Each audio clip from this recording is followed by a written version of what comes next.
Good morning, Vietnam. Today is day 4 of becoming a trillionaire. First order of business. 50 bomb. No. 50 bomb. 50 bomb. 50 bomb. I can't. Yeah, I'm gonna do a 50 bomb. I'm gonna do a 50 bomb. I'm doing it right now. 50 bomb.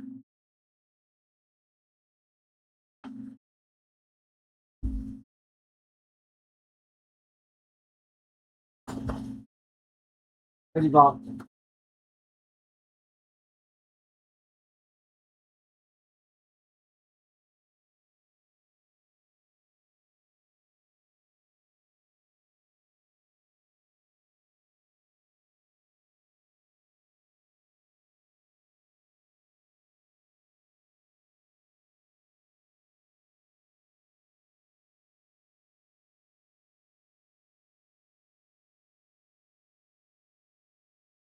$50.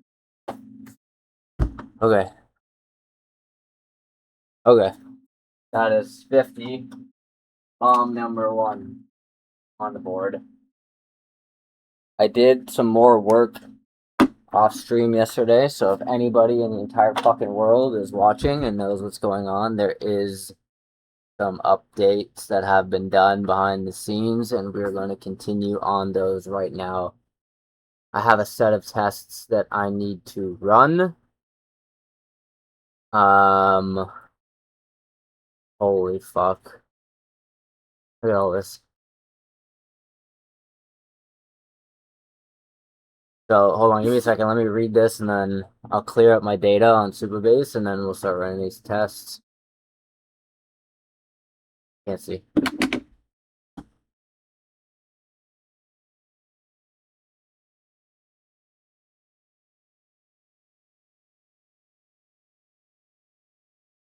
Yep.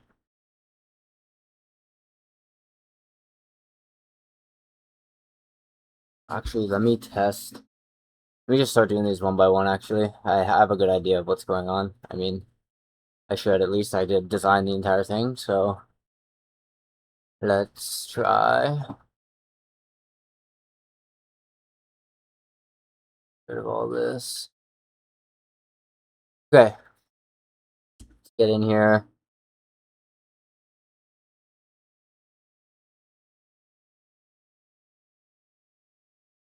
Never mind. That was just a quick test I want to run, make sure that it's gonna give me the correct message here. Yep, okay. Let's test a few things at once here. I need to go to the gym. Actually, never mind. Let's do that regular appointment at 5. So it should give me a follow-up here, asking for how long appointment is. It wants to draw. It wants to draw, but it doesn't have a duration, and it's going to try to store a template here because it's usual. So when I say 60, when I say an hour here, 1 hour, it should now draw this and start making a template. And this is where you'll see now I've done a lot of extra work behind the scenes. So when we zoom in, you basically get an information box here telling you what's going on. So the idea here is that because I didn't say PM, this is an inferred time. It didn't actually know if I meant AM. So this first option here gives you the ability to swap that to AM. Before I actually click these, I'm going to check the data, make sure everything looks good, and then same idea for template. So it figured out that this is a usual thing because that's what I said. So it defaults to save it as a template. You can revert that here if the user wants to. Click this button. Before we do that though, let me look in the data. See if we got everything going on that we would expect. Look at the metadata. So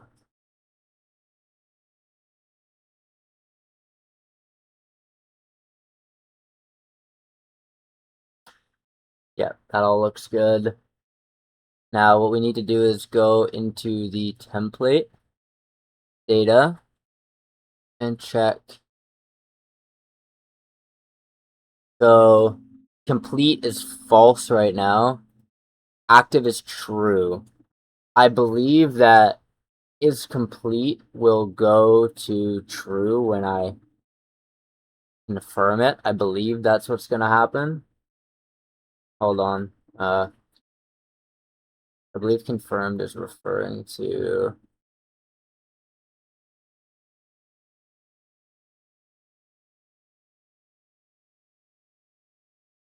Hold on. No, it's because I didn't refresh. Is complete should be true, I think. Oh no, it's not. So it didn't pick up the fact that this should have a 60-minute duration right now. I think it might be handling this explicitly only in the schedules in here. So regular appointment, start, duration. Yeah, so it's capturing the duration in here. And it didn't capture the duration in templates, I believe. Which is the opposite of what we want. So here, this is still 0, and that's why it's complete is getting set to false. Active being true.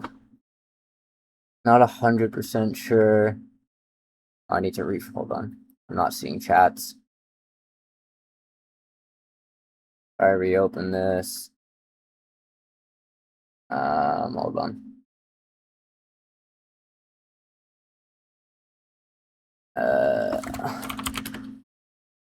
There you go. Okay, so is active.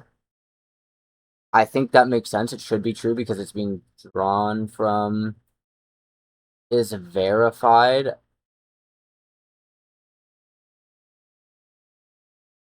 False, right? I haven't actually confirmed. Oh no, it's set to true. And then if I were to click this button here, it would switch it to false. Hold on, let's tackle one of these at a time because definitely this duration, it's not getting this right.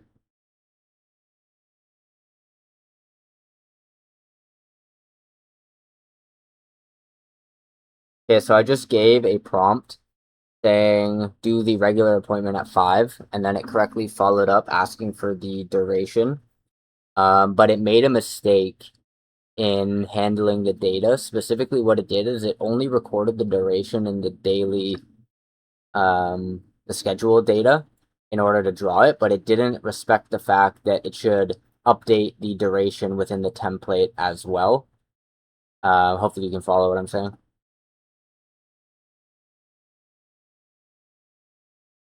Okay.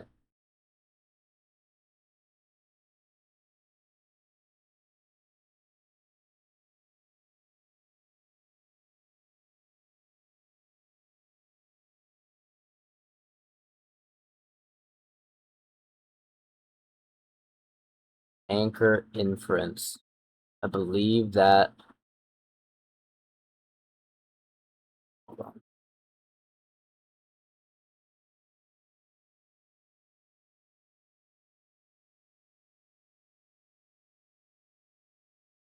The anchor inference should be in daily schedules.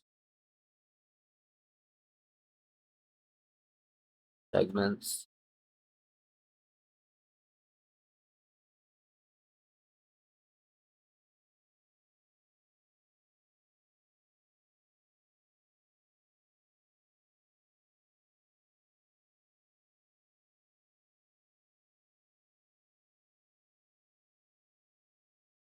Anchor inferred is true. That's correct. And then, yeah, so that's correct. Let's see what it's. Looks like it's just fixing it for me.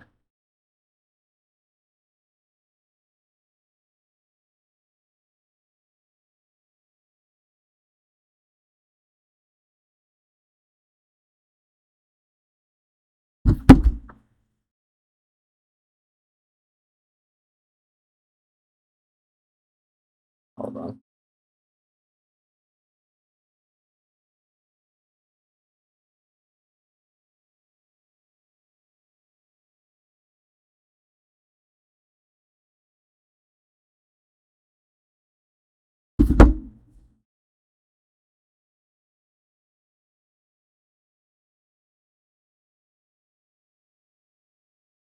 Match existing regular appointment template.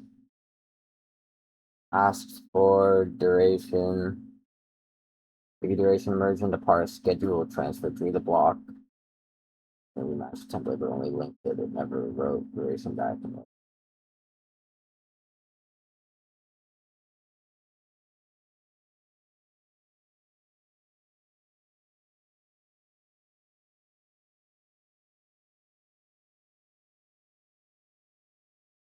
Yeah. Let's do gym at actually, you know what? Never mind. Let's do the regular morning routine at 4. So here we expect the template.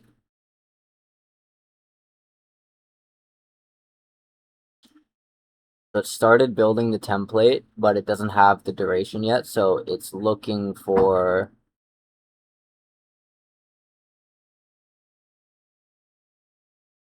the duration, which is right. And then here,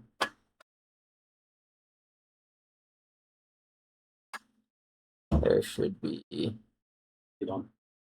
30 bomb. 30 bomb? Yes, Sure. I'm sure. If you're lying. At the logs. Chat, check the logs.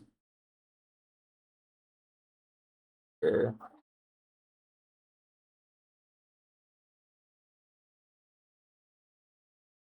So it's not writing to here yet. I believe that's fine. Yeah, that's fine.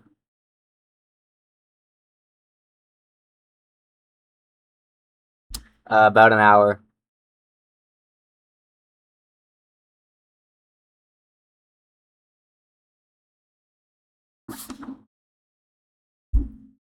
Fifty. Uh, uh. Okay.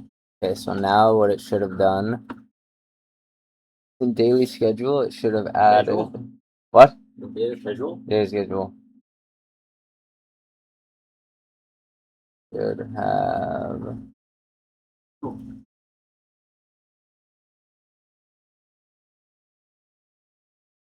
added, yeah. So here it's now got the morning routine because there now is an anchor as well as a duration. So that's right.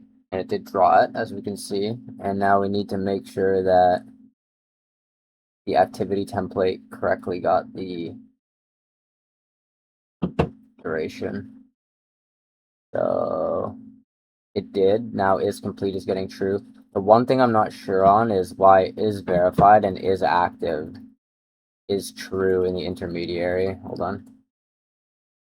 Okay, so I just gave a new prompt saying morning routine at 4, and then I went in and checked the data while it was waiting for my next response to give it the duration, and it correctly identified is complete as false because obviously there's no duration yet, but then is verified and is active were marked as true.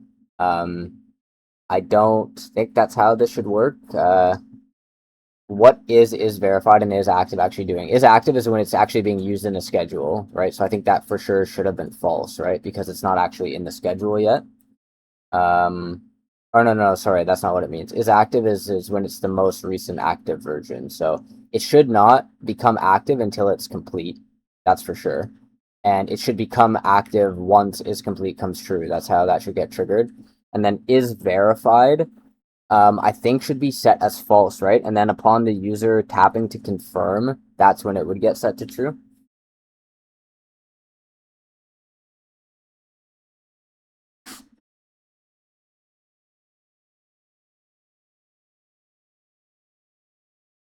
I'm gonna send the stream link to Dave.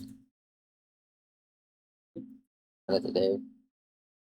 He'll mass market for us.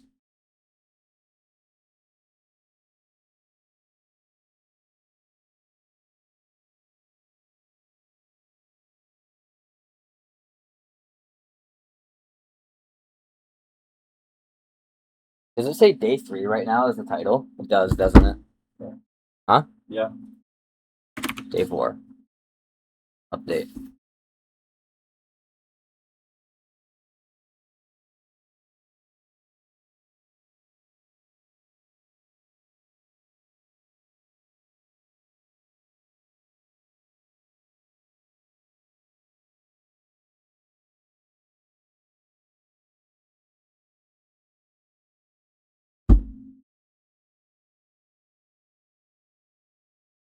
Why did this all of a sudden just stop?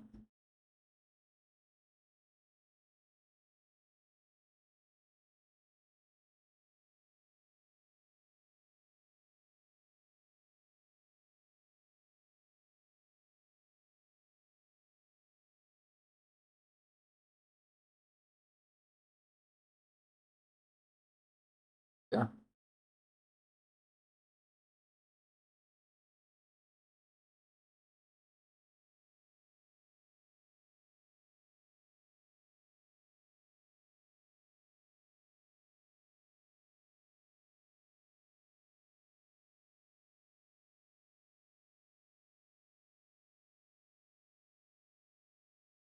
So it should basically be false, false, false.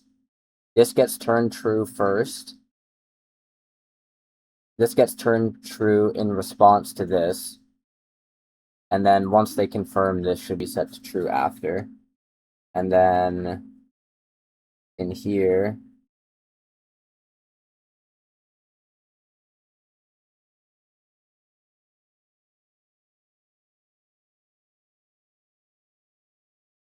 this is all working correctly.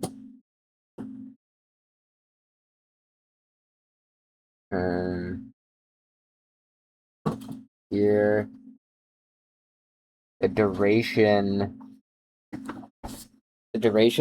field is not needed, I don't think, in segments because it's already encoded in the templates. This should only be here in the case of a non-template entry, but then thinking more downstream, if we want to make it so you can, like, say it inserts a template at 60 minutes and you want it to drag it for this instance to make it smaller without actually updating the template. This is where that would get adjusted, like on the specific day instance use of that template. So maybe we do keep that. I'm going to tell it that next.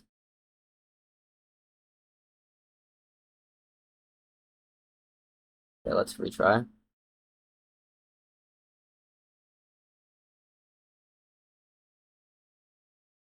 Let's do my regular bedtime routine around 9.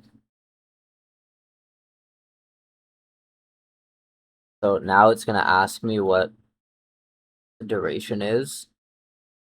And here, this should all be false. Okay, so that's right now. And there should be no entry yet in the schedule data because there is nothing for it to actually draw. Yep, so that's right. Now, when I go 30 minutes. Now what it should do is in here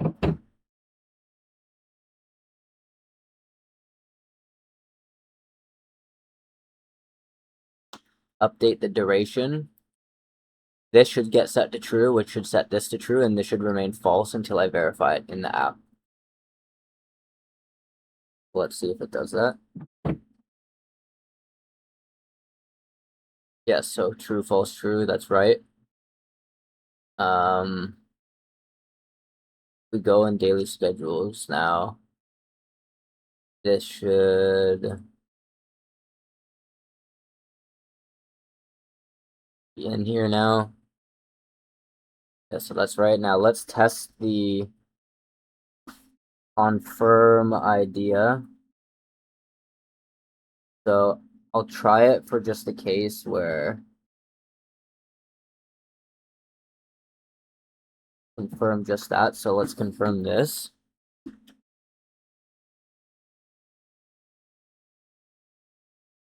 Now let's check and see if the verified got flipped true. think it has to maybe wait to count down. Let's see.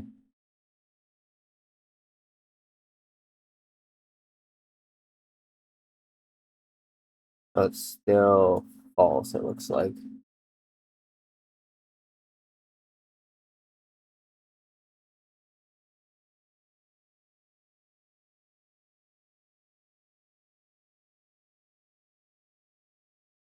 Just try tapping the other one. Maybe it has it linked to the wrong one.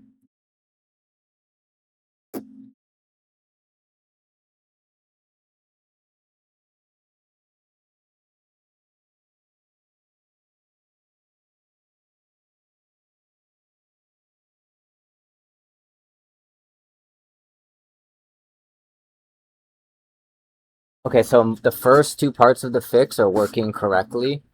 Is completed and is active are working how they're supposed to. Is verified is not working right now. I'm not sure if it's because we didn't hook up the actual wiring of the buttons for confirming saved as a template. Basically, what's happening is verified is not flipping from false to true upon user verification, meaning the pressing of that button.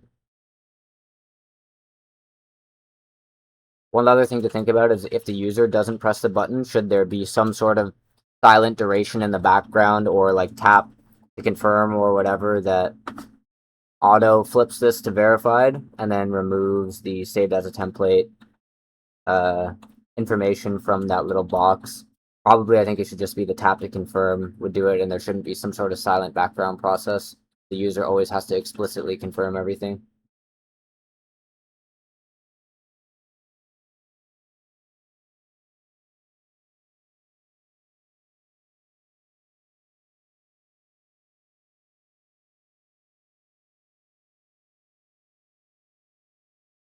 Alright, let's go.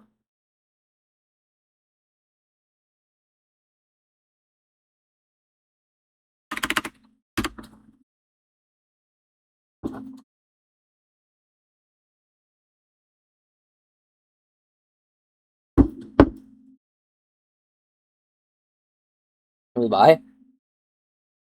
I'm buying all Twitch templates. Anyone selling? I am buying.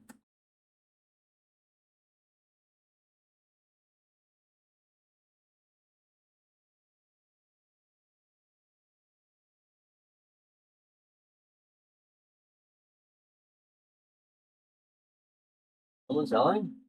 How about we sell? How about we sell?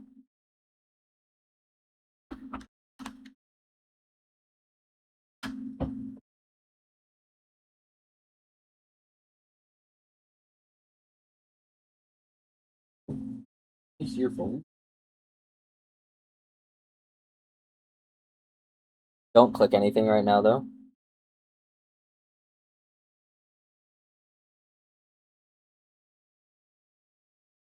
That's always the color of the background. I'd never changed that yet.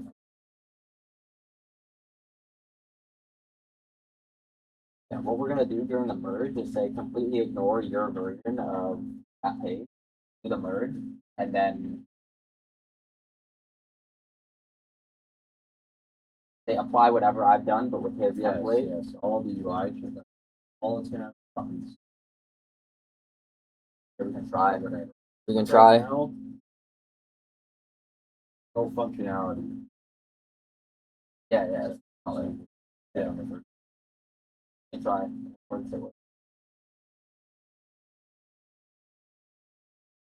What do you think of this idea, though? I think it's pretty powerful. It really simplifies like the template.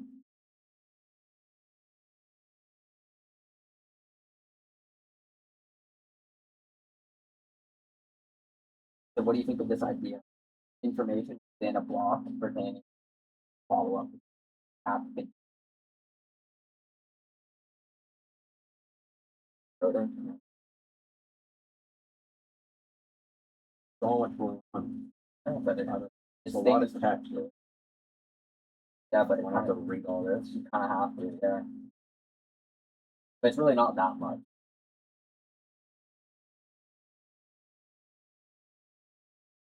It's pretty intuitive, like MPS. So like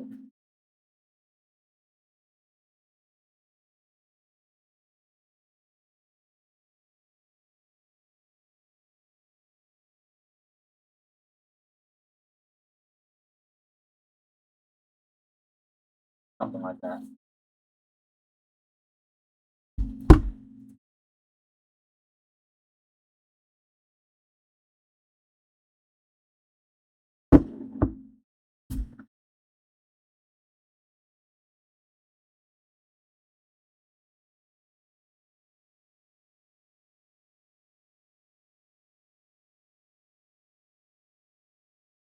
Okay, let's retest. Do my regular night routine at 7.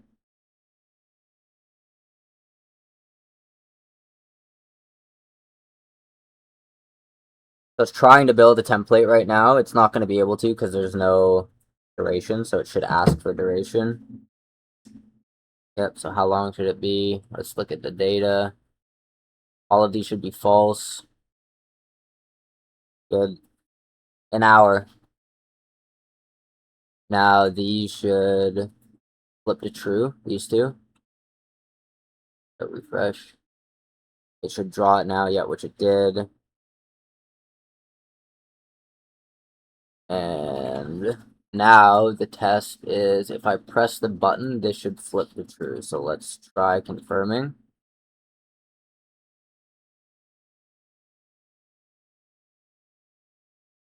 Maybe the counter has to count down. Let's see. Wired incorrectly. Good, it works. Okay. So that's good now.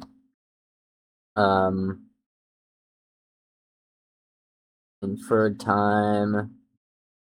So if I click this and this, it should restore only the orange. Good, so that test still passes. I can click this individually, and then it should go away at the end. If in the meantime I click this, it will swap it to AM. I can pause if I want to think about it, swap it back, whatever I want. I'll let it time down, make sure it goes away. And then there should be no undo option anymore after this.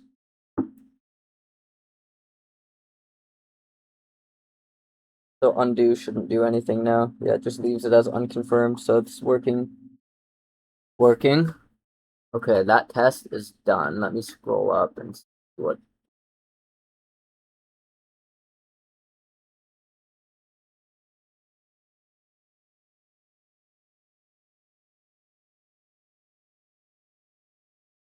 Here we go.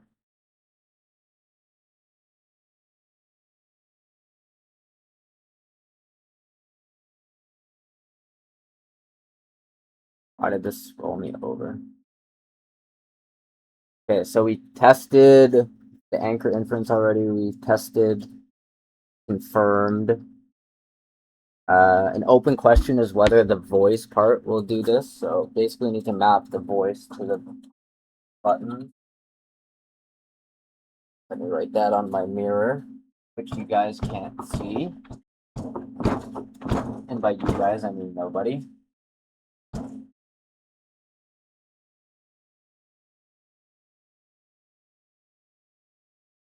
So map voice button. Okay, inferred notice dismissed. So it's working as intended. Should I really go look in the data and see if it's doing this properly? Inferred notice dismissed. That should be where here, I think. So inferred. If inferred true. And then this is what's this here, so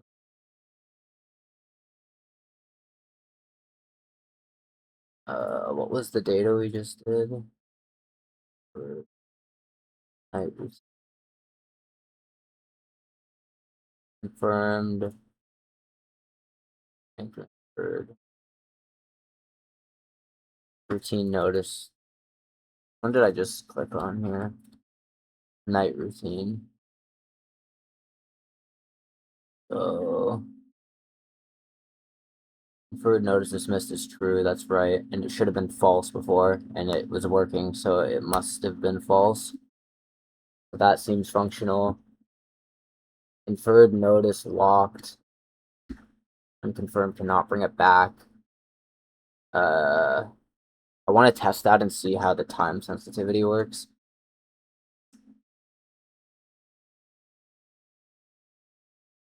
Do my usual daily ritual at 11.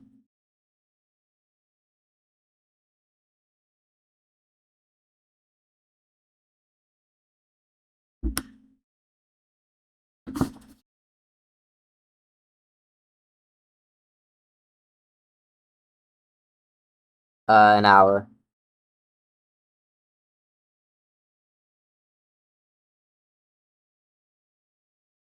I need to swap the color of these types. The agent follow-up should be the accent of color.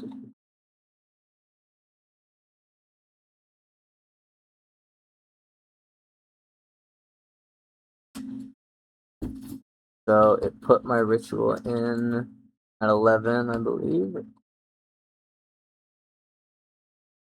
It picks, seems to be picking PM by default.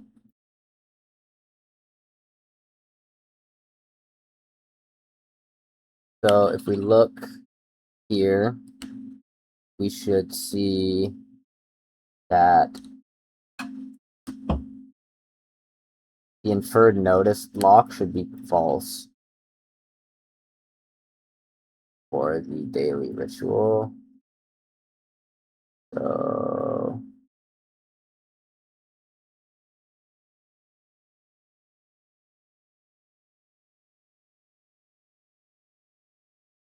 the confirmed is false. Is true, that's right.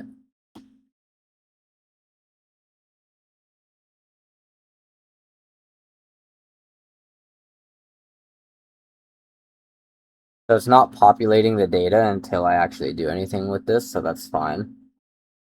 If I tap this, let's see if it's time sensitive. So will it spawn that in now? Let's see if I pause it. Or does it only do it on the timer counting down?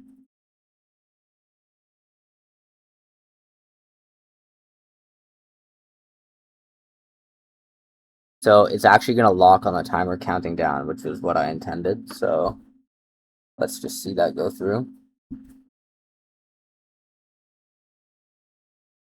So basically verification happens following the actual timer countdown, which makes sense. So now we should see all of that new data spawn in here. And it is notice dismissed and inferred notice locked. Yeah, so I have one more test to run basically. Do my usual daily jog at 10 for an hour. So this test, what I need to see is if I click the confirm button but then pause it, if the undo button still works properly, because it should bring it back, because it shouldn't have been actually committed yet. So let's see. We press this. In the data, there should be no confirm. Oh, wow. This shouldn't be logged yet. I believe this should not be logged yet.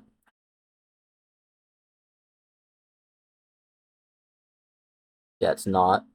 So if I click this confirm, what happens now is the undo will bring it back. Whereas if this had finished going through like this, like if I let it go through, give it a second.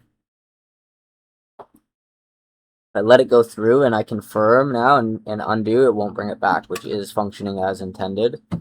So one thing I need to add now is there actually needs to be a countdown for this general tap to confirm as well. Okay, so I'm running some more tests and just testing edge cases, and I am noticing that we need the same type of countdown for the overarching tap to confirm feature, the same way we do for each specific implementation check inside of the schedule entry. So let's go ahead and wire in all the same logic that applies, but do it for the tap to confirm button. meaning that the revert state should still be active until the full countdown actually goes through.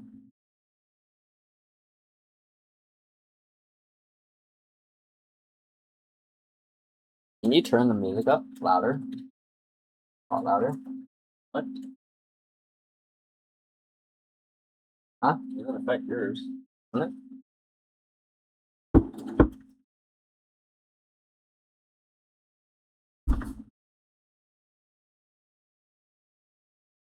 That turn it up? I had to do it.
Seems like this is pretty much all the way there. Next task is gonna be doing the same type of thing, but in the template page. This is pretty much the core. Like that's pretty much done. Pretty close. Done? Pretty. Done. I think we sell. Alright. We're done. Good job, good job, guys. Let's sell. We're out of here. That's it. We're done. We sold. Is that easy? We're done. I'm not wearing a watch. Done. Watch. Get You green. know what? My team. Careful, strap my My team. people. Very careful with the team roll. This leather? Leather. No, it's leather. It's Chinese leather.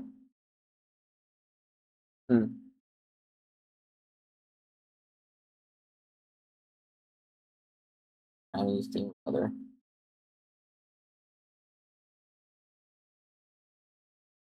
Do any investors want to buy me a Richard Mille? Iced out Richard Mille?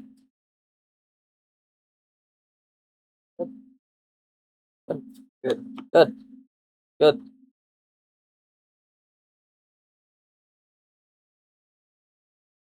What's doing this? Let me clean up my Dickie Mille? data. What? The Dickie Mille? A Dickie Mille, yeah. I need one Dickie Mille.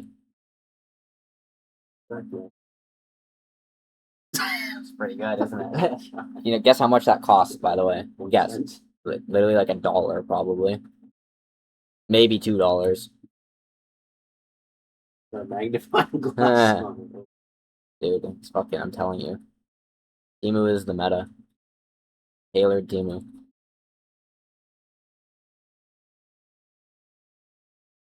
What kind of watch is that? It's Chronos. Ever heard of them? Yeah, I've never heard of Chronos. $5,000. $5,000, that's it? Wow. Oh, wow. Nice watch. Wow. Looks good on you. Must make a lot of money. Okay, let's test this. Okay, we're gonna test every edge case in one prompt here. That's the goal. And see if it works. Never mind. I don't know, like my gay partner. I you just ignore that. I don't know, I'm just flustered. So do my gym. Yeah, just do my gym. So here it should ask for an anchor and a duration.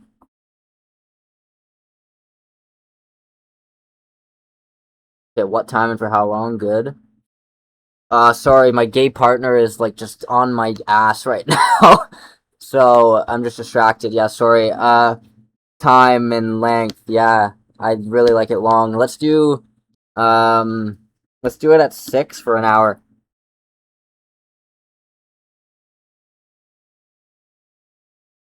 We're testing every possible edge case here. Got it. 6 for an hour. Good. So now it should have drawn this in with an inferred time. Boom. Good.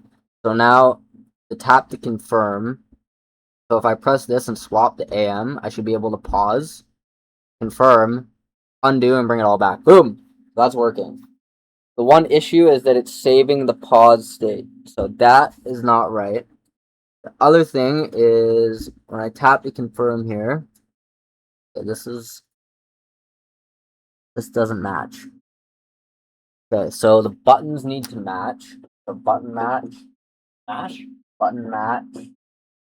The buttons need to match, and then the pause button should always be removed on a revert.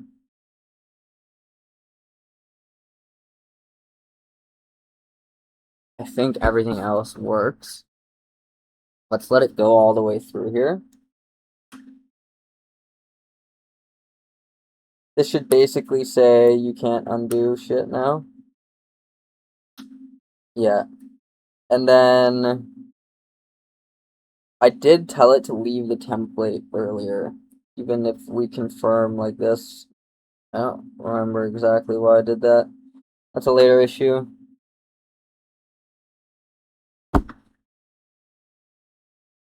Okay, pretty good. We're getting close. So one thing we need to do is have the buttons match. So basically what I mean is like the tap to confirm button animation and everything. The circle should literally look identical to the individual ones. It should all map and match perfectly.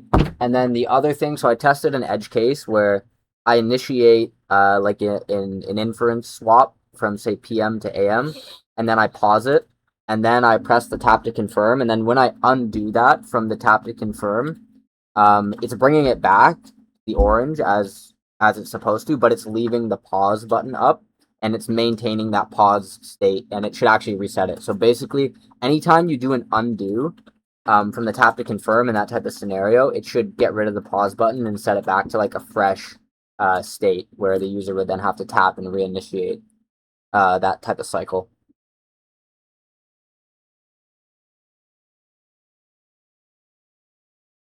Why is wait, dude? Whisper is not fucking working today.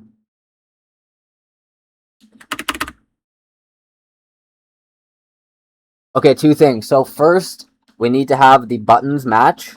What I mean by that is the tap to confirm layout, the way the buttons animate, the way they look, everything. It should just be an exact map to the individual ones.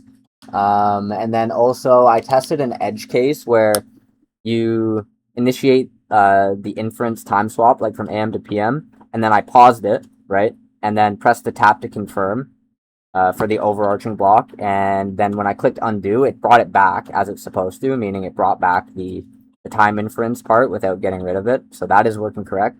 But what it did is it left the pause button there, which should not be the case. It should revert it back to the start of the cycle if you use that undo button from tap to confirm for the whole block.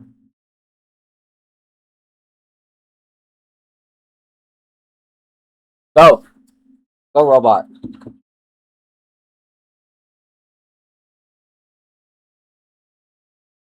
You got my coffee.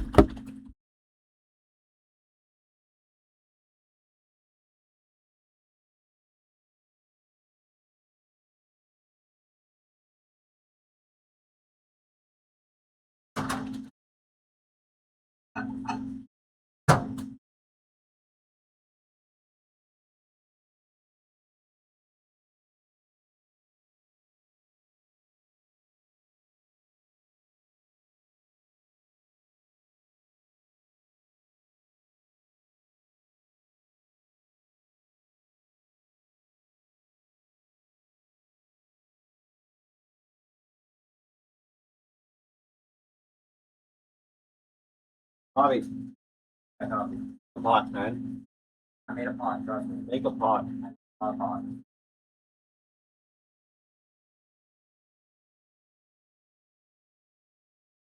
Make pot. That pot. Pot. I don't want a pot. Oh, no. What? Pot. Pots. Pots and pans. Just a pot. What pan? Literally, it's just a pot. Woke up. No, dude, like a pot of coffee, dude. Let's do pot. How many pot. pots do you have? I do a lot of pot, trust me. How many pots do you have today? What? I'm a pothead. I'm probably like 4 pots a day. 2 types of potheads in this world.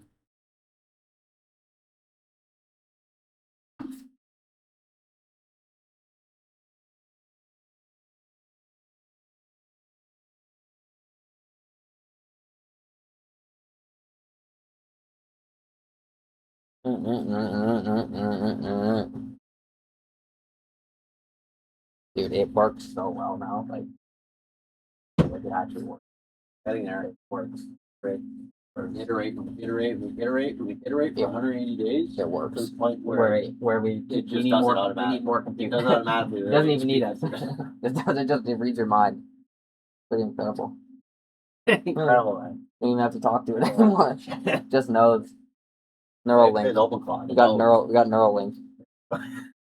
Actually, you get in touch with you. Dude, eventually, that is what it would come to. Like, the biggest gap right now in technology is you can't just speak. That's the gap that's being filled right now. The next gap after that is you just think it and it happens. That's really the next gap. But it will happen. It will happen. And then the next gap after that is you can see the software from your own eyeballs. Like, just here. Like, it'll just spawn. Like, you can Next gap after that is everything's so real you don't even know. And then humanity resets. like actually feel that. Probably what happened. Probably. Last. How long have you been here? How many years? Yep. All of them. Okay, do my usual ritual at 5 for an hour and a half. Actually, sorry, not 5. Do it at 8.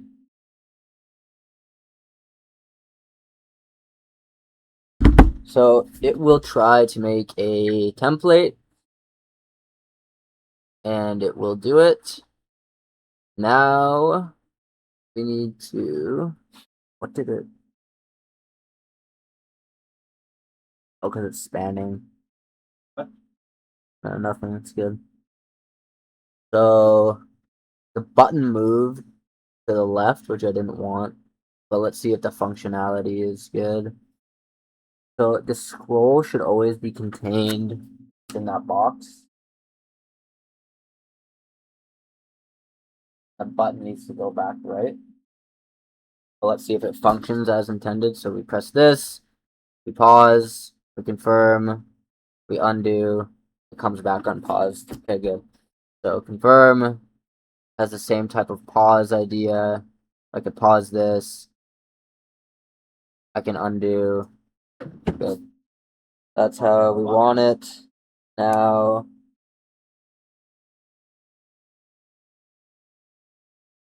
So it looks good, however, from the dashboard, like schedule 2, it brought me to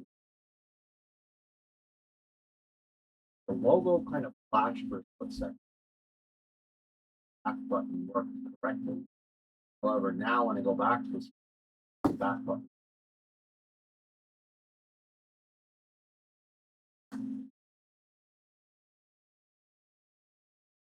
I actually want coffee. what? Coffee. Coffee. You need it? Already, you're already out. Dude. 10 o'clock. 10 o'clock.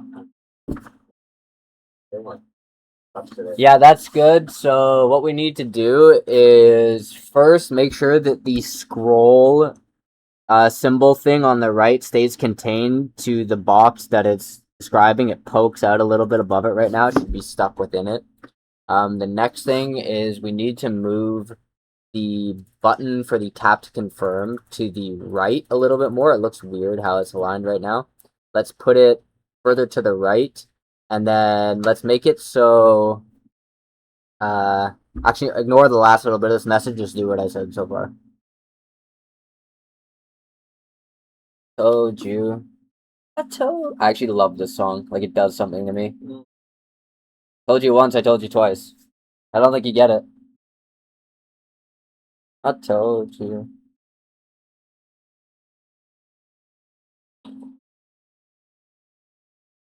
told you once. I told you twice.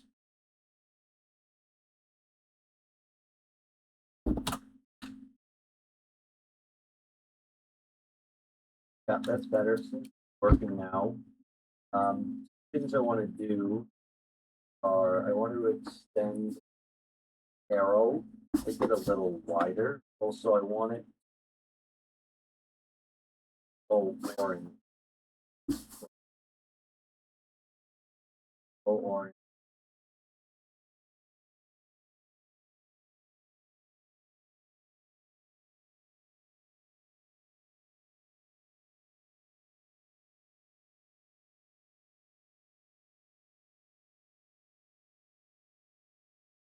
Prunes? Prunes? Any prunes? Huh? You need any prunes? I need prunes. Anyone here pruning?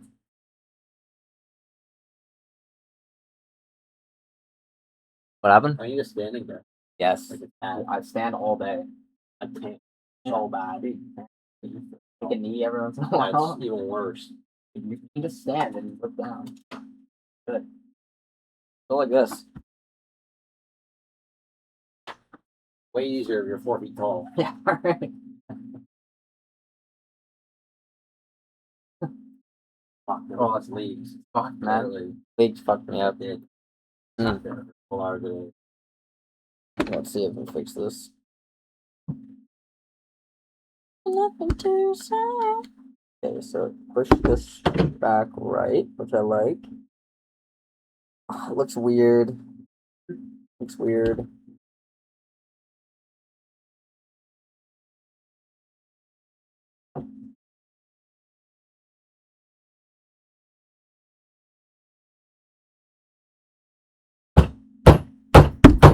Okay, it looks weird right now. What we're gonna do is move the tap to confirm to the top right and then have these buttons underneath it. So in the middle would be the actually no, in the top right, the furthest to the right would be the checkbox animation thing. And then when you press it, it would shift it over to the middle, spawn the pause on the right, and then the undo always goes on the left.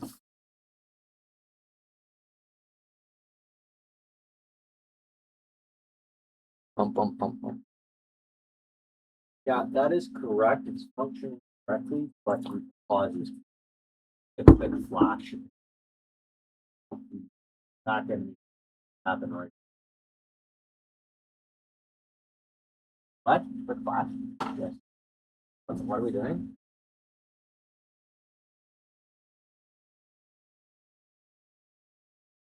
Back button. Click for sure. Yeah.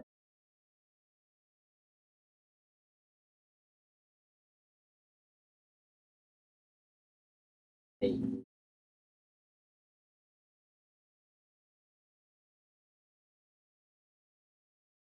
Or yeah, probably what.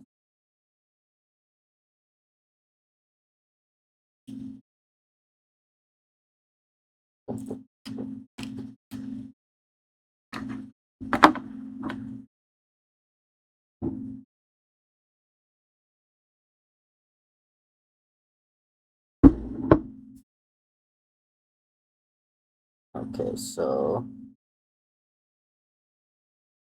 In its own box.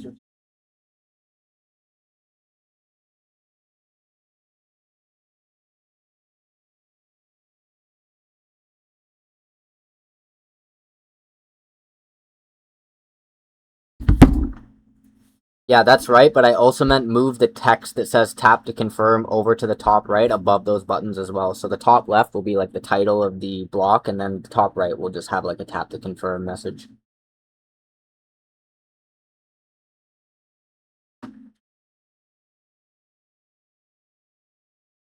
Yes, right now.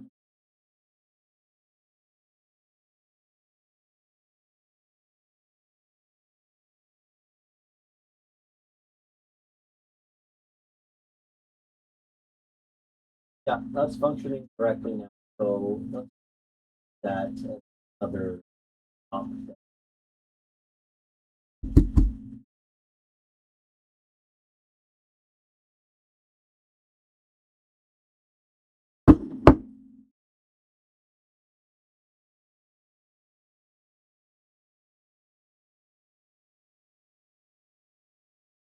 I feel good today. I'm like buzzing. I'm buzzing. When I went to bed last night, I was like, I'm gonna wake up just fucking zombie mode. When I got home, Crash. crashing. 6:30. Thought they were gonna walk. Like, body just dangling. Literally. So good. And then you gotta pay your tax. And guess what? They don't care. They don't care. Wake up. Spend time with me. They don't care.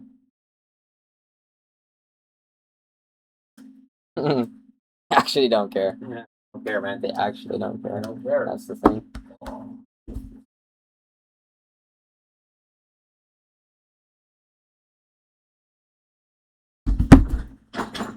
Yeah, that's better. Let's make it so the space between the scrollable box and where the title is, the title fills that whole space. So basically make the title bigger.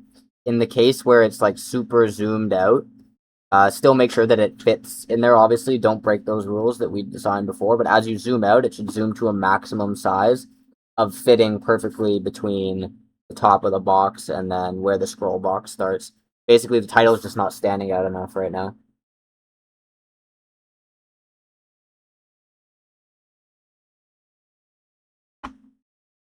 This looks good.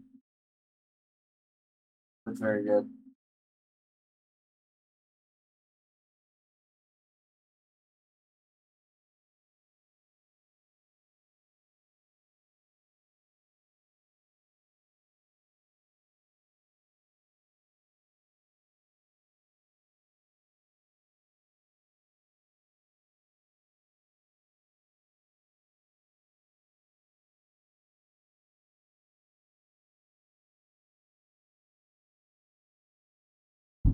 That looks pretty good.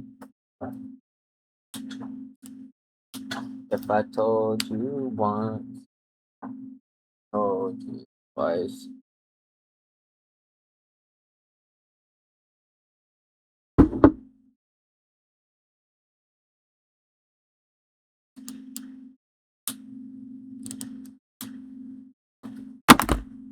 I'm literally a full stack engineer, by the way. Like Google could literally pay me like $1 million a year at this point to build them shit. Hey Google, if you're listening, send me an offer.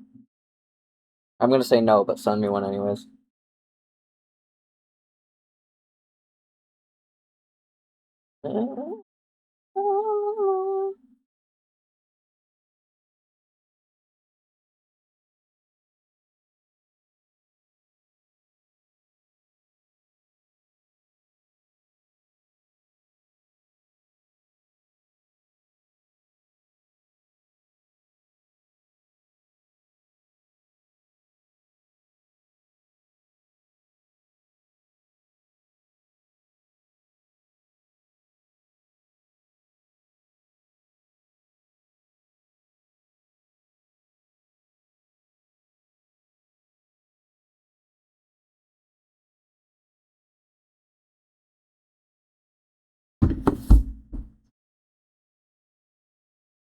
Okay, no, you didn't quite get it right.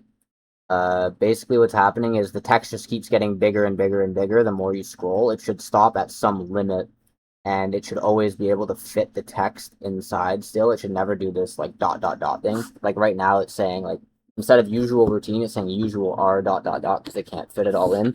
That should never happen. It should always fit. Um, and yeah, it shouldn't be like the more I zoom, it just keeps getting bigger and bigger and bigger. It should be exactly how it was. There was like a predetermined set space where once you zoomed in enough, that the basically that area between the scroll box and the top of the schedule box stopped getting bigger. It was like a fixed maximum size, basically, no matter how far you zoomed in. And then what extended was the bottom of the schedule block. So let's fix that and then make it so the text fits within that space at the maximum size. And then as you zoom out, it just gets smaller.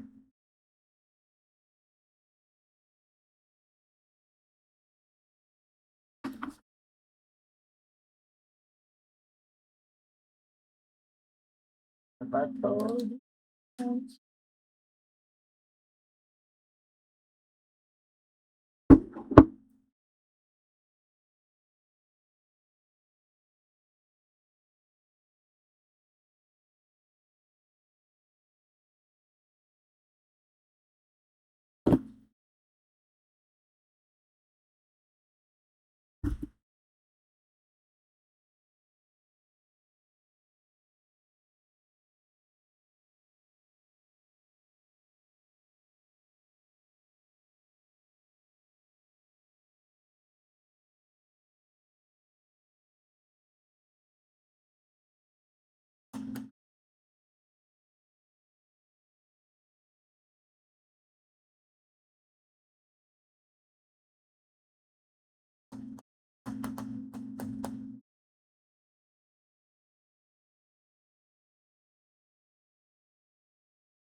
Oh, Hmm. What? oh. It's a good use of company time. Oh. Oh, I think it'll-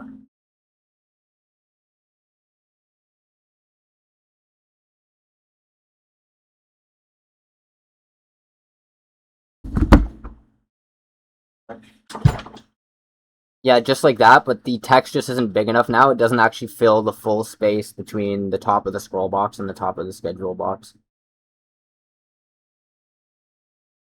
ooh.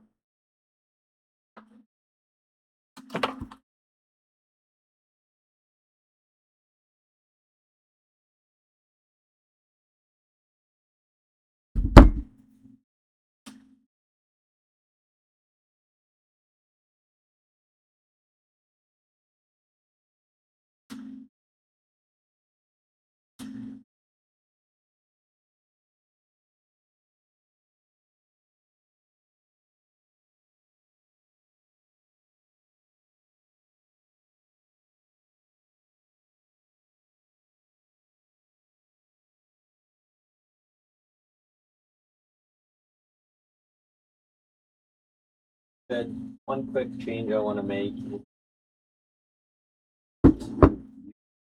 text, the buttons. I just want to change. Sorry, back.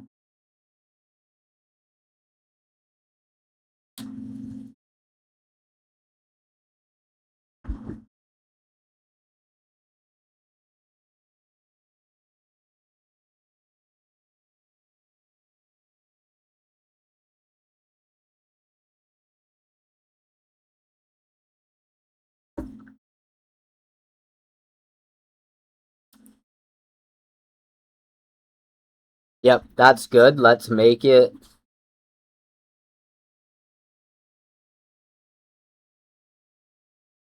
Yep, that's good. Let's make the title all caps though. Now, another UI change that I want to make. So basically, I want to make it so where it says zoom for more in the bottom right matches the outer color of the dashing. And I want to make it so it's not linked to the color of the inferred time, rather the fact that the outer dash means that there's something the user needs to look at in here. So we need to change the inferred time inside to a different color aside from orange and change the zoom for more to orange to match the outer thing. And then let's also make it so that the dash has some sort of animation to it on the outside when the user needs to take action, whether it's the orange or the blue.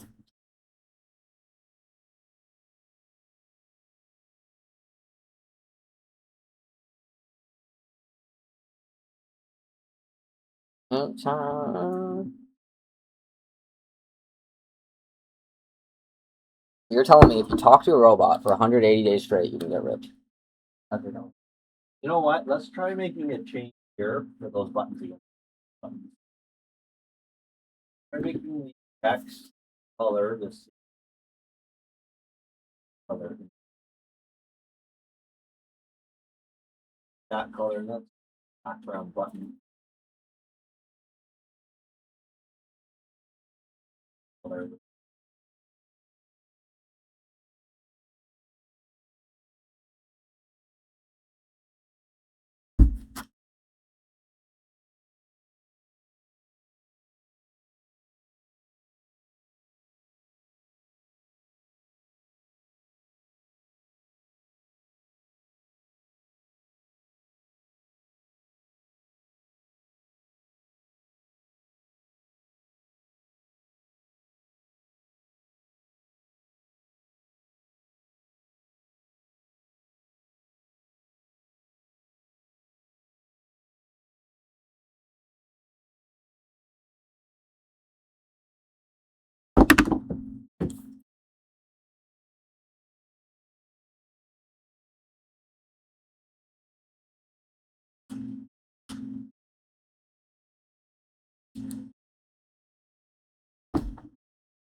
What?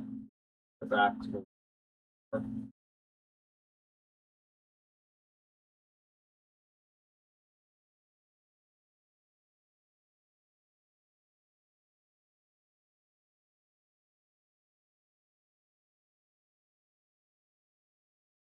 Not quite. So there's actually two dashes going on right now. One of them is animating and one of them is stagnant. It shouldn't be like that. There should just be one outer dash thing that is animated.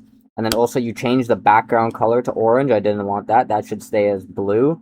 So the background should still be that blue how it was before, and then one outer dash flashing animation thing to indicate that there's work to be done that color maps to the zoom for more.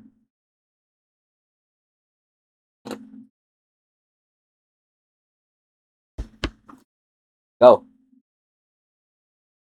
Oh.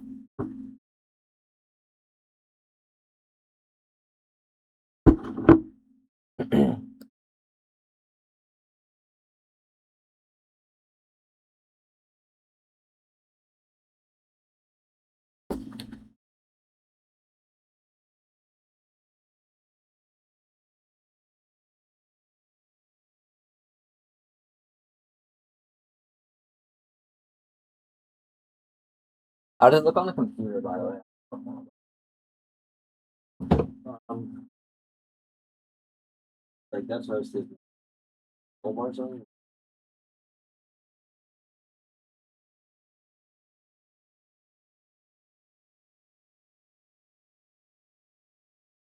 Interesting.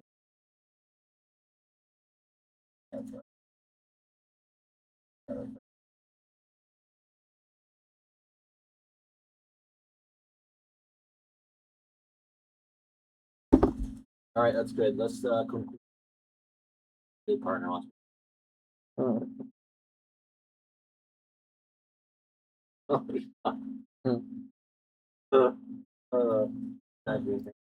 Make a partner. Might actually work.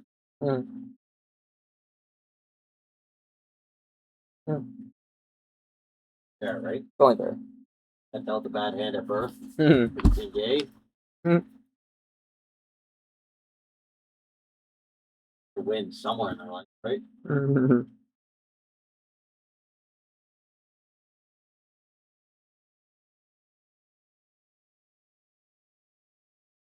Okay, so the outline is functionally correct, but it doesn't really look right. It's a bit inset from the blue. It should actually outline it and not have any blue overhanging from that part. Also, the title is not quite working right now. Like for the one instance I have that says usual ritual, it's staying much smaller than another gym instance, which is actually functioning correctly. Like when I zoom in fully, it fills that full space nicely. For some reason, on the usual ritual instance, it stays to a much smaller size and doesn't actually fill the space properly. Another thing I'm noticing is when I'm really zoomed out right now, I have an activity running from 8 to 9:30, and it's showing that like dull gray 9:30, but it shouldn't be when I'm super zoomed out like this because there's an overlap of it with the 9 p.m. default text that's already there. So make sure that that 9:30 would only pop up when there's no clipping of it with the time that's already there on the left. And then the final change I want you to make on this pass is get rid of all of the horizontal lines to the right of the time bar, meaning that there should be no horizontal lines where the schedule blocks actually get drawn in the background.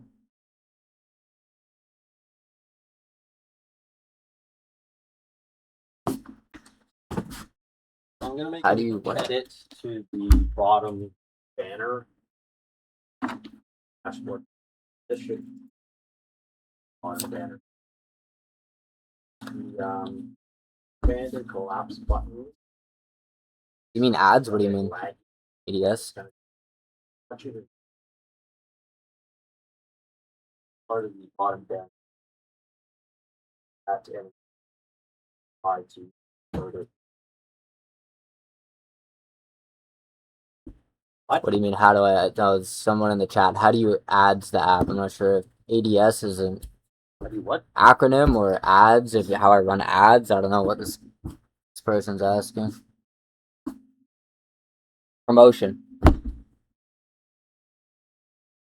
like advertisements. You mean? We are not really at that point yet, but eventually it will be like through a bigger stream, paid ads, that type of stuff. Just, regular digital marketing.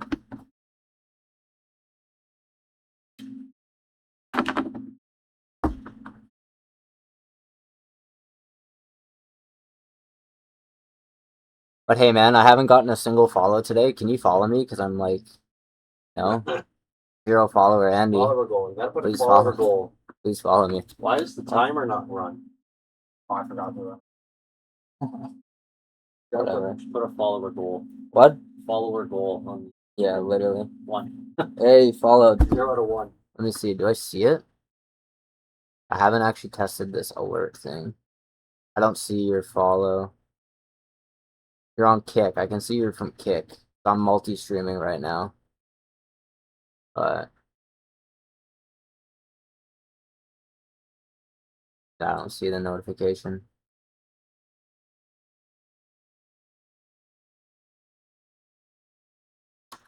Yeah, what do you do, man? Are you a software guy or what? You have a bunch of random letters in your name. And do I think the app will be done? Well, we've been building for 4 days and we started from nothing. And we've done a lot. So it could be, I don't know. I don't know. Good question. It will be done when it will be done, but I would say probably not too long. 12 days? No, longer than that. Probably not 12 days. Like a full working product? No. Honestly, probably like a month.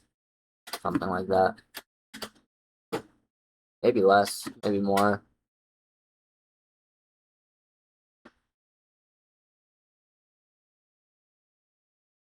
Let's see.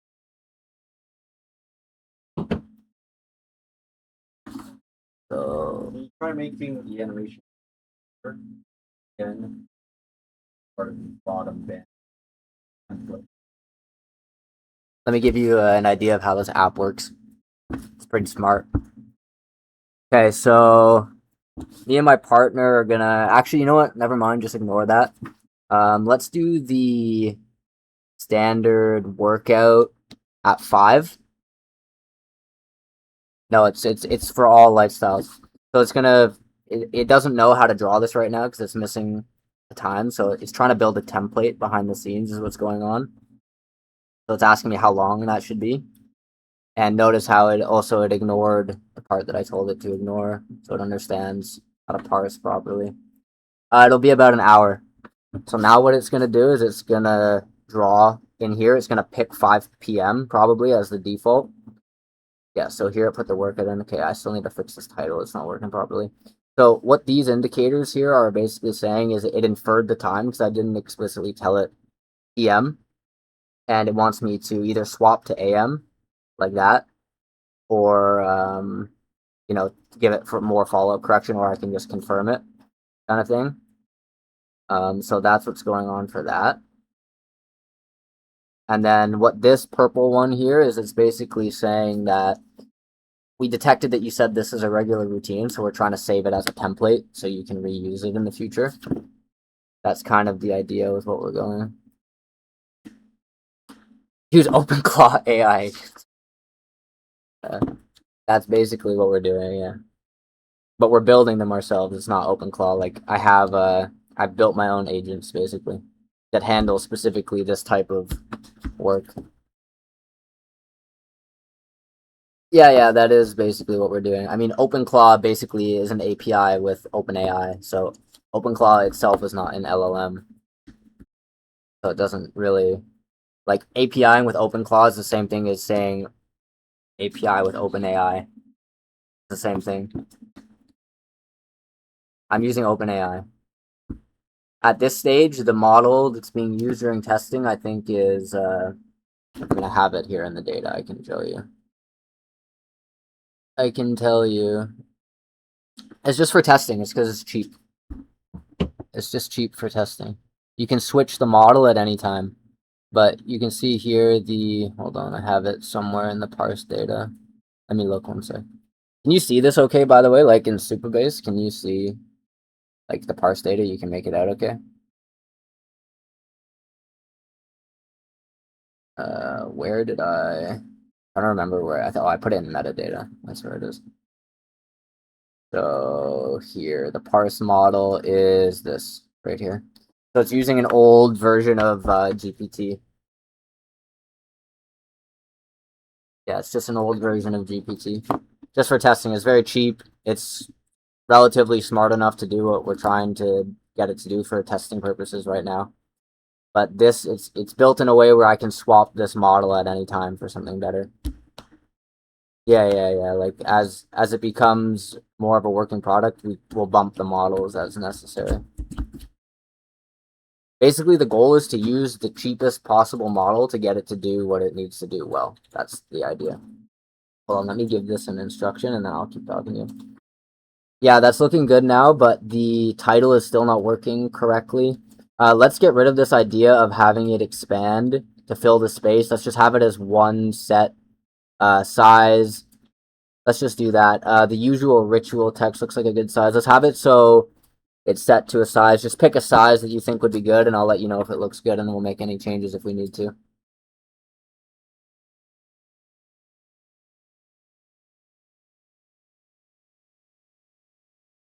Yeah, you need it to be cheap, exactly. Like, you don't want your user costs to be so high, right? Like, you don't want people using really expensive models that cost a lot in API, and then, you eat all your profit. App will be plans or per use. I don't understand your question. What do you mean?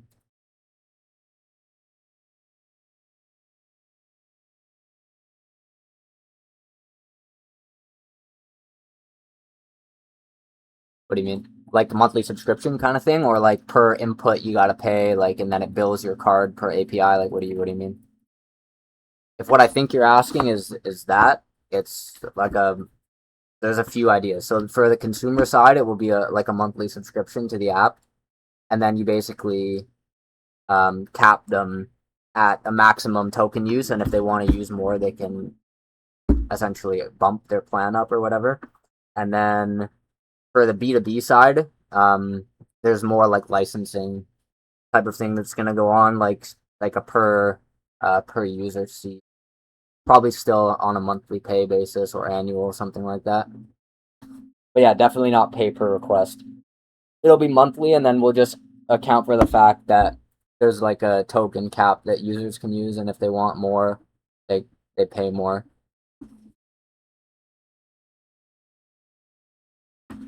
Let's if it's good now. Here, I'll show you. I'll give you a use case. Tell me something you want me to say to the app, and we'll test it right now. What do you want me to do? See how it handles it. Think of something you would do in your day that you would want to tell it, schedule in, whatever.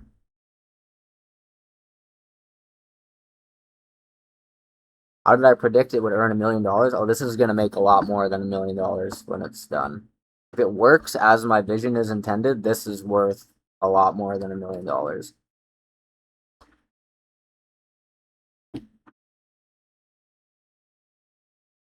And the reason I think it's so valuable is because what it's doing is basically taking products that already exist that people use and making it way better than what already exists in the market. Have I made another app before? Yes, but not to full completion and like actually selling it and everything. But I have done some very minor software development before. I kind of lost interest in it. But with the way coding works now, it's a good space to be.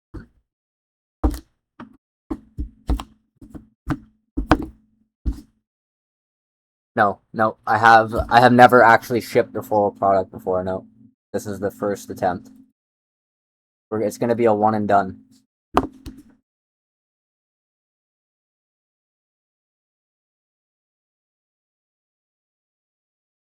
Yeah, that's good. Let's anchor the title though to the top left at the same height that the tap to confirm text is at.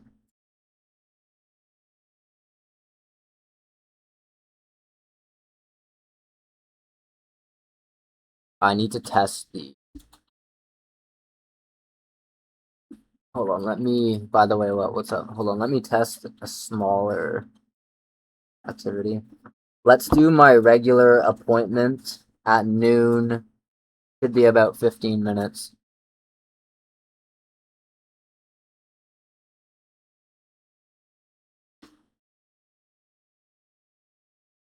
I need a copy. Zero copy. Okay, so it broke this. So there needs to be a way for the zoom for more. So the title is not getting smaller as it needs to, and then the zoom for more. Do it again.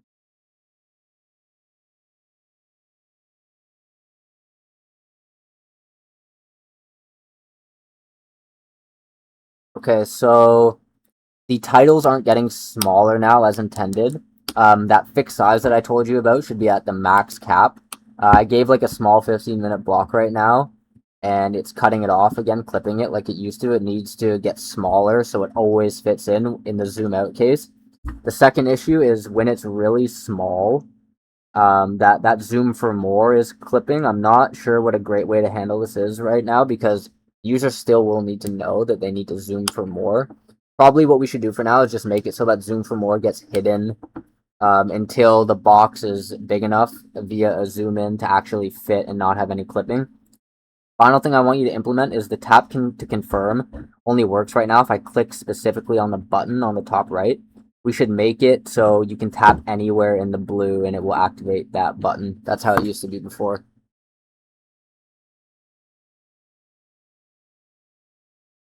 Now we vibe.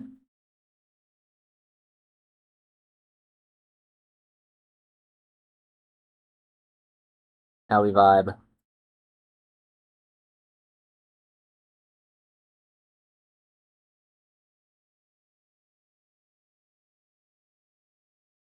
Crank it.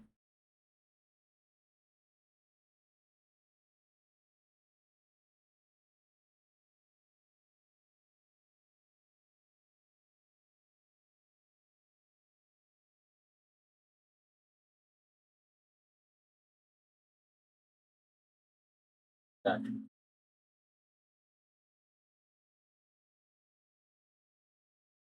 Let's see how it gets this. I want to make an edit to the bottom thing.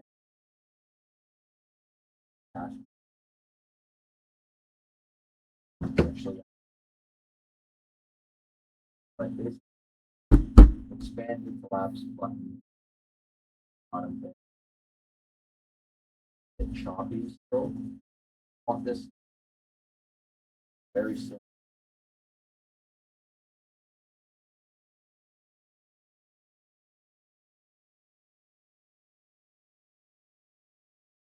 Focus on the password.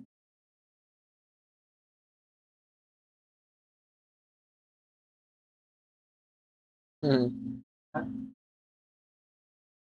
How much do I think Cursor has earned since its launch? I mean, revenue or what the company is worth or what? You could probably literally Google it. Cursor revenue. A lot. The company's worth like 60 billion or something.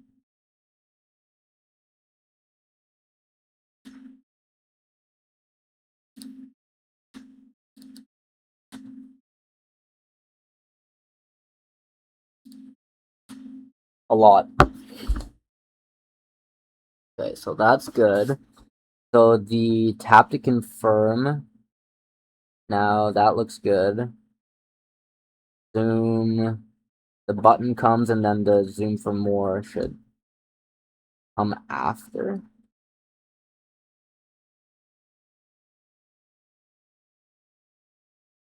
So what is it doing? So the zoom for more doesn't fit in this workout. So as I zoom, it pops up. Okay, I see. And then as soon as the scroll box pops up, it goes away. So that's good, actually. That is how we want it to function. Looks good. What do you think? Oh, this, yeah. This is gonna make money. No question. It's gonna make money. It's just how much is it gonna make is the question. How do you think this looks? Working as intended, you think, right? You zoom, the button shows up first, and then until the scroll box shows up below, the zoom for more will pop up. Like this. Oh, wrong one. Like here. Like here, you start zooming, the zoom for more pops up, and then once the scroll box shows up, yeah, and then you can scroll through here. Is it letting me? Oh, for some reason, this doesn't look like I can scroll.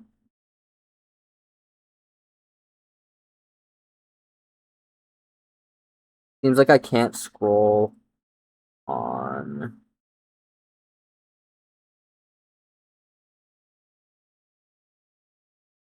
Yeah, everything looks good now. The only thing that doesn't seem to be working properly is the ability to scroll on the lower info box. I think it's because when I told you to add the ability to do tap to confirm anywhere, it broke that. So basically make it so tap to confirm happens anywhere except from within that scroll box, so I can still scroll in there. That's definitely what broke it.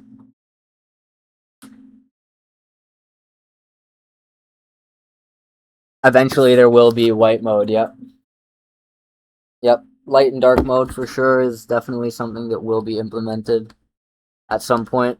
But UI designs are like a later issue, really. The more important thing is like functionality, and then yeah, we can map all this to a light mode later. We could probably do it in one prompt. Say literally make this entire thing duplicated in a light mode. It would probably do it in one shot.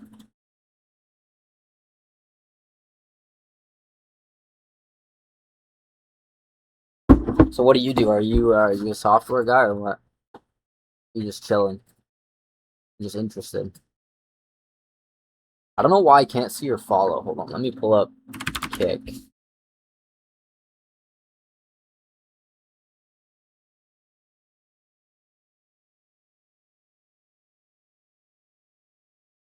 Um, or how to.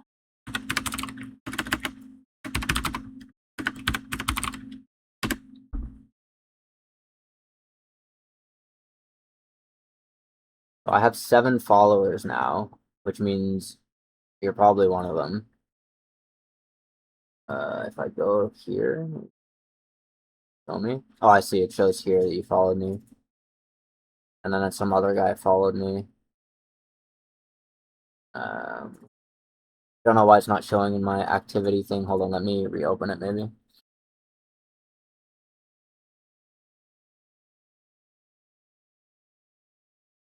Don't see it for some reason. I'll worry about it later. Okay, what did we just ask it to do? Have to confirm, so I should be able to scroll still here. Okay, so it works again. That's good. And scroll works. Good. Tap. Confirm works. Undo works.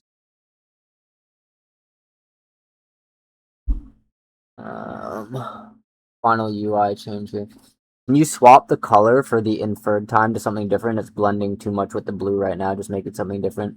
Also, I'm noticing the pause button looks not the best. The play button looks okay. Make the pause button look more like that. It looks like an iPhone emoji or something right now for the pause button. Make it look better.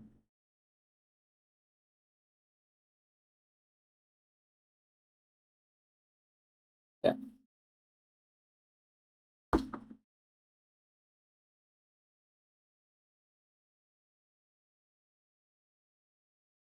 What do we got?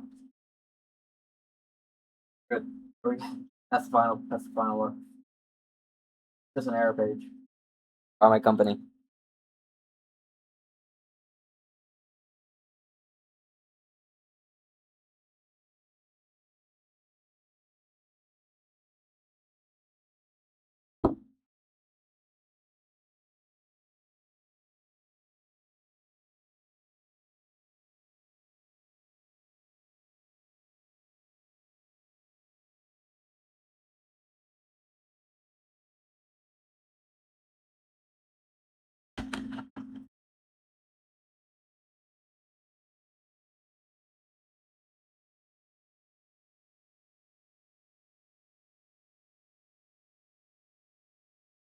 After this UI refactor here, I'm going to go back to running all the tests that I was trying to do.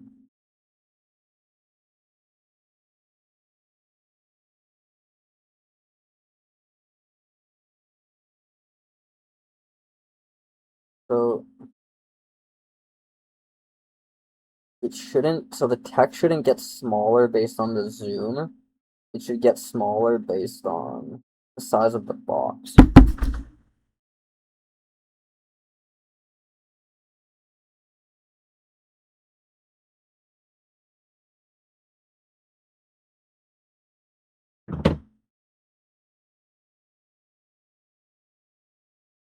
Okay, final thing here. The title shouldn't get smaller and bigger based on the zoom. It should get smaller and bigger based on the size of the box and its ability to fit in the space available.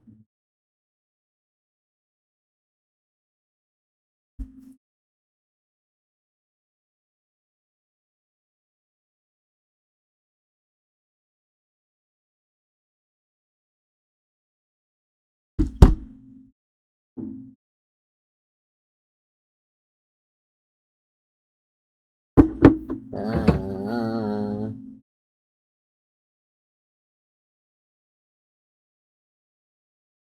oh, I'm logged out. Oh shit. You know what? Let's get rid of like rid of this schedule 2-page book and function exactly the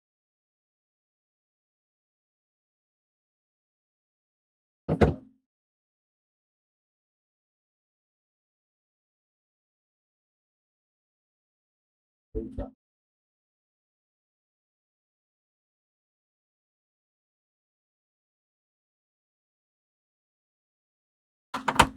Stereo copy. Stereo coffee. App or game? It's an app. It's not a video game. But the day will come where I make a video game. Mark my words, I will make the best MMO ever.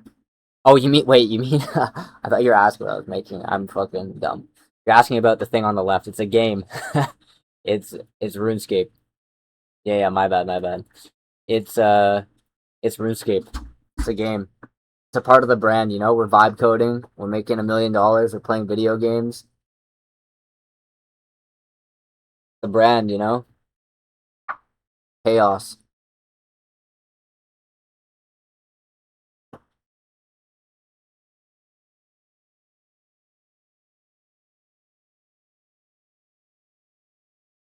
Have you ever seen a stream like this? Probably not, right?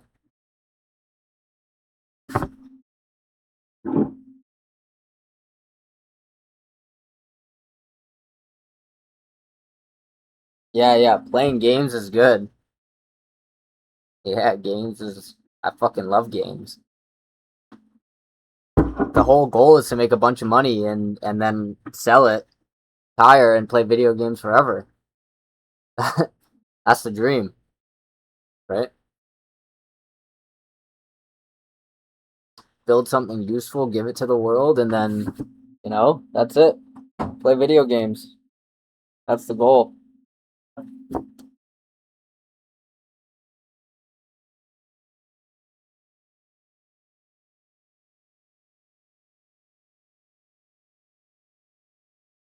Okay, so it's almost got this right.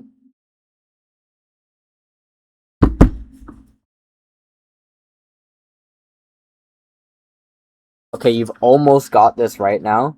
So as it zooms out, it should get to a maximum size that's a little bit bigger than what you have it right now, like maybe like 30% bigger than what it is right now. But when you zoom in, it should be able to get smaller in accordance with the size of the box so that it actually fits within it always.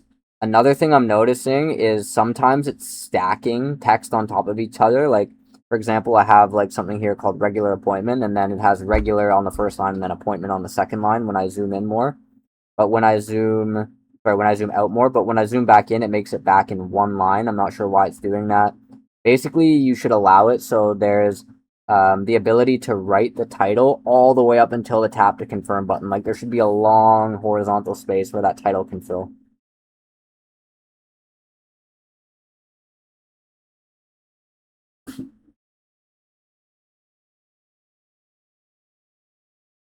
Yeah. A lot of people make money selling courses. I think the world is full of people that don't actually do things but sell information on how to do things, like something like that, you know? Yep.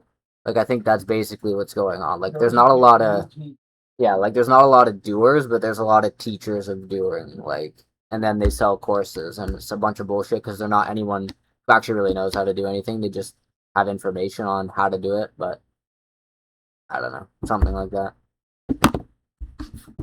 Larry 220. What does that mean? Oh, I got a robot talking to me here. Oh, Cheerio coffee. actually, good boy. It's probably a bot, and if it's not, then I don't know what to say.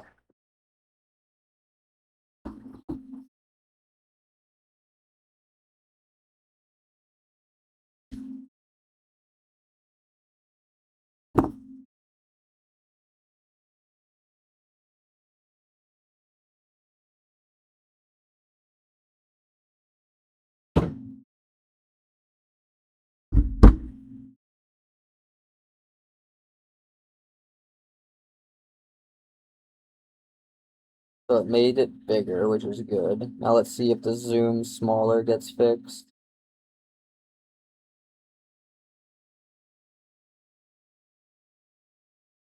So, still not.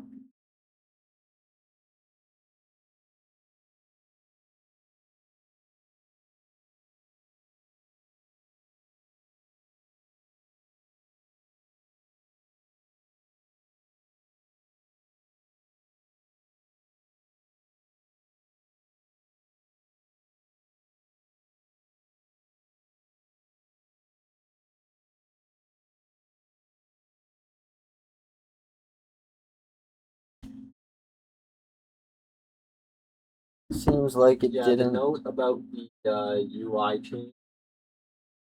Go through tap to top. That's fine. Partners.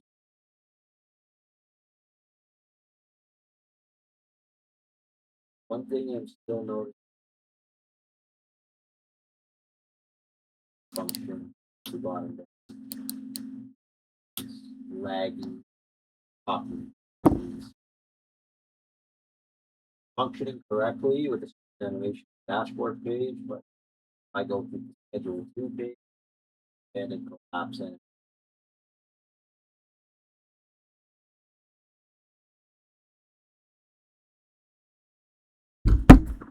Copy. Fun.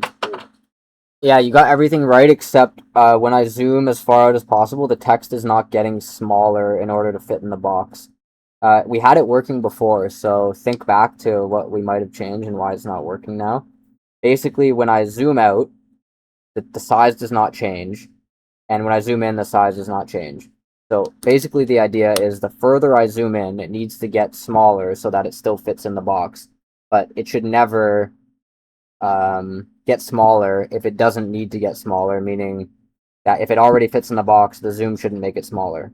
Zooming in should only ever make it smaller when it doesn't fit, and zooming out should only ever make it bigger to the point where it reaches this maximum size. And then the condition is that it always has to fit without clipping.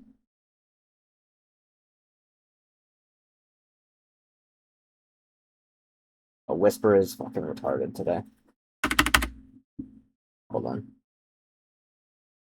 Hold on.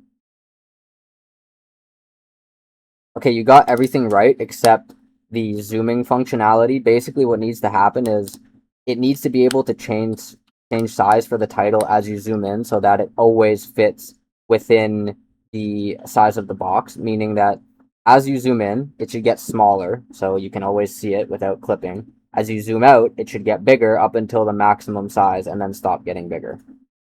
So to reiterate, when you zoom out, meaning the box gets smaller, the title size should get smaller so that it always fits. And then when you zoom out, it should get bigger so that it always fits and then stops getting bigger once it reaches the maximum size that you have set now. If you use notes and database to save rooms. Yeah, I have a whole repo. I have a whole repo of instructions, yeah.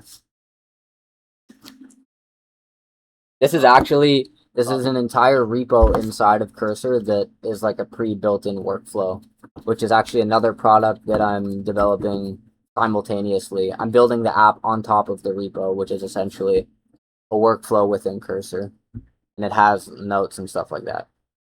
It's in like here and here. Yeah, there's a lot of shit going on. Yeah, hold on, I'm gonna get coffee. Better fix. You want coffee? No coffee. Is there no coffee? I don't know. I don't know. Well,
One cup of cereal coffee.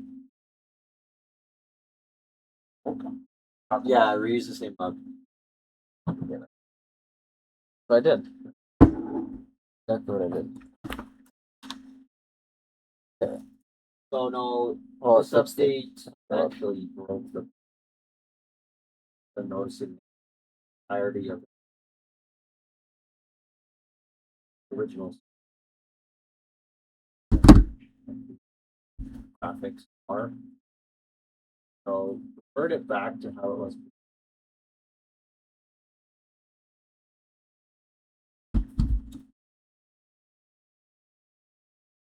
Okay, everything looks great now. Let's go back to finishing running out some tests. I already did a lot of them, but it's been a minute. I kind of forget exactly where I was. Give me back that prompt where you list all the data that was being touched that I needed to pay attention to and what tests I should run.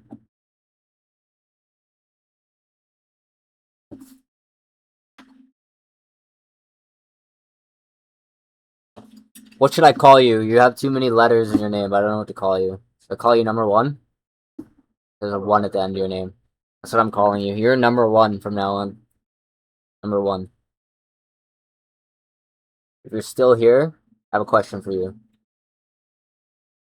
Do you think you could see yourself using something like this? Do you think it would be useful in your life to be able to? Yes, you. Yes, yes. You are number one.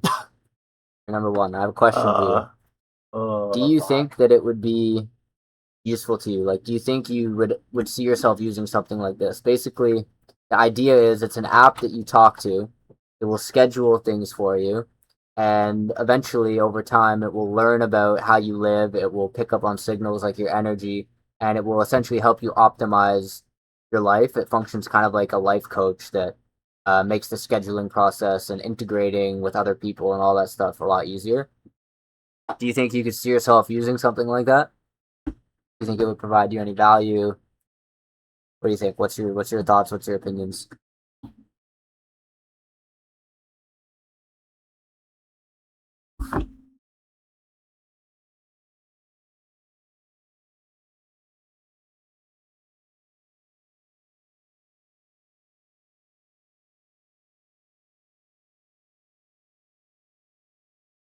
Well, I know why I logged out now. I got 6 hour logged.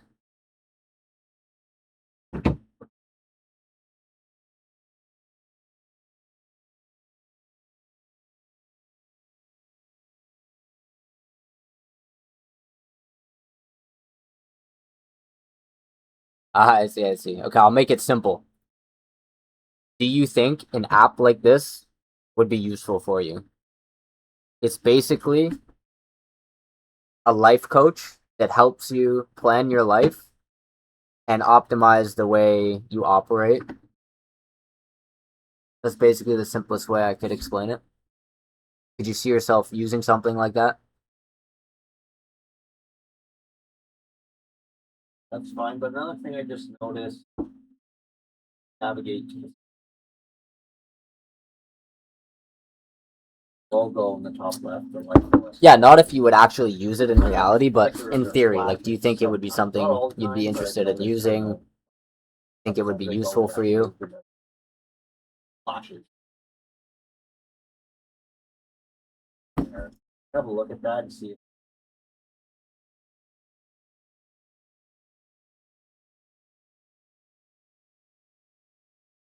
Okay, let's wipe the data and rerun these tests and make sure everything is good. Should be in a good spot now. Yeah, it's a little shoulder roll action. A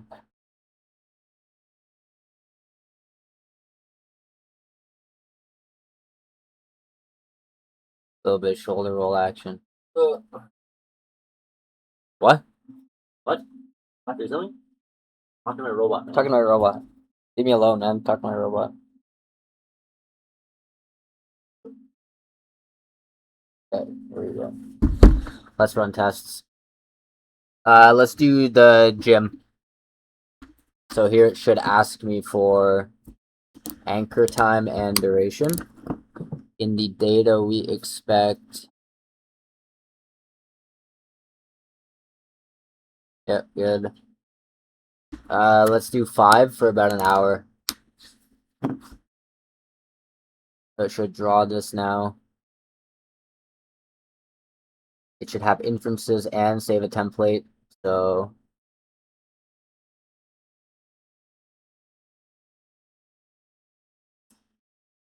there should be. I don't like that it doesn't say zoom for more here. Like it should. It should probably prioritize hiding the button over the zoom for more. Yeah, definitely. Then seems to have not.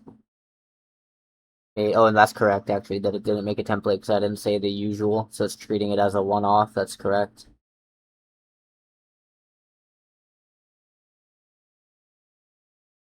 What do you mean two model? What do you mean?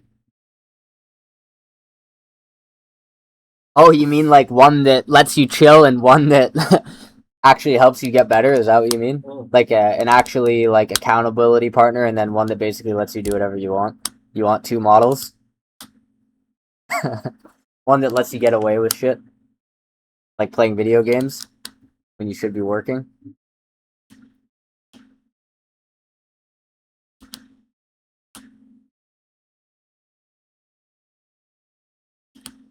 I know what you mean. I see, yeah. So the way it's actually designed is that the model will recognize this, who they're dealing with, and it will coach them in accordance with that. Like, you don't need separate examples. Like, basically, the one model knows how to handle all of these different cases. It balances, like, flexibility, actually helping people in a way that's effective for them. That's the idea. I know what you mean. That's a good point. You got to make sure that people will actually not be pissed off at it. Too hard on them.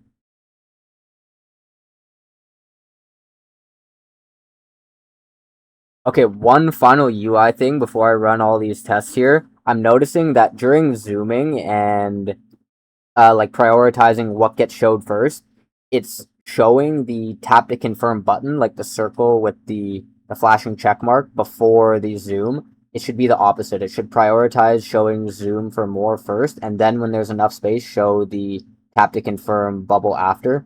So the order of priority should be tap to confirm text, zoom for more text, and then the circle button would appear after for the tap to confirm. Don't change anything else, just that.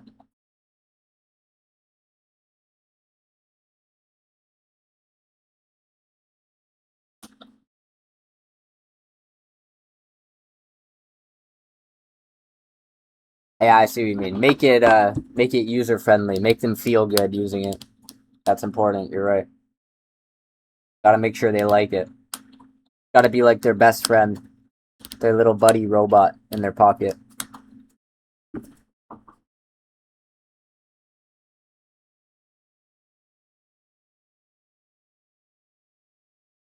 You got it. You got it.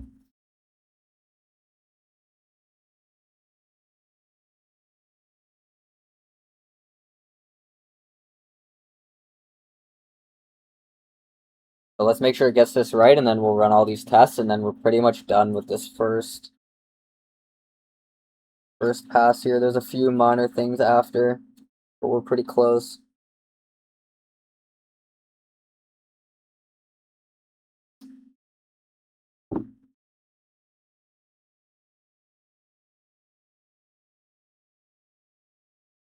Exactly, yeah. A huge part of it is the way that it checks in with the user. Like, that's basically like a part of what I'm designing right now. Like, this is an example of how the user has to interact after the agent does some sort of thinking. Like, these buttons here, like, it has to be really, like, user friendly, like, frictionless, you know? It has to be very easy to use. Has to feel good, has to feel seamless, smart, all that stuff. It's very important. Sounds matter, how prompts happen matters. It all matters. That's the most important thing, aside from obviously the functionality of it. Okay, so let's see if it did that. So as I zoom, it did not. Unless maybe if I... Oh no, it did actually. Just hadn't reloaded.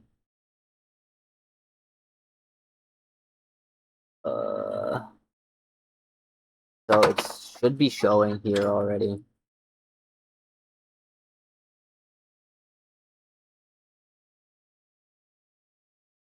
Yeah, so it's got the order right, but it's not showing zoom for more early enough. Yeah, so you got the ordering right, but it's not showing zoom for more until I actually start scrolling.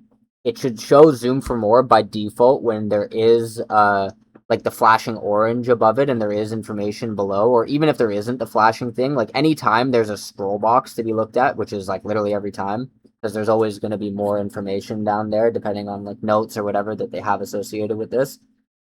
Anytime they have the ability to zoom, meaning there is something entered in that scroll box below, it should say zoom for more as the default, barring that it fits. And only in the case where the zoom for more doesn't fit on the most zoomed out version or the current zoomed out instance should it not show. But it shouldn't require me to start zooming to say zoom for more. It should show it if it fits. And then as I zoom, it should spawn the check button after that.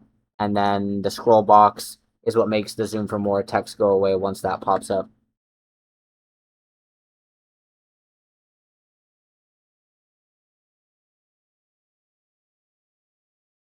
Exactly, yeah, there's a balance. It's like you want it to be your buddy, but also something that actually makes a change in your life, right? That's the careful balance.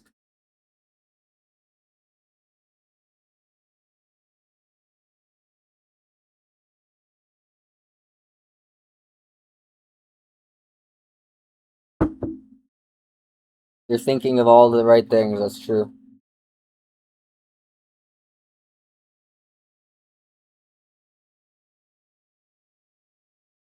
Let me put in a smaller box here and see what it does. So that completely broke it. New graphics and banded apps. Or I just want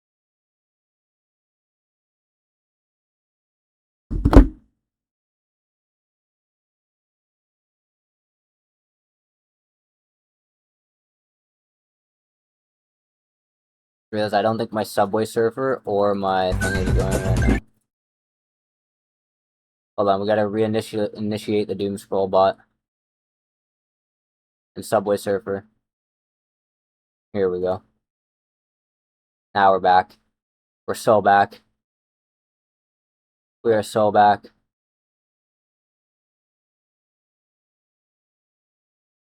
Here we go.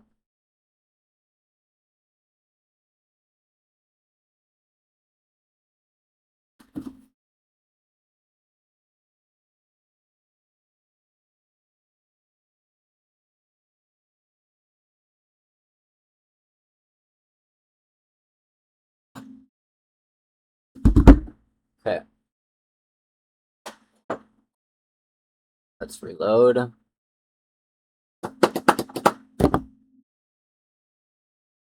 Let's see.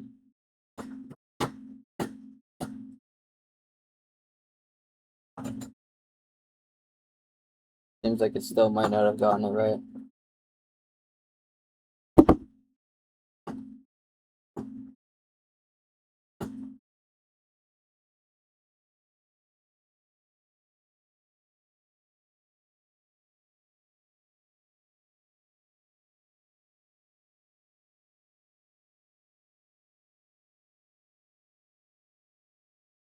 What do you mean, new design? Well, let's put in new entry. Do my regular morning routine at noon for an hour.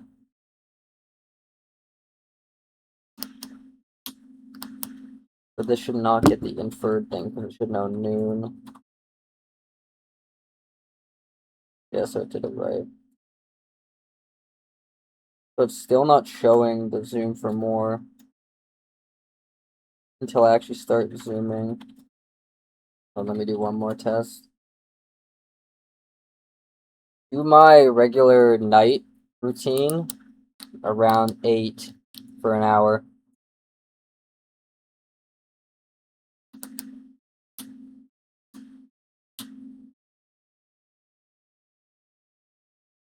If I reload.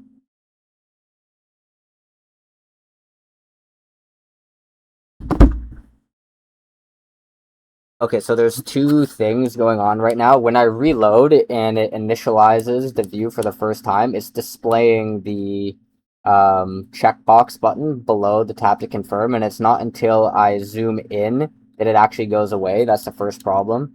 So it should not prioritize the checkbox button before the zoom for more text ever, whether it's on initialization or following scrolling. And then the other problem is even once I've zoomed out the most, it's not showing zoom for more when it should be. It's still waiting for me to scroll to actually show it. It might be because it thinks there's not enough room. I do have a 1 hour block right now, and there is quite a bit of space below tap to confirm. It should be able to fit zoom for more without me having to scroll and create more space for it. So fix those two things.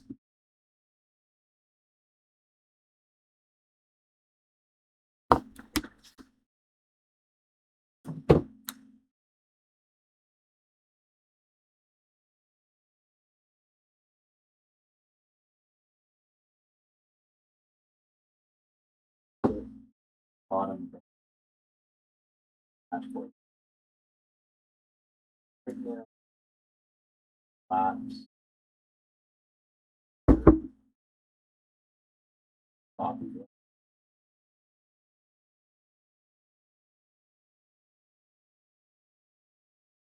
Labs and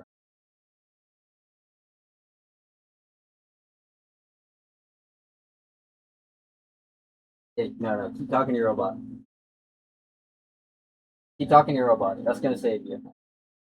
And make sure you drink your Cheerio coffee too.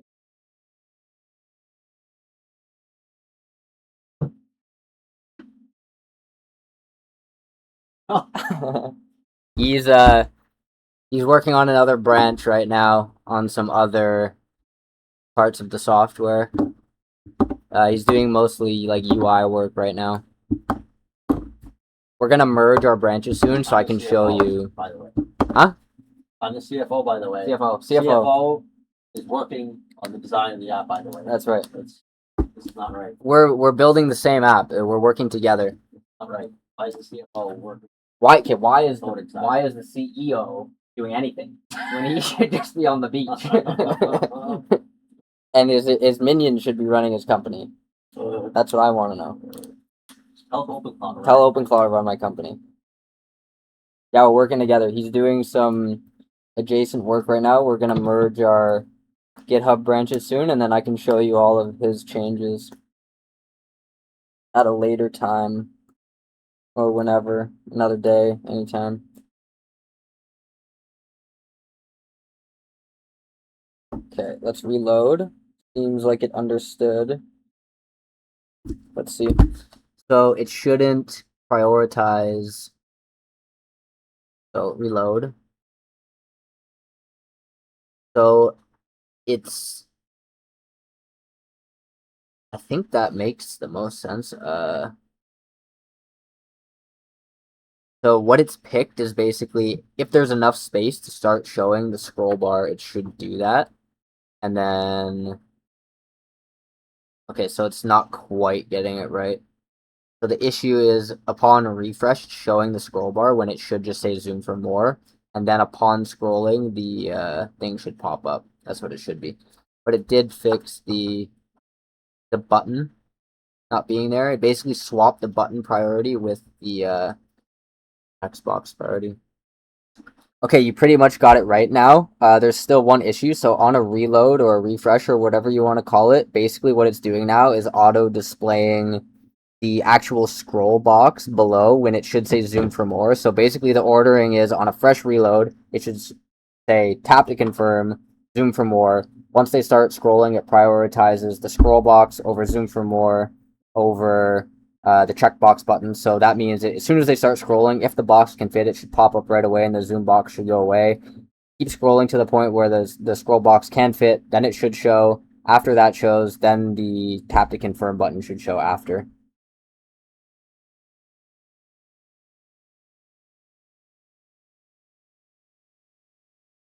I think that makes sense. Or should it be I got Discord. Yeah, I got Discord. Hold on. Let me send it to you. You know what? I should make a Discord channel. Let me just make a base. I'm gonna make a server quick. I'm gonna make a server quick and I'm gonna send you the link. Just join the server and I'm gonna do some work later and make this an actual community for what we're doing here. So hold on, let me just make a server and then you can send it to me there. That's great. So the on banner now that you expand how to bottom bit Give me 1 second. then apply to tab.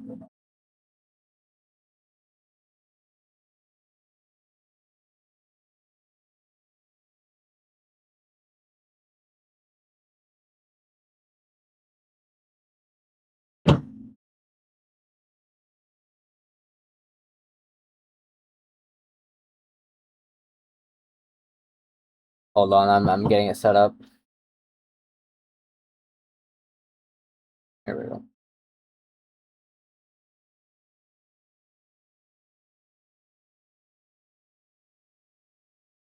Okay, let me get the link. Let me go to Kick. Here. Try that. Brendan, try joining this too.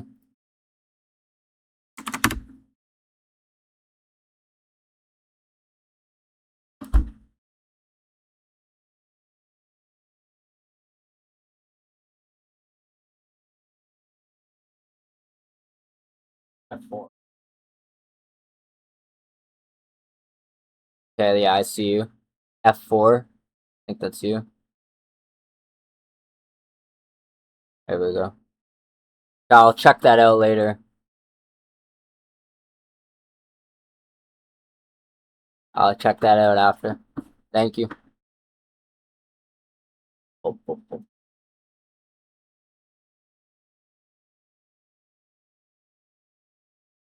Okay, so it says that it fixed this. Let's see.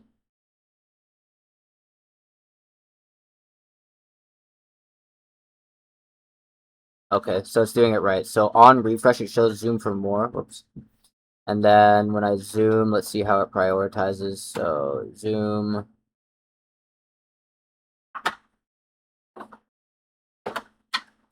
We'll go box and tap to confirm. Yep, that makes the most sense, I think. Let me do one more check.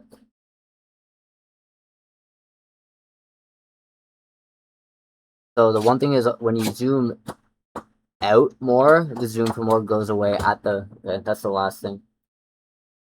Yep, that's perfect. The final problem is when I zoom out to the maximum zoom out distance, for some reason the zoom for more text goes away, make it so it stays.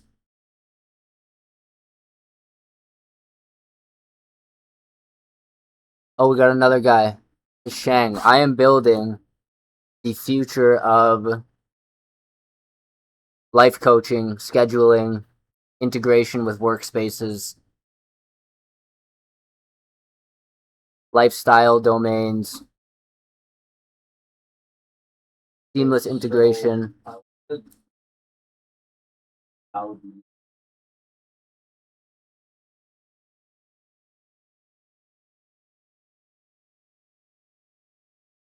it was or was Let me give you a block tour. Give me a sec.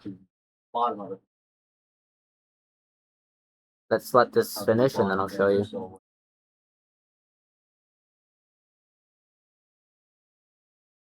Okay, it works now. Good. Upward.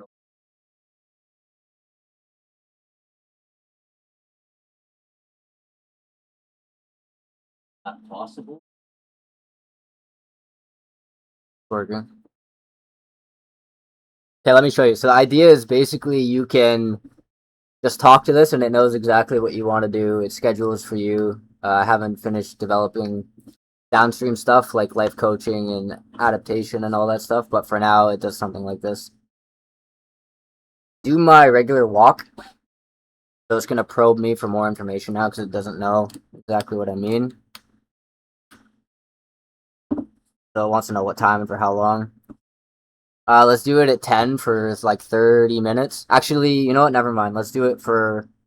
Actually, you know what? Just scratch that whole thing. Instead of the walk, let's do a push-up workout. We'll do it for 15 minutes at 9. So it should be able to figure out everything that I told it to ignore and pick out only the important stuff here. And then now, because I gave it all the right information, it's going to attempt to draw it into my schedule here, as it did. You can see, so, okay, so it still didn't quite fix the zoom for more in this case properly. Okay, so now you can see here, what it's done is essentially scheduled this for me just by talking to it. It's not quite getting... Oh, I see, I know. It didn't create a template because... I see. So I need to enable further zooming. Great idea. Cool. Yeah, thank you, bro. Drop a follow if you want to see this this whole journey. It's gonna be crazy.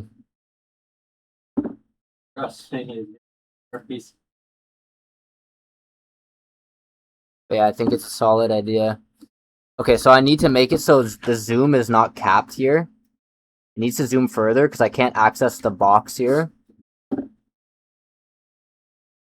can't access the box. And I noticed one other potential issue. Oh no, it wasn't an issue. This shouldn't be a template, so that's right. So the zoom for more when it's really small is overlapping right now with the tap to confirm. That's no good. And then I need to enable more zoom. Okay.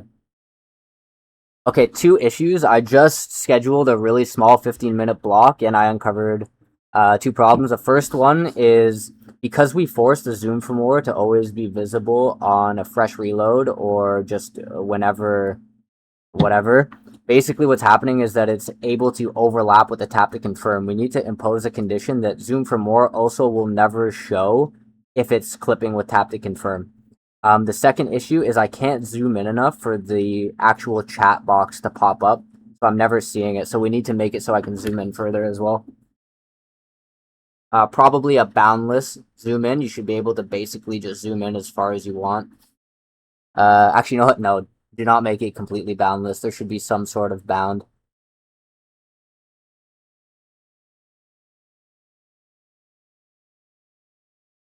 Okay.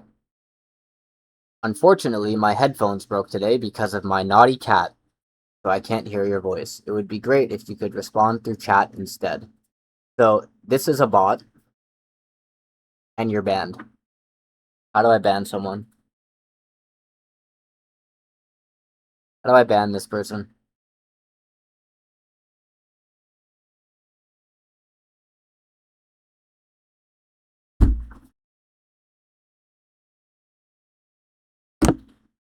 Watch.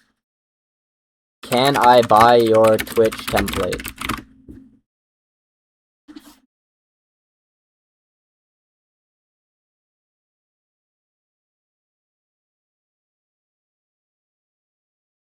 Let's worry about that.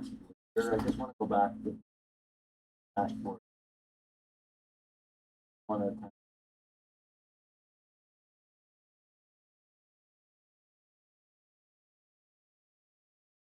Like top half on there. Hey Shang, man, you didn't follow me. Like down. Heartbroken. We're gonna miss the journey, dude. Looks like it fixed it. This should not. So yeah, there's no clipping now. As soon as I zoom, it should prioritize. Zoom for more, good. Now the box, I should be able to scroll further. Good, good. Okay, so that's working as intended now. Okay, all of this is in a good spot now. I need to run tests. Okay, all important UI fixes are in. Let's pull up those tests again and run them. Give me that prompt that you just gave me.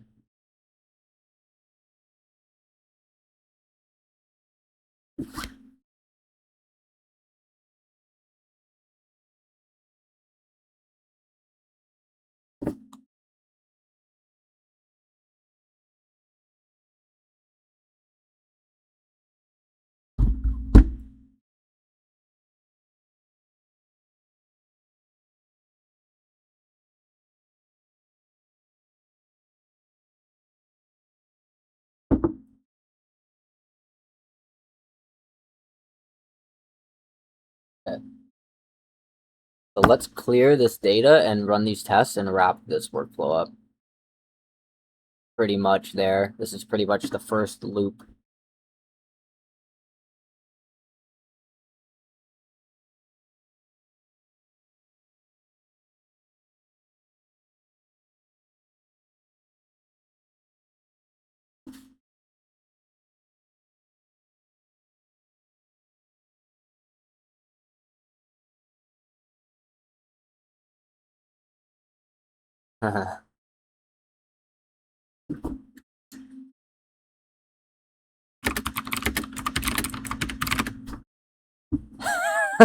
What?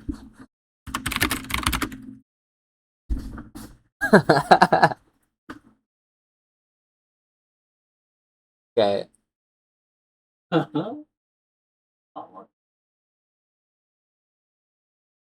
Anyone send us a Mac Mini? I need more compute. Somebody send me a Mac Mini.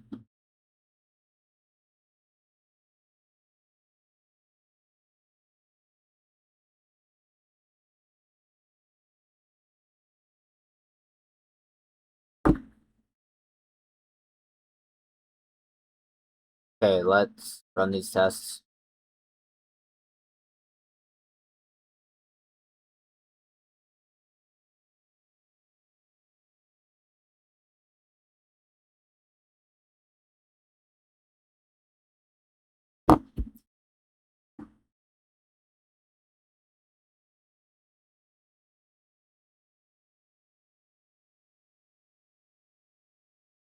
Okay. Let's start.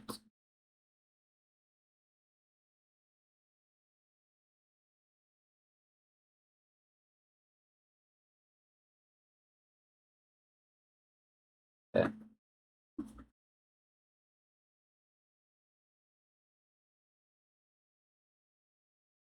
Yeah, that is perfect. Good list. Like you.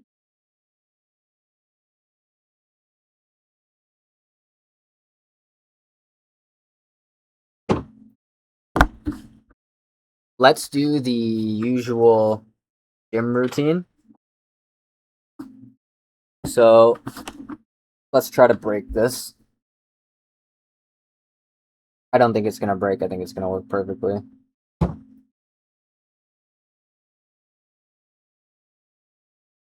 So what we would expect right now is a parse targeted to a template that it doesn't know how to draw because it's missing an anchor as well as a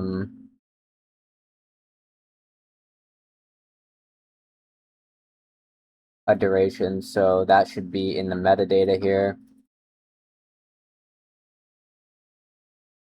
So it should be targeted to a template. Yeah, so activity template is sprouting correctly. 5. So I'm not going to give it the duration yet and see what it does. It should now follow up for that. And how long should that be? Good. Like an hour. So it should now draw this and fill an activity template, which it has. Good. The duration should get updated now to 60. Yep. So is complete got true, that's correct. Active is true, verified is false, all of that's correct. Because I have not confirmed any of it yet. So let's go look before we do that in the schedule days and see what it has done. We'll look here. So it's proposed. Proposed should not get switched to until confirmed is true. This should not be confirmed. So that's correct for now. The segments true. This is right. Getting the day right. Yep, it is. So that all works. Now let's test confirmation, but not a full confirmation. We'll do a half confirmation right now and then pause it. So let's swap this to AM, meaning it got the inference wrong. Let's pause it. And hold on.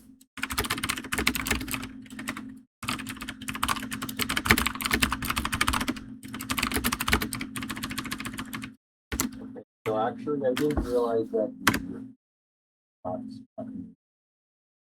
Okay. So in this paused state, it shouldn't have flipped.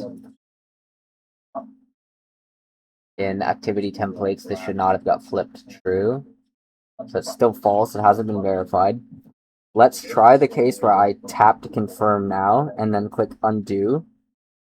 That reverts correctly. Let's make sure that's reflected in the data. So it's still false. That's good. Now let's let the confirmation actually run. So verification should pass now to true once this timer counts down.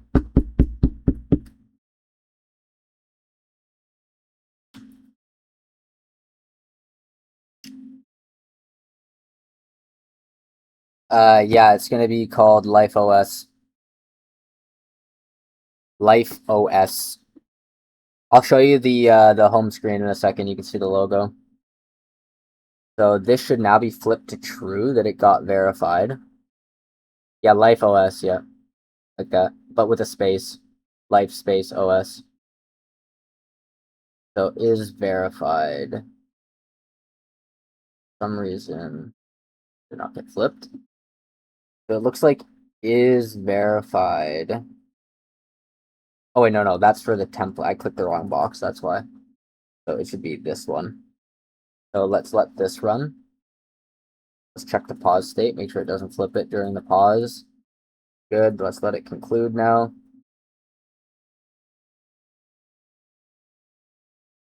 So it should now flip this. True, okay, that's correct. And now I believe, so proposed should still be here, and it's not until I actually confirm the whole block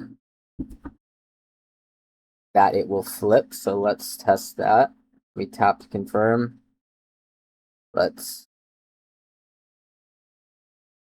Yeah, that's okay. It doesn't really matter. Like, if something becomes successful, you just push them out of the market and you just like buy the name or whatever. Doesn't really matter.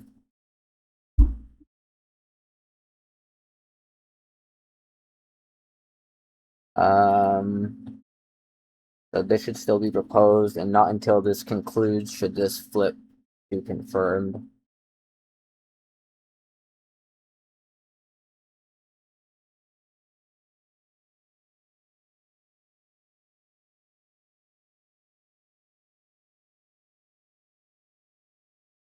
So this should now say confirmed, which it does. So that whole loop seems to be working. Third notice. I should test these. Let's do the regular morning routine at 8. Should take about half an hour. Actually, no, probably just like 15 minutes.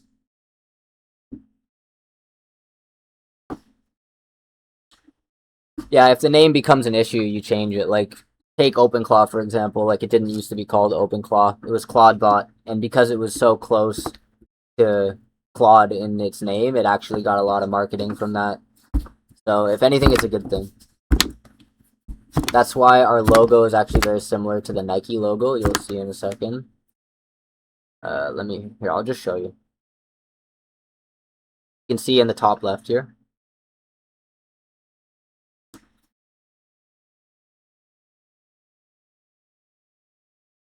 See that?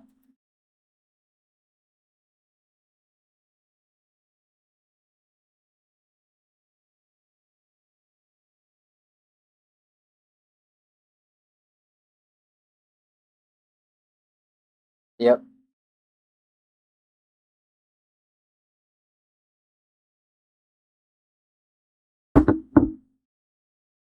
So Zoom for more goes to blue. That's fine. I like that actually. Because the orange maps to the actions needed kind of thing. So I just put this in here. This is working. Zoom, zoom, zoom. Working.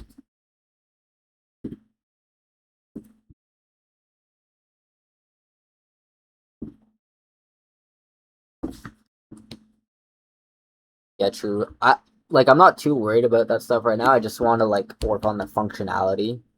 Like the actual name and everything, it doesn't, I don't know, like it matters obviously, but it doesn't really matter right now. What matters is the app works as intended. Whatever it's called is whatever it's called. So what did I want to test? This inference notice. So So this is supposed to live. Yeah, you're right. I get it. Like that is true. Like you do want to buy it sooner rather than later, type of thing. That is true.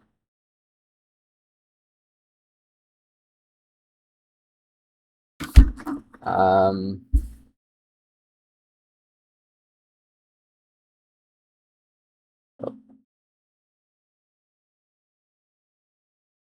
that's here in segments. So we're looking at. Oh, I gotta refresh this.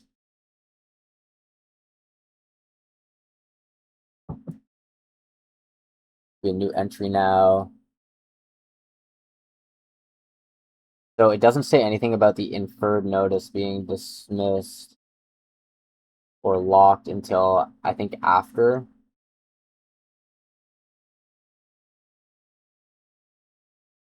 You hide it, right? Yeah. And then it shouldn't be able to come back.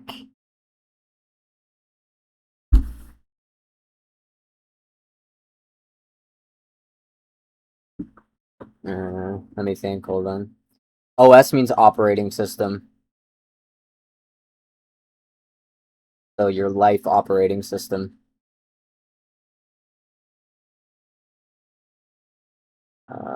What was this getting at? Notice dismissed.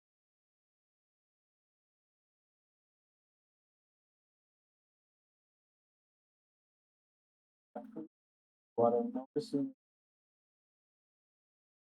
but something very specific.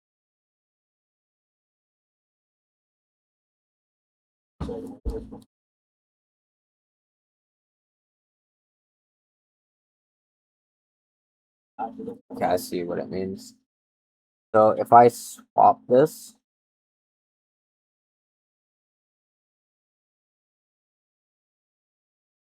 it should now right here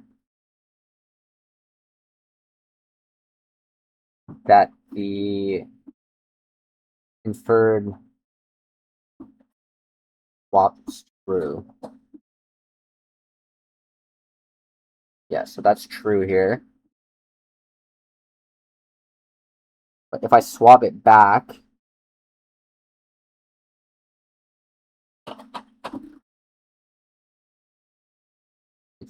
it should stay as true, I think, according to the code, but I don't know if that's what we want it to do.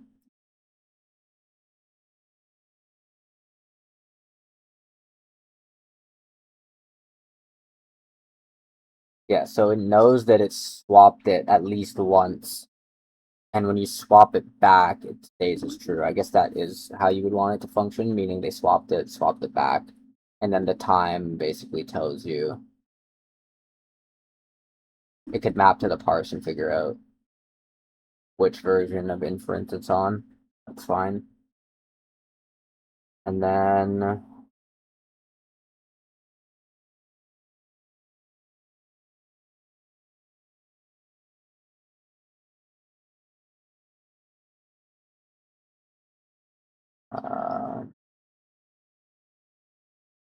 inferred notice locked.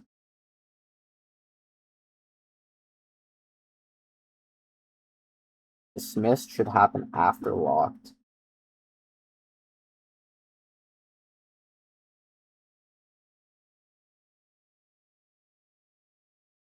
Um,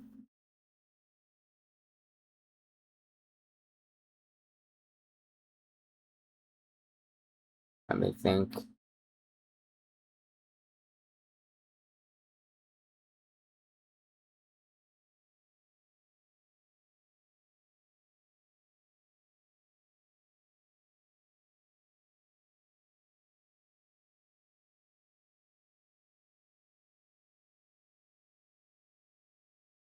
Now that's better when after pushing the button, you know, here So this should make that light up. locked go to true. So this is basically making it so if I do this, this still works. Entire thing. But if this happens and it locks, that won't let it happen anymore. think that is functioning as intended. And then I think the hidden. So now we should see that it's locked.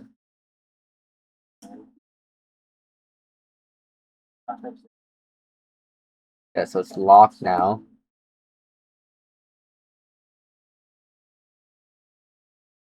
And then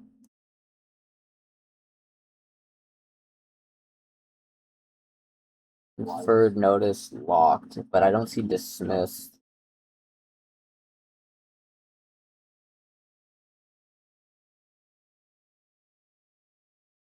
Hello? I'm live. My stream can literally see this FaceTime call right now. What's up?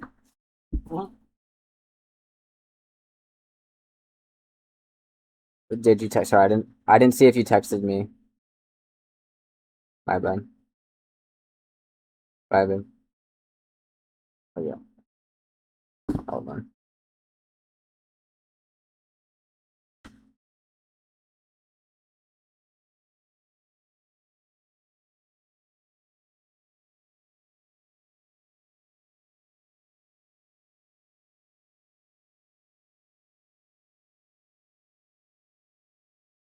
Okay. Life ARA. What's that? I don't get it. Explain it. Okay, so here we have locked is true, which is right, and then infer notice dismissed true. Aren't these redundant? Like it only ever gets dismissed when locked is also true. I think that's unnecessary. That's work properly. Traffic.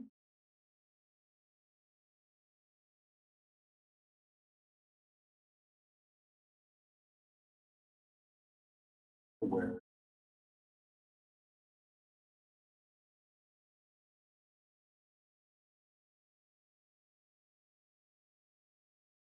upside What I meant.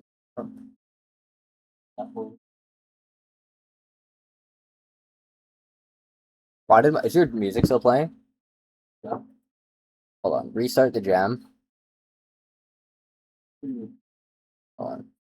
It's all fucked up. Something with the FaceTime call fucked it up.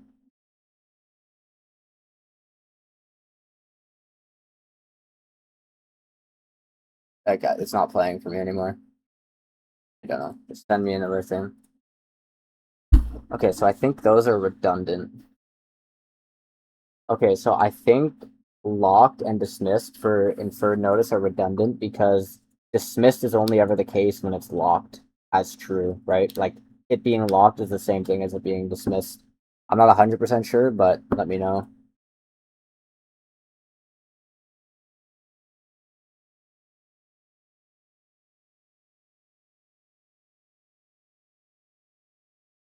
Okay, so that.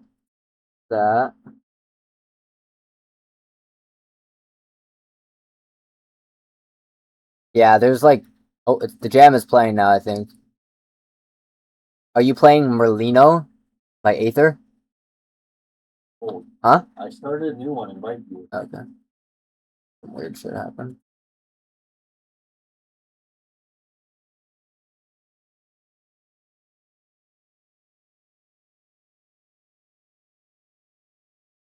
There we go.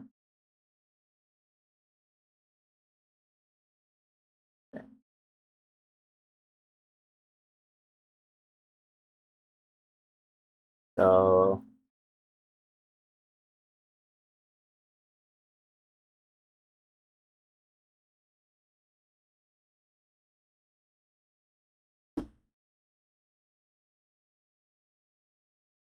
Yeah, traffic.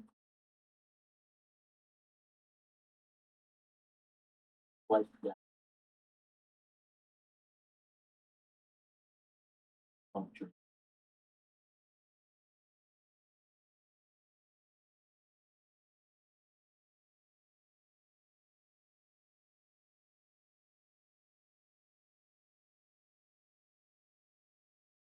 Okay, I see. Let's do my usual walk around 11 for about an hour.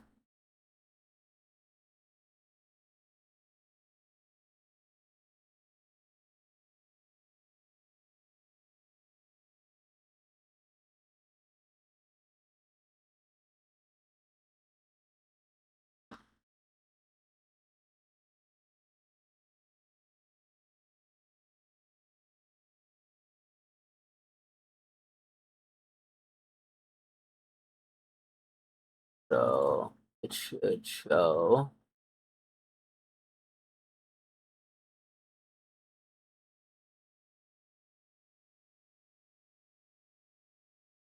Entry, inferred baseline.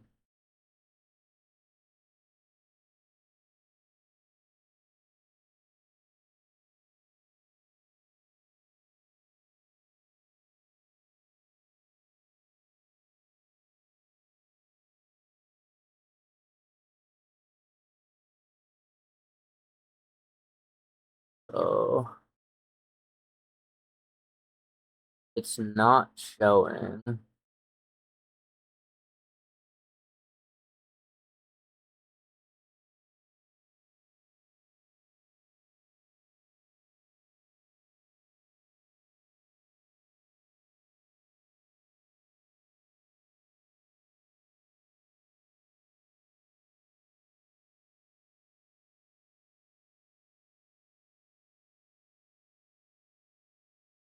So it seems to only be showing.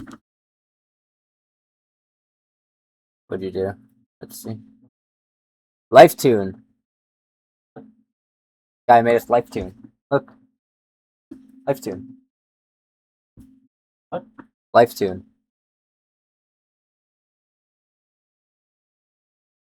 He's spitballing ideas. Yeah, it's something to think about later, like if the name is taken or whatever. Yeah, like.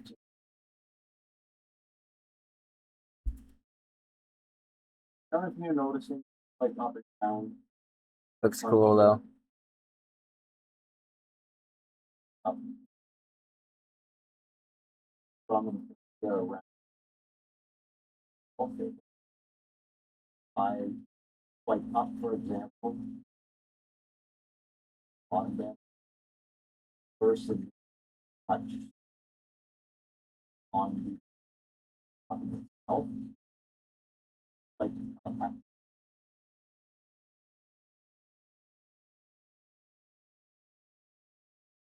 further away button. Also, So it's I not noticed doing what it thinks it's doing here. are Saying there should be an inferred baseline right now before I do a swap, top half which it doesn't.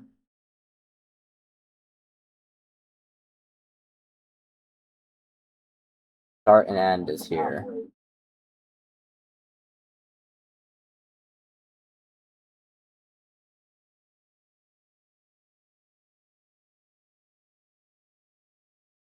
Yeah, so we'll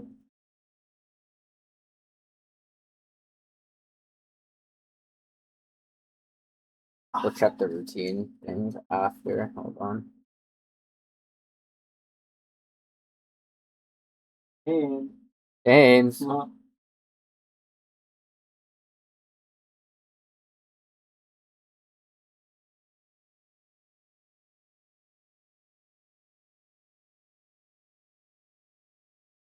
Okay, I see. That makes sense. I just ran another test now. Basically, what's happening is before I do the inferred swap, it's not actually tracking the baseline start and end times from inference, at least not within the data. I'll paste the row in from what I'm talking about. It's referring to the lock entry. Let me know if you can see what I'm talking about.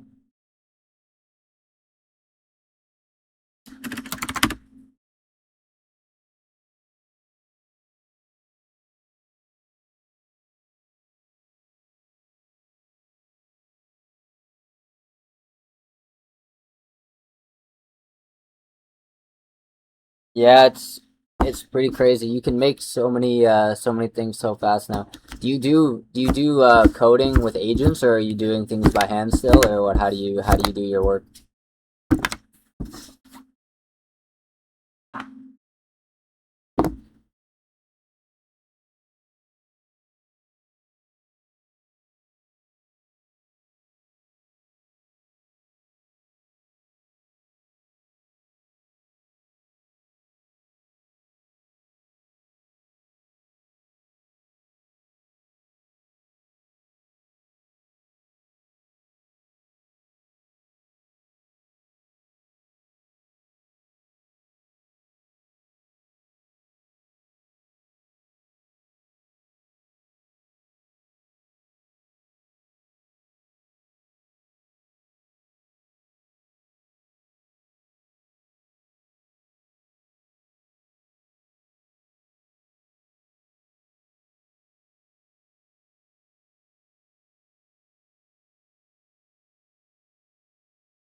True, true.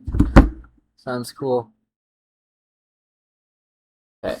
Well, except it matches what you're describing.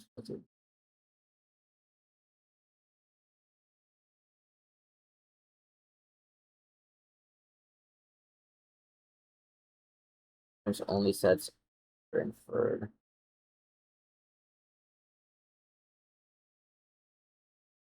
Every save.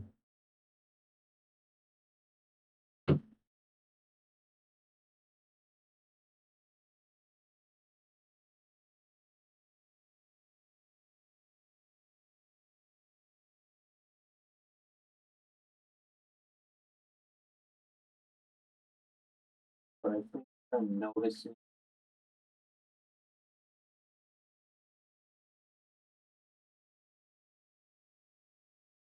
That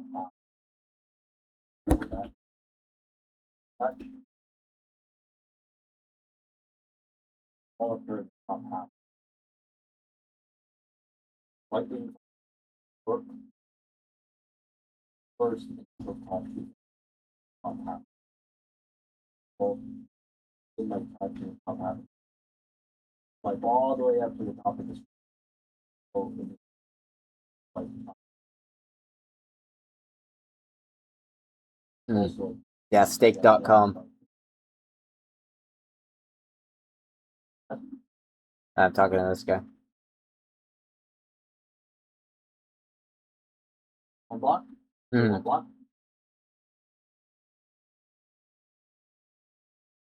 But from out for a walk.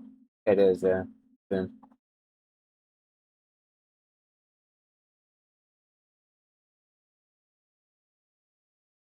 And some reference and partisan.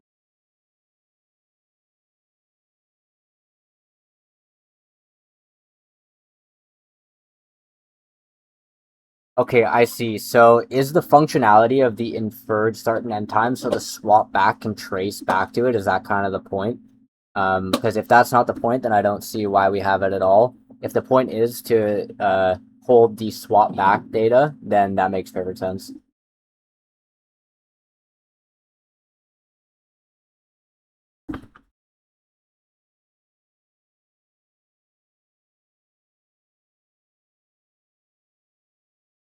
I work from the moment I wake up to the moment I go to sleep. I woke up at 4:30 a.m. today, and I'll probably go to sleep at 9 or 9:30. So what's that, 15 hours or something? At least 12 hours minimum, probably more. What do I do to make money? Right now, nothing. No income.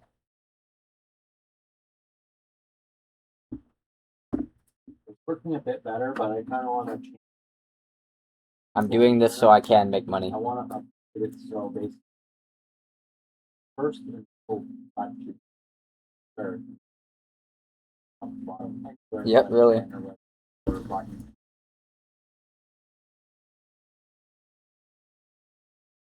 after. Yeah, so this is working correctly actually. And I Anywhere understand on it the now. move. And next It's test. my first touch. Second touch.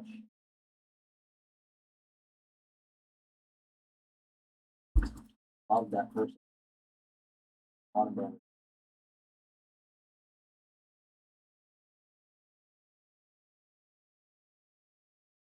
part of That's something to figure out later.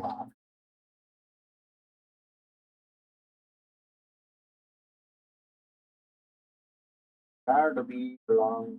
There may need to be investors brought in later, possibly. I don't know yet. I might be able to do free marketing. Possible. I don't know. We'll see. Or maybe we'll just need to go rob a bank. I don't know.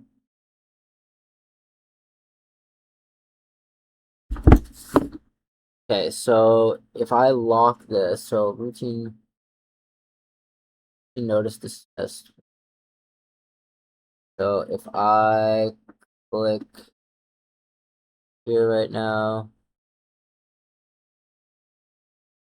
Yeah, you definitely got to get people to see it. You need money for ads, like 100%. Marketing is everything.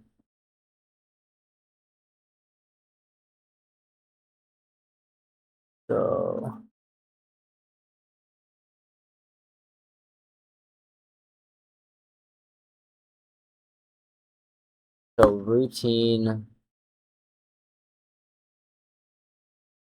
notice. So if I click this,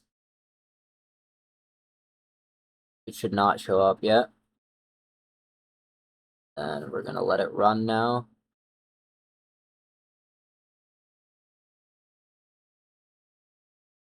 And should now pop up in here.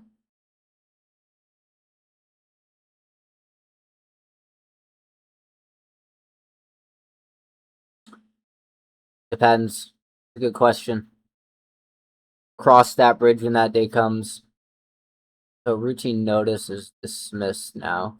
So that's correct. And then routine notice locked should also be true. That's correct. Now this should get linked to an activity template here. Yeah, that's functioning perfectly. Correct. Like, So daily template should have null. added crossing.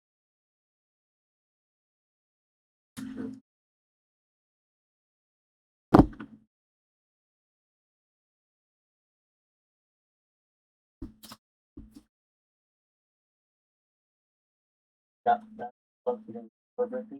So let's just Yeah, true. function.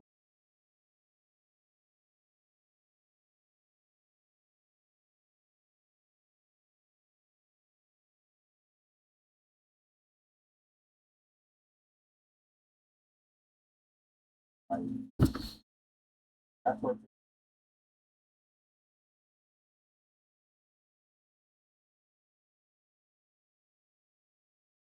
Okay, I think it's mostly looking good right now. One thing I just noticed is that for the case where I was using an activity template and it's not a daily template, it's storing in the segments column that daily template version ID is null. It shouldn't do that. It should just not include it in here. Null is an inferred state. Like it's true that it is null, but it doesn't need to actually be written in the data. It's just an unnecessary piece of information. Make sure that there's no stale nulls being picked up anywhere in anything we've done.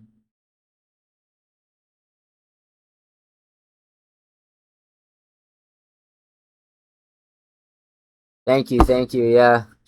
I appreciate it. I wish you the best too. You should keep checking in, watch the progress, see how it goes. It's gonna be a journey.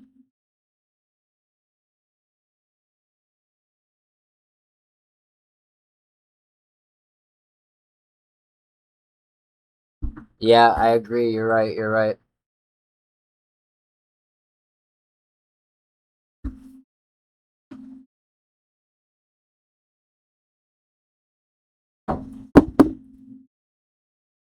put it up.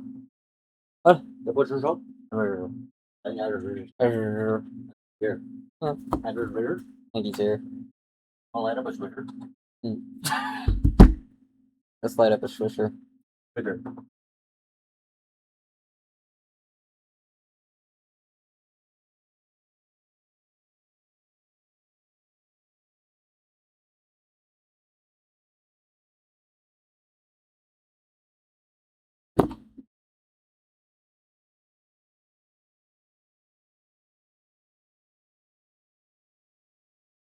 Yeah, okay. Let's do that now.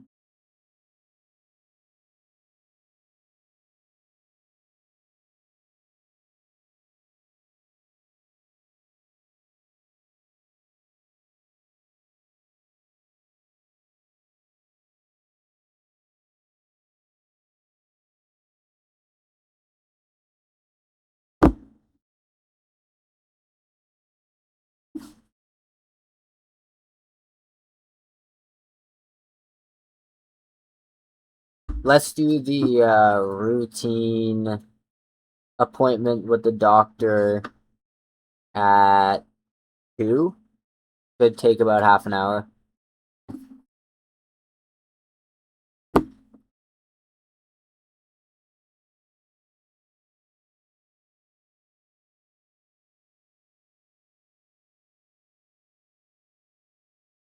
Oh no.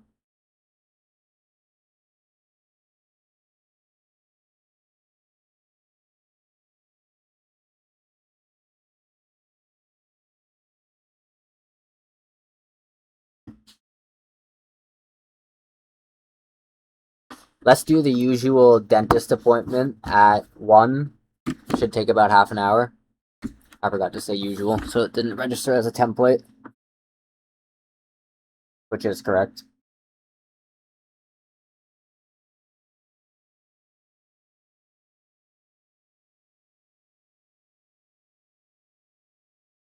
Why isn't it?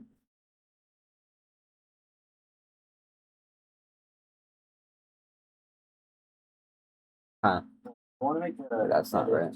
dashboard. Starting at the dashboard view. Or right side of the top side. I don't want any full bar visible at all. But you'll see. Market still. Get rid of these full bars from static.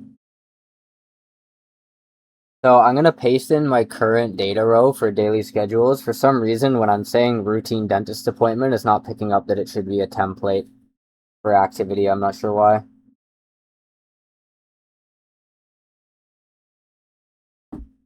For compute. More compute. Tokens? I need a lot more compute. How many more tokens? Can we up the token count? How many more tokens do you need? Like, all of them. Somebody call Sam Bettman. We need all of the tokens. Nobody else gets tokens. All tokens. Go to us, right? Okay, how about offline bill? What? Tell me something. We crank the compute, acquire all tokens, and sell them. Buy all tokens, we can offline it, and we tokenize the tokens. Like Bitcoin. And it's our own token currency. Why is this not? Think about that. Think about that.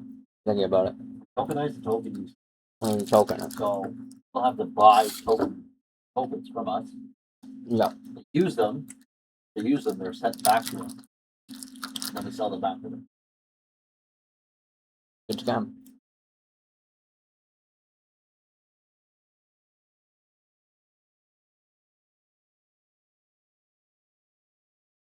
I just randomly.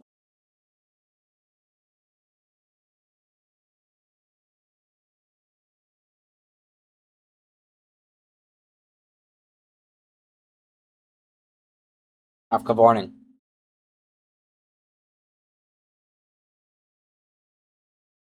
That's good. Except these changes. Close out this. But it's some additional,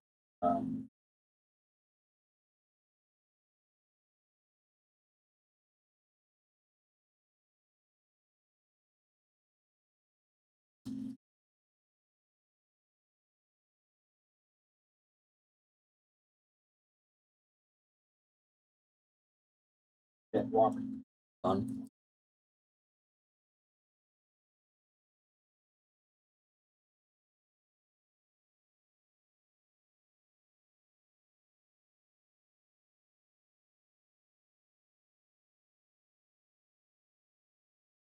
Let's do the regular chiropractor appointment around 12. Should take about half an hour.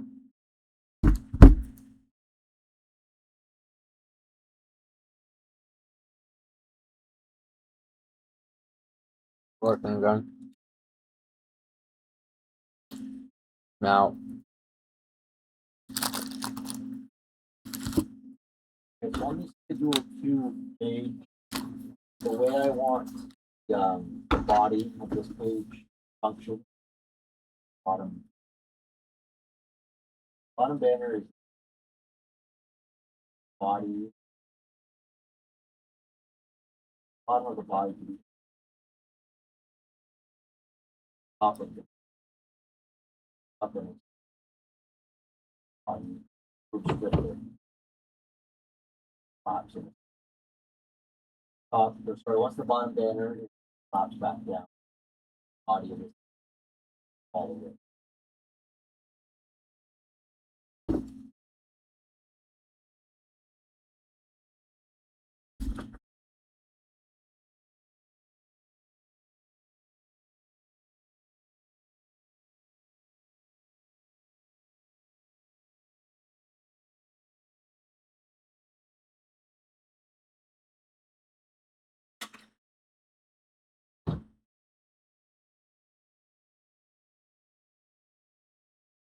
This yeah, printers.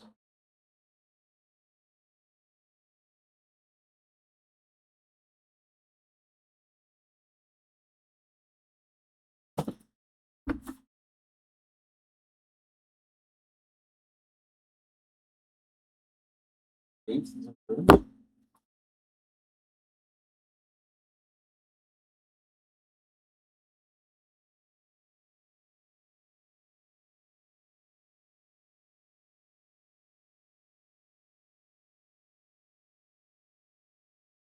That's good. Let's lock this.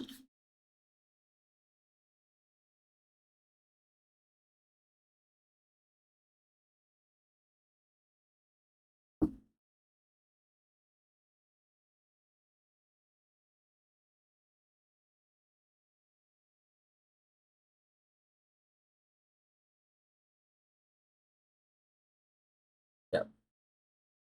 Good.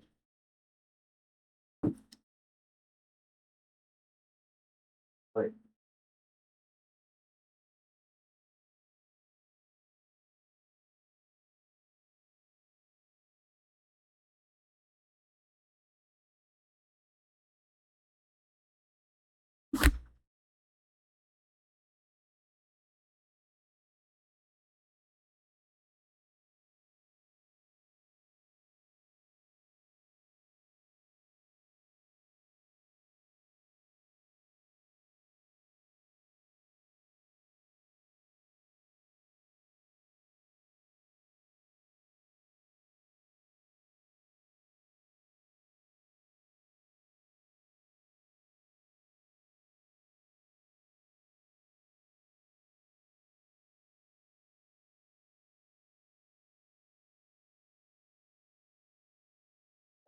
That's perfect.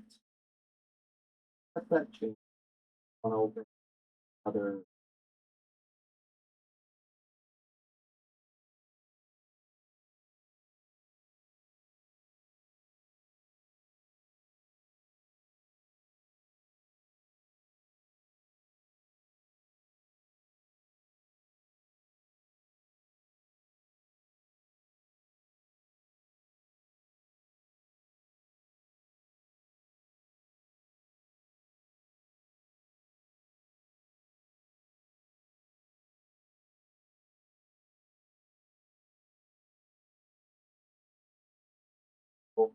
Schedule page now.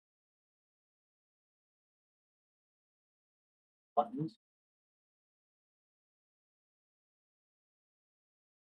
Do my usual Muay Thai at 9 for an hour.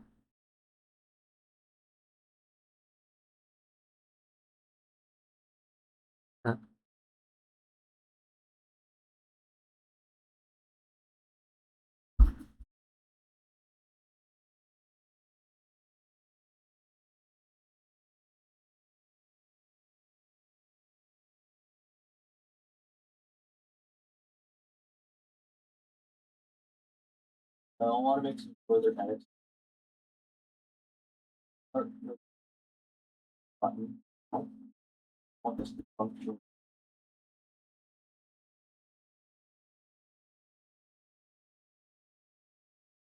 Box. Further edit. In this box. Buttons. All of this. Button. For the professional box.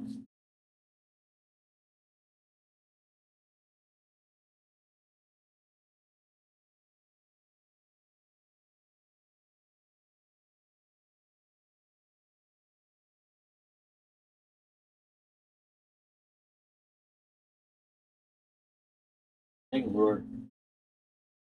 What? Getting lured. They're getting lured. Robot luring us.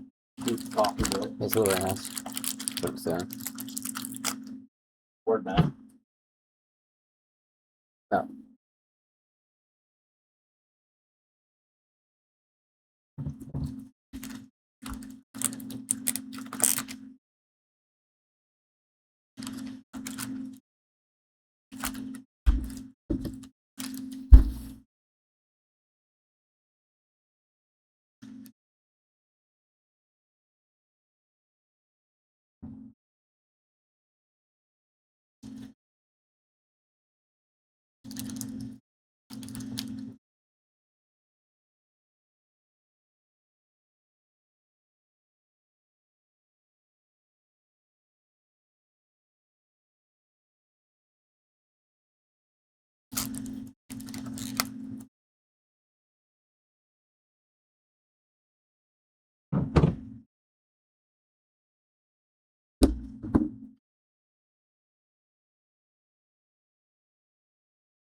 All of D passes.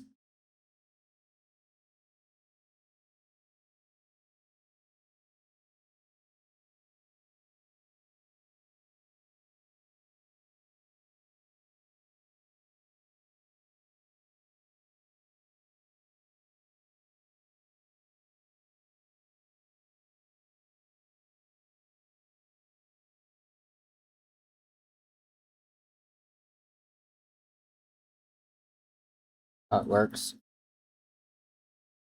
D passes.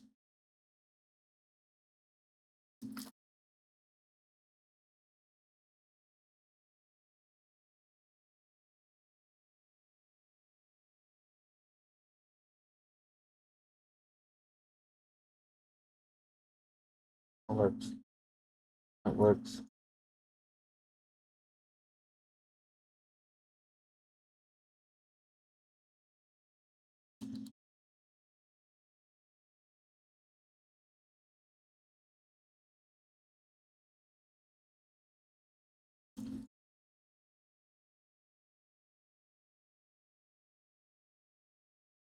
Firm locked.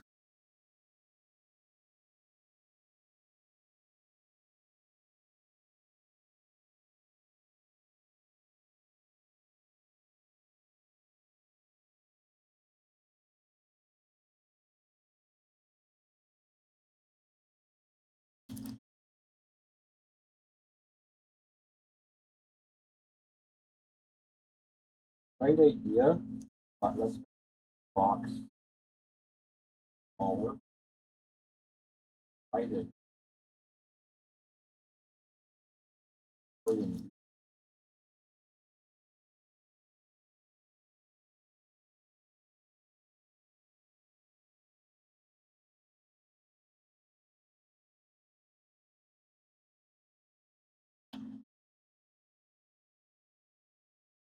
That works.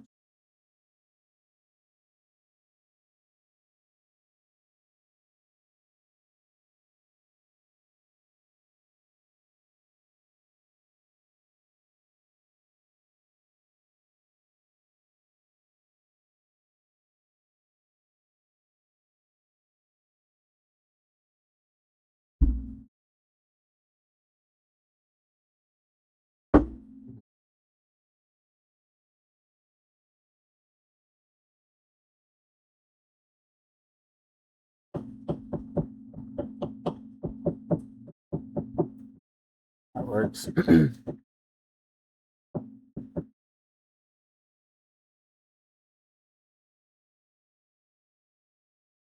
Okay, I believe I've ran all the tests. I'm a little bit unclear on C1 and C5. Can you just explain what those are trying to test and what they mean? Also, there was one thing that also I was unclear about in section F when you were mentioning grace.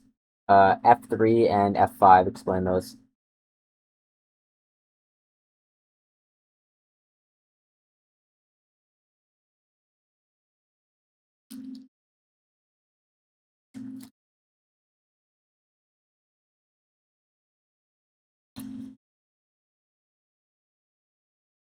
Working however the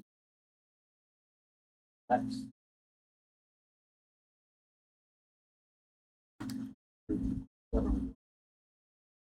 object standard.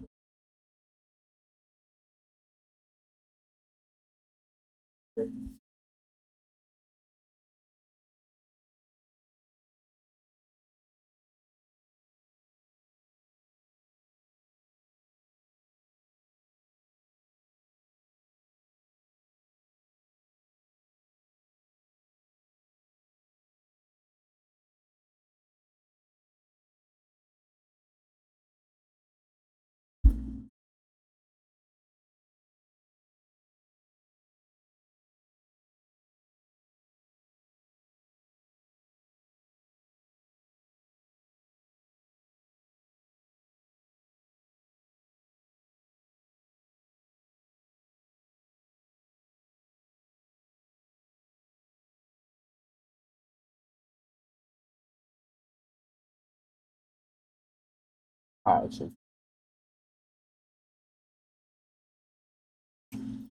let's do the regular really gay routine at 3. Huh. Could take about, it's going to be a long one, like an hour.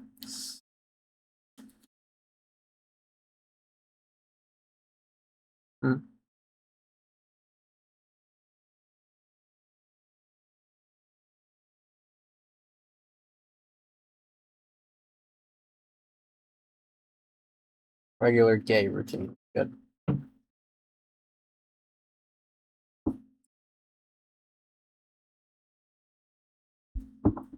Mhm.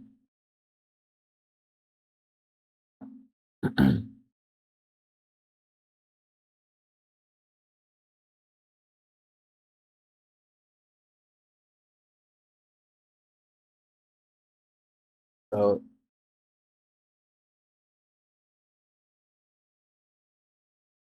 Well, that was okay. oh, I just noticed an issue. Whole bunch of years behind. So we're on the right track. Go back to before. Just try fix it.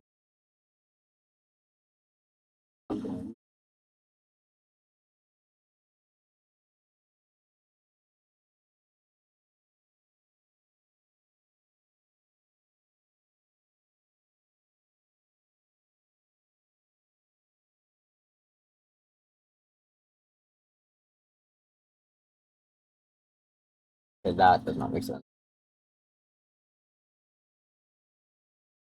Cool. Okay, so I just ran the C1 test, and there is definitely a problem. So what's happening right now is when I tap the box beside the template to essentially unmap it, it's actually setting is verified to true, which is the complete opposite behavior. That button was intended to mean this is not a template. So it should keep it as false actually, and then it should turn active to true. Or sorry, from true to false. So that is a problem, it's working backwards. And then also what I noticed is the tap to confirm button doesn't make a lot of sense right now because tap to confirm is basically saying yes, this is all correct, but what it actually means right now is if you press tap to confirm, it would make it so you're saying that it's not the template that you want to use, which doesn't make sense. So I think the easiest fix here is to invert the order so that the default is that it doesn't get accepted as an active template until it's confirmed, and the functionality of the tap to confirm as well as the check beside the template check is to make it active rather than the opposite as we have it now.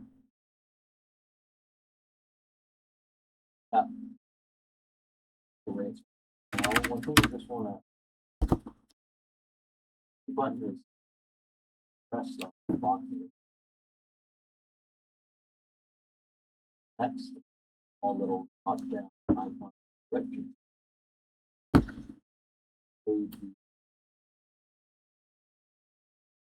Top right. Orange or document, and then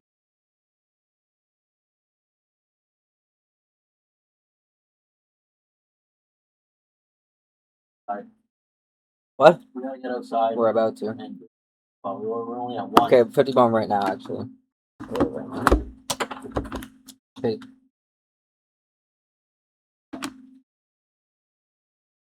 Oh, how'd you broke it? Broke. It broke. Huh? Everything broke. What? It broke. Yeah. Broke. The layer issue 50 bomb. Where did the thing go? Oh. I got a swap thing. Uh-oh. Thank God. What? God, I found it. Where was this? Hold it back. Where? Like, turn it. Where? Right. Where? What do you do? This. What? This? Other way. Other way. Where was it? It wasn't like that. All the way. Like, all the way. Yeah. Over here. Yeah. Sure? Yes, I'm sure. I've never been more sure. Azure? I for sure. Azure? I sure. I sure. I sure. Azure. I sure. Sure. It was not like that before. It wasn't like that. What? No, it wasn't. No, you're right. This? It was not. straight. You're right. I've never been more sure. It was very straight. Could it be like this?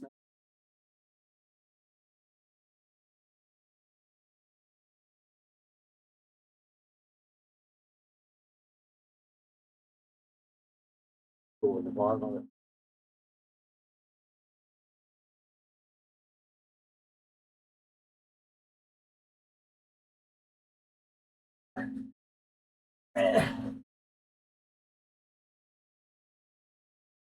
Hey, hey. One button, make it so this chair can't roll over the bottom of the car. Gotta give me 50. Tip squeak pipe down. Oh. Yeah, she's getting my right my. What?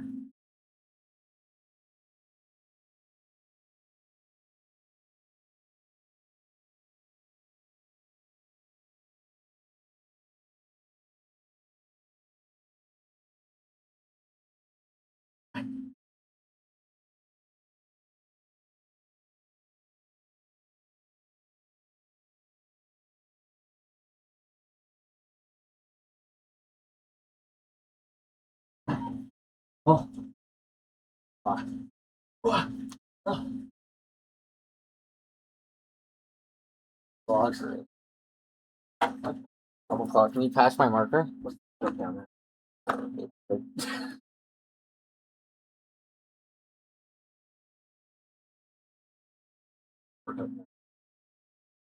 Divide and count two. I will. What? I will divide and count two.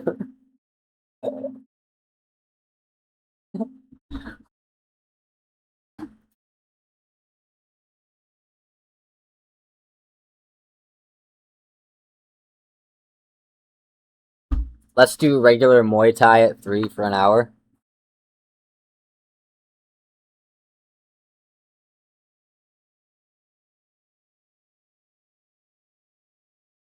Okay, so this should now be the opposite.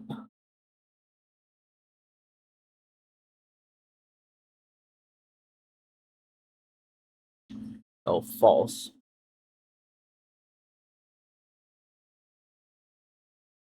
I think is active should be true, but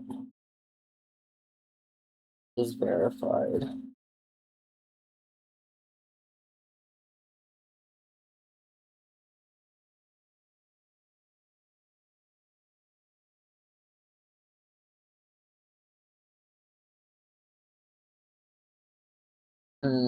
That's a problem. This should happen. Huh?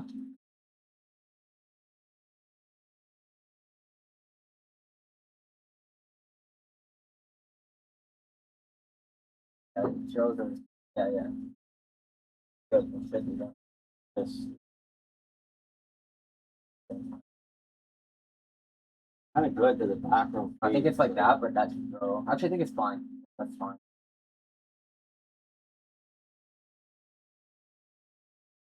Probably not, honestly.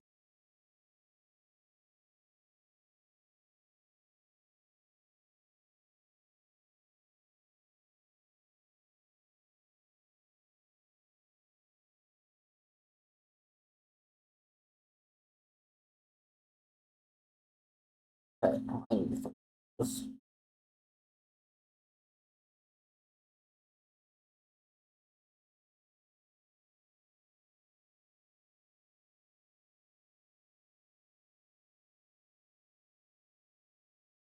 Yeah, that's pretty good.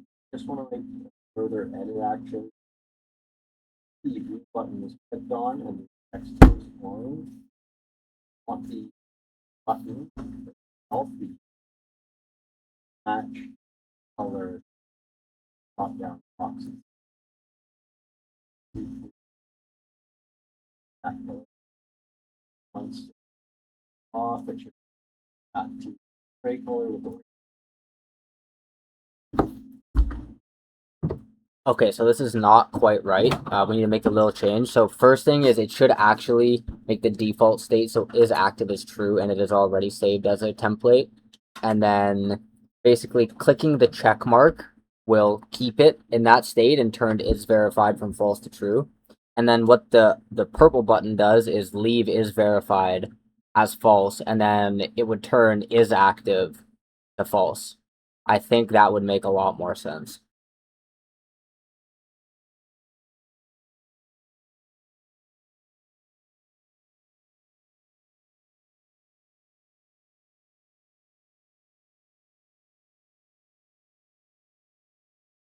by adding an orange outline to the button now once I actually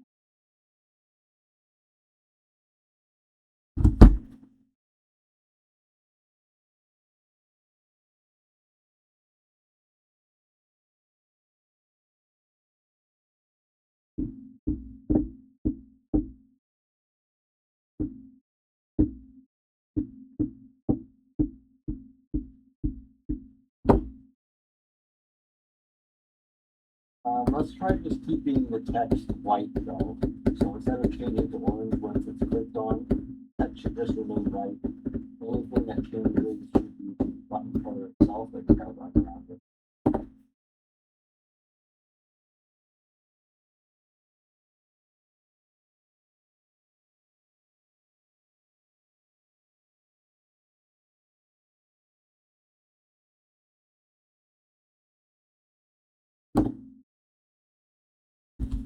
Let's do the regular gym routine at 2 for an hour.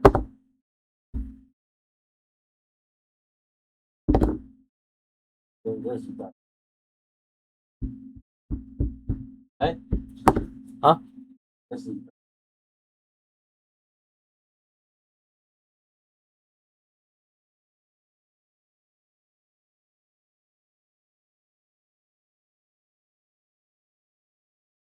Let's just revert it back.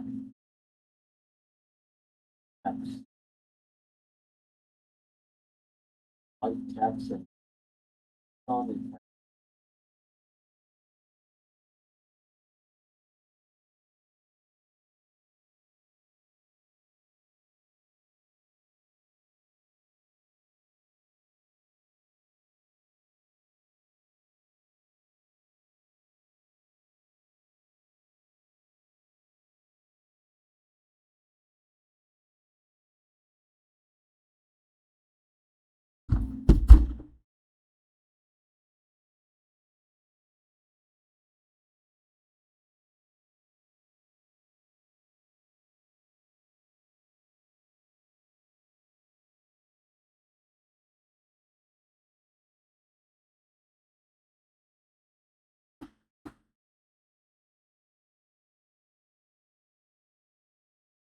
That's good. Let's try applying this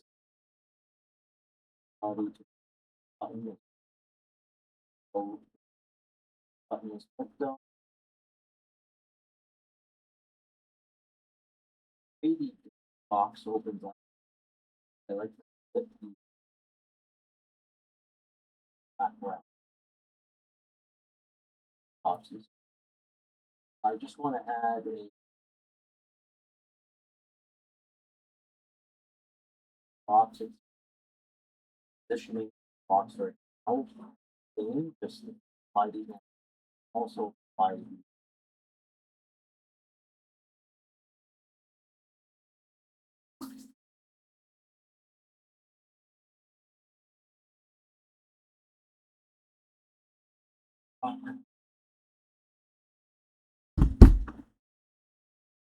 Okay, that's working correctly now. The next change is going to be making it so the tap to confirm button does actually get rid of the purple save this template now, because the functionality should be clicking the check mark box gets it out of the UI and also confirms that they're going to be using it as a template.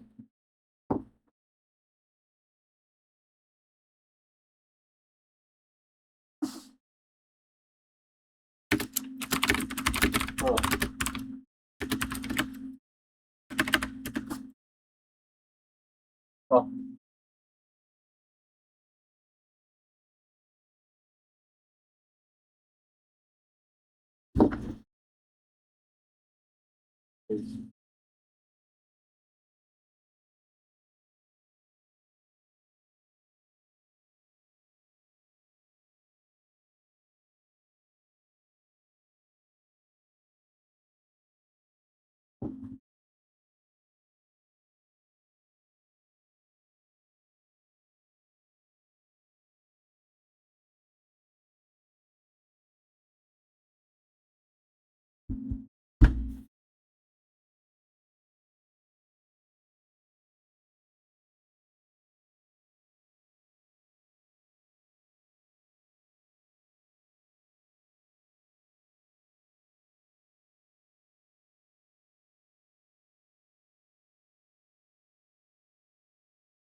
Let's do the regular gym at 5 for an hour.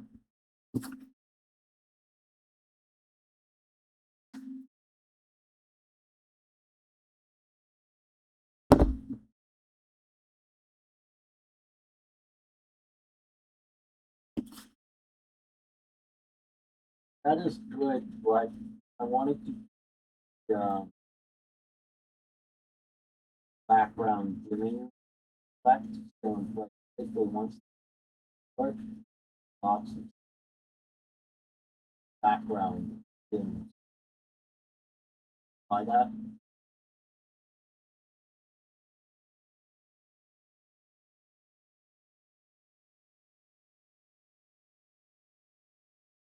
Make the animation for the template cancellation or unlinkage or whatever you want to call it more clear. Instead of just having the one line cross through it, make it so it's a very clear X that crosses through it so the user knows that this is the button you would press to make it not a template.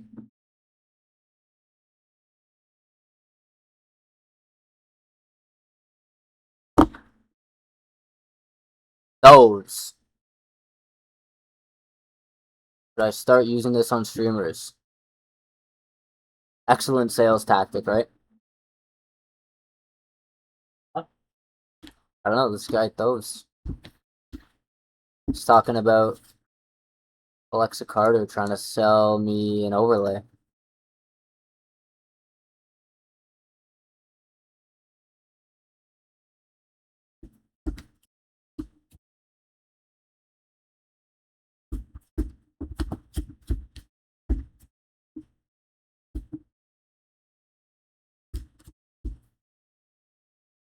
Let's see.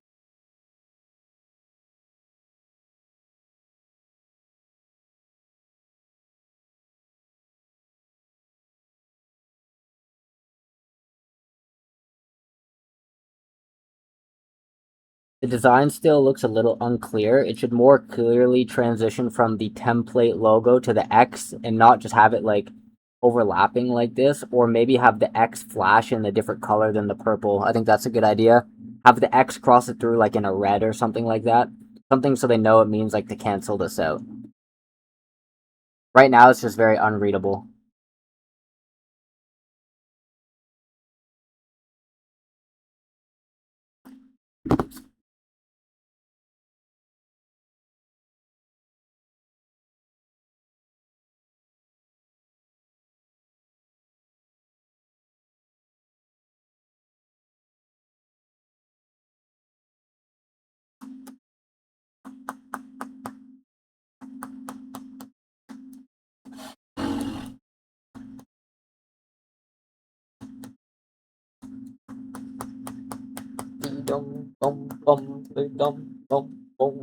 Yeah, I like that effect. Can you apply that same effect to the button? Okay.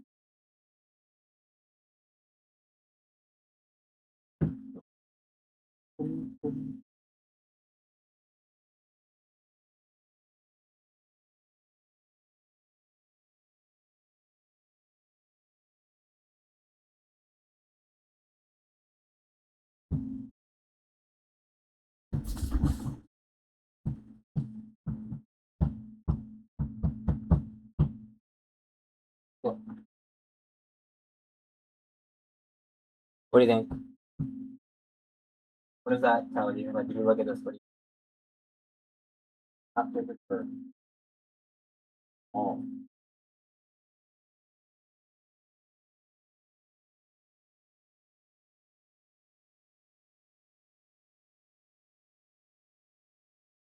I'm asking, what is it? Like, how would you interpret this button?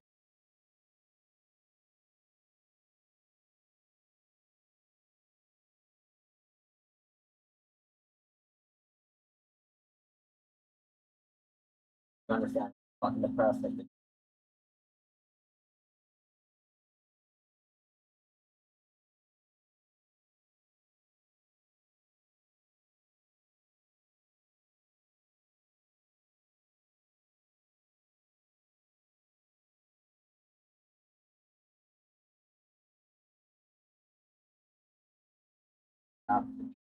that's the button. like isn't the flashing mark obvious?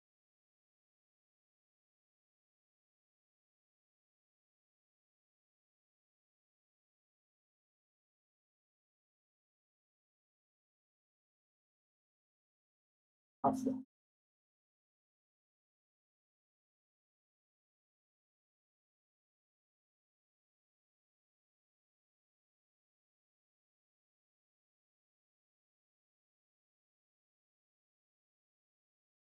button.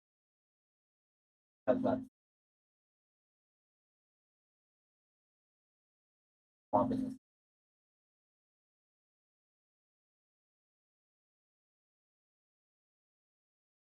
That's the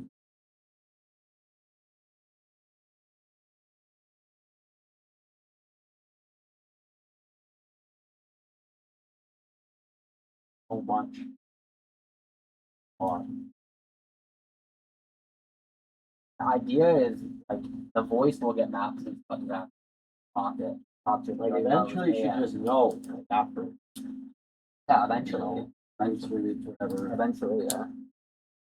Anyways, the point being, do you understand what this is saying? Like, how does this template? The best way to do it is Say what about this? That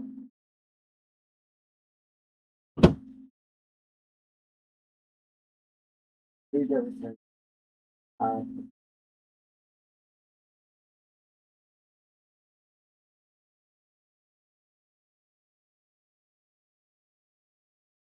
saying save the gym. Have it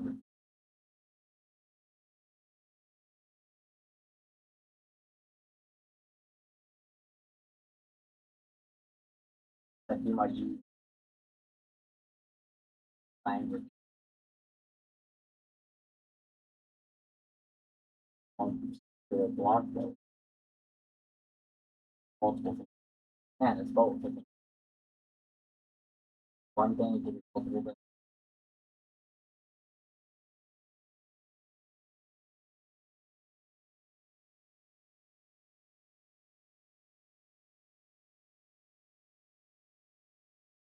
Make it not remember. Yeah. Yeah. Not that it's at 5 a.m. I go to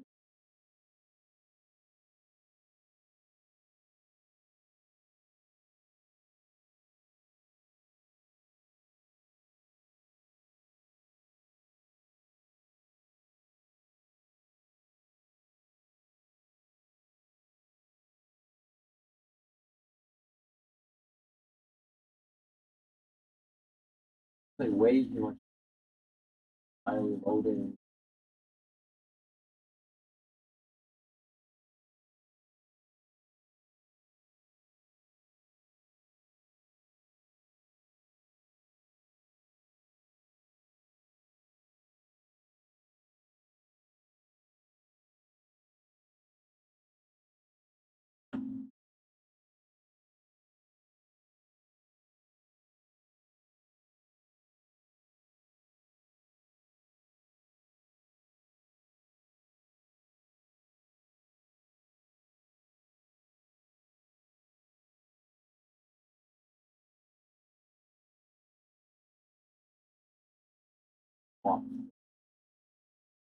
fine. So No, it's not. If somebody says, I gotta do this at 6, yes, but that's where okay, like can't know. preferences come in. But when you Yeah, but when a user first starts using once you guide you through it, eventually this inference would get ignored. At the beginning, it needs to that's why it runs you through no. onboarding. No, fuck all that. How? It's like You would never be able to, through onboarding, pick up the fact that their gym is at 5 a.m. until that would never happen. But no. how? Dude, you don't get it. You ask for what time you What does that have to do? usually sleep from 10 a.m. till 7 a.m. 10 p.m. to 7 a.m. When I say okay, schedule gym at 5, so sleeping at 5 a.m. Can't be that. Sure, okay, but you could think of an example where I would say gym at 9 awake. Dude, this is just a case But it's where like one case. Do it once this or then inference no. is specifically tied to time, not figuring out where and if later it was smart enough to know it, just it's this is the case that it defaults to when it can't be certain. That's just because like say you meant 5 p.m. I put it here. It seems like so much. Like thing, like oh, fucking 10 blocks of it. Now I gotta go through and do not every day. Initially, you know, it doesn't.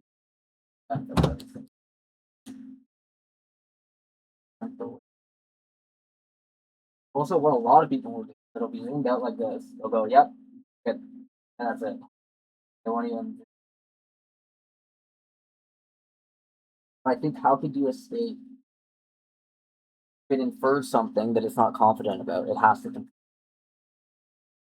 Yeah, it's some sort of correct or something. That's what this is doing. Yeah. Exactly what. And then there's one extra button that lets you swap it.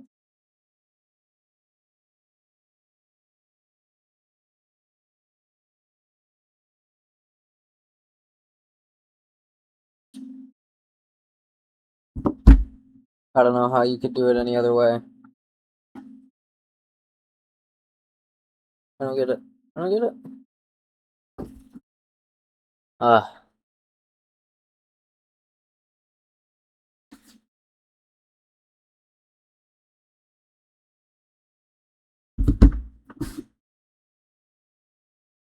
No, I don't like that red. Let's put it back to how we had it before, where it was just that one like whiter line flashing through, like the initial animation that we had before I told you to make these more recent changes.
Into a couple. Basically, the settings button top right. Open and button below. There's a bit button on.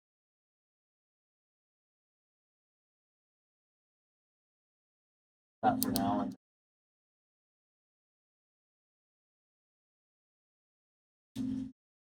okay, we gotta go for a walk. We're about to. What do you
Okay, I think our full suite of tests has passed. The final UI change I want to make right now is that when you click tap to confirm, it doesn't just get rid of all of the scroll box data below, as well as change the color of the orange dash and switch it to blue and do all that stuff. It should basically just synchronize all of the countdowns across all of the individualized ones in line with the tap to confirm. So basically, like you're seeing each individual one count down at the same time as tap to confirm, and then it's only after the full process actually counts down to 0 that the change to the confirmed version would take place.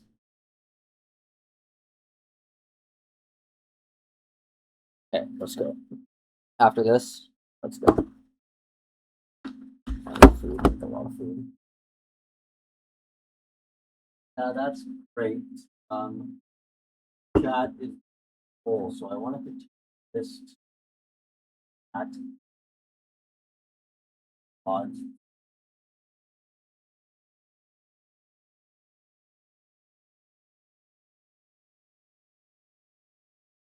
Oh god.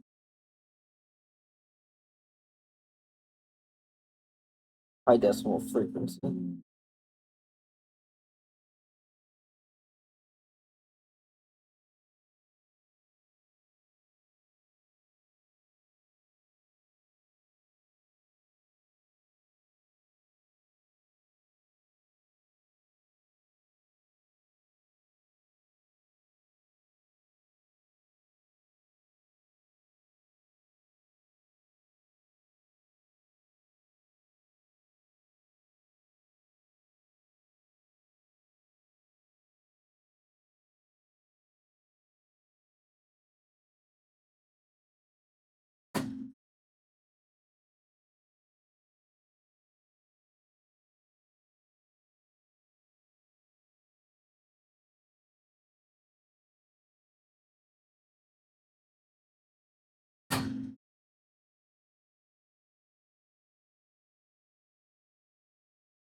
Before I make any edits to the screen, I just want the fact that active stream file is having some formatting issues. Something uploaded. Go look at it right now. There are multiple pieces added. I'm not sure why it's by the records file.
Okay, let's completely get rid of the scroll bar in the box that lets you navigate the individualized data. Completely get rid of that scroll bar, and then let's move the buttons in that box to be aligned with where the button is on the tap to confirm, so they all line up on a nice, perfect vertical plane.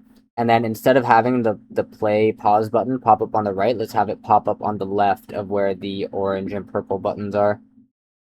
And then also make it so when you press tap to confirm for the entire block, that bar lines up perfectly with the length of the other ones, and all the buttons are lining up perfectly. I'm specifically referring to the buttons and the countdown bars. And then the other thing that I want you to change. Hold on 1 second. Actually, that's it for now. Just make those changes.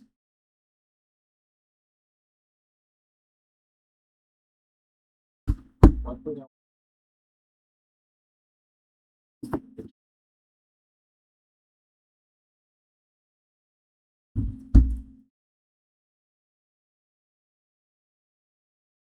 background.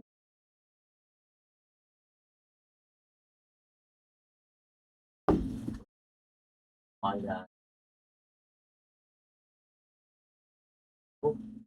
find this button part might all again.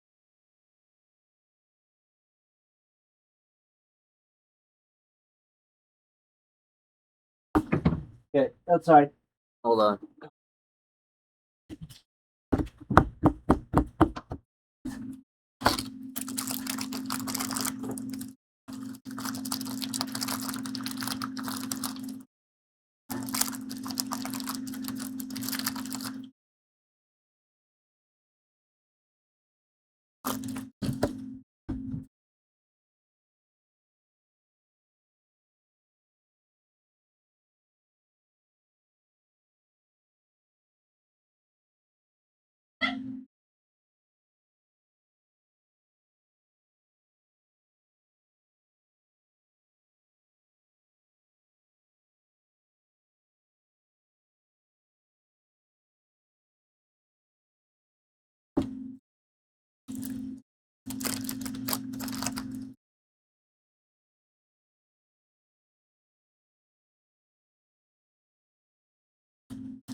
Beautiful.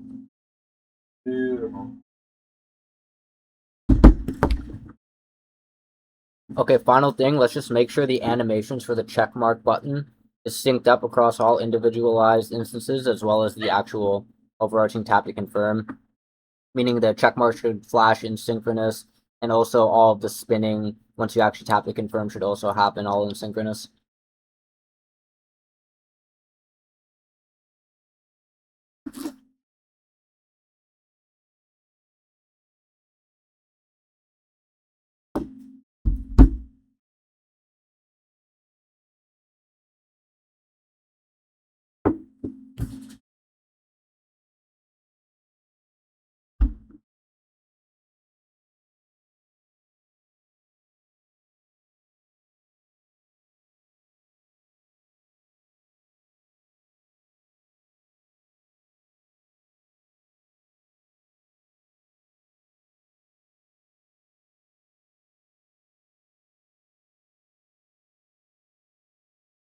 Eight.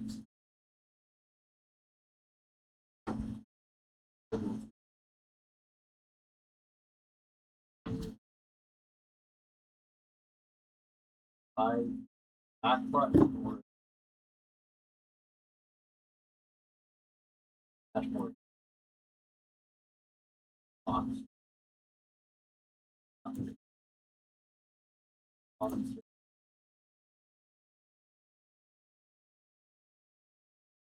That's the of that box.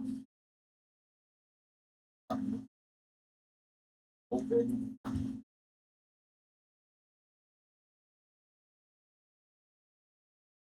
Settings.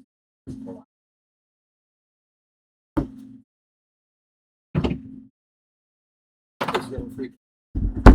What? It's getting free.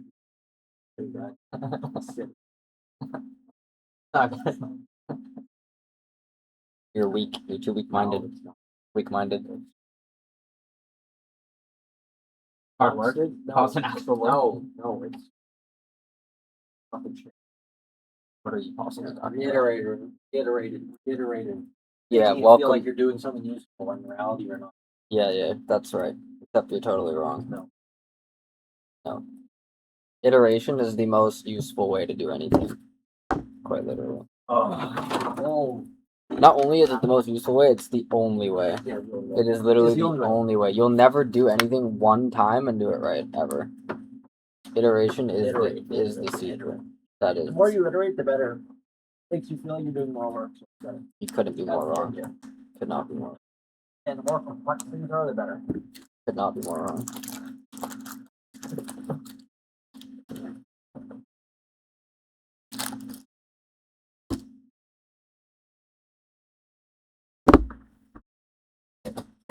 Walk. Yeah. Walk like a tongue. Yeah. Okay.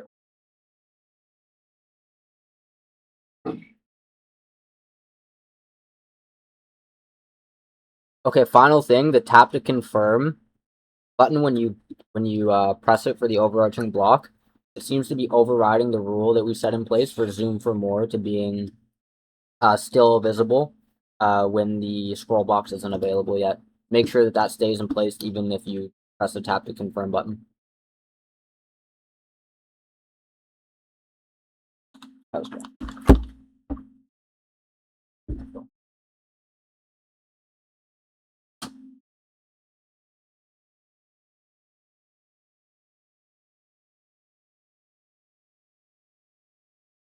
What is it you're even doing? You probably feel that way because you might actually be doing something that is. What are you doing? Every function. Only button shit.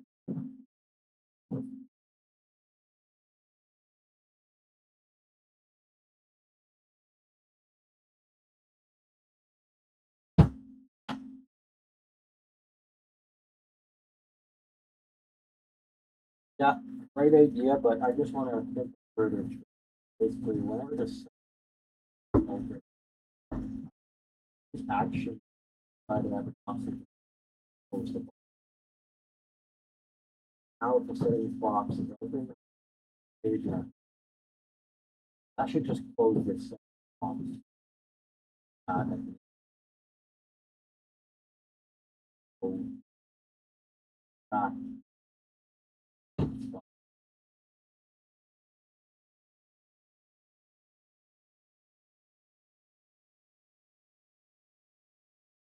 Yeah, keep iterating, buddy.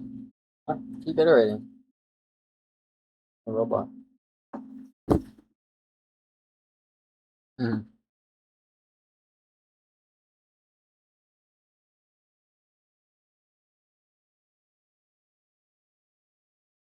Okay, let's make it a little bit more apparent, the difference between the background blue and the background of the box containing all the individualized data. They're too similar in color right now, I almost can't even see it. So let's just make that a little bit more apparent.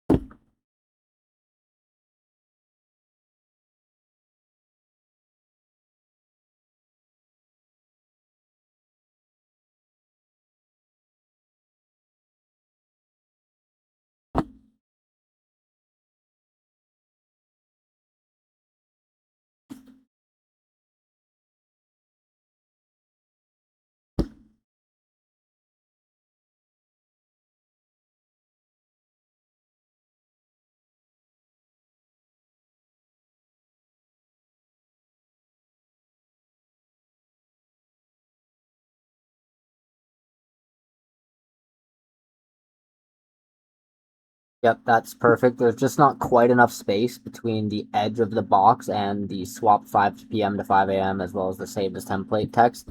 Just move the text over like a little bit to the right and move the buttons over as well as the tap to confirm just over a little bit to the left. It's just all a little bit too tight to the edges right now. Make sure you keep all those buttons in line though, as I said before.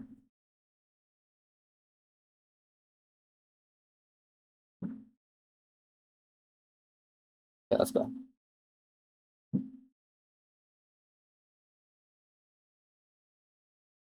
Yeah, so the way it is right now is that on the schedule two, lots of extended settings button, hopefully in the box. It's not doing this box, so box is boxes. I say that to the box to box, box.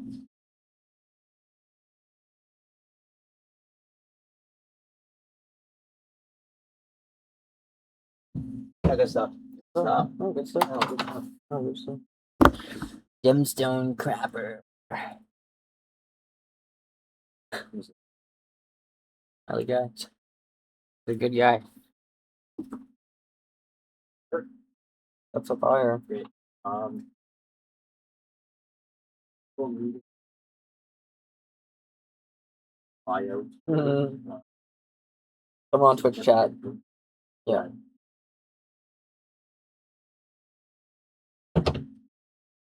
You gave us a link. Give us a link. It might have been a malicious link. I don't know yet.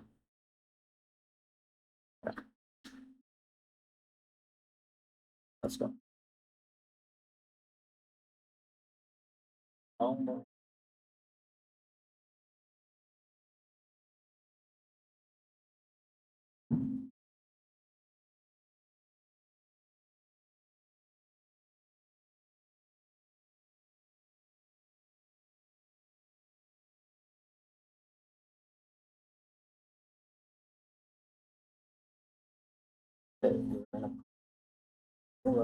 All that in settings box itself. The way it was before, where just the background did talking about schedule page box here. Settings button is pushed. Just the background, everything behind the settings box should be upside. Okay. That's what What it looks like now.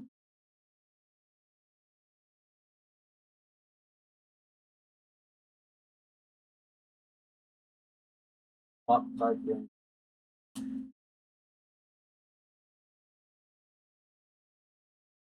I swap it. You'll just swap it.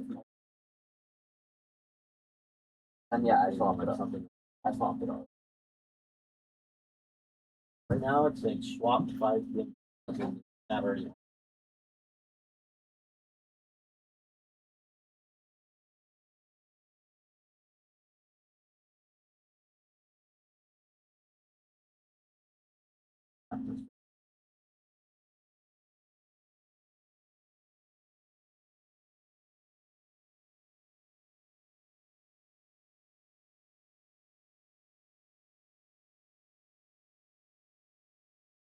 No, because the default is auto save. Like it's already saved as them. Like if you do it the other way, they have to turn it in. So there's gonna be like how many templates? Lots. Not gonna. Lots of issues, like what are they?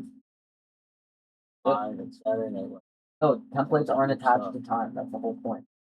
Duration. All the template is a title and a duration. Then those get inserted. So it would never create duplicates of them. Like unless you had different length. So what if then it would. Jim's template, our Jim says, Yeah. template. Yeah. Their template. Yeah. Power after the Then you can go edit the template here and then add those. gym. Yeah. Something Yeah. somewhere. Yeah, exactly. It'll say we noticed that these always surround the gym. Find this template. How does this look though? Does yours do this? How does this look? Should be a dark blue.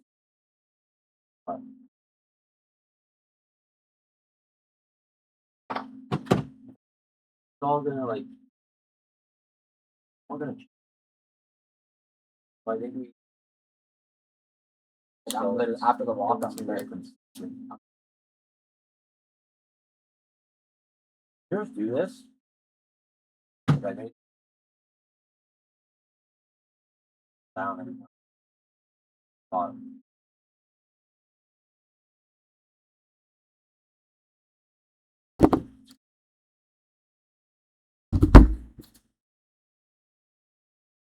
Okay, let's just swap the background color of the individualized data box. It shouldn't be such a dark blue. It's making it stand out too much. Let's make it more like a gray or something like that. Something that doesn't make it feel apparent, but still has color differentiation from the actual gym overarching block template. Sorry, not template, scheduled block.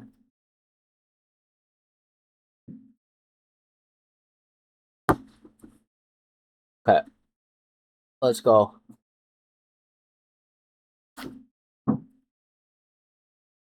Please.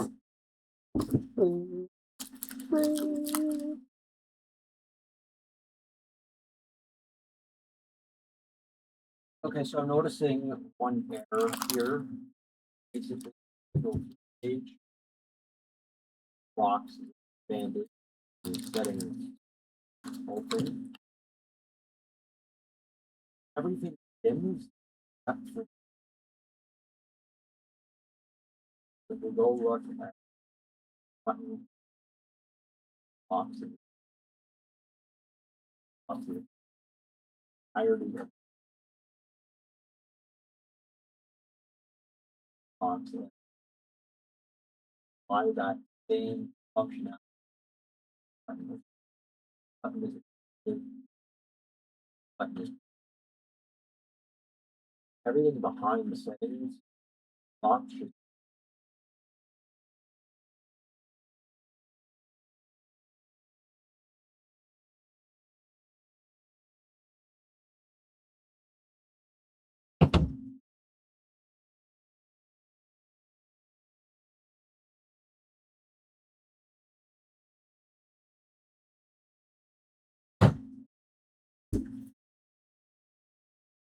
Right now, like let it go. Let's go.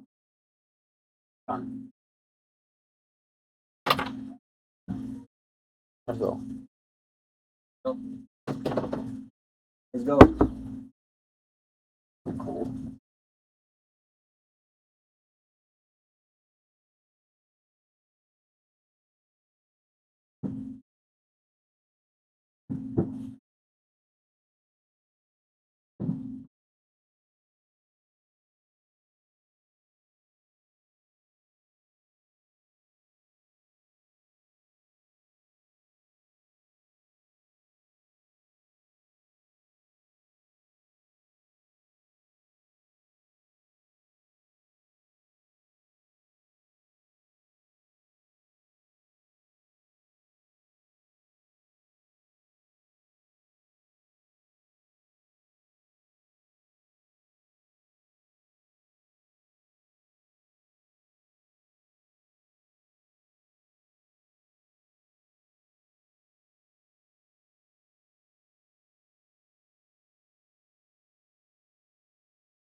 But if key long enough, press the back of it. Alright. Same with me, literally. Alright.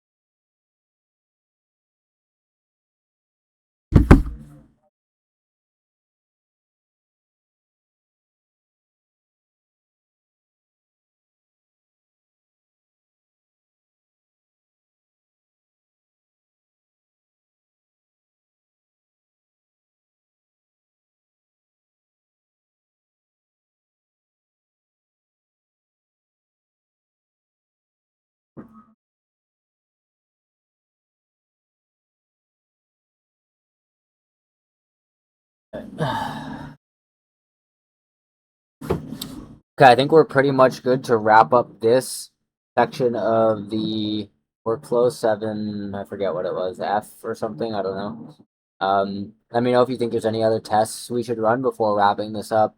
Just do a quick sweep of the repo and let me know if you think all of those tests that we were supposed to run should have passed. I did do them manually, but I'm just wondering if you can do your own check. Just basically take a look and see what the state of the repo is. Make sure everything is up to par. After you do that, go ahead and document everything that we did in this pass and then prepare me for the next part.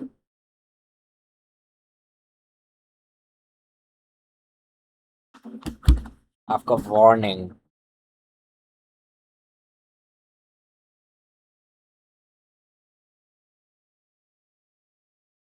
Life tune. What? Life tune. What? Life tune. Life tune.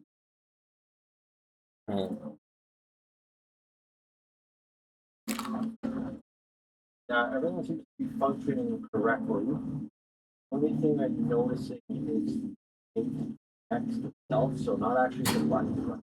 So in this case, there's that text at all, but line is fixed.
That's working exactly the same. I want you to make a note of that. It's way button function. Basically, no matter what exists, body, settings button override all that. operates.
Go ahead and iterate that one more time, and then once you get it right, just go and iterate that one more time. Iterate it again, man. Iterate that. You got it right. Nice mix, RuneScape and coding. Yes, sir. When did you? I might have missed this guy. Are you still here, Mr. Orion Codev? Orion Codev.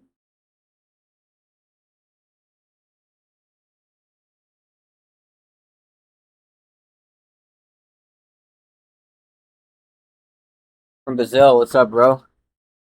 How's it going?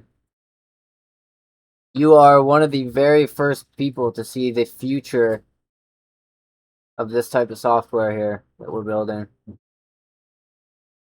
Yeah, let's do my usual morning routine at 8. Should take about half an hour.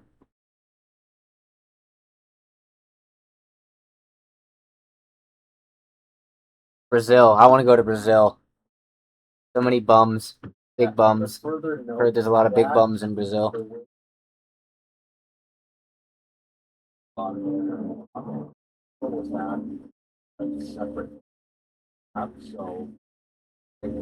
just kidding. I heard they're just, you know, I heard Brazil's a good place. Okay, let's confirm this functionality. It's good. Good. Did I reset it? Oh, that's something. Okay.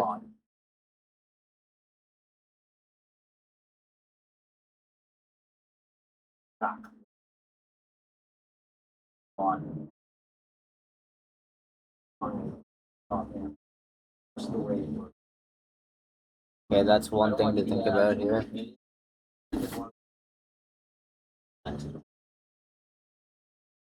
Somewhere in the recall that's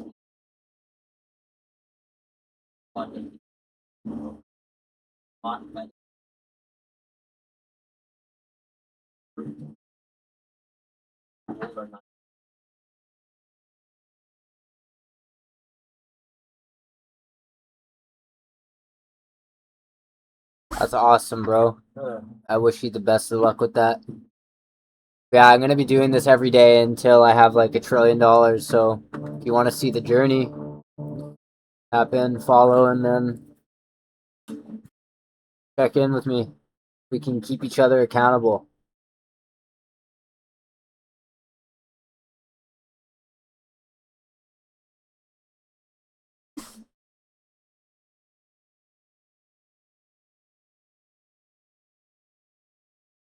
Okay, one final thing I want to work on here is the ability to press the confirm button after you've already initiated. You shouldn't be able to do that. Basically, the button should just be the display of the like check mark loading and the circle spinning, but you shouldn't actually be able to press it. The only functional button at that point should be the pause, and then once the pause happens, the other buttons can become functional again. Not the check mark and the spinning one, but for example, like the PM AM swap, you should be allowed to do that. Hopefully that makes sense.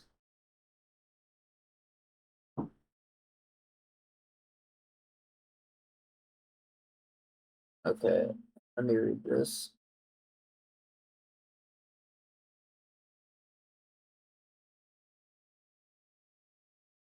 Now, one more thing I just note, basically,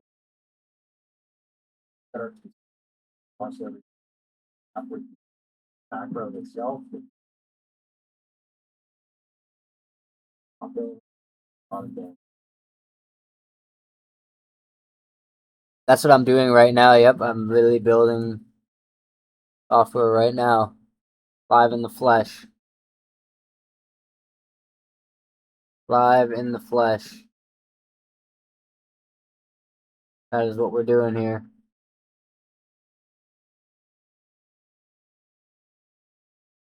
Okay, good. So I can't click these now. Good. While these are running, I can't click these, so I have to pause, basically. Okay, so this pause should pause all of them, but these should run individual.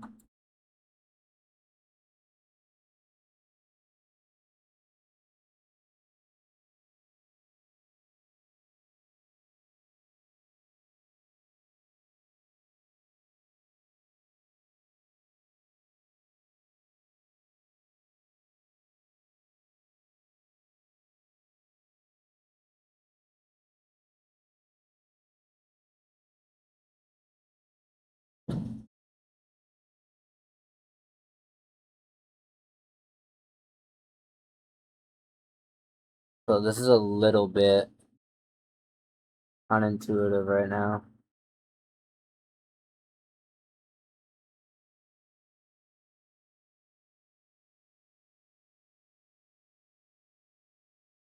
All of the play pause buttons are synced up right now. It shouldn't be like that. The main commander should be the tap to confirm one, which initiates all of them. But say I pause, for example, up there, I should be individually able to resume the other ones individually without forcing the other ones to resume as well. Hopefully that makes sense.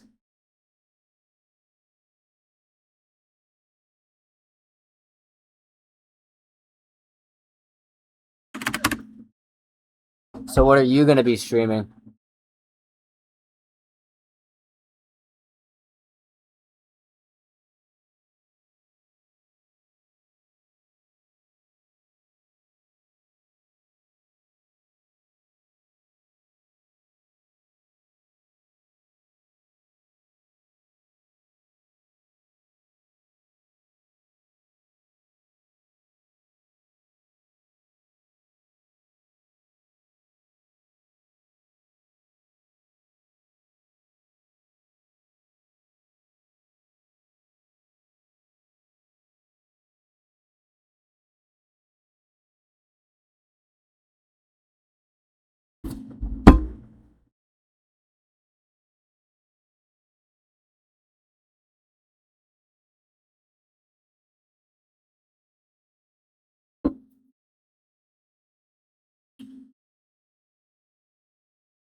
Try that.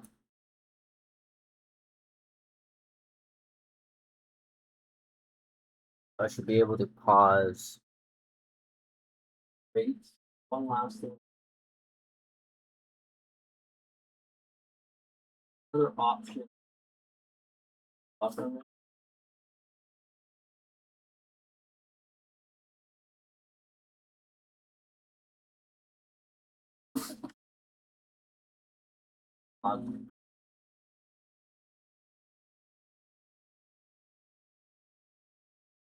How should I do this?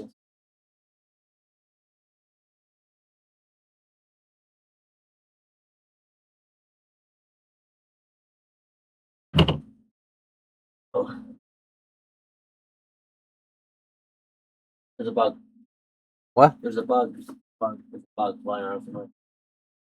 It's in the software. Where? There's a bug in the software. Bugging.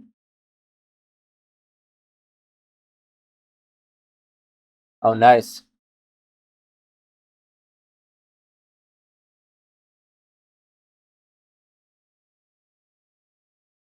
That's good.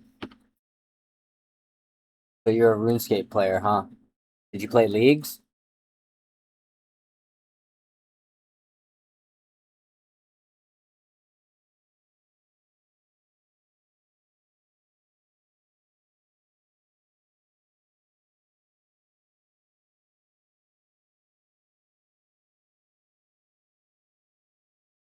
Okay, not quite. So the top level block pause button and play button should maintain control over all of the nested ones underneath it. But what I meant more so was that it's the nested ones that should be able to run individually after a top level schedule play has been initiated. That's a great idea, but box. What about the text? I see. Oh, sorry, I didn't mean League of Legends. I meant leagues, like RuneScape. Leagues. You know what leagues is or no?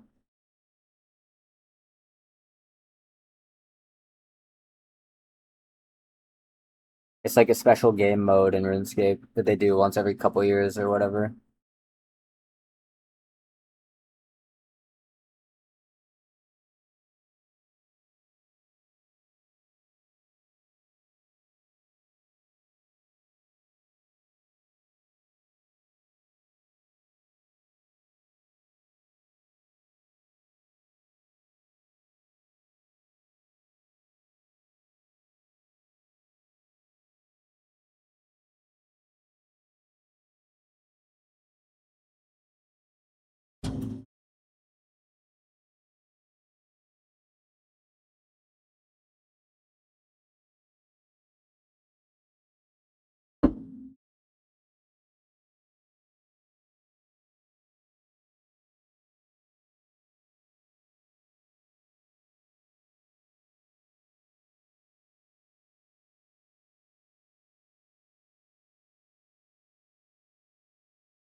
That's great.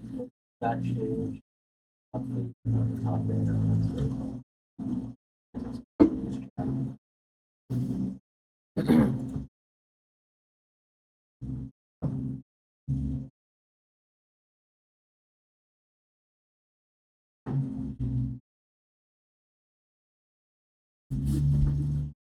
All right, bro. Have a good one. Take care.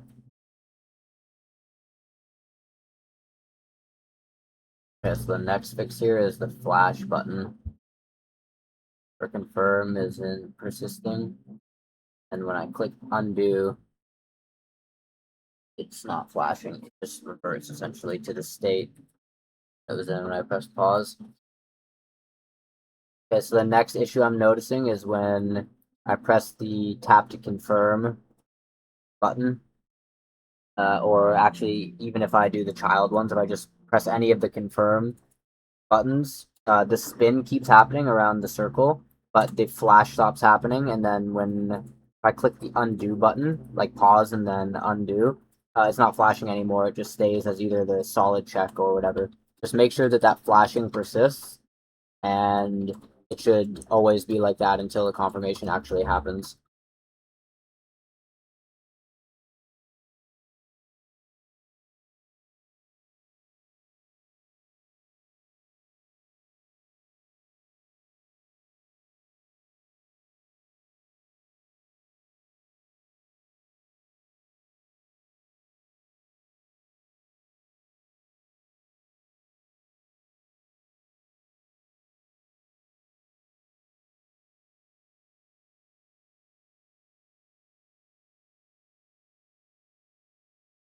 Hmm.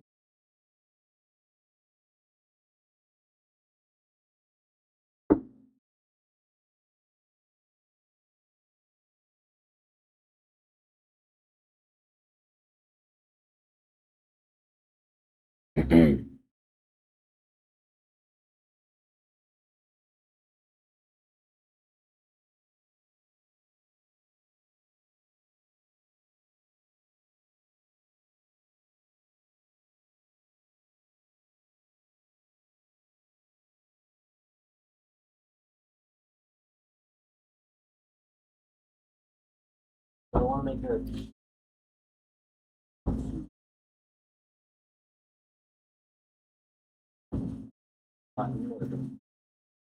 Not done yet. Going back to the button.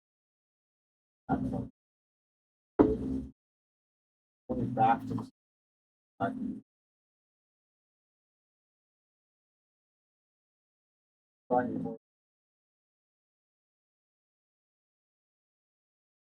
Back to the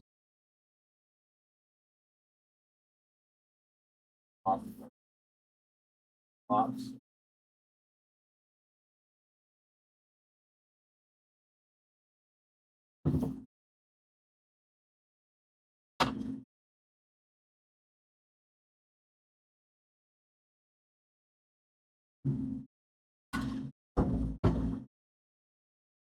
You okay?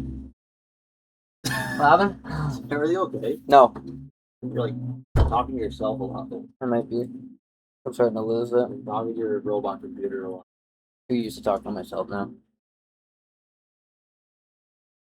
Oh, flash. Tell me. Sure. Huh. Sure. Tell me how to Still kill work. everything. Okay, it's working now. Give me that end of workflow wrap up you gave me before. I don't want to scroll up. Just let me know everything we did again, anything else I should consider, and then prep me for moving to the next stage.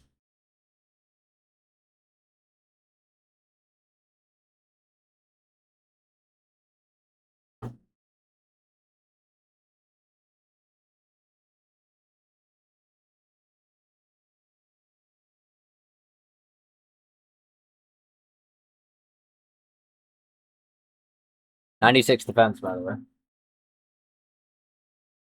Iron, not me. What? Iron? Yeah. Oh. Up at 4 a.m.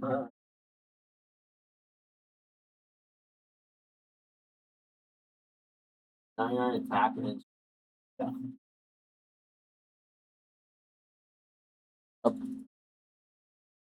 Yep. Yep. good.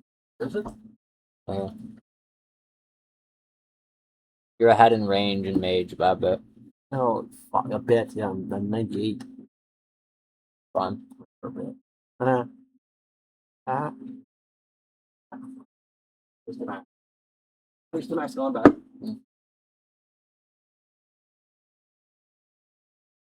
Gotta get 99 prayer, by the way.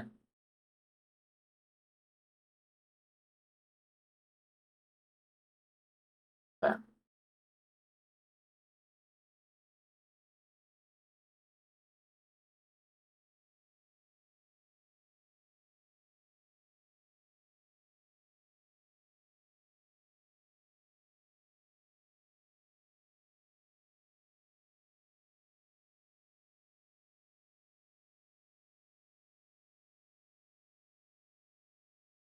Oh, so one thing I'm noticing is time box. Time, down around. The swipe back option. The box. Back to right to right in. Please go back. Go to once come back to all the way down. My box button like that. Everything that's happened on this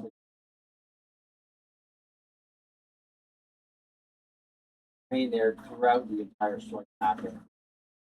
Let's go back to all back.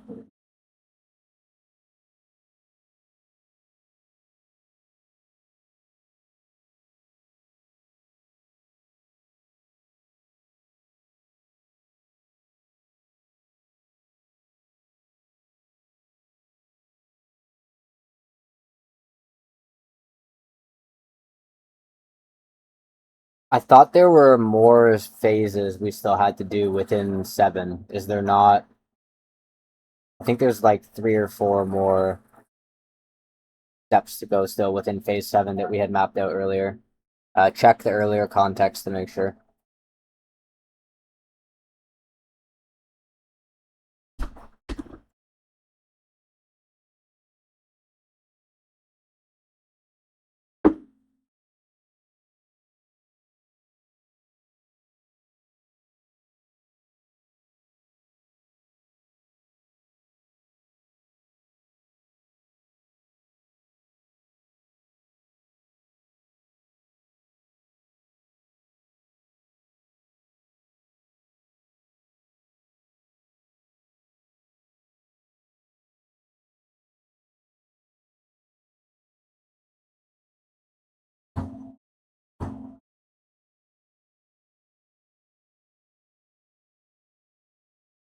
Let's do the regular walk at 4 p.m.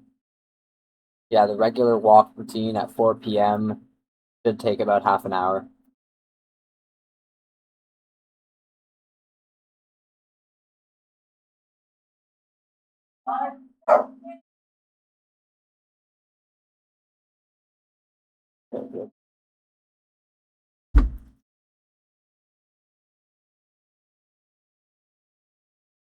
Working a bit better, but one person.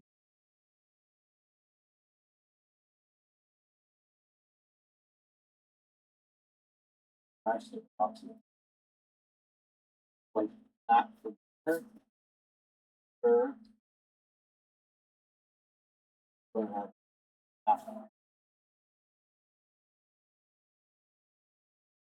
Possible. That and that is closing box happening. That should be happening off us. Active. Two.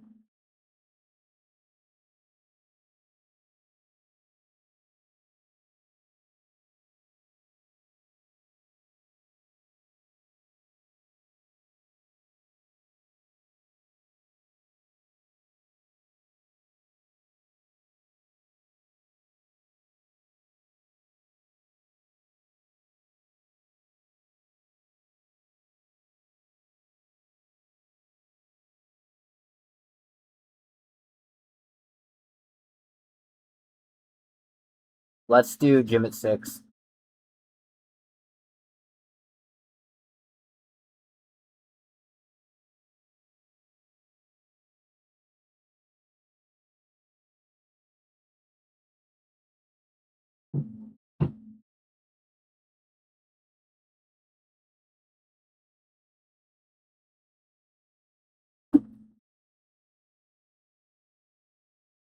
Let's do breakfast at 8.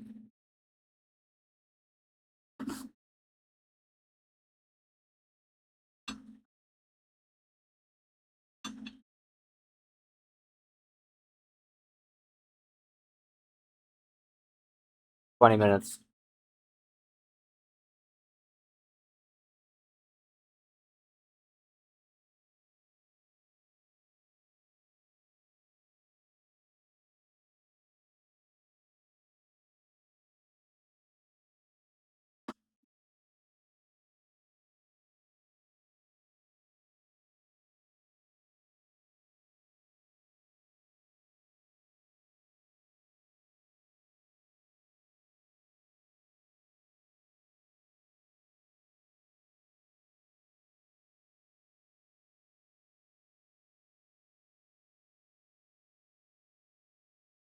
Let's do lunch at 7.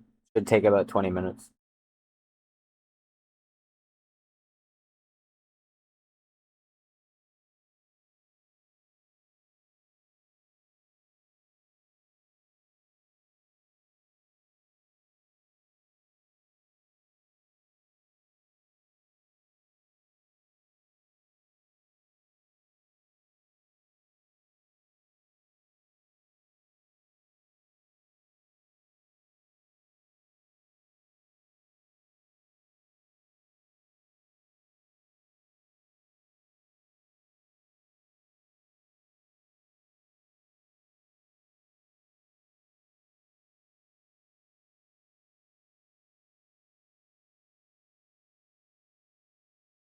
Okay, quick fix here. You should still be able to tap the orange and purple buttons, like the AM/PM swap or the purple button for the template when the queue is counting down.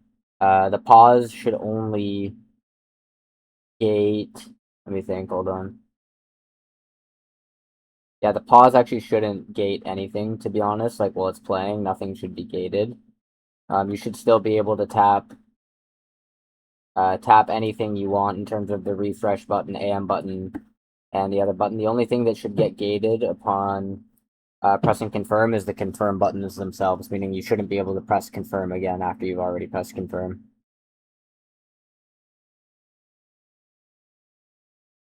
Better.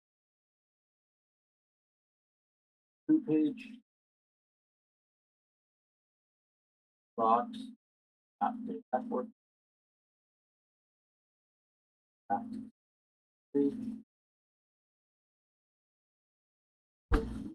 That's recent.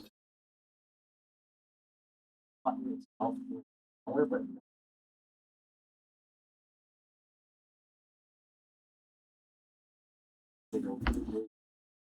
box.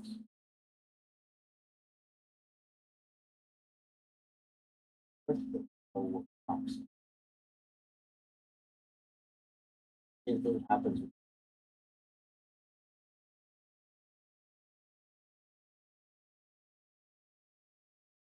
Okay. Goody bump? Almost. Goody bump. Only at 800. Almost. We'll do it literally. Hold on. Do it. At like 100. Really behind schedule. I think the most reps of push-ups you could do at once is Most what? reps at once. Push-ups? What's a rep though? A real rep fucking A real rep. A real push-up. Like, not full extension, but like, what, all the way down to here and then yeah, like pretty far up? Yeah. 50, I don't fucking know. Not even half reps. no, they're half reps. Half reps. How many could I do like that? 100 easily. 50. Huh? Not many more than 50. No? 80? 80? Probably 70. Let's do the regular Muay Thai at 6 for about an hour.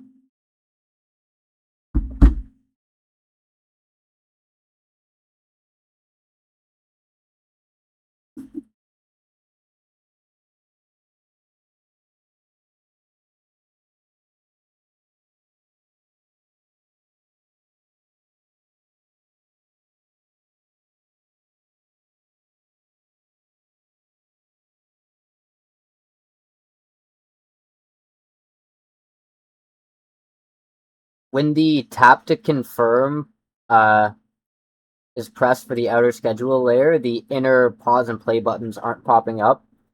It's only once you actually press pause on the outer layer that the inner ones pop up.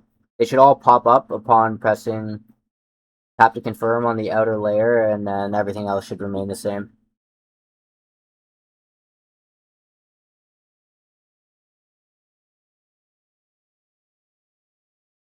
At 50.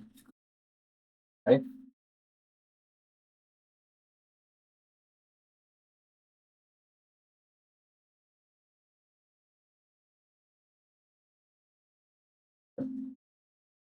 What about? So, you working fine. The only thing I'm noticing now is on the schedule settings button push. There's some sort of black line behind buttons. Health black line behind.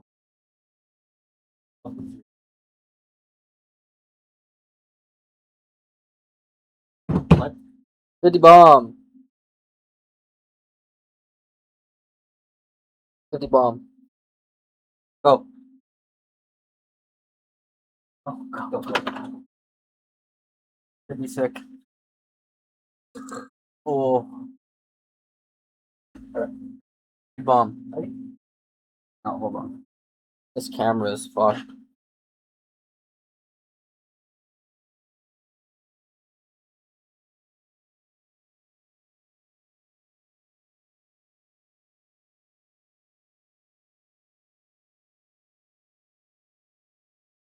Yeah, that's better. Let's go. Why is it so laggy? Was it always like that? No, that's not right. Oh.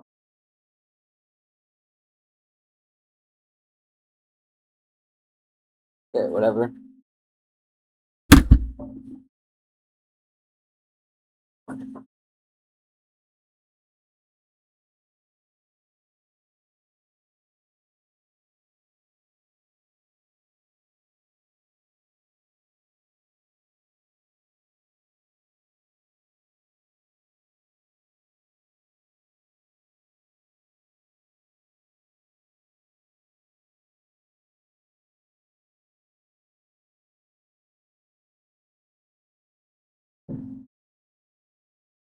Oh.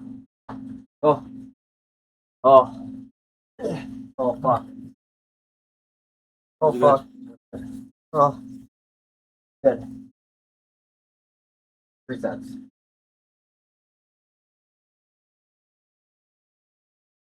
Tell me a broken marker. Put it back. Put it back. I know which one it is. I memorized it. Added it to the records. Air records.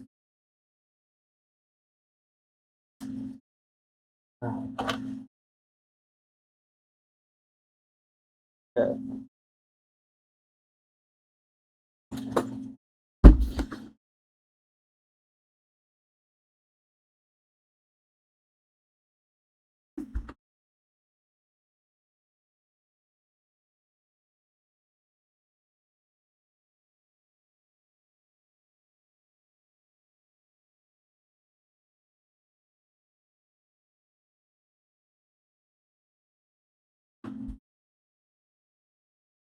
That's visually correct now, but for some reason it's gated in that I cannot press the pause button on the inner ones until I've actually pressed the pause button on the outer one.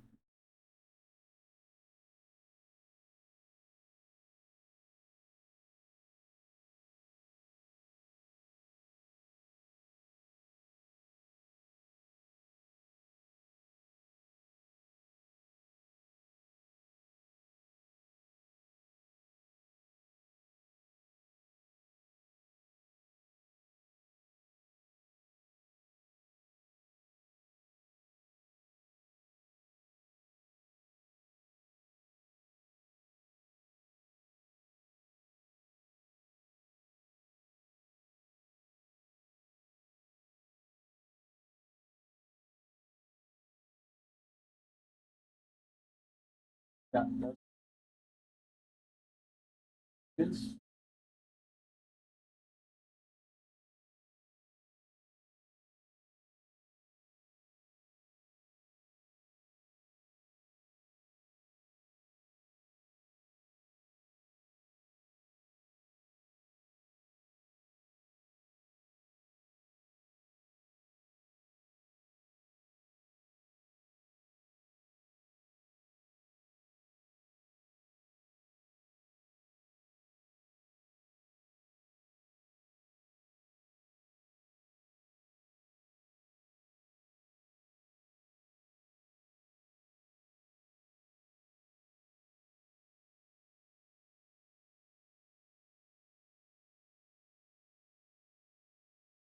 One final thing to add is the outermost button will continue playing even if all of the most inner ones have been paused.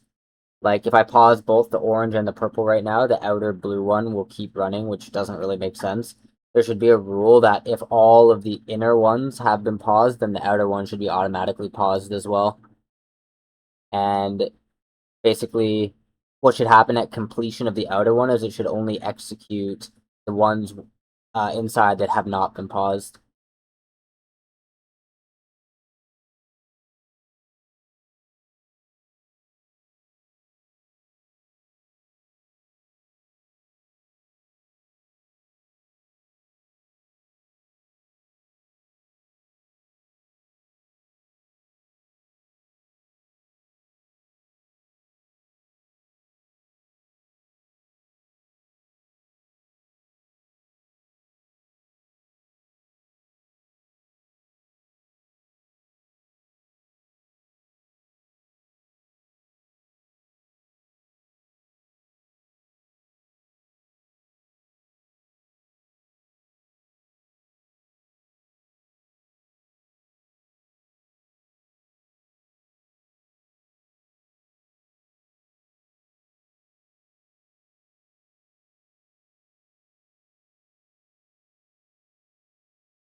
Doesn't seem to be working. The blue bar is still running even after I've already paused orange and purple.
Well,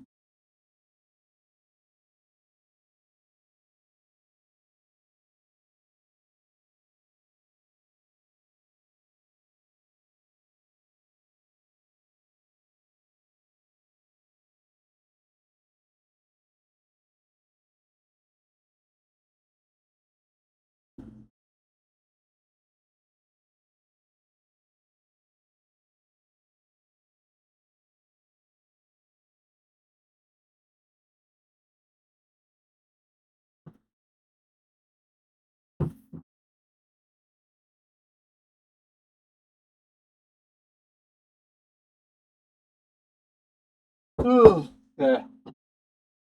How should we handle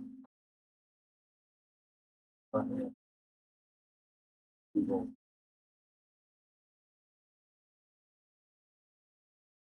Have like things.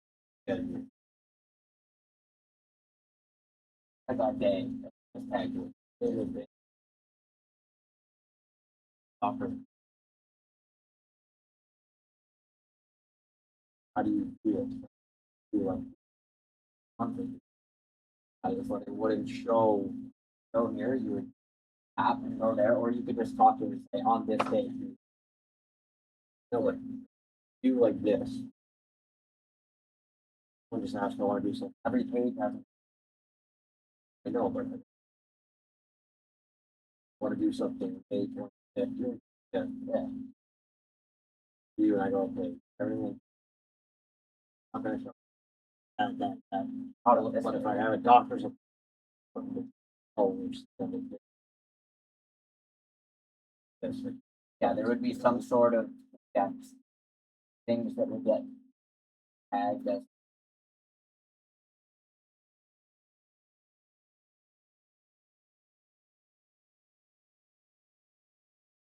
Or probably it would either just be it's either blank or not, and then look at and go in and look. And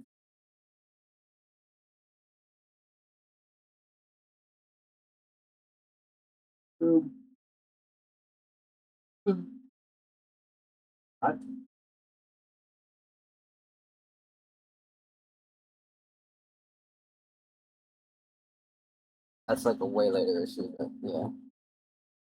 Really.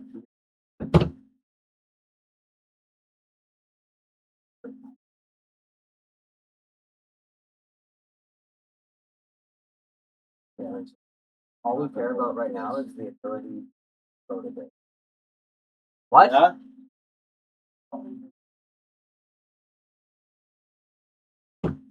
So you're up, buddy. You're the tall one, apparently.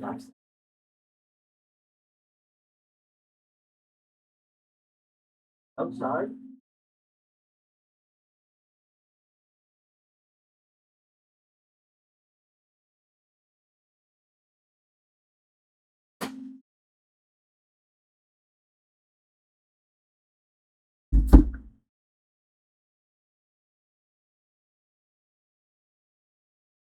Okay, that's working now. We just need a simple synchronization rule. Basically, anytime pause gets tapped, or sorry, play gets tapped, it should just reset the timer to 10. So the rule should be when you press play, it resets the timer to the maximum countdown. If you're pressing it for an individualized piece of data, it's nested. It should reset only that one, and then if you press the outer one, it should just reset all of them. I think that's the simplest way to to avoid running into any sort of data race conflicts or anything like that.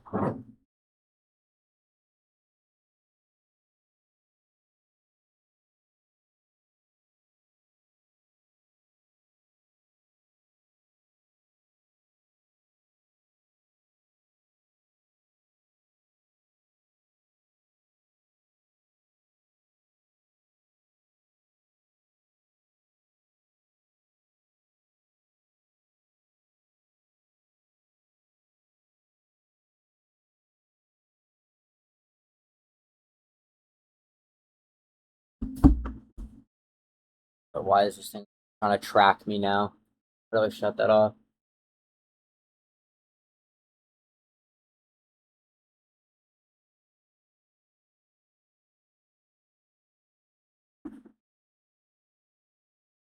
Oh no, man.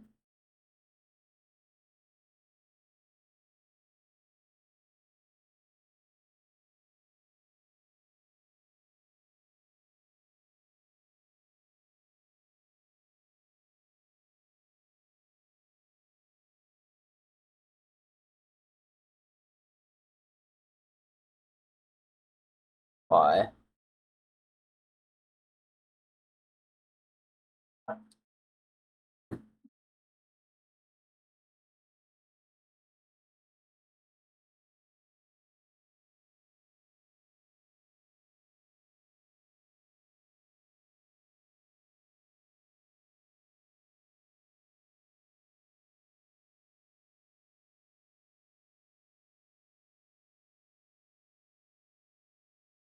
Why is it trying to track me?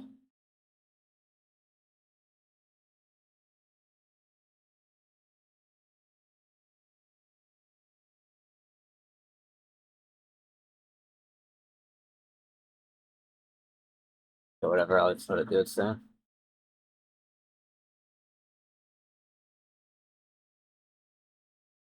Okay, let's see if it fixes this.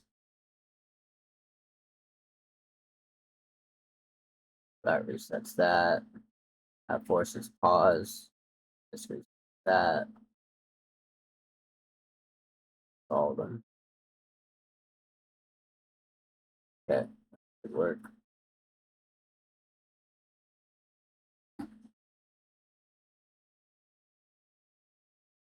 Okay, just to make sure, verification switches in the data only happen when these countdowns actually fully terminate, right?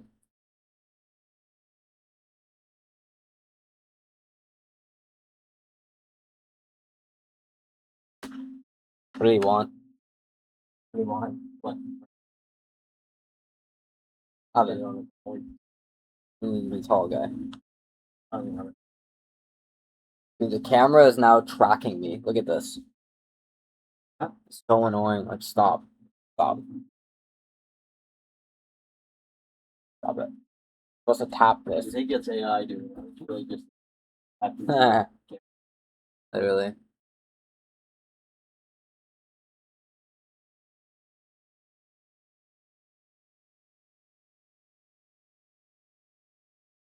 Like,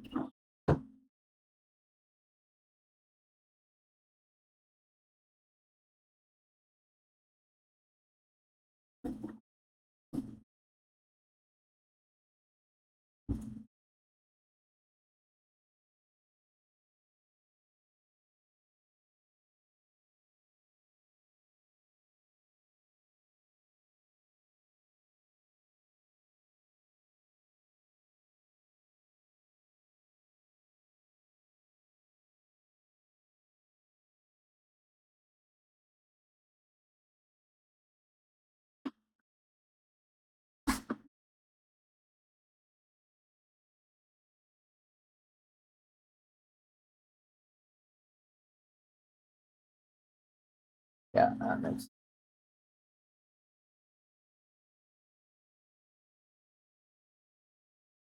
So I wanna make a gate box, so when I put the gate box, I want to add bolster buttons around.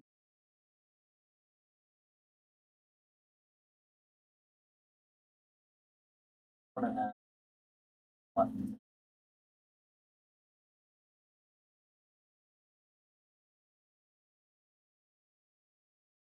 One button. Yeah. Let's do the regular gym at 4, 30 minutes.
Okay, anytime any of the individual streams are touched, the undo button on the outer layer should come up.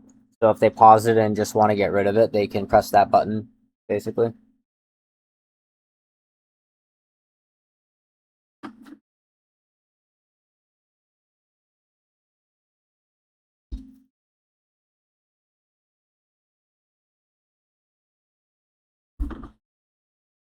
I want to know why this thing is following me. Over here. Up here. Down here.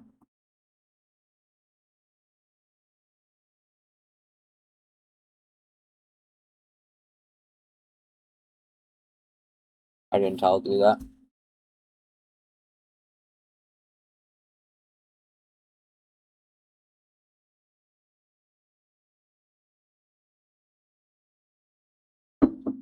Make sure I'm plugging it.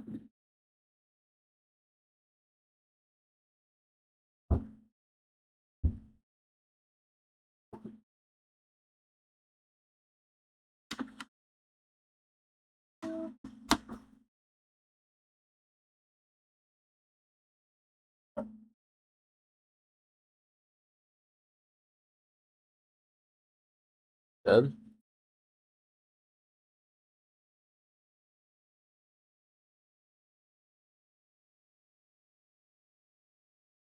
There we go. No way, it just starts tracking me again. No, no, no. Why? Whatever.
Yeah, that seems good. One thing I change those when I click month button or year button. Right now the button is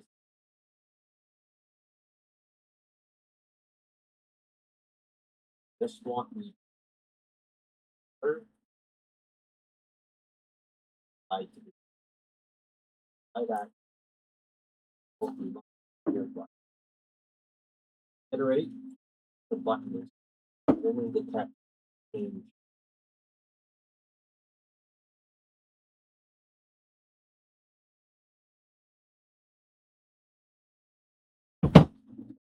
Or reiterating. Keep reiterating.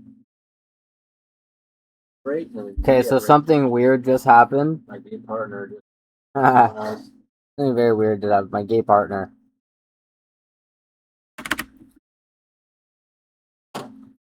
Okay, so something weird just happened. I clicked pause on the yellow button.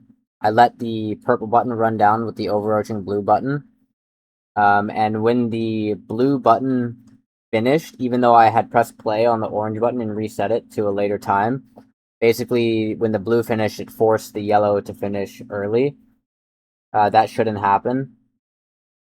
Also, another thing we should do is when confirmations do go through, once this box is entirely empty below, it shouldn't display the background. Like that background should only display when there's actually something inside of it.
Yeah, that's correct.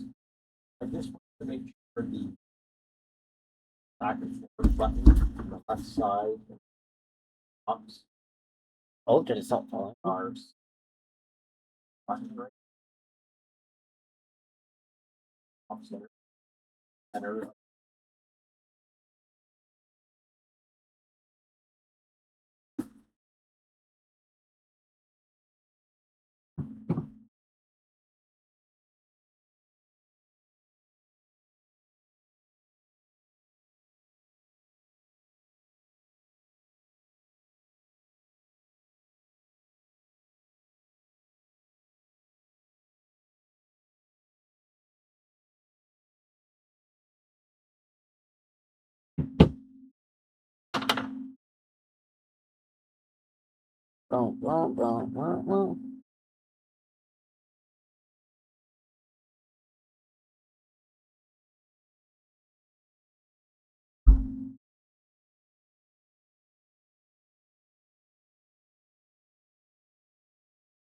Okay.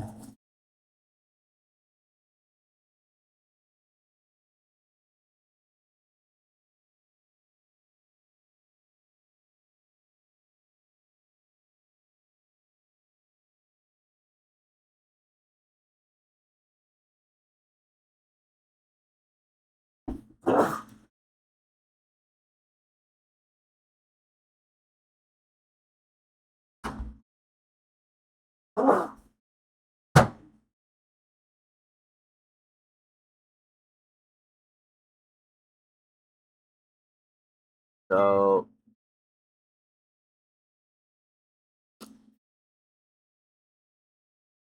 think what needs to happen is whenever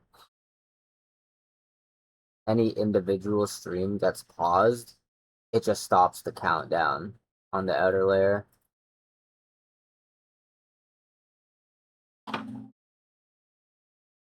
Unless this fixes it without imposing that. Let's see. So if we go like this, stop this. Now if we start this, let's see if it forces it to finish early. So it doesn't. Let's look at the data and see how this maps. So template should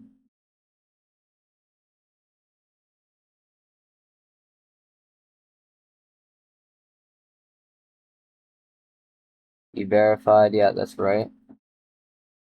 And then the inferred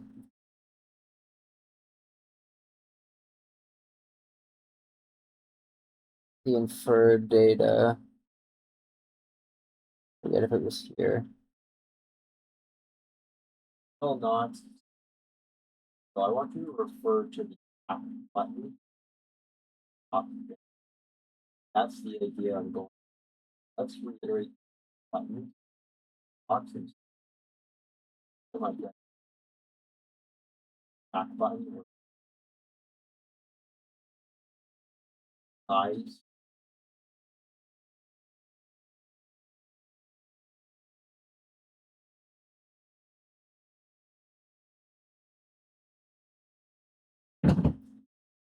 Um,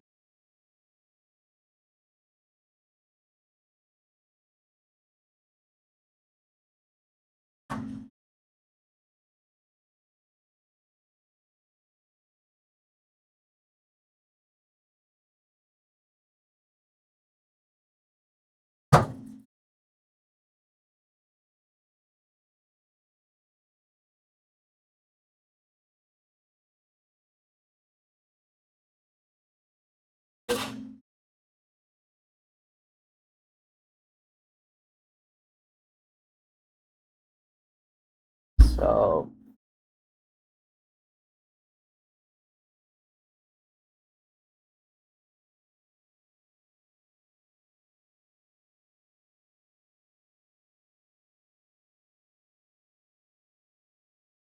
where should this be?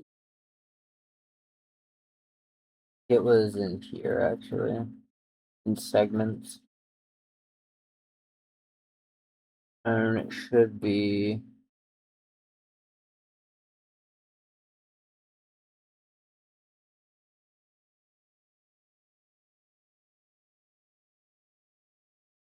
here. So yeah, so that's right for that one.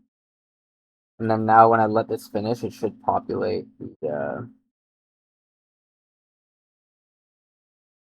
flag for this one. Let's see. So if I refresh this now, we should have a new entry here. It has a true flag for inferred notice locked. Yeah, so it is working. Let's do the regular morning routine at 2. So it should ask me for duration here.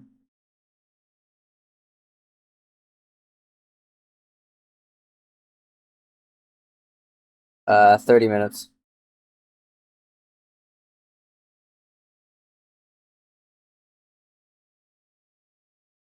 We'll put that here. Go here. Pause this. Let's just let this run down. So it should not force this one to go. I should be able to play this individually. Let's see if this data matches that. So right now there should be a flag for the inferred time being true.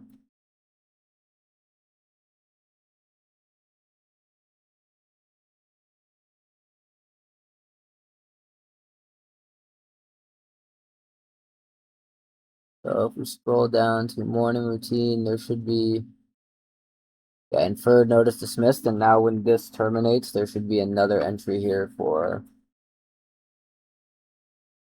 routine being dismissed, as well as the UI flag. So let's refresh. Yeah, all that's working now. Let's wrap up this phase that we were in, do any extra documentation work that we needed, and then prompt me to get ready for the next stage within phase 7.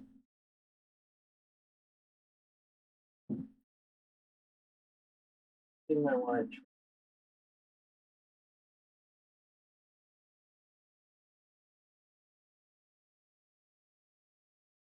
also. Yeah, there we go. Works. Circle, highlight. Box, lapses, after.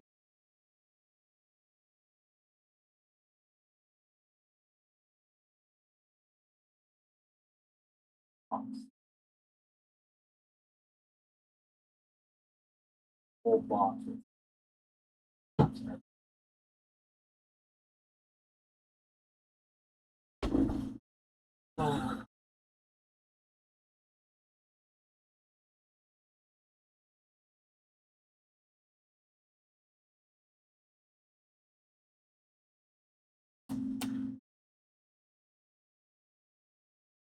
I loaded up before. What?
Hey, so welcome back. the Welcome way- back. The way it's functioning now.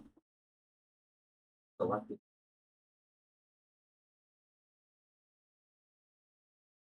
Onto that.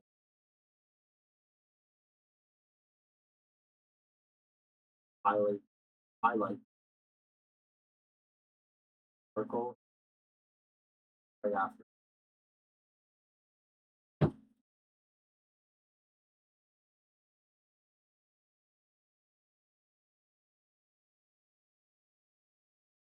Okay, hold on. Before we continue, I'm just noticing Zoom for More is operating a little bit weirdly.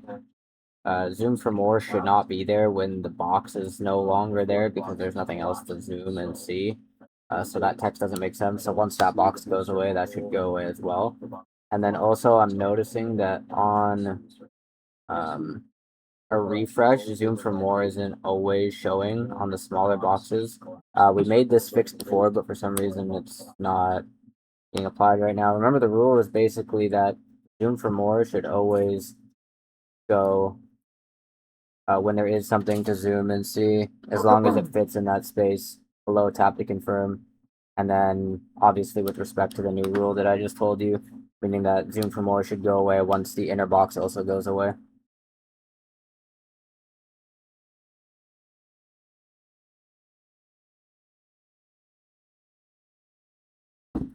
Let's. I have Pro Plus. I don't know. The second tier one, I think. But we're probably gonna need the highest one. What? We're gonna probably have to upgrade to it.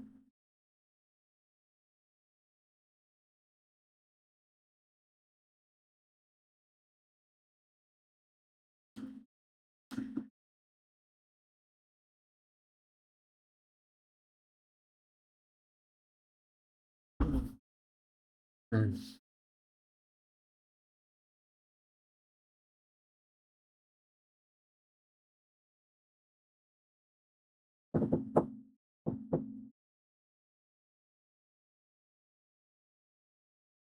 No, it's just the individual, and we're just both using the same account.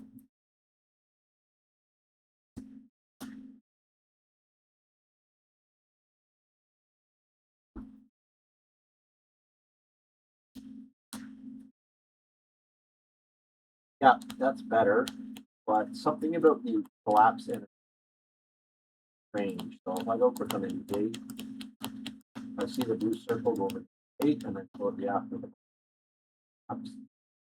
But it's like content side of the box, and outside of the box, at the outline of the box is collapsing faster than item. Collapses one unit.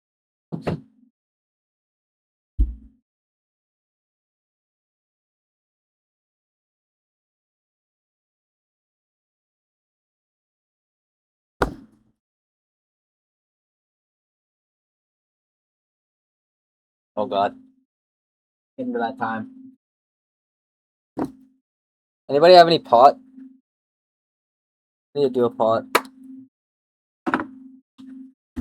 Heat up this baby pot here.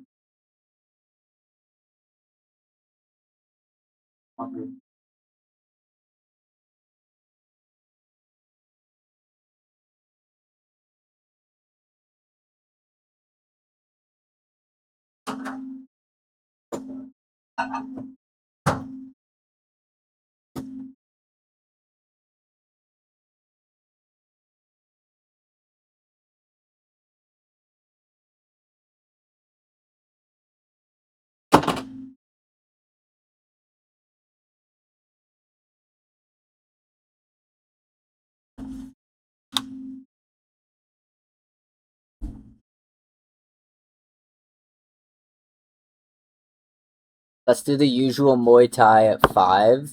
It'll take about an hour. And then we're also gonna do the morning walk routine that I always do at like 5. That should take about 15 minutes.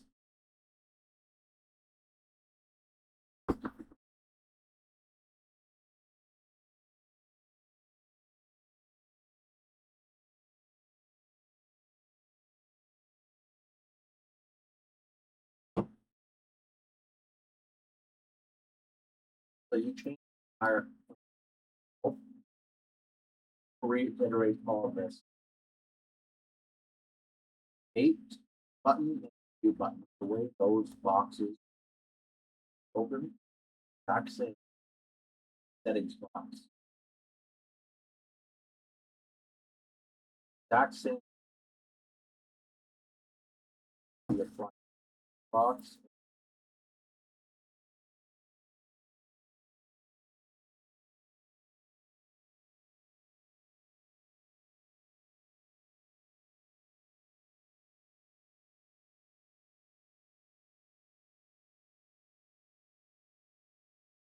Let's see if it right.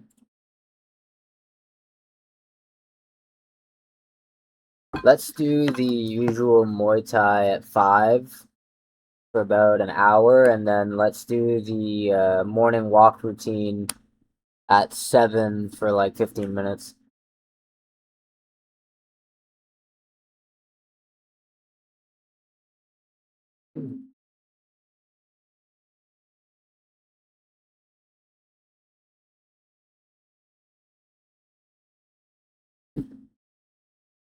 So can do 2 at once.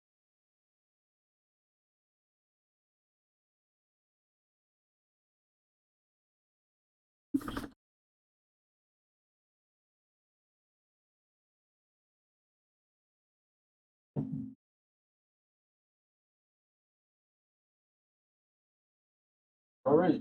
Hey, holy fuck. Holy fuck. Wow.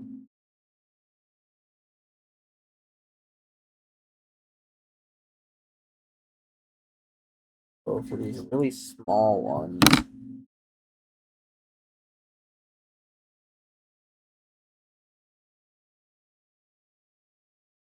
Let's do the usual gym at 2. Should be about 30 minutes.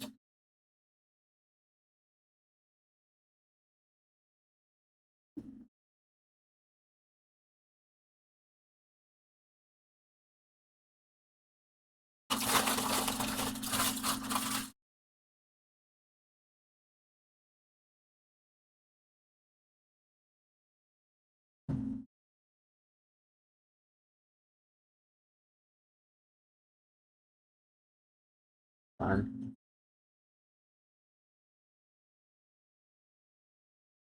This is fine.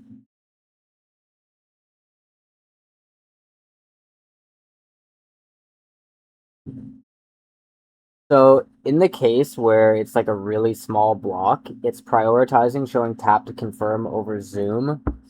We should prioritize for it to say zoom for more. Basically, the most important thing is that the user knows there's more information hidden when the block is really small. And then expanding should then follow the same order of precedence. So zoom, then it would show tap to confirm, then it would show the block below, then it would show the check mark thing below tap to confirm. So the only change I want you to make is so that it prioritizes going zoom for more to the tap to confirm. Make sure you apply the same rules so that there's no clipping that you have applied to tap to continue. Zoom for more should function in the same way.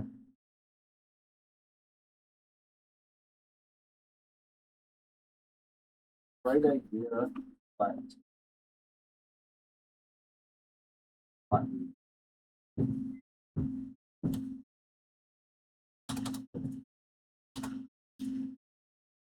right idea. I think the new button is correct, but the button box is active. It's open middle position. Why that's sitting in a box open?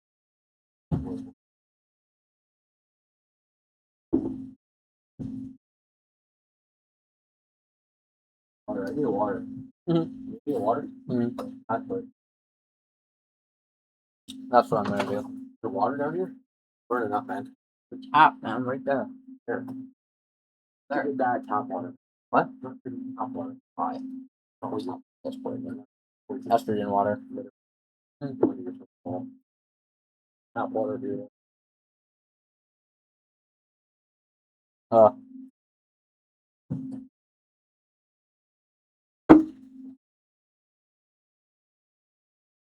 They're turning the frogs gay.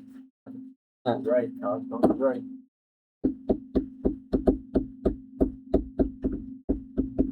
With that,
Dude, at some point, it's like done so much, it's like you don't even remember everything you did, and you just have to trust that it all. Like every time I finish a workflow here, I'm like, fuck, like, did I break something? Gotta trust that whatever you did 6 hours ago is gonna work still. You can't, like, endlessly, like, remind me what I did. What are we doing?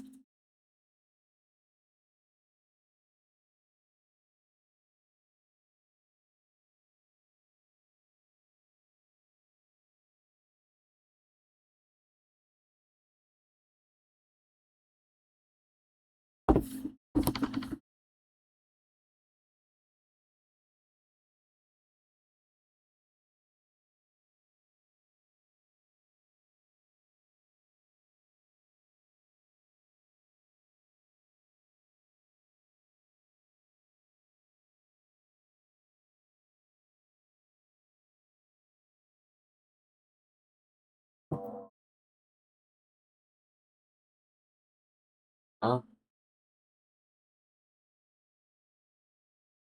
No, it didn't work. I can still see tap to confirm. Zoom for more is only visible on the bigger blocks, and then once I start scrolling, it pops up below the tap to confirm. So yeah, it didn't work. Okay, so animation box. That's button box box.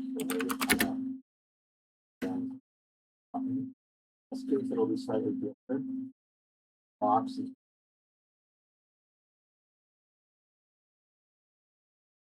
kind of expand from the date button. Left, we'll have to move right of the box, not the other button. Right again. We're waiting to chat or something. Press the contact. It just doesn't pull up all the way. Yeah. Over the last. Something like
a microwave.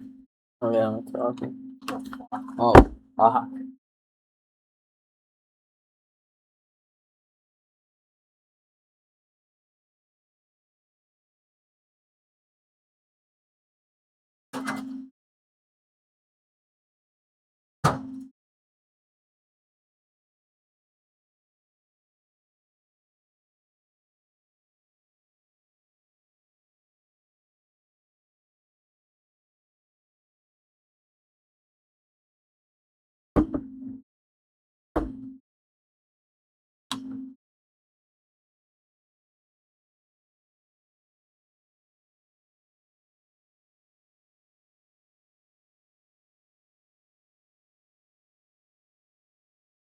There we go. Better.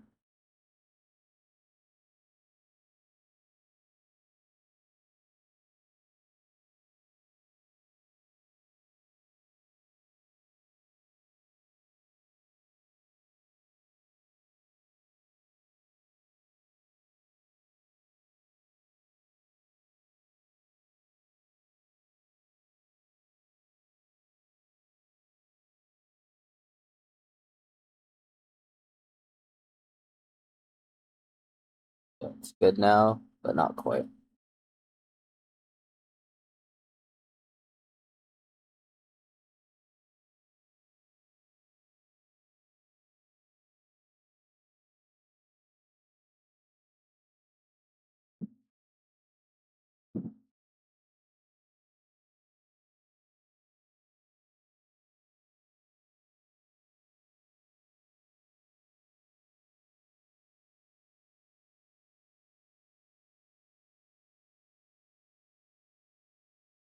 Yep, you pretty much got it right now. The only thing I want to change is zoom for more should be tied as low as possible to the bottom right without having any clipping with the edges.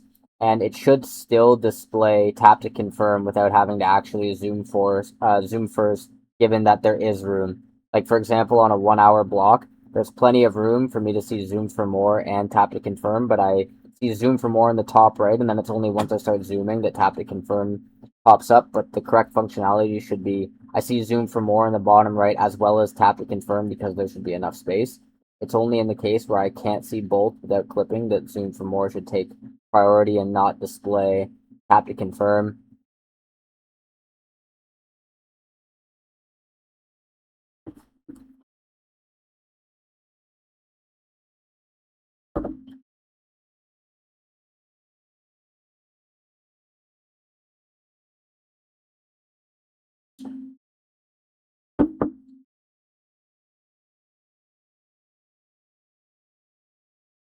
That's better, I like that. And one thing I wanna change, there we go. Eight box.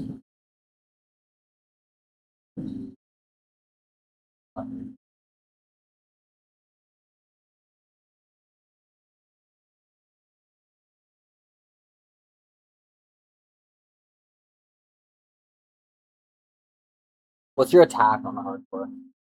Anyway, probably. Act?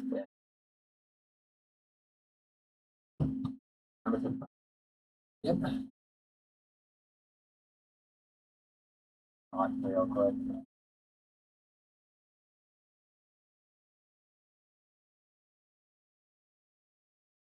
Direction. Direction. Yeah, that's good. I like the animation of that box now when it closes. But one thing I'm noticing is if I open the box on the button, when I close the big box now and open it, that year or month box is big box is always open all the on.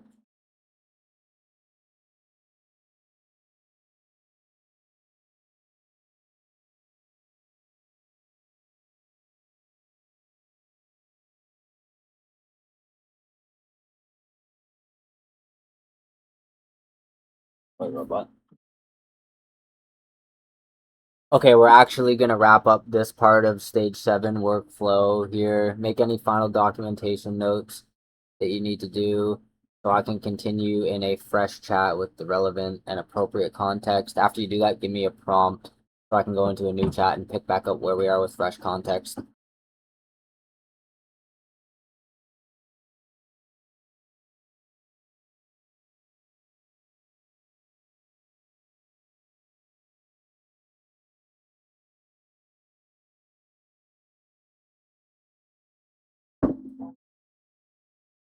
Let's see if it's post documentations and nothing still.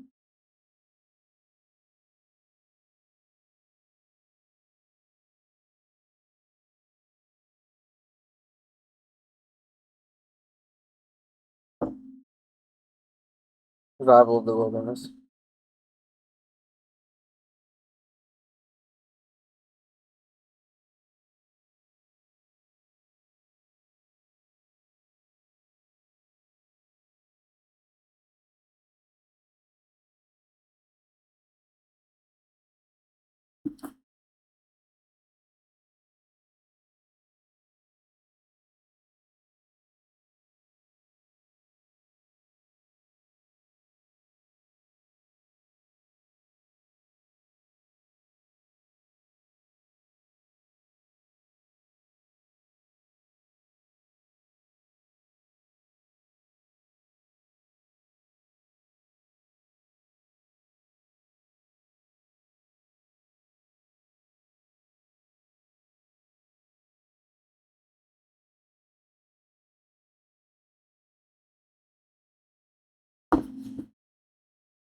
Did you do the post documentation repo sweep to clear up anything that's stale? Read the README to see what I'm talking about. It should guide you to explain what I just said.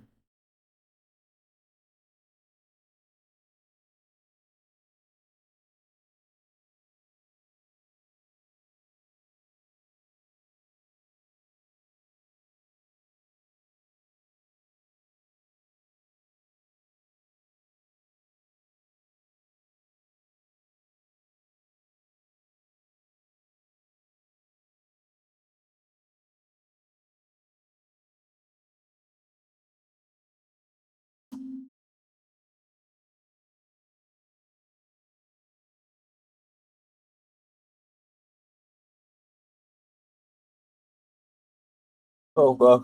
Okay. Right. Another thing I want to add,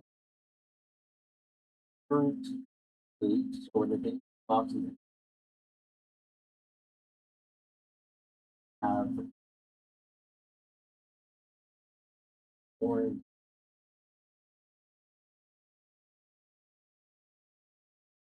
portrait option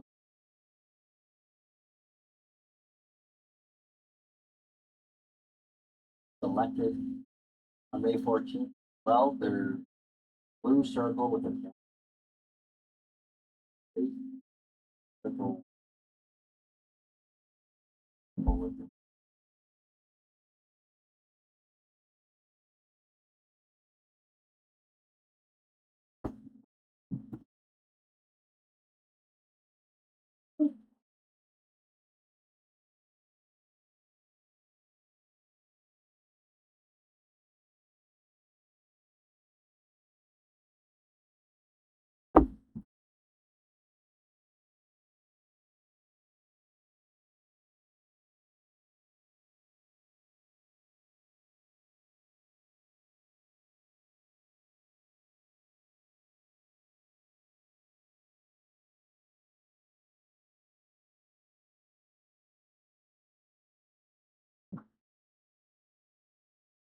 Okay, final question here before I get out of this chat.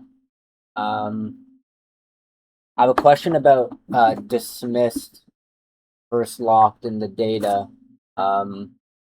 There's a difference between routine and inference where one is getting both, but the other is only getting one dismissed versus locked. Explain that to me. Why is that the case?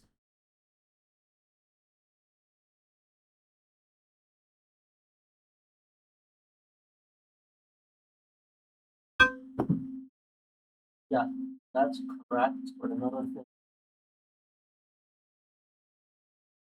come back to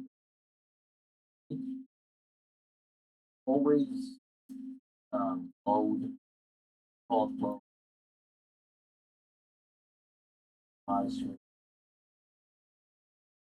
on back to the dashboard. Back to the spin on reset.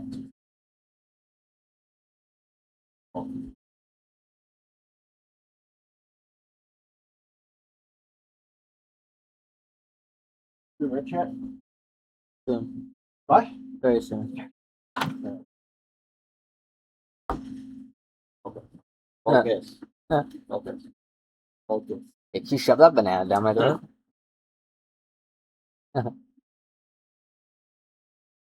My gay partner wants me to eat a banana. No, not me. I've been Very gay today. Add that to the air records. you know Made a note. Make sure that you interpret that how to do correctly. He's gonna have a lisp when he talks. Just ignore that. He's just gay. return to Robin again. Make sure you remove that error.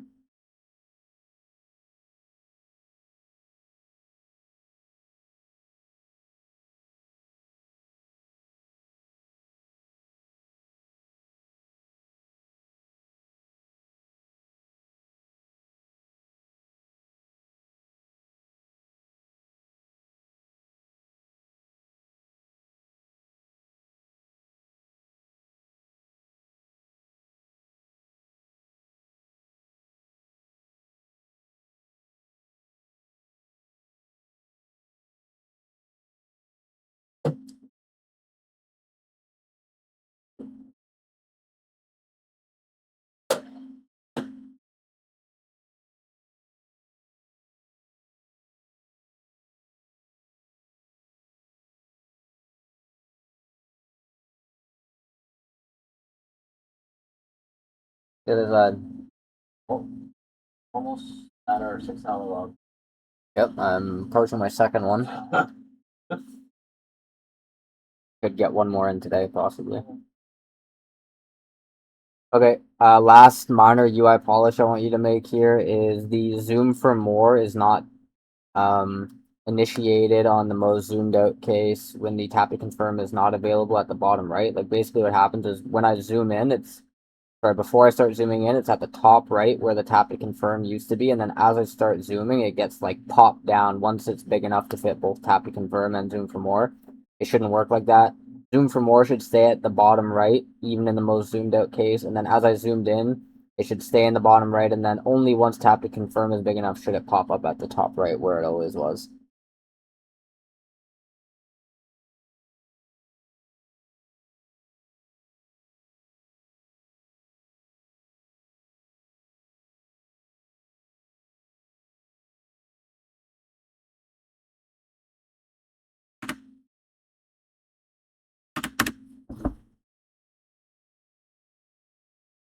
This chat is like about to explode. I'm at like 10 trillion contacts, I'm pretty sure.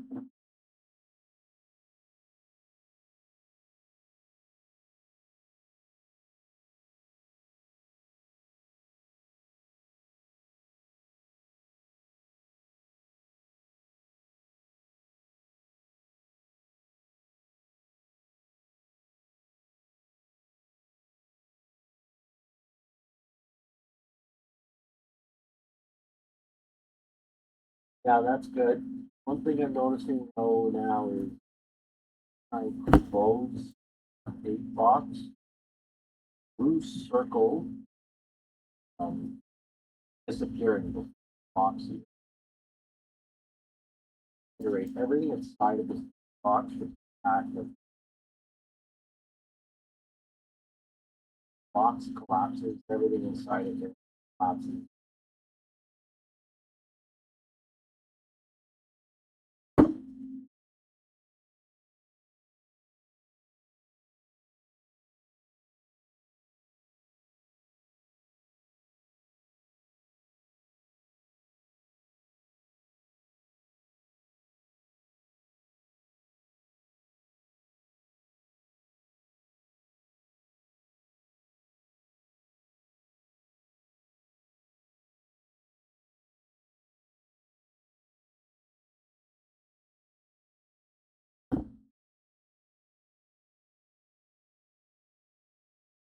Give me my phone.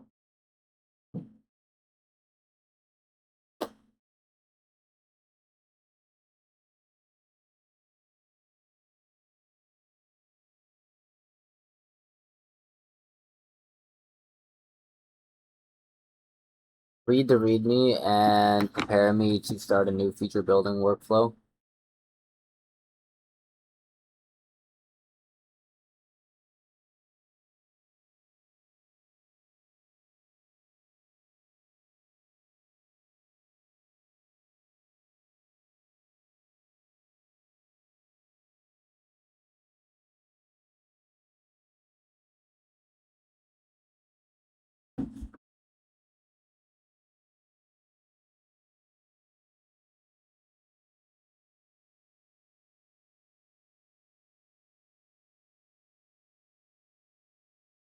It's actually not time to start a new branch. I'm continuing on the same branch from yesterday, and that's intentional, so ignore that. Forget about branching. Let's just continue with the phase 7 work from whatever stage we're at. What do you need from me?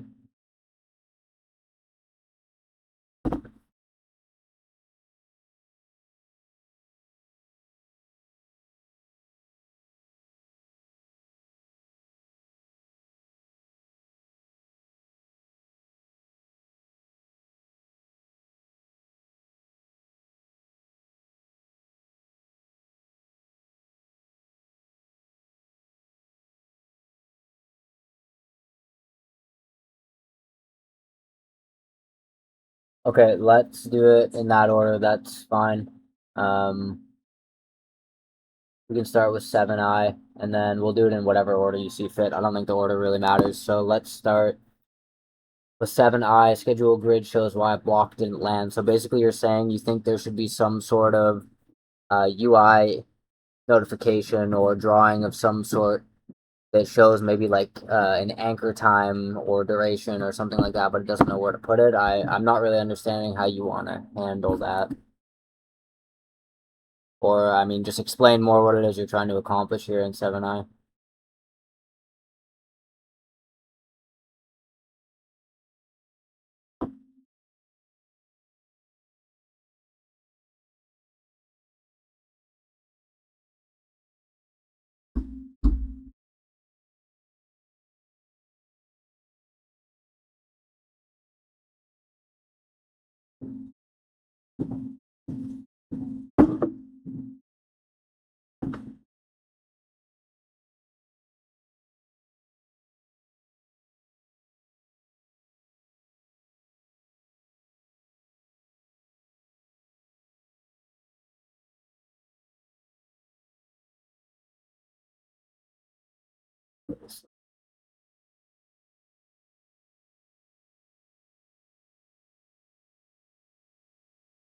Oh, my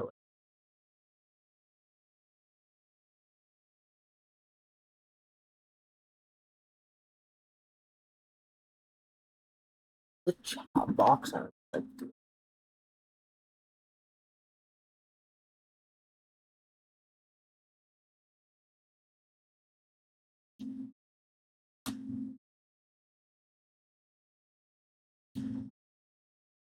That's perfect. So another change I want to make is I want to add a new button below front button. So we need to make space for the entirety of this box.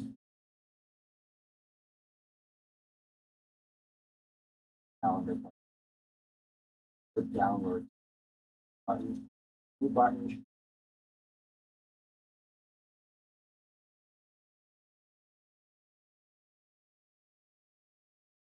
Button. Function. Buttons. Horizontal. New button.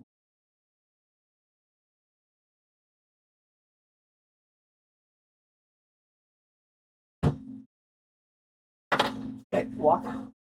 No, Long like you target? No. Or 50 bomb. 50 bomb.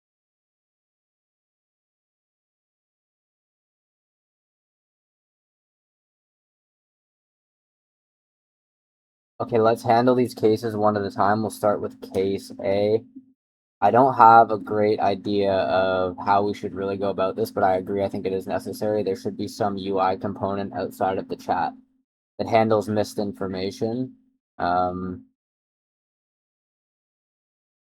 Placement, persistence, partial case copy. I'm not exactly sure how to handle this. But yeah, I think some sort of banner or something like that. I don't know, just some sort of indicator. Something simple. It can't be overwhelming. Take up too much space on the screen. Block anything else that's important.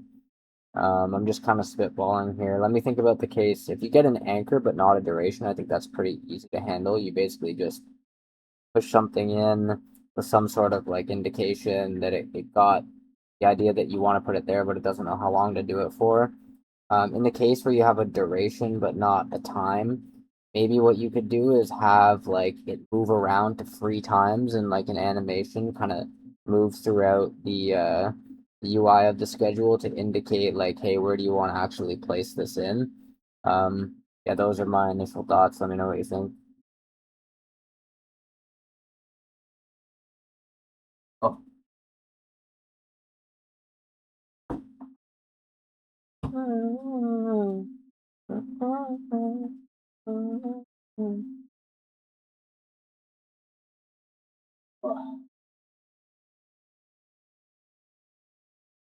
One second. What? Oh.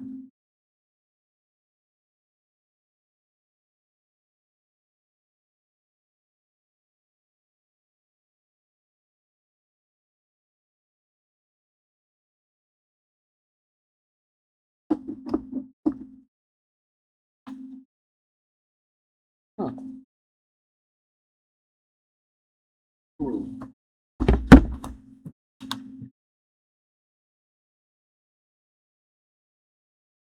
Okay.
Couple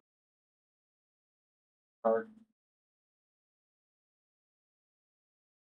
blocks, or should be position blocks.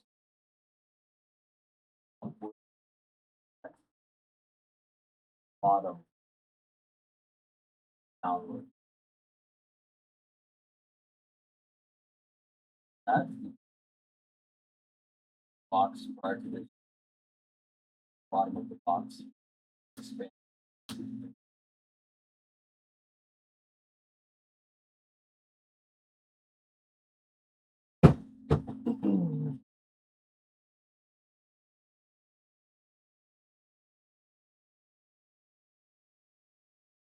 Yeah, roughly a 30-minute visual stub should be okay. What I'm thinking is maybe have like a draggable bottom where they can touch it and tap and pull down to the adjusted time that they want, kind of thing.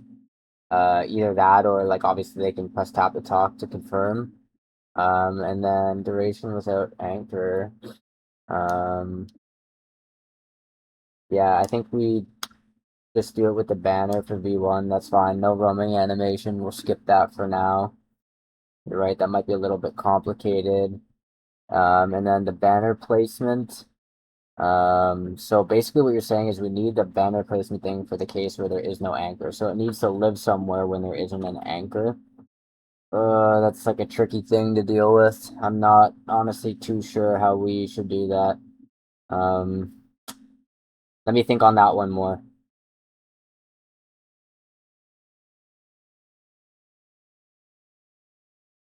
Okay, how do we do this? So what we need to figure out right now is in the case where they say like, okay, I want to do more time font.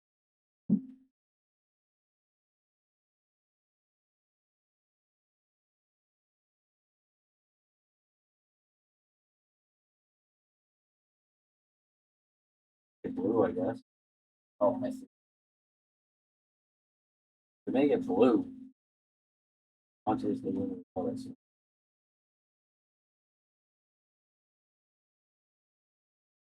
Okay, yeah. Oh.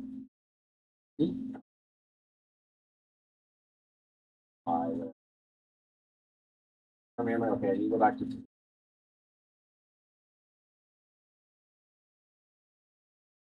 good out of here, but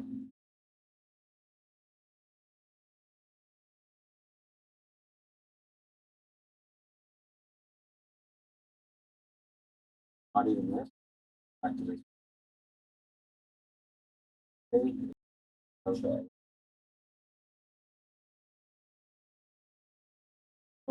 So, on instead. Definitely the today is weird.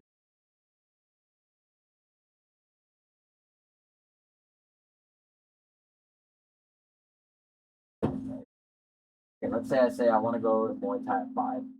Doesn't know how long I want to go, so what it's going to put box at 5 that you can drag down. Goes in, get it. And the other problem though is Just ask for putting it on. that's what it does right now. I'm You adding just adding a big. So it'll go like right now. What it does is ask you how long. What it will do now is it will put something at say also ask. That's not the problem. The problem is it knows how long to put it. I want to work at this. So how do you put that? I don't. Or even doing anything. So for that case,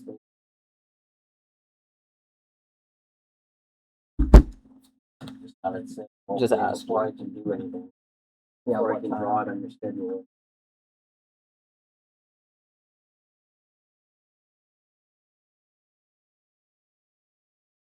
Okay, so I thought about it a little bit more, and the way we're gonna handle duration with no anchor is just via a follow-up prompt from the agent, the same way it already is now, basically.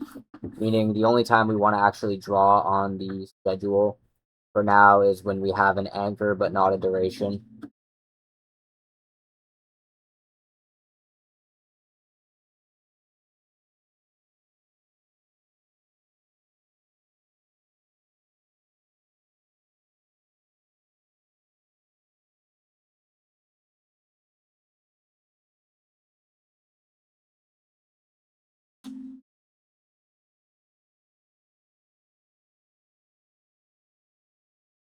Let's do the anchor no duration first.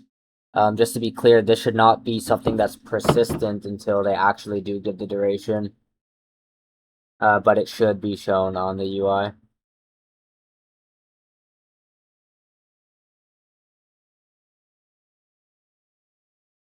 That's much better. I just want to move a button above the calendar. I want calendar. So calendar itself on upward box. Additional, I want you color of right now. Outline of a circle. I just want to make that this actually. I put onto the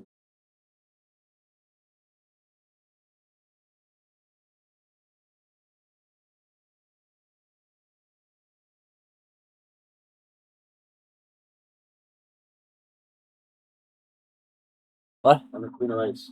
I'm the king of molten hot magma. Turn it up. Agnes. Up.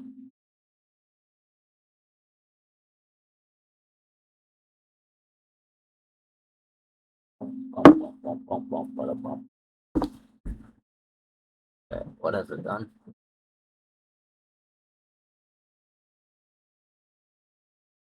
Let's do the regular doctor's appointment at 3. So it should draw in here at 3. And know that I don't have a duration. It should ask how long. I think it didn't.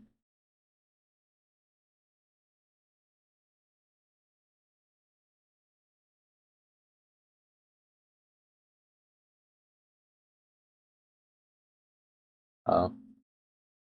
How do I deploy the parse capture? Can you just do that automatically for me anytime you need to?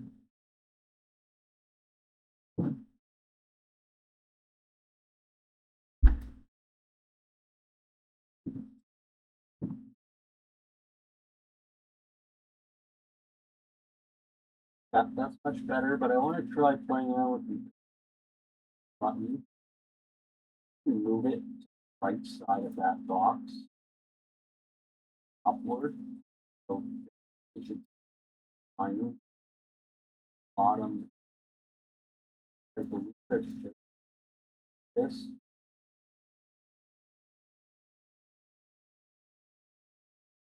all the way to the top one.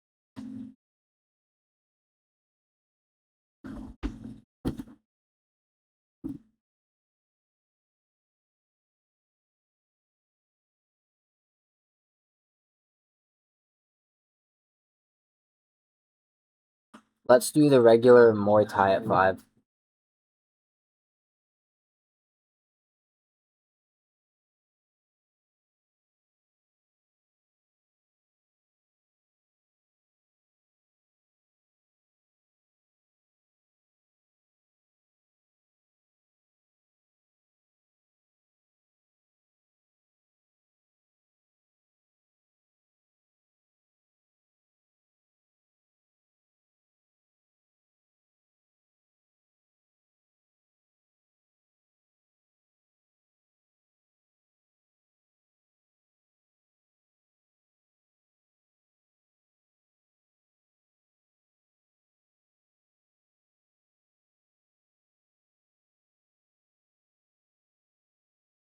No, I Yeah, don't that's a like good that. Let's put start. it So back to where it basically, was we need to before. make it so Yeah, opposite.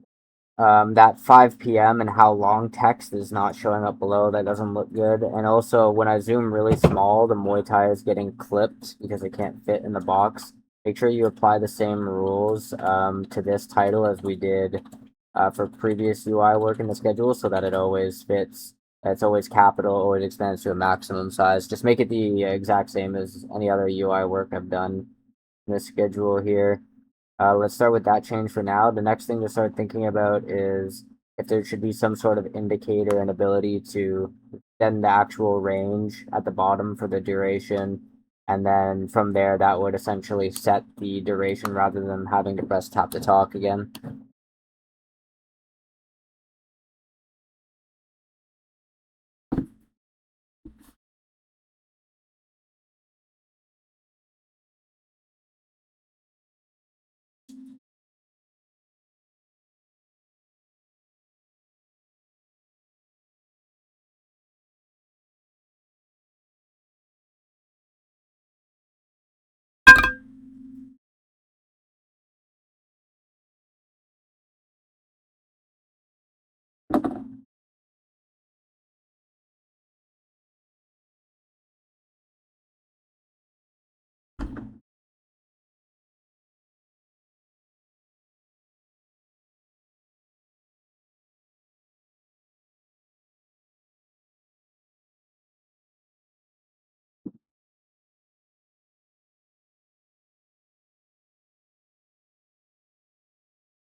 What?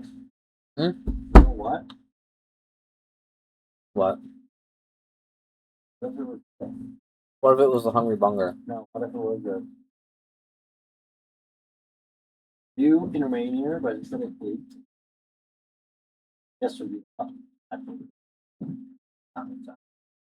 That's first Saturday. But, yeah.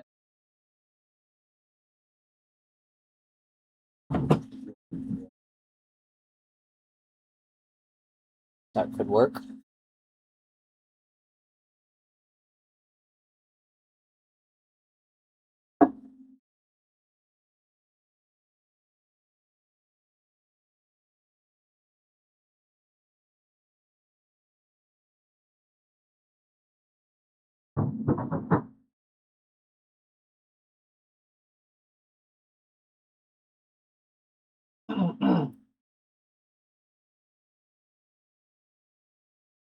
Let's do the regular Muay Thai at 5.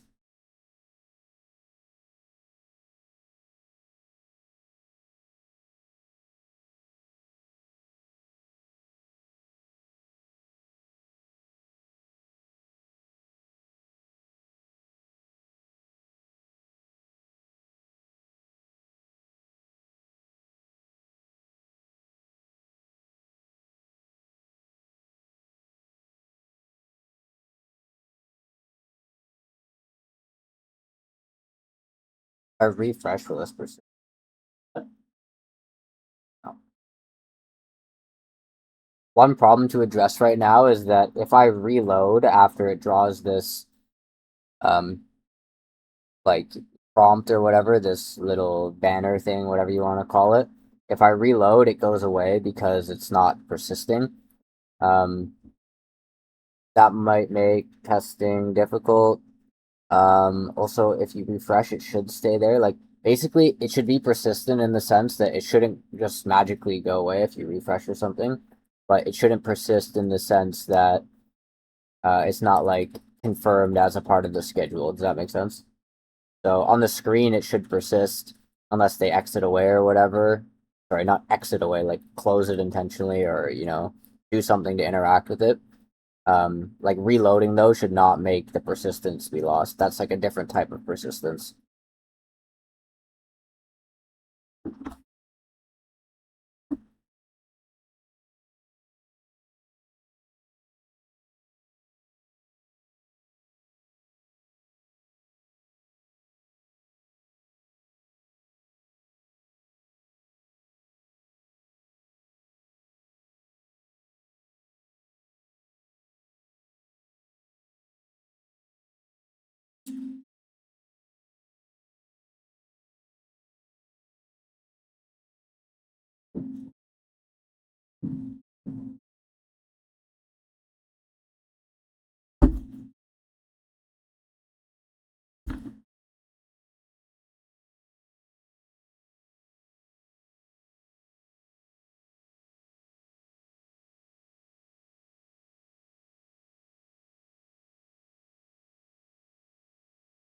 When do you think you're going to be in a spot where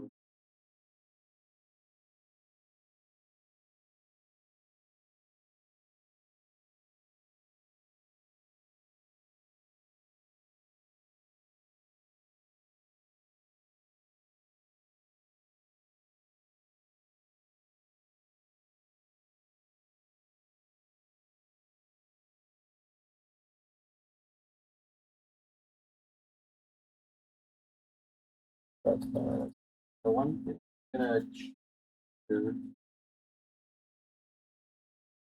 we're gonna remap button.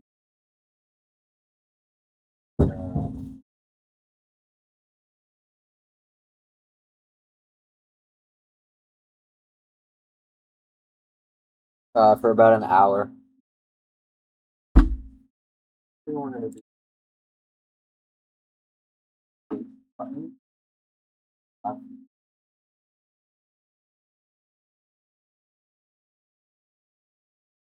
That's where the button list. Let's say actually basically we're finding the button there remains text side button on the button is going to For about an hour.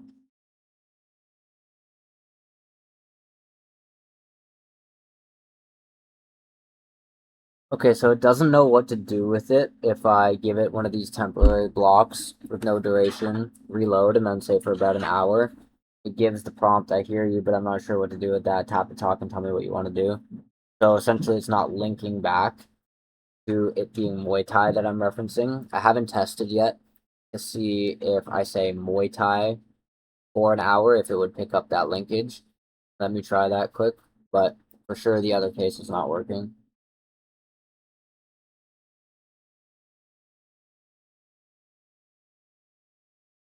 Gym at 6.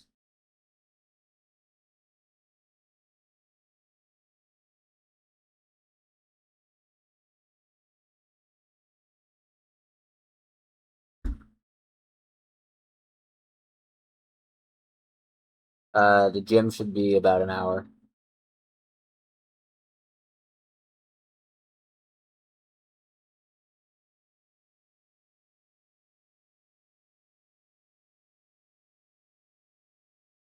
That works.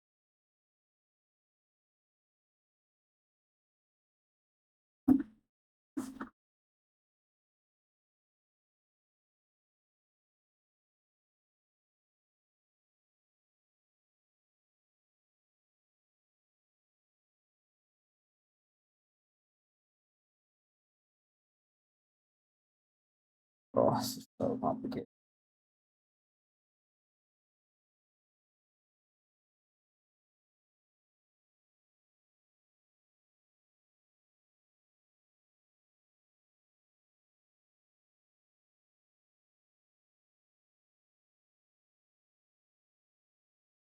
Muay Thai at 5.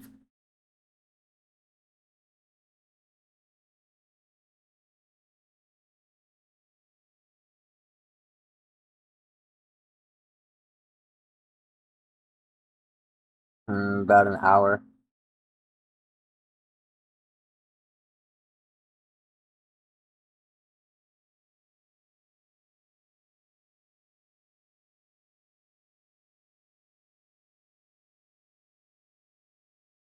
Okay, it works, and I also tested the other case where if I had explicitly mentioned Muay Thai to reestablish the linkage, it would have figured it out. So that's all good. One thing that I'm noticing right now is that it could definitely get messy if there was ever more than one of these temporary blocks at a time, or if the user didn't know how to navigate it properly, which, I mean, we should expect that they don't know how to. So we should enforce some sort of rule that never lets these things get messy. I'm basically thinking there can just never be more than one of these pending things at a time. So basically, you force them to draw the schedule in order, and anytime there's something that's not clarified, it won't let them introduce something else that's not clarified until clarifying one thing at a time.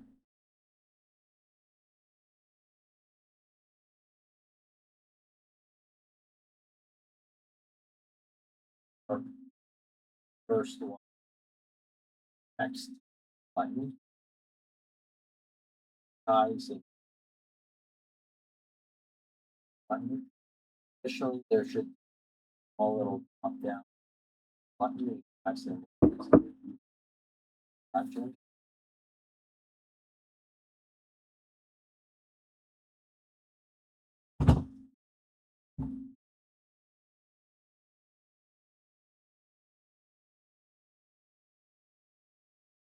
Holy fuck, this is complicated. It's so complicated. If this, if this, if this, if this, if this, if this, if this, but then that, and if that, and if that, if, and every branch has 10 different if cases. There's like a million edge cases. And now the button size itself is correct. Button size, button, text. Button size will have to be adaptable depending Dinner at 6. and obviously text button have to Lunch at keep noon. the same format.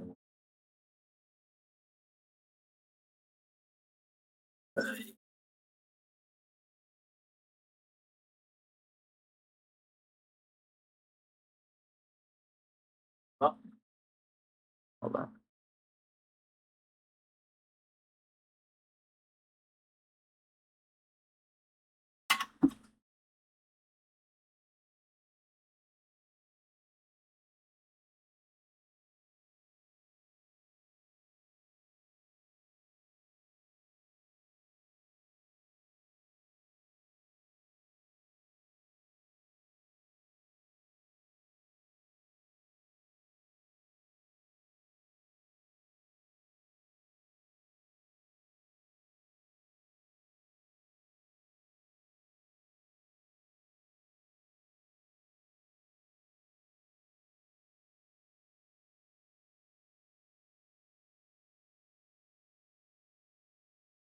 Um, Dinner will take about an hour.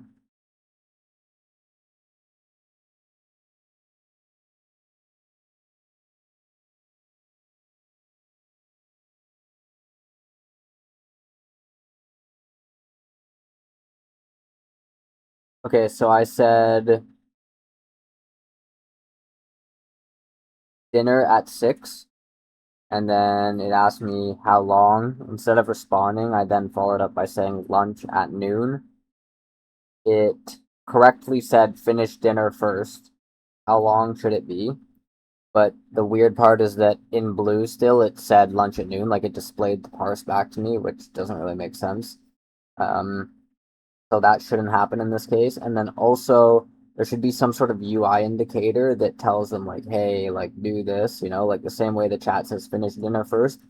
Maybe make it so like it'll start flashing red or something on the edge, like just some sort of indicator to let the user know like, hey, this is what we need to finish right now.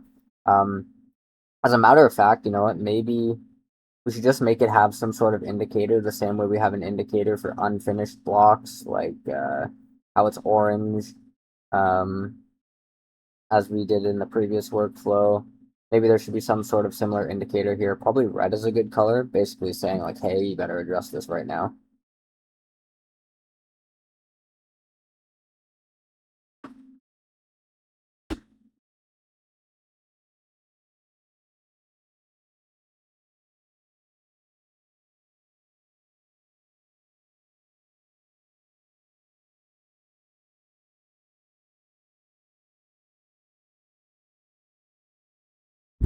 If this, then this, then this, then we'll reiterate on this, and then this, but then we discovered 200 new if branches, and then there's 200 on top of each of those branches, and then.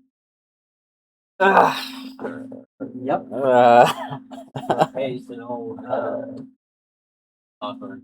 what?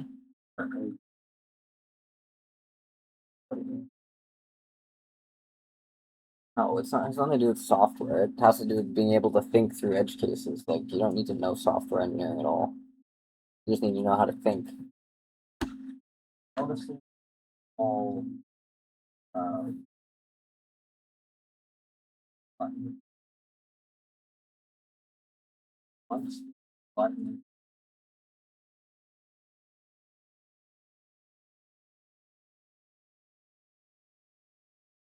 Or after the box.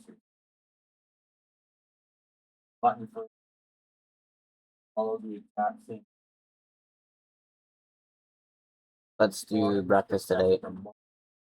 That's after the box. By that same.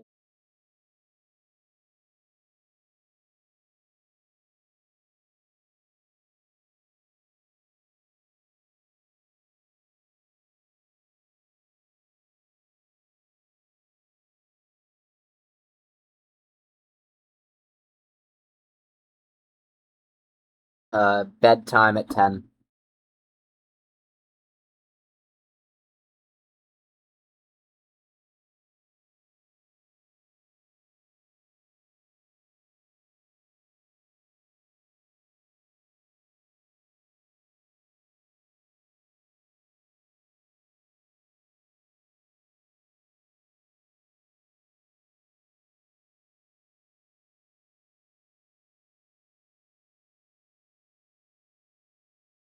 Uh, 20 minutes.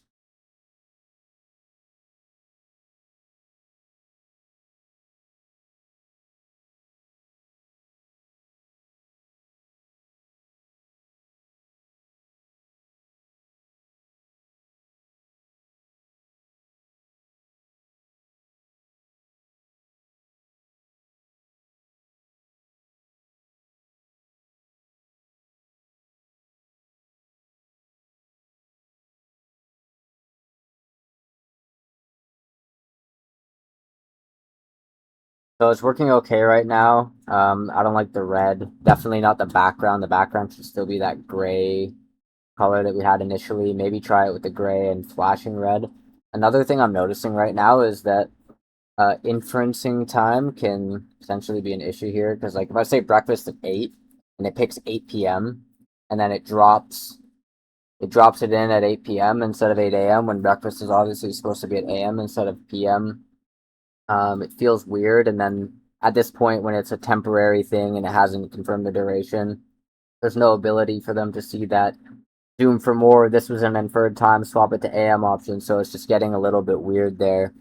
Um, Maybe the parser just needs to be better at recognizing when things should go in the morning, or the afternoon, but I mean that's not necessarily always going to be possible because if I say gym at 6, I mean that could mean 6 a.m. or 6 p.m. There's no real way of knowing until the system learns more about the person and can place correctly without having to infer AM or PM based on their routines or whatever.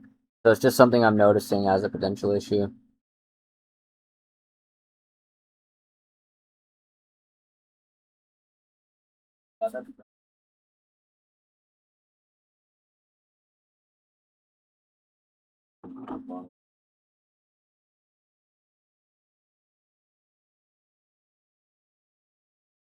Option.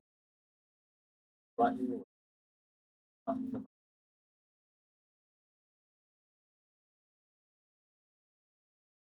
Line. The button. Eyes. Touch. Tap. Button.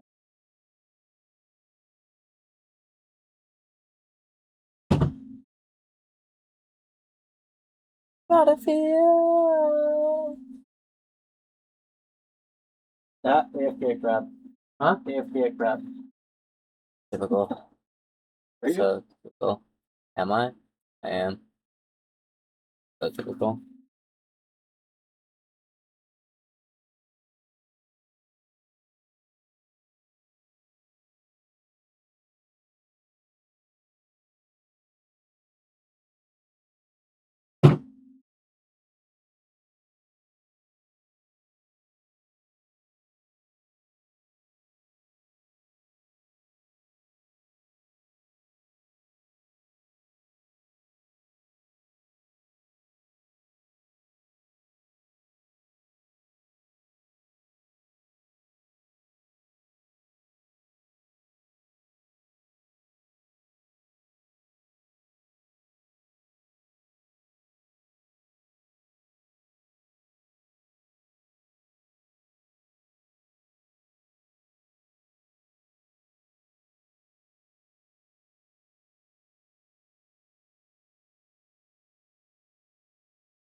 That's functional.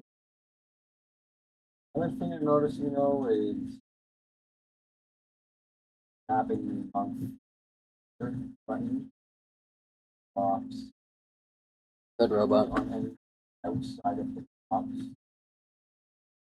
Looks basically once the box is in any click outside the box, close the box. Appointment at 2.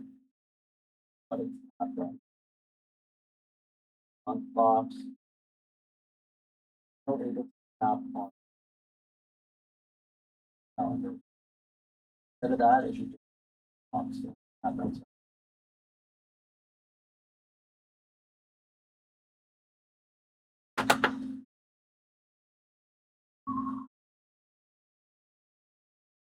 About an hour and a half.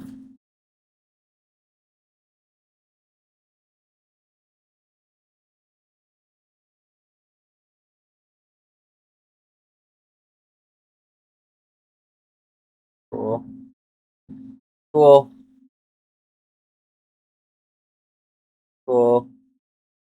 How's this look? Where are you?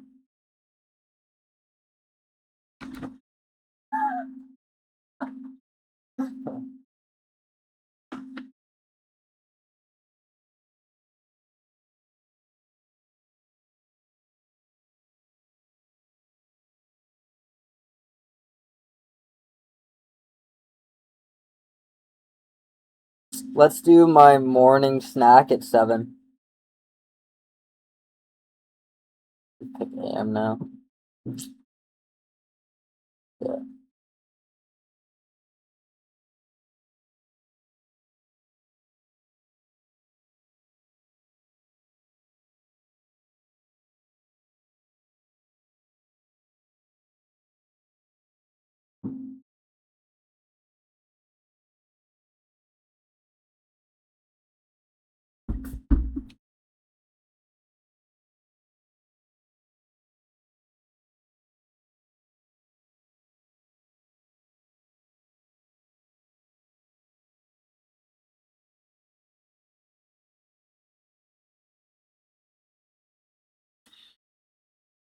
Okay, it's working pretty good now. My gay partner is kicking me in the stomach, so just ignore that. Oh wait, I'm not. I'm Muay Thai kicked. Okay, so it's working pretty good now. Everything seems to be working as intended. I want to add some new info in the boxes below, like where we have this was the inferred time. Also, I'm noticing there's no scroll ability here, so that should be the same as we have it for the other boxes, not just this temporary one. You should be able to scroll here. Anyways, let's add a section in here specifically regarding to the case where they need to collect more information. So, like, for example, where it says, like, this was an inferred time, 7 a.m., there should be some sort of message. We'll color map it in red. And it should be something like, how long should that be? And then as there's like the AM PM button, there should be some sort of like microphone button with the appropriate animation of the microphone flashing, waiting for the response, whatever. Hopefully you know what I mean. Oh, very smart, very impressive, very impressive, very.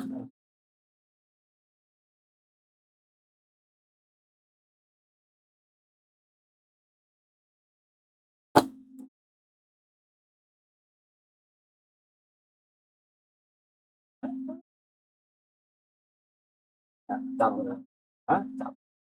What? Stop something. What? What? I was supposed to highlight today.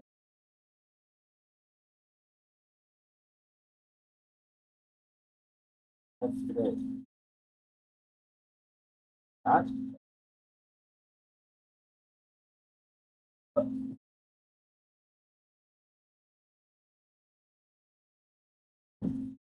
you reopen it.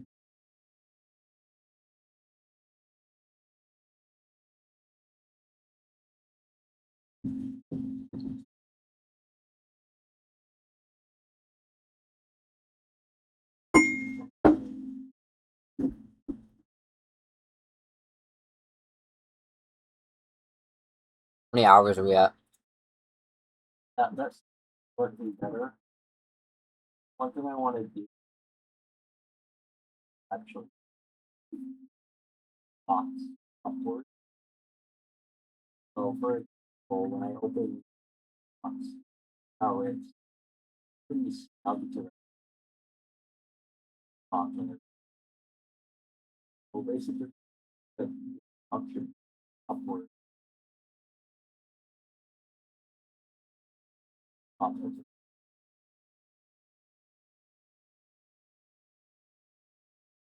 What? How many hours are we at? It should be. Actually, no, never mind. Just ignore that.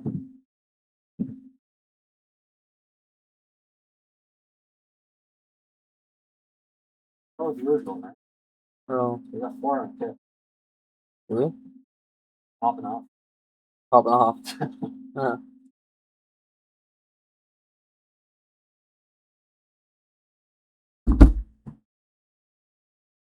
Popping off.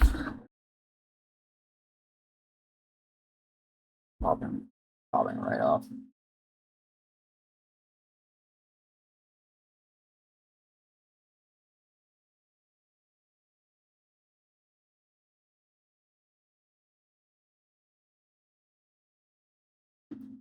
Okay.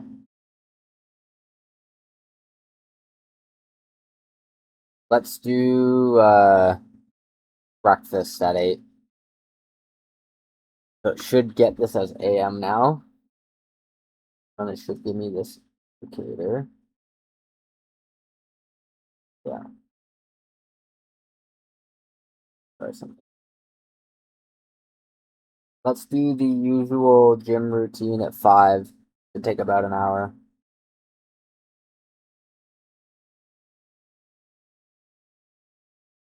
This won't let me do that. Yeah, it's gonna make me breakfast.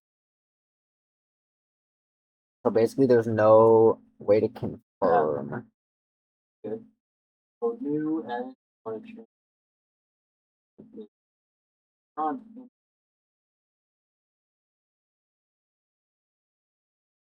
Sorry about that. Yeah, it should take me about half an hour to eat breakfast. Oh. For an example, today's me. I go. Or any other date other than today's date. Day button.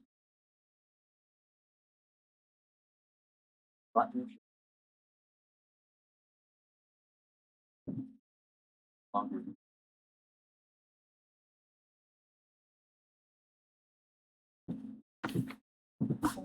Okay, everything is working pretty much perfectly. One minor bug I just noticed. So I went through an iteration where I said breakfast at 8, I correctly put it in at 8 a.m., asked me how long.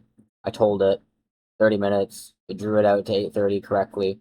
And then because it was an inferred time, I tried testing the inner nested branch of confirm, like from the info box, the actual like the orange button part. I pressed confirm there instead of on the outside overarching tap to confirm. And then after that finished, it didn't get rid of the outer tap to confirm. So basically, we need a rule that that outer tap to confirm should go away anytime there's no remaining inner tap to confirms left.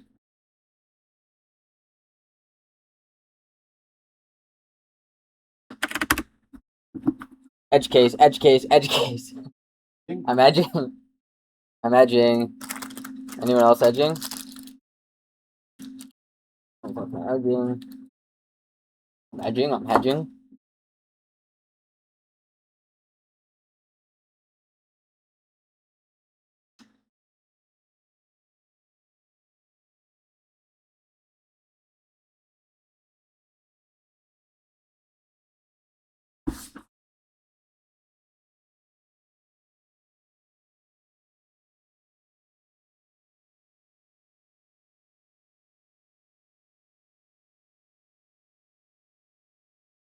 Dude, you could get like so lost in sauce doing this shit. Like the skill into this is knowing like It's happened.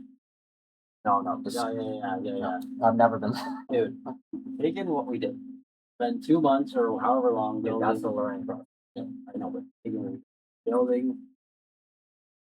How many times did we restart? I think twice, like 3 times. Miro, it started in Miro. Started in Miro. Then it went to ChatGPT. Ton of shit talking about the chat. Oh, there's no shit. I'm on clear. Actually, No, but I'm saying cursor. Cursor has been good. We started making a people, I guess, with instructions. Yeah. I said it all. Yeah. Made a new one. You made this elaborate fucking plan. Scratched it. Made this new one. Yep. Simple, man. It's simple. The Read thing today's is, quote. Read today's quote. you know what the thing is? Read today's quote. You know what the thing is? It's actually not simple at all. All for the funny. That's right. All funny. That's right. Let's do breakfast today.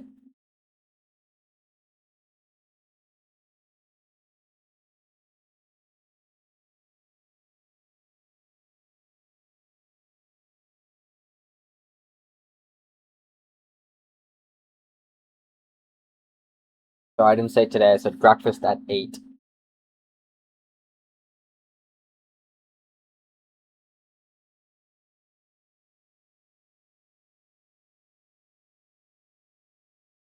It'll be about half an hour.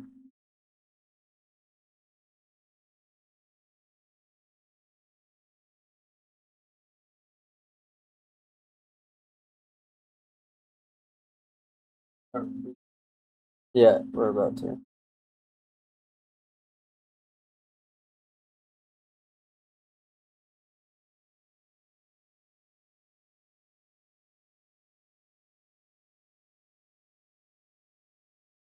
Okay, so that works. Let's do Muay Thai at 5.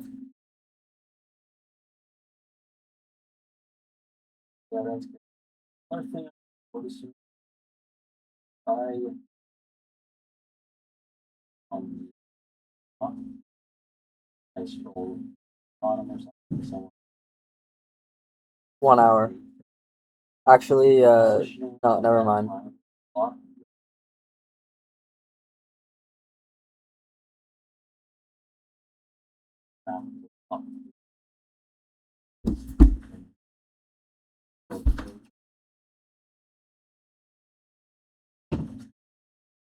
Okay, that worked. The next thing to fix now, so I just tried a test case where I said Muay Thai at 5. It gave me the red flashing block as it's supposed to, asking for the time. I started by talking to it, and then I said, actually, never mind. And then instead of, or I don't know if instead of, but what it did is it basically deleted the block entirely and said, no worries, tap to talk when you have your next request. So it's basically treating it as nonsense instead of basically following up and saying, okay, got it. Just let me know what time you want to do it at. I don't know. I just don't know if this functionality is working as intended. How do you think this case should be handled? Basically, what we're thinking about right now is how to deal with the no action gating from within one of these temporary blocks that hasn't actually been persisted yet due to a lack of duration.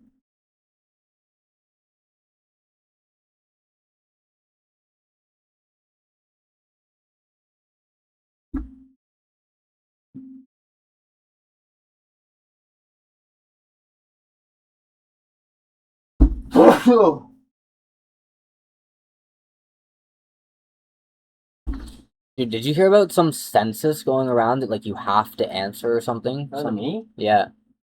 Oh yeah. Did you do it? No. Yeah, like what I'm not doing it. dude, apparently you get fined $500. No, fine me. Yeah, like what are they talking about? Find me Yeah, and find me. How about like that? literally, what are they talking I don't about? know. I don't think I even got one. I I didn't check. saw one on their counter. I think it was for one of my parents. But Yeah. Yeah, I have no idea. we'll find you.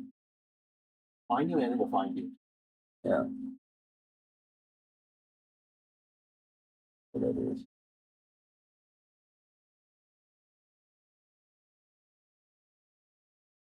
So just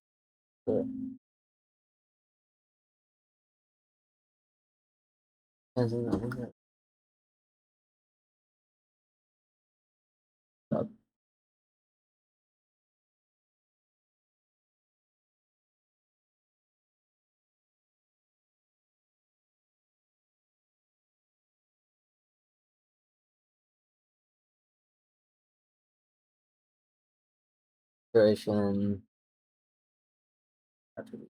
Apps apps are so dormant, not been.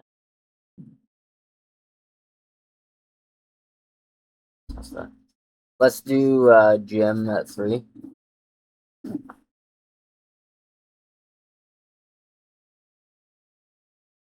Actually, no, never mind.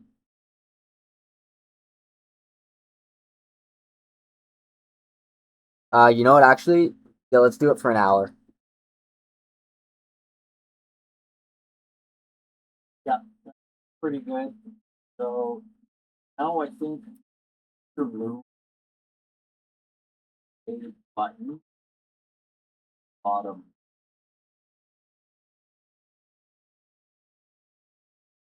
Button to the left. Not to the not to the box one. Button at the bottom of that. Bottom of the box. Up.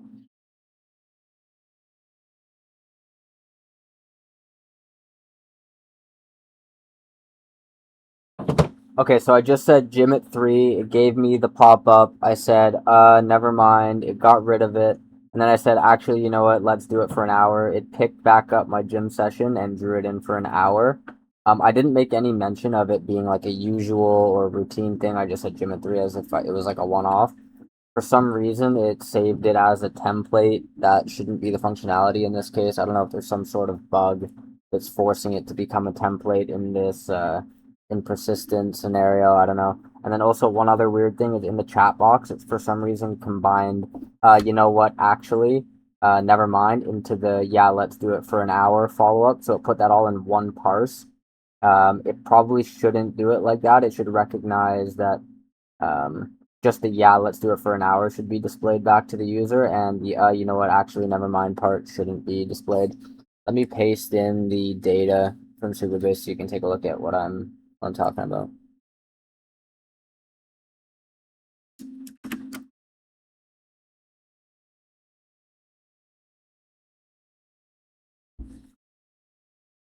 Excellent. What happened? No. What? How does it know? What did it do? What did it do? How does it know, man? What did it do? How does it know? What's know what? How does it know? How does it know? How does it know? How does it know? How does it know? How does it know? Seriously, how does it know? Does anyone know? I don't know. You know? You know what's so funny to me when people talk about this shit as if they understand it. Like, so it's so funny to me. No. Like it's so funny to me. Like when I was in university studying like quantum mechanics and shit that like very obviously is not understandable, and people are talking about it like, oh yeah, well it's like this. And they try to explain it to you. It's like it just tells me how stupid you are. You can't understand it, but it works though. Something. The gap for me with AI, like LLMs, is like English. How does it know? How does the computer understand? If you can get it, you can explain to me how it understands English. The rest makes sense because it's just like logic on top of it. How the fuck does it understand? That's the one.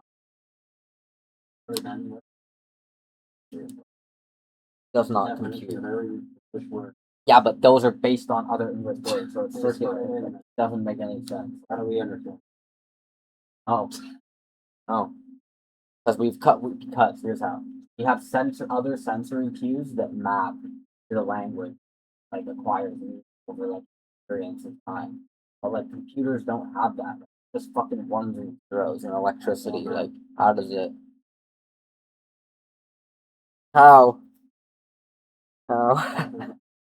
How does it get it, man? I don't know. All I know is We need more.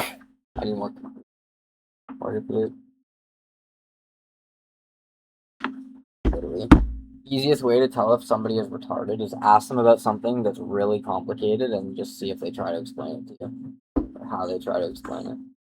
Okay, I'm trying to not get 6 hour long. Second time. Go to.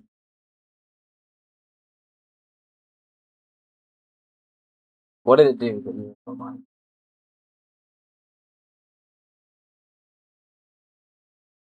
now it's a button. That's what I told you. Yeah, I didn't explain it. Yes, calendar view. And here they go.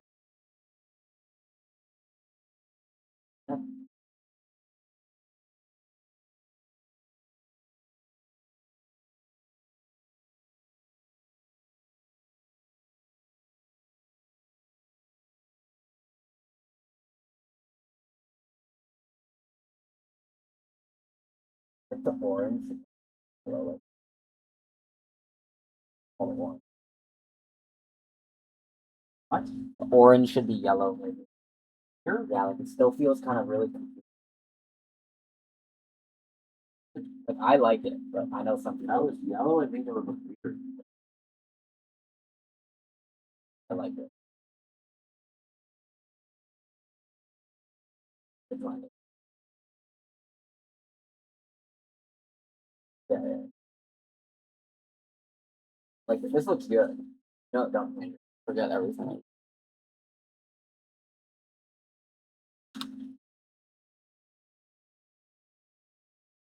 No, that theme isn't hiding.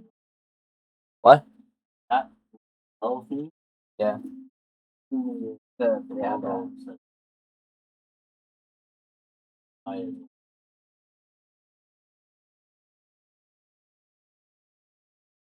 Actual.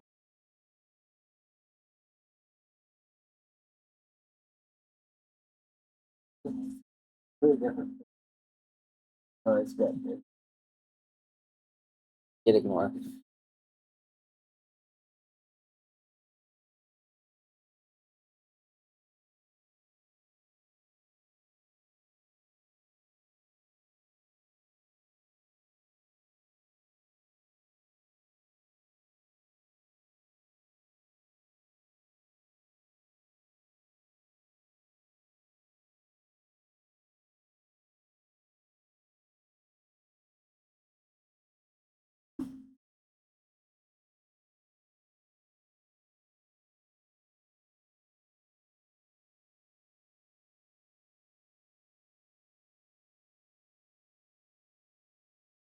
Another change.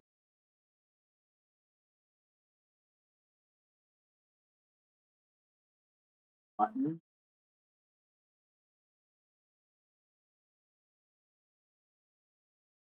Eight. Button. Dim. I open the dims it.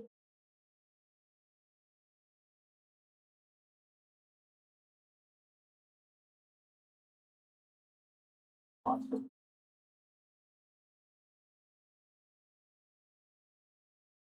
Breakfast at 7.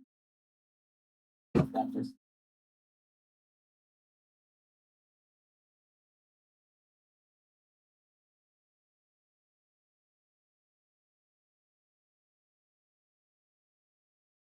Actually, never mind.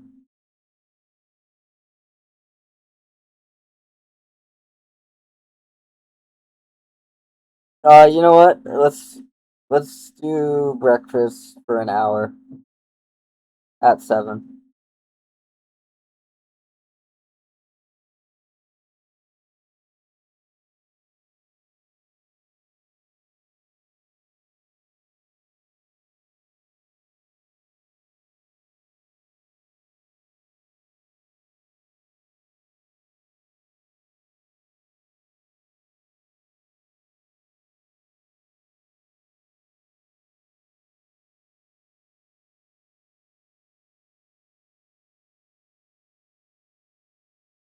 Yeah.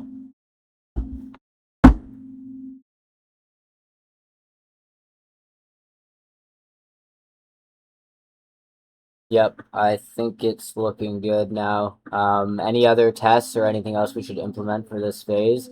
What are we about to do now? I think we need to handle the case where we have the duration but no anchor. Or actually, never mind. I think we decided that we were just gonna let the agent handle that and have no UI for it. happened there. What? What happened there?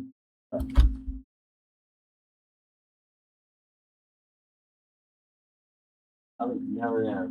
But road, this would turn there. And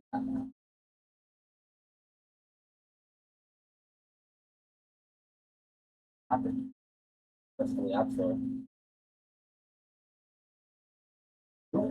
Everything. Over here.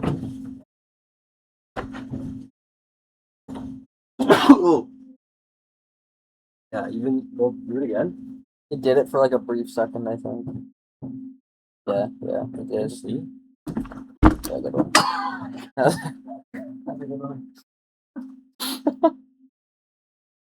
Whatever.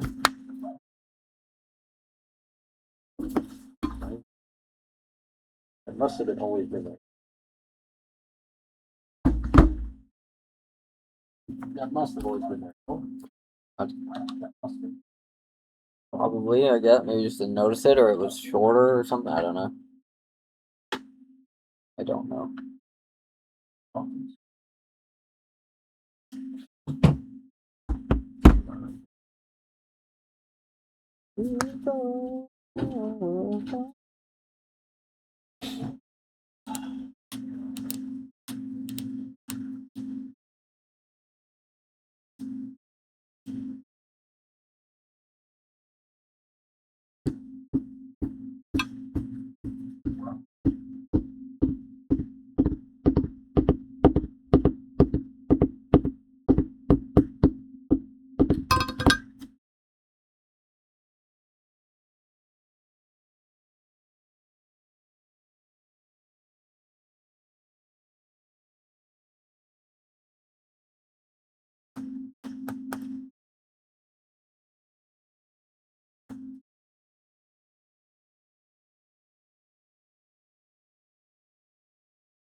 Let's do a nap at 3. Talking my robot, man.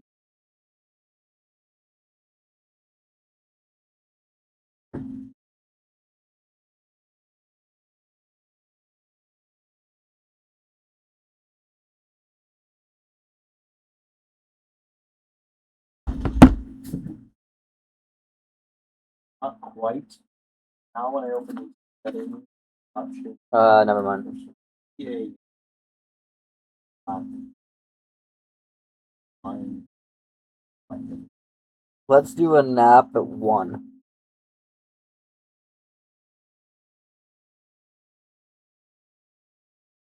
Oh,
how can I donate? Donate. How can I donate? Give me like $1 million. Put it in my pocket.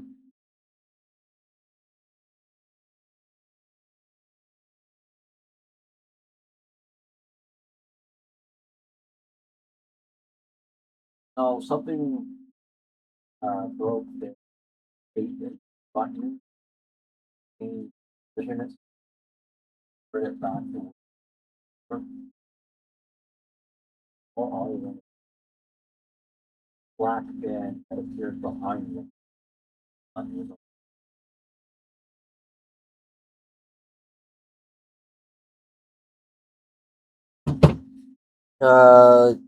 Smack it 2.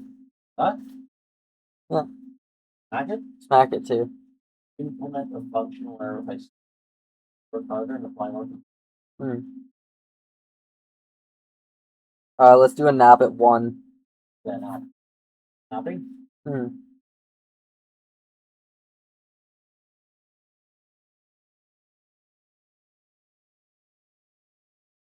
Yeah, it's nap.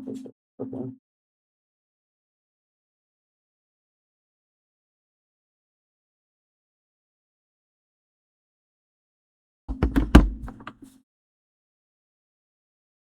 Okay, so I just said nap at 1. It drew the red thing as it's supposed to. Then I said never mind. It got rid of it as it's supposed to. Actually, that's not what I did. Okay, I said nap at 1. It drew it as it was supposed to. I refreshed. It came back as it was supposed to. I said, never mind. It got rid of it as it was supposed to. Oh, what the fuck did I do?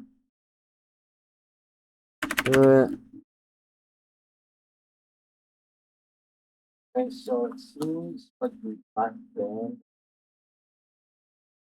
button, but when I open the settings button, agent button, don't dim black band. Iterate, that check button is open. Everything outside of that box, side of copy.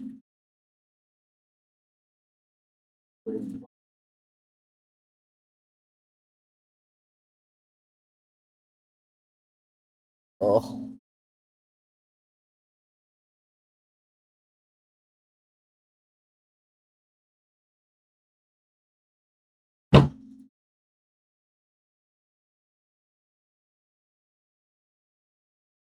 Behind on 50 bombs here. Hmm. Very behind. Right. Or no, we're not. Uh,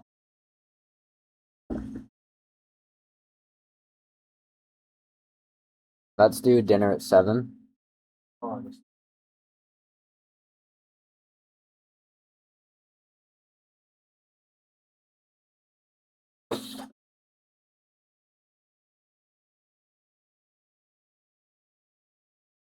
Never mind.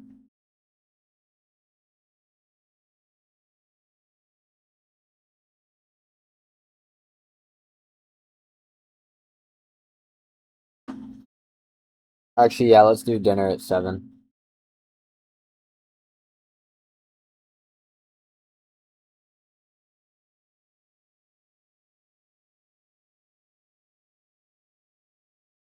Let's do lunch at 11.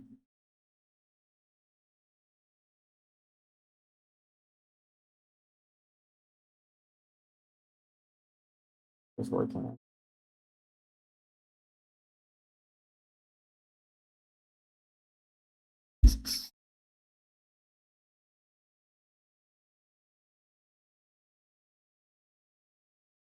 Let's do lunch at 11.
Never mind.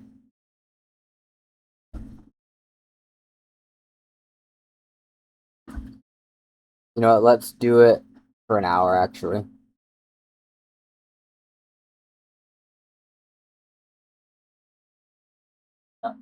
That's all working. Except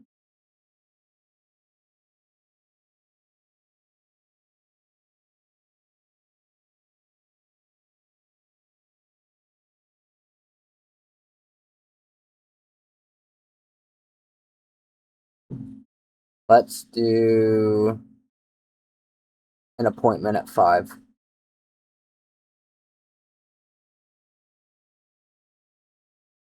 Never mind.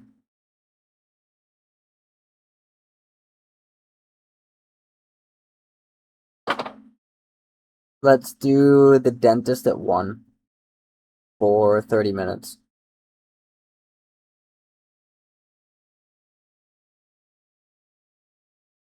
Actually, you know what? Make that, let's do an hour.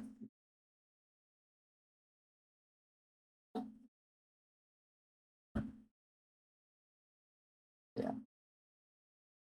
Okay, so I just found an unusual thing. So basically I said, let's do an appointment at 5, and then I said, never mind, so it got rid of it as it's supposed to. Then I said, let's do the dentist from 1 to 1:30. It drew it in correctly, and then I input another prompt basically saying, you know what, let's do it for an hour. And then what it did is it re-brought up the initial appointment input and then drew that in for an hour from 5 to 6. So that is definitely not what should happen. Basically, that chain needs to be killed once something else is input after it. Like, it shouldn't be able to just pick back up after you've done something else. You would have to rebuild the appointment chain, essentially.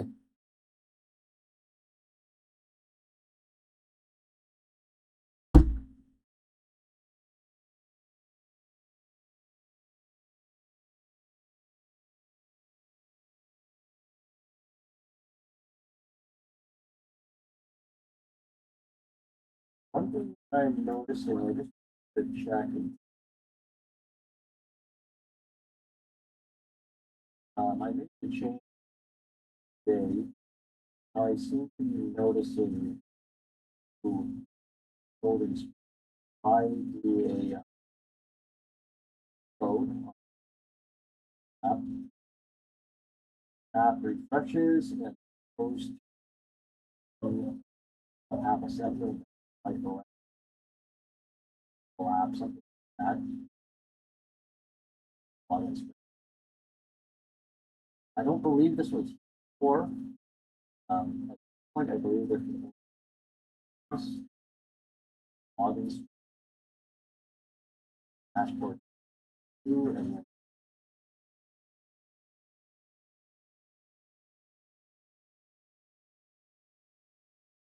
Google files. Two.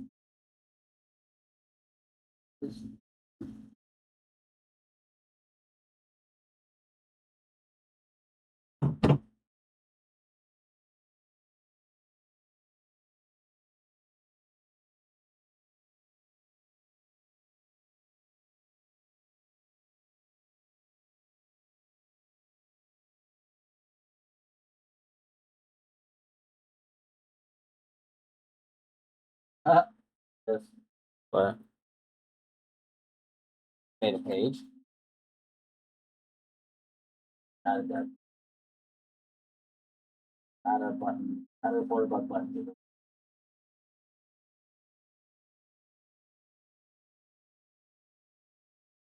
Good.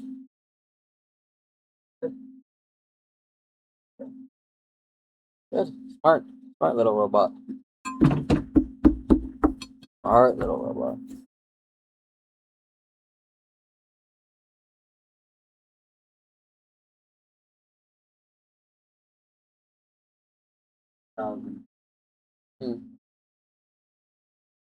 Let's do an appointment at 5.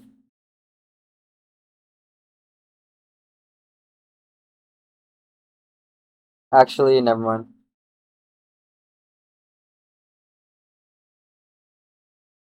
Let's do the dentist at 3.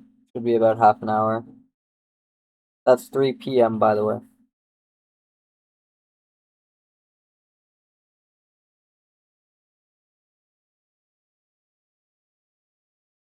Let's make that an hour.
let's do lunch at 1.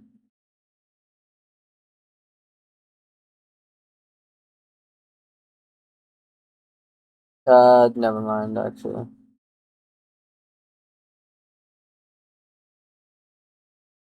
You know what? Yeah, let's do it for an hour.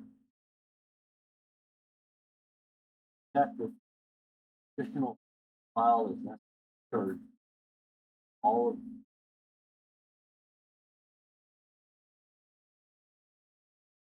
files to file. That's also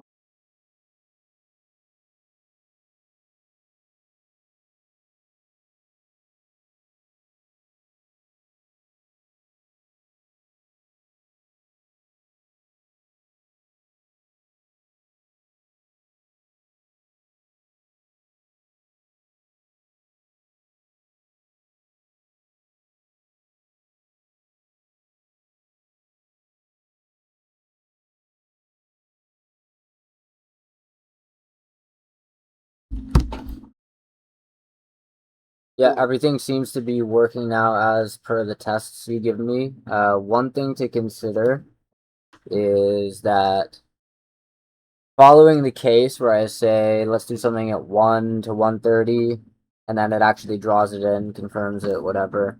Right now, if I say a follow up, like actually no, let's make that an hour instead of like from 1 to 1:30. It doesn't understand that that's linked to it. I know we haven't wired this yet, but it's just something to think about for the future. We wouldn't expect based on anything in the repo that it should be able to handle this yet, right? And then one other thing I want to add real quick is the zoom for more should actually be tappable. And if you tap it, it should basically just expand the schedule block enough so that you can see all of the drop down within it without any clipping. So basically just do the zoom to the correct amount for you.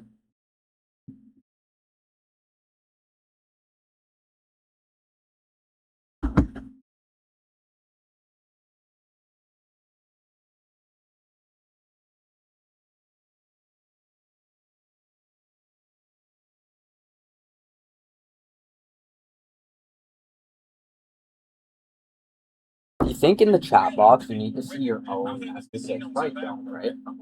What? In the chat box, you probably don't need to see.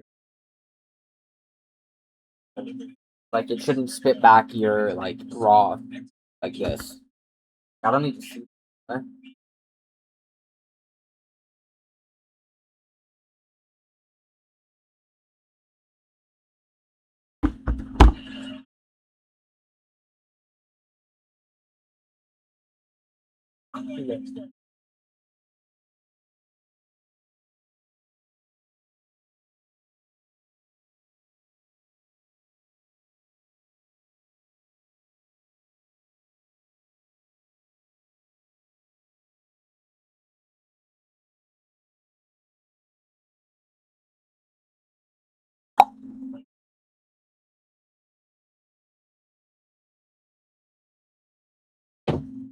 what are you saying, man? The user shouldn't be able to see their chat?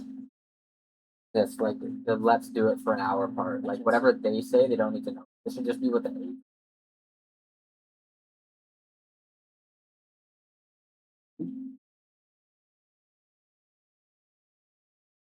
I think you should. No, it's just like cramming it. It's just messy. But like, It's already intuitive what you said. Like you get drawn, they're already set back to like it's breaking the parts down. it makes sense, man. It's only like a conversation. Yeah, but you don't. Like, you don't know what it picked up as. If I say let's do it for an hour and then That like just Just said said it it. here, what if it picked it up as let's do it sour or something? then you'd be like, no, that's not. Then it replies something. The conversation. Not that it doesn't make sense. It's just like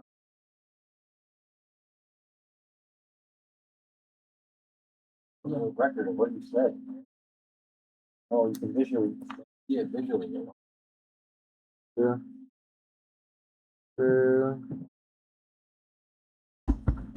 Yeah, I'm just feeling sickly. How many hours are we at? Okay, we gotta do push-ups.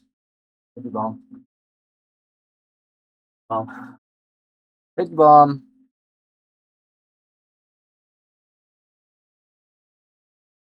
So this is for 900 total. Here I go. I'm not waiting. Ready? What?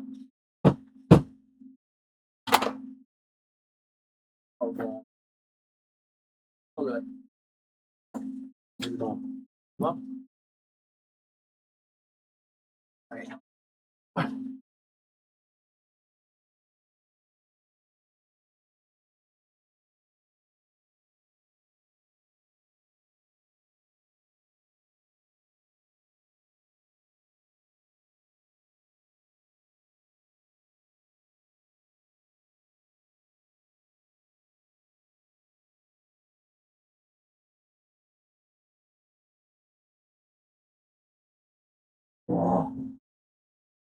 That was a quick.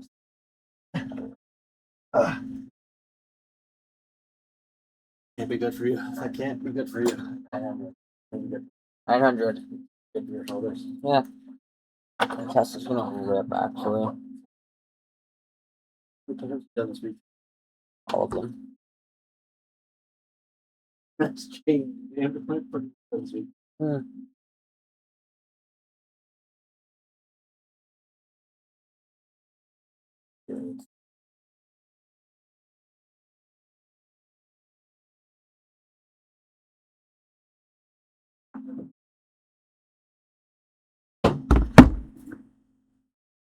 It's zooming way too much. It should only make it zoom the minimum distance necessary to see the entirety of whatever is within that scroll box without having any clipping.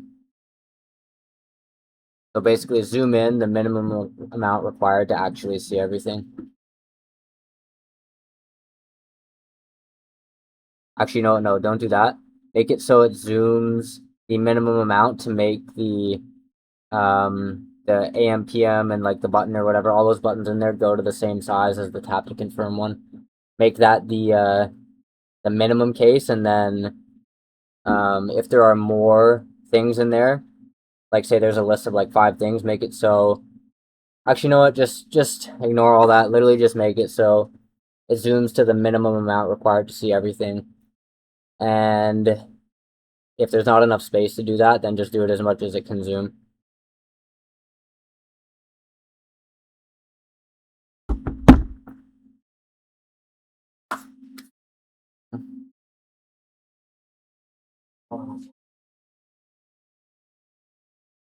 Bad. Actually bad.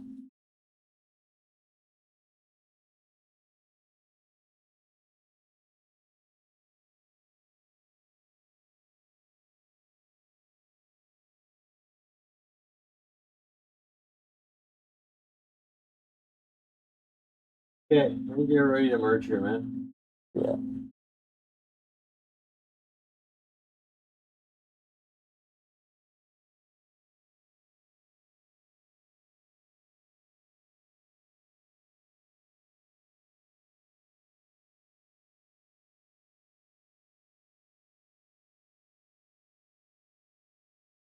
Okay, that's fine.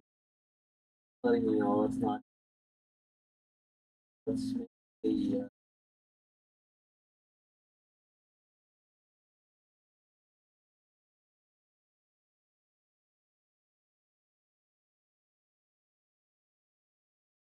so I want to make an edit to the bottom banner.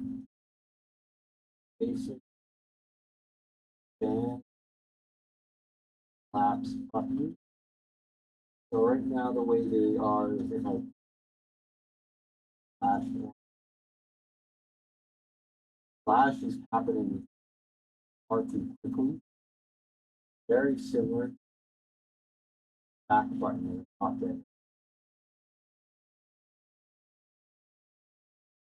Yeah.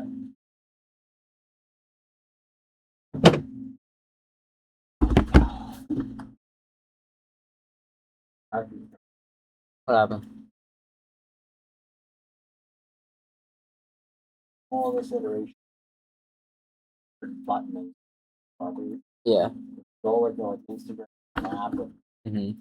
how all this how you look. Yeah, tons of shit goes into it now.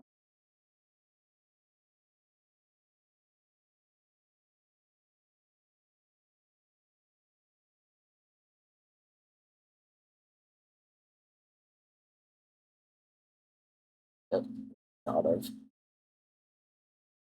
You don't appreciate how much goes into it until you try to fucking do it yourself. Like, there's so much shit.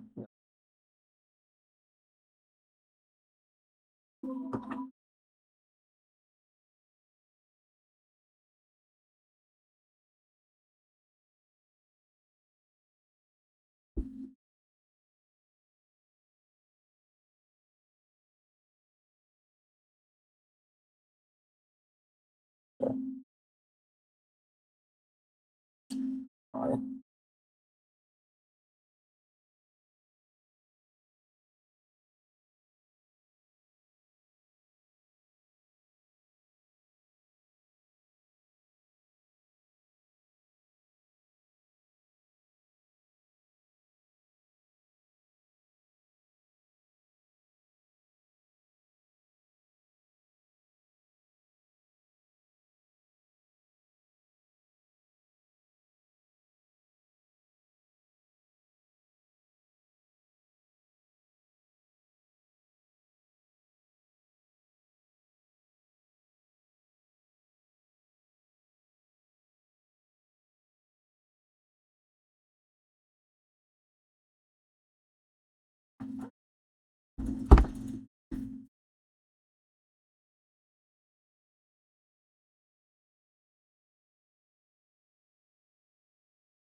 Let's do breakfast at 8.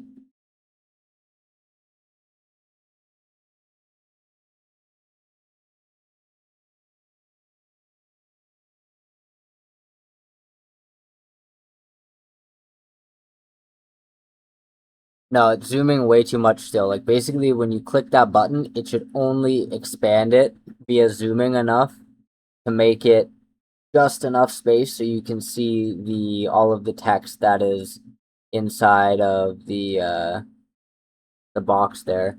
And then one other change that we should make is instead of it saying zoom for more, just make it say zoom and then have some sort of like indicator beside it, like pointing down that if you tap this, it will pop down further. And then make that like the clickable button as well as the zoom. Make it all like one clickable button kind of thing. So it should just say zoom and then have like a little down indicator or expand indicator type of thing, like a full screen mode type of indicator. Now there's too big of a pause.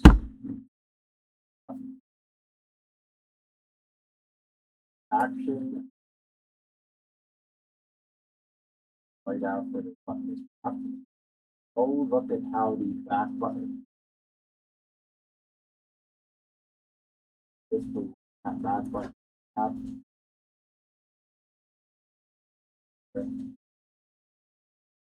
Button tapped.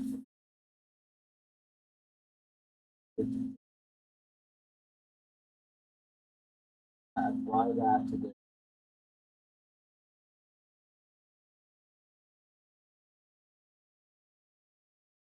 made water.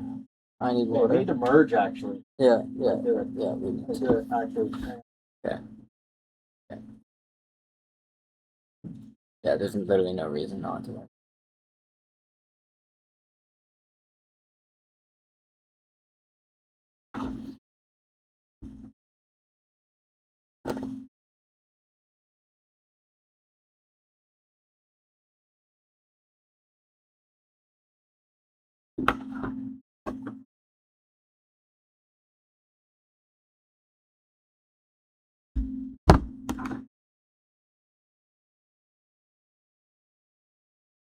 Why is it?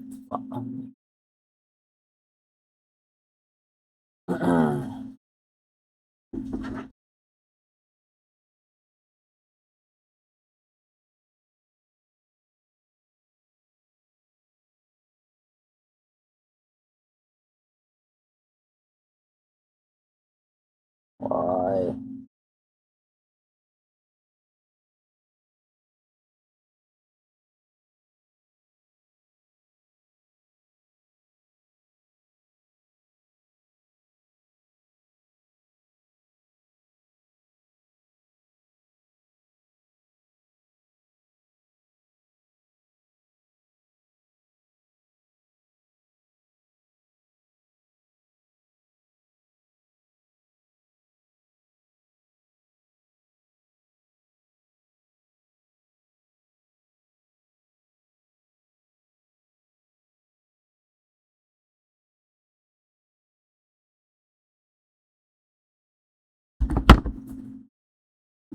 Nope, still zooming way too much. Also, make that downward triangle indicator bigger. It's too small right now. And then also, when you do press zoom, aside from it zooming way too far and making it way too big, meaning it's extending way past the that scrollable box's base where it should be inside, just enough to see whatever's actually in there. It's also like doing this weird thing where it changes what you're actually seeing on the UI, like it moves the page. So when I press zoom, it like scrolls me all the way to the top rather than keeping me in the spot where this is actually happening, like where the block lives where I'm doing the zoom.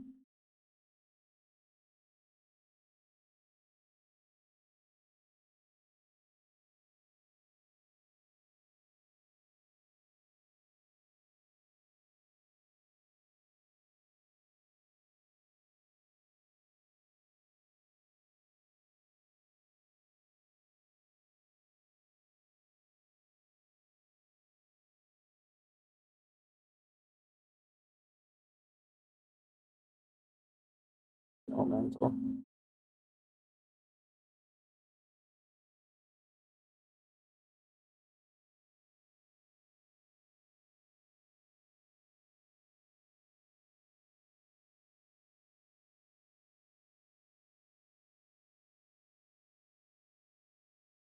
That's better, but another issue I'm noticing on bottom corner, on this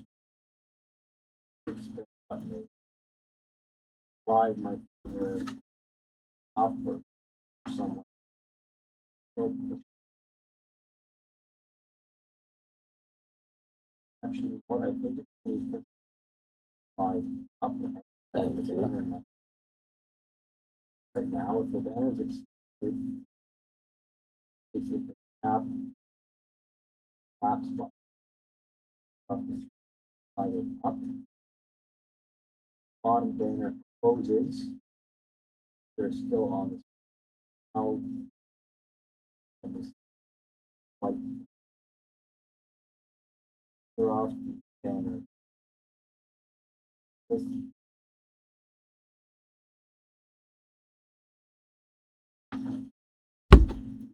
Yep, it's working perfectly.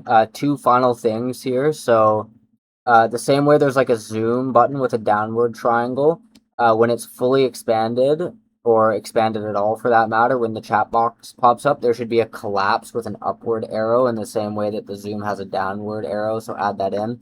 And then there's this weird edge case that I'm discovering right now where if you're not quite zoomed enough, for it to open the scroll box. The tap to confirm is doing this like weird flashing thing in this like intermediary state where tap to confirm, like in between where um, it goes from zoom, and then it's supposed to go to tap to confirm, and then it would pull up the box after that, like in that order. The when it's just zoom and tap to confirm, the tap to confirm is like flashing like crazy.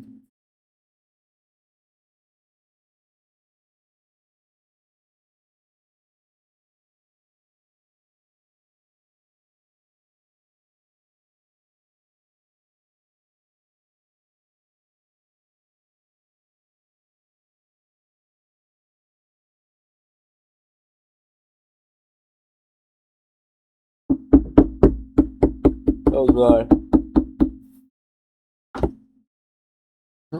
Okay, grab again. Okay, grab again. Yeah, I added this type of thing with zoom. what? It just zooms it to the right amount. Instead of having to go like this, you can just press this and it zooms. Like before, you had to zoom.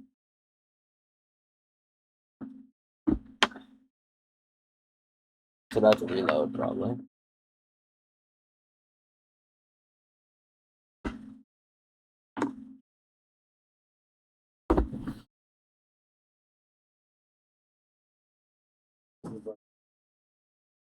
What?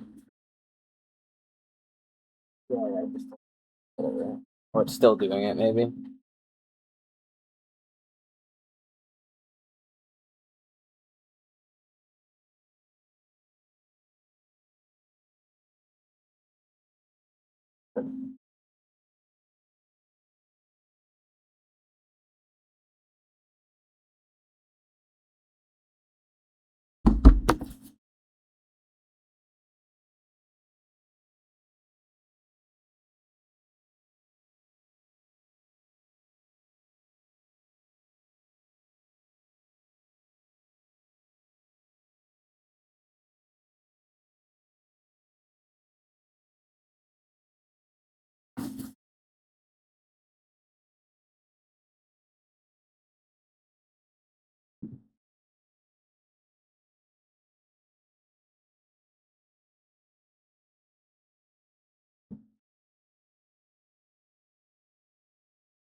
Okay, that's good. The one thing to change now is the collapse text with the upward arrow should actually be below the box holding all of the individualized pieces of data.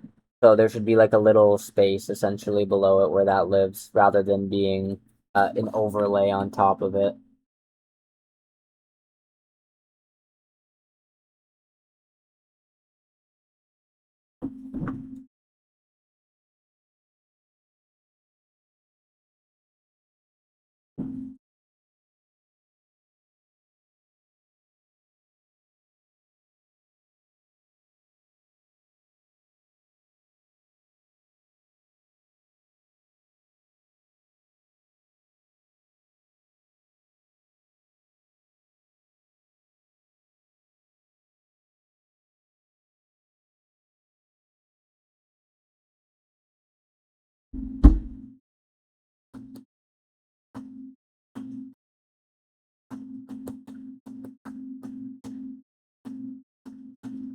Dude, if you had to do this shit by hand, like, dude, like before there was AI, like how did anybody do this?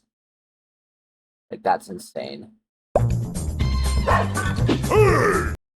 You gotta sit there and you're like if you're iterating this shit by hand, like that would literally take eons. Like it wouldn't be possible.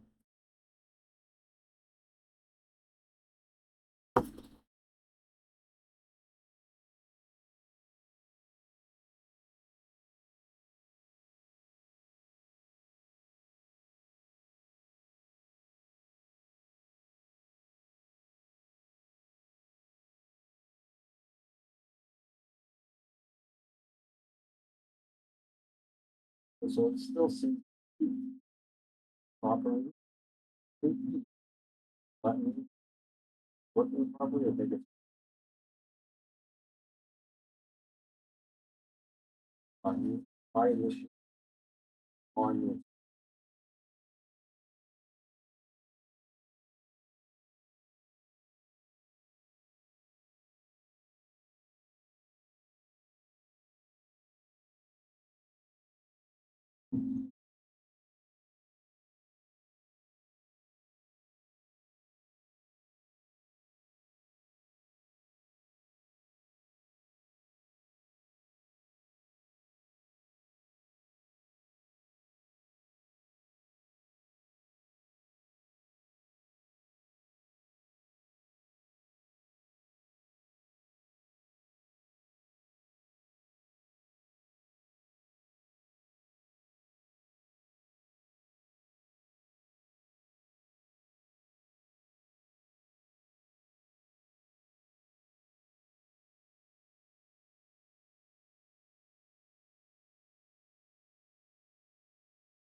I don't think it's so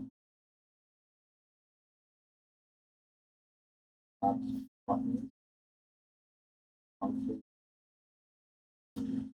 tap on top of it. After you click on top of it, on top of it, on, Oh, the collapse button's totally gone now. for example. Also, I just discovered another issue. Basically, I had a lingering block sitting, like one that didn't have a duration. It was the gray one with the flashing red, and I accidentally clicked the tap to talk button and then just stopped it immediately. And it basically said, sorry, I don't understand that, try again, and then it just got rid of it rather than just leaving it there. So basically, it treated I didn't understand that parse or I didn't catch anything parse as like an ignore this, like oh no, never mind. It shouldn't handle it that way. In this case, it should actually leave it and it should persist.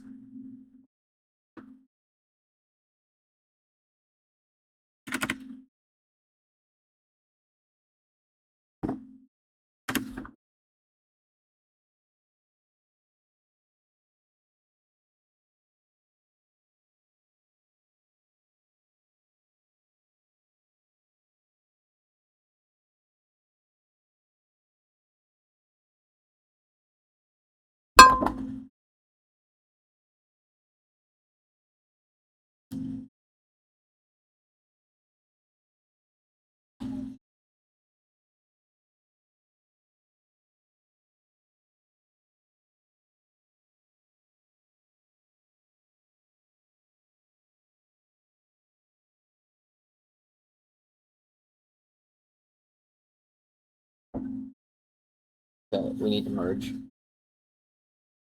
Arrange and explode.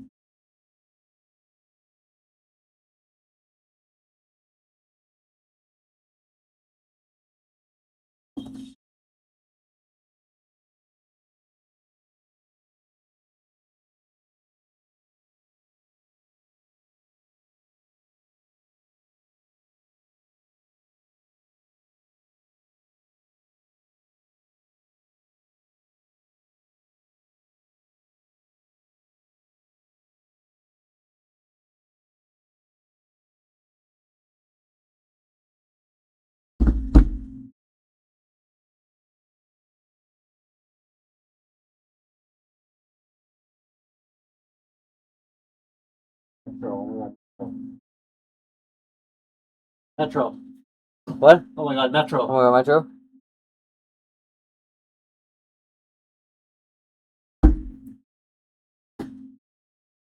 Okay, close but not quite. The collapse should be at the bottom right instead of centered, and we don't need so much space between the bottom of the box and the collapse. Like, it should just be a tiny little thing in the bottom right. It really doesn't need much space between the bottom of the border of the whole schedule block and the inner, more detailed note section block. And then the other issue now is when we click zoom, it's zooming to fit the collapse rather than fitting the collapse plus the inner box.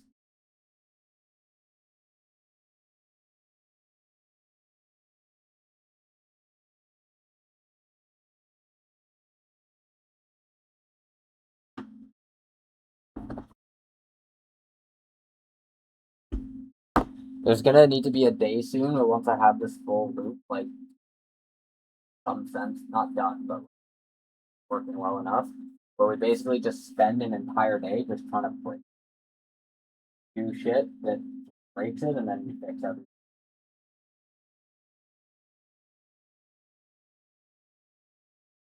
The final thing after this is basically like the template part.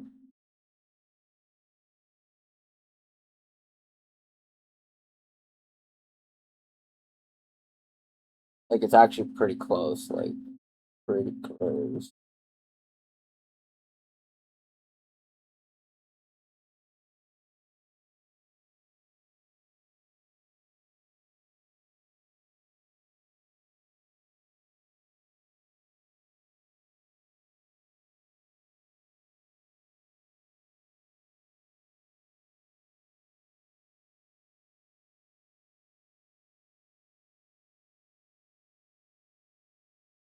Close but not quite. Zoom still has a little bit of clipping. It's opening enough to see the text, but it's not like the first orange line of text or whatever, but it's not opening enough to see the full amount of text in all the buttons. Basically, Zoom needs to make it so it expands enough so you can see all of the information within the inner box. It's just not quite enough yet.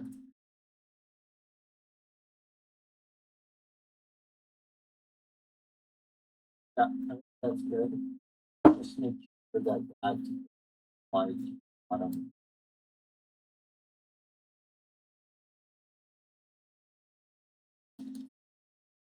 This merge is Hopefully. Just this page. Just the one page for now. Yes.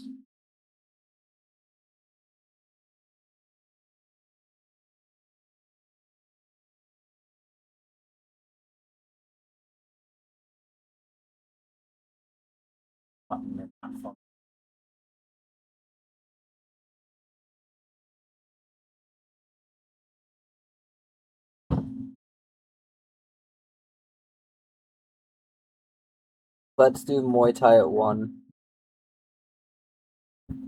Well, right now, dude, like right now, you're working on the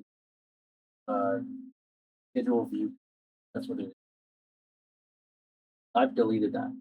Find schedule to merge into yours. And we say, Reiterate.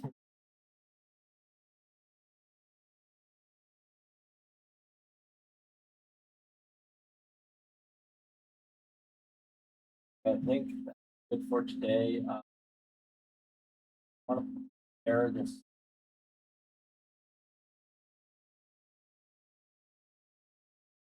How do we do that?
Yeah.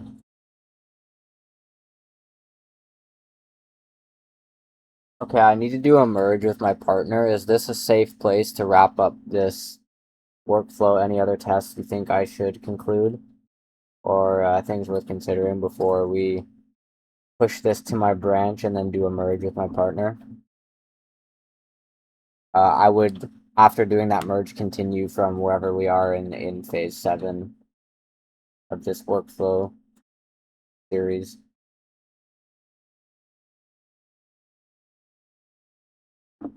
Oh my god. It's getting that critical point. Okay.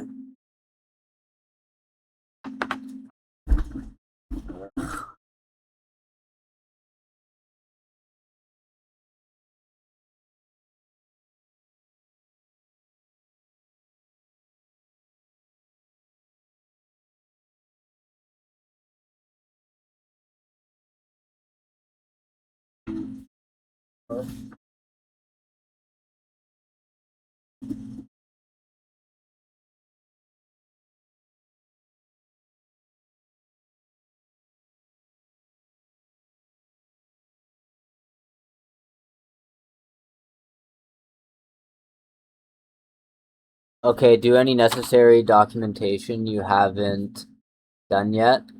Yeah, do any unnecessary. Oh my god. Yeah, do any documentation you haven't done yet. Don't do anything redundant, but if there's any documentation as per the repo instructions from the README, go ahead and do that, and then once you've done it, I'll commit everything to my branch and I'll prepare for the merge.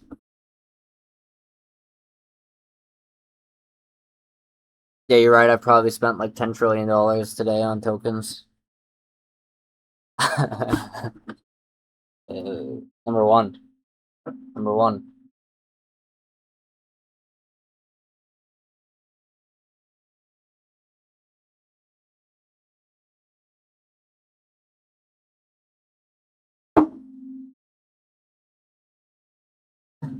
For the 8 hours. Yeah. Good stuff. Uh,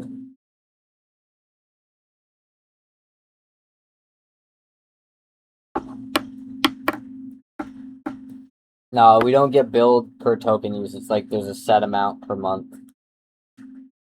So it'll just run as much as it can until we reach some sort of cap. And at which point we'll get a more expensive plan.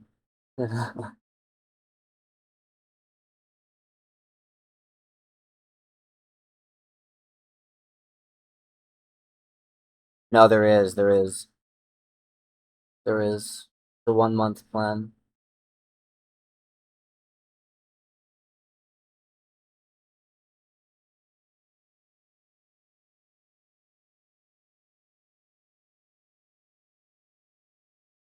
Okay, add whatever you need to from the existing work. Commit whatever it is that you need to commit. Basically, just make sure everything in this repo is added and committed to the branch accordingly. Then go ahead and push it to the branch.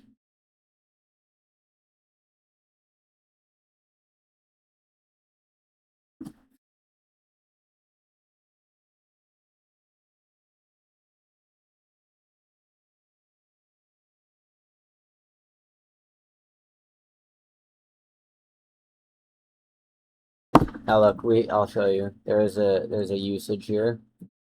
So this is our plan. We have Pro Plus, you can see, and then in here, we've only used 44% of the Auto Composer section, and we've 99% of the when you select a specific model.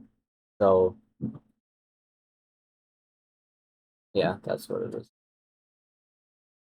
Okay, I'll check it. I'll check it later.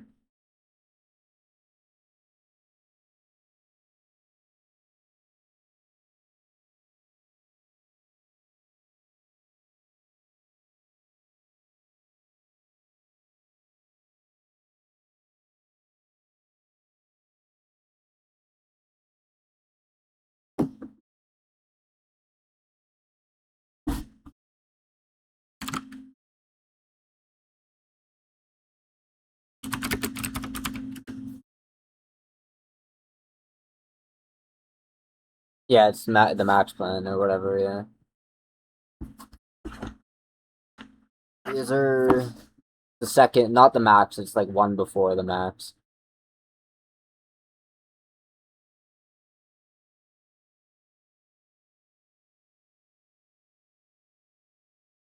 Okay, how the fuck do we do this now?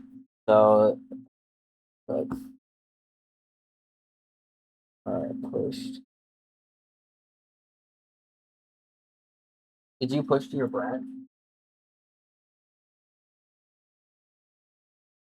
How do I do this merge then? I go on GitHub and I pull requests from your branch or what? no, do it in here. How do you do it Go again? to our Discord. Here. Interesting. Lots of stuff happened since the morning. There's like a whole new thing. Just doesn't look like much changed because we're just looking at this, but a lot changed. Lots of stuff. Too much to too much to explain right now. Lots of stuff though. It basically does the same thing it already did, but in a better way. Like where things don't break. That's the easiest way to explain it. A lot of the work, it looks like nothing's happening, but there's a ton of stuff happening. Edge cases, functions as intended. The UI does not look much different. A lot of today was like back end stuff, logic, edge cases, finicky stuff, like the way these buttons work, lots of stuff. Lots and lots of stuff. It's very complicated, as you can imagine, trying to handle human speech in a way that draws schedules correctly, like handles cases where the user doesn't understand how to use the software and breaks up the chain that you would expect to have happen if you were to use it correctly, blah blah blah blah blah blah blah. Like there's like infinitely many things to consider. Just to do something simple has like a million things going on behind the scenes, you know? In order to account for all of the things that can go wrong.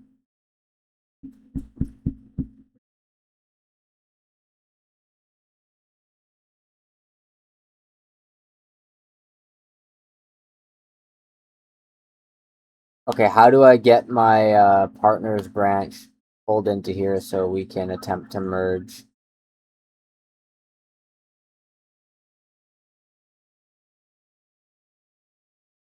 Wait, what were you saying? How do we convert from it? Like Go look at Discord, yeah. fetch, whatever.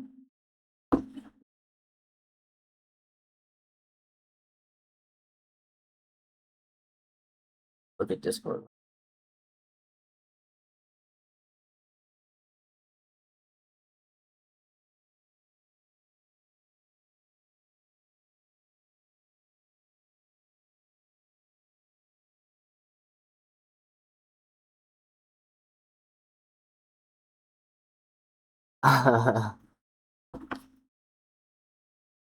Continue later. Basically.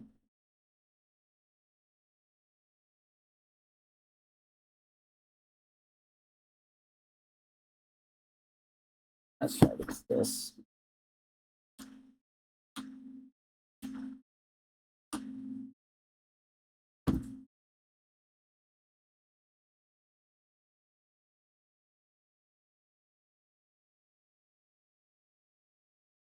Oh, it's extremely fucking hard. Very hard. Probably the hardest thing you'll ever do.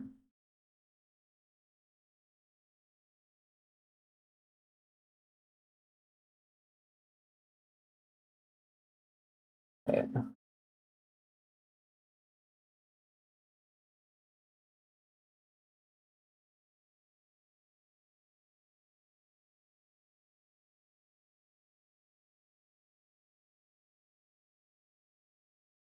Good. Oh, this is.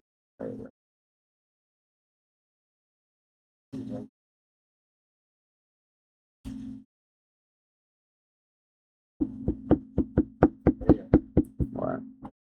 Send it, man. I can send it.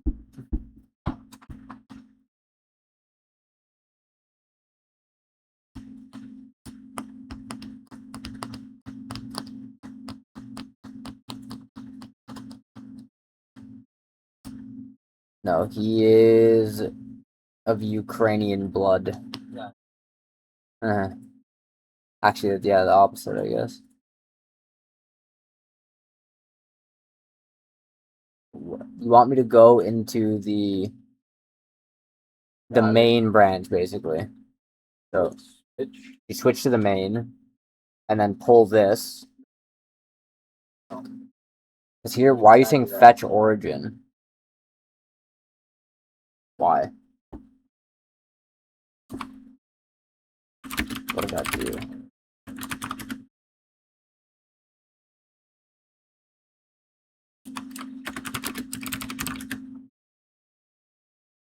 I don't know what that does.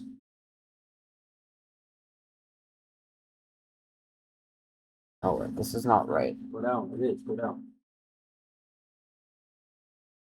Good branch. I basically want to pull yours into here and merge. That's what I want to do.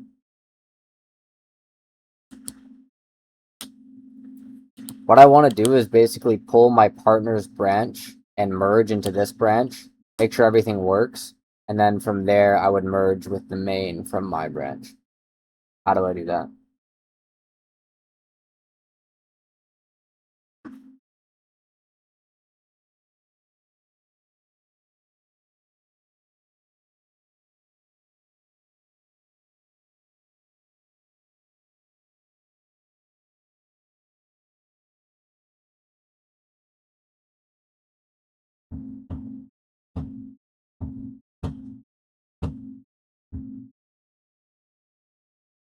Like, so.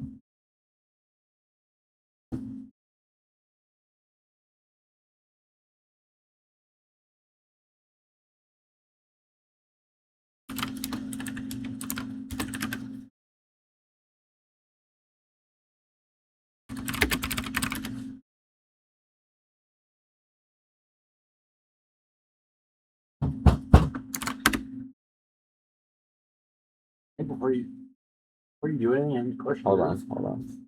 Push to your brain. Yeah.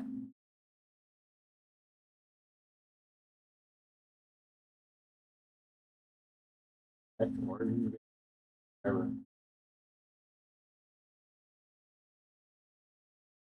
But this is not what I had been doing.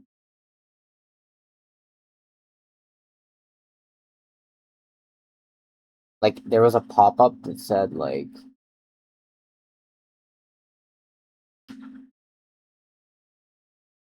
fix conflicts.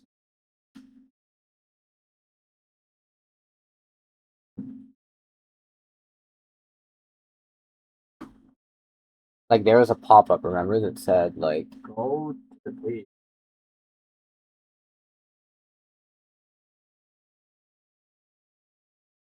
it's gonna make me do all of these one by one.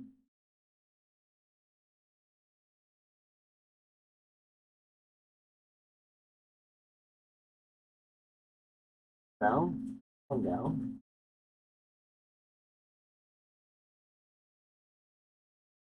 Or This is about to get retarded. push to your brain. I think so.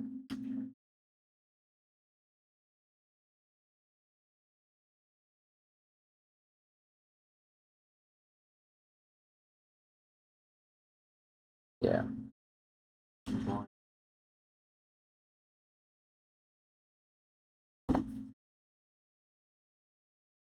So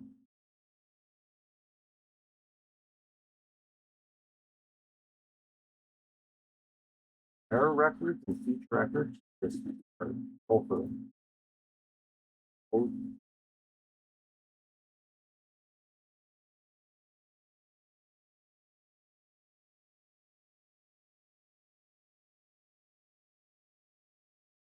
I think it's gonna make me do it across all of these pages. Like which one did I just do right now? Across 4 files. One, or is that all of them? I think it is actually. Right. Do 1, 2, 3, 4, yeah.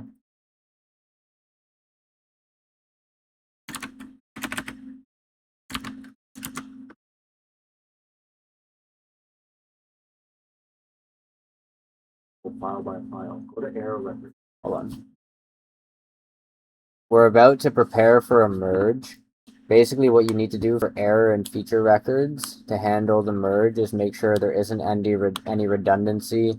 Don't lose any of the records, just merge together in a way that doesn't maintain any redundancy and also doesn't lose any of the records. And then for the daily schedule view, basically just use the version from my branch, meaning the AQH branch, not the BGNY branch. Literally just use my branch's version of daily schedule view. And then for the index page, I have no idea what the issue is here. I'm not sure how to handle that merge.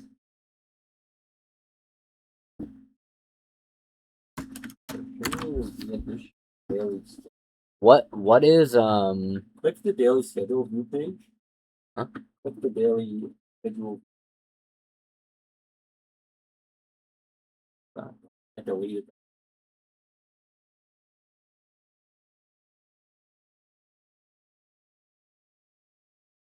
It's not even in my.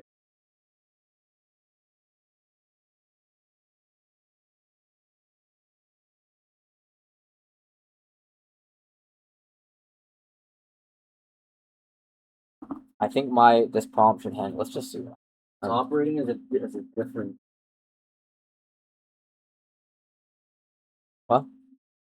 Like I deleted daily schedule view page. You have schedule to. Yes. But the daily schedule review. That's it. Basically, there's two files, schedule 2 and daily schedule. Just a month. So much action. So do you anything That's right. That's what it says. the daily schedule view on yours? Yes. Anything or Yes. All the time. All.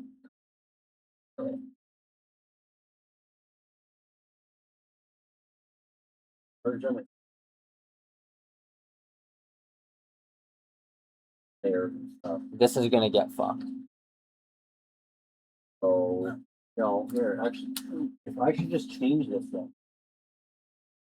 I should change this. That way, should all those searches is separate.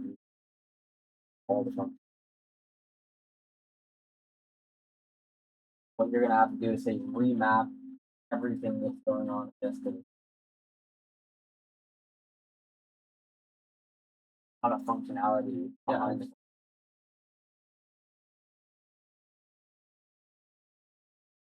That's a bad idea.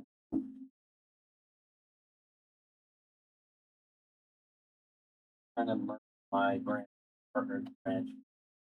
Possible. At least What do you mean enter the small error? that way my partner files. My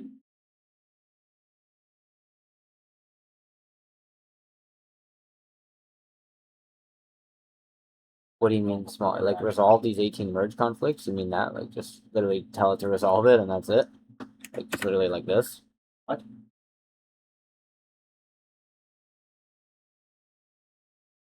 You mean like this? Or like what? Me? No.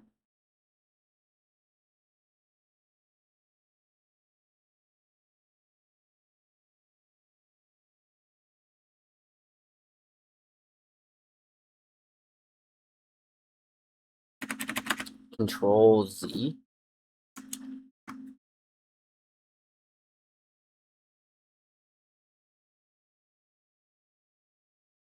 Where? What do you mean?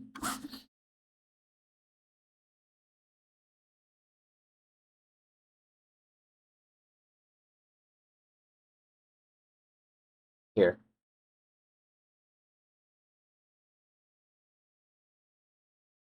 Like literally just say result like this.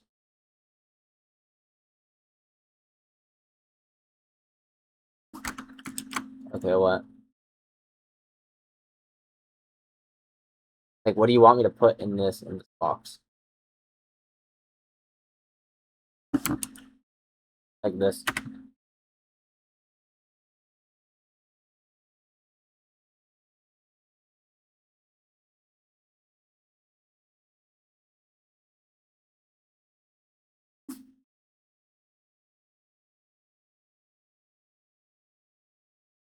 Control Z is an undo function. I don't know what you mean. Like I can't undo more. Like this?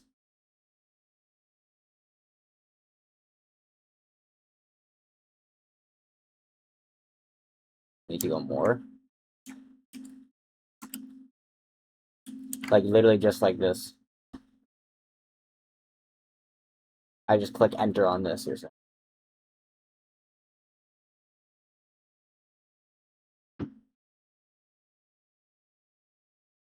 Like literally just all of these things. Enter. Okay. Let's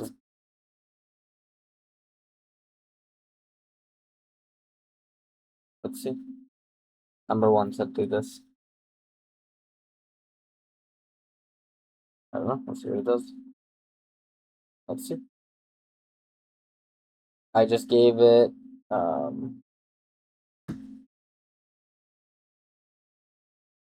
basically all of the individual files and everything and then enter. I don't know. I think that would have been the same thing as saying resolve these 18 things, but I don't know. Let's see what it does. I don't know. Let's see. I don't know. Let's see. Maybe it's smart.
This could get fucky.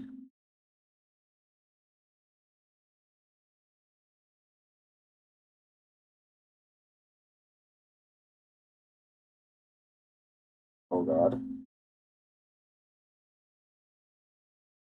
Oh god. Look at this. That can't be right.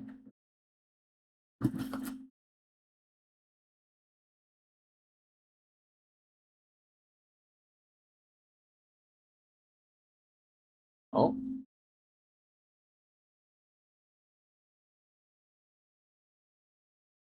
Unless.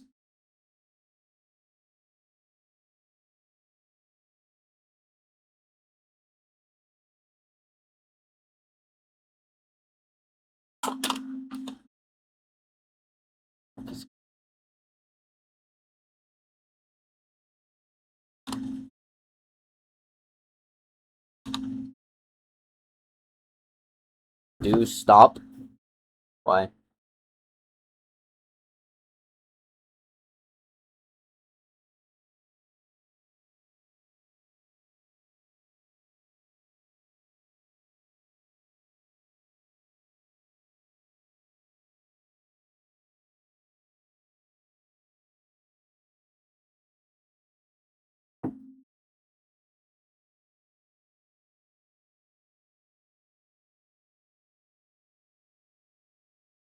This is fine. Like, we have the branches saved anyway, so even if it messes it up, like, I can just go back.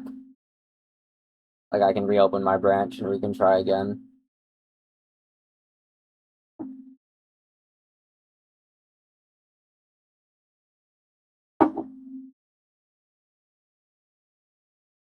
Yeah, yeah, of course. Like, yeah, yeah.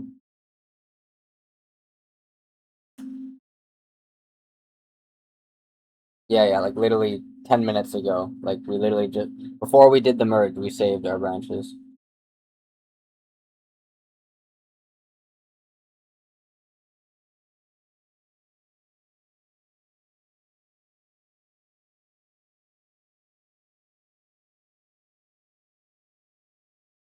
Yeah, yeah, exactly. We can just go, we just go back. That's fine.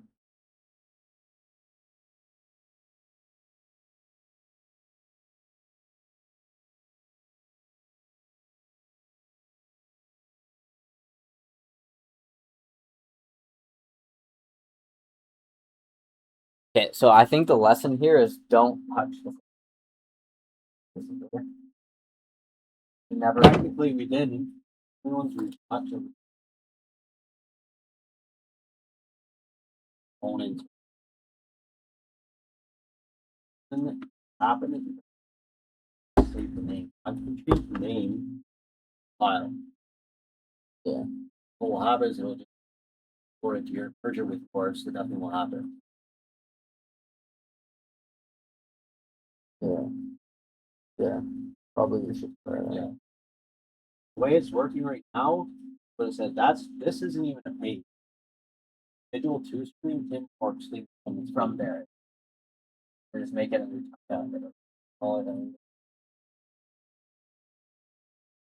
I'll have two pages, mine and yours, and then work on one.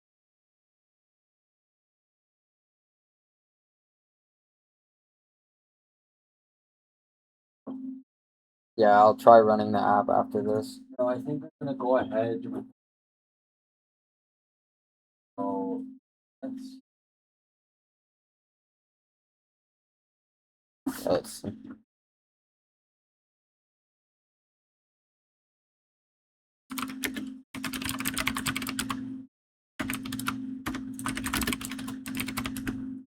I have no idea what it's about to do, honestly. Like, not a clue. I think I'm gonna go ahead with the actually. So let's rename the file. Let's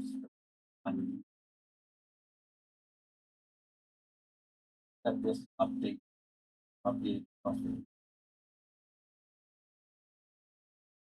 Not gonna mess anything. So it seems like it completely just deleted. Oh no, wow, okay, so it did this. So it looks like it actually just did it. I think it just magically figured it out. Wow. Dude, this What? is fucked. What Like, did it do? it just figured it out. Thought of it and started it. It just figured it I out. see. Figured it out. Figured it out. I don't know. It just fucking figured it out. Dude, it figured it out. You're looking at it. It figured it out.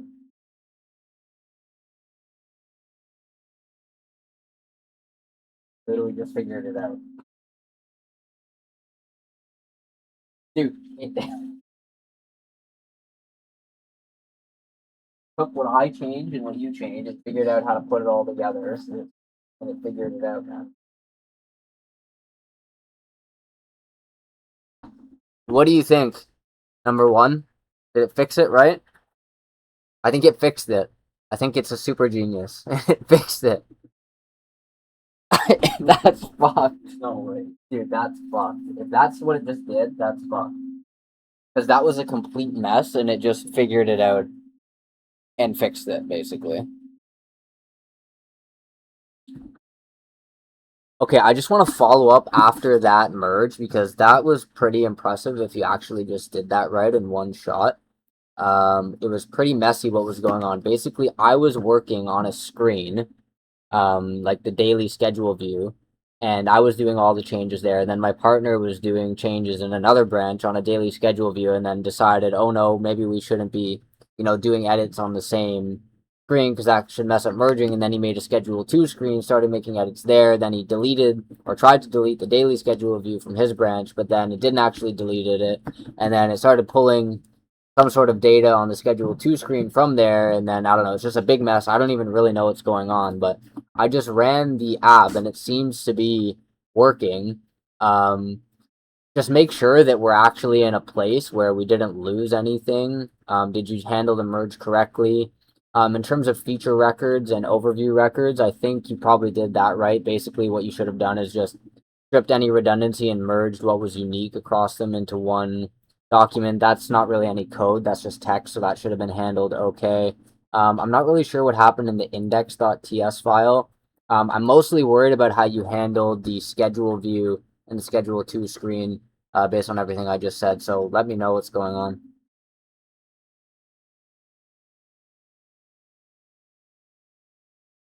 Yeah, I'll test it. But I think it just Yeah, see, this doesn't work. what happened talking.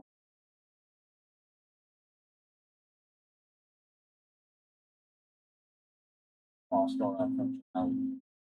Something.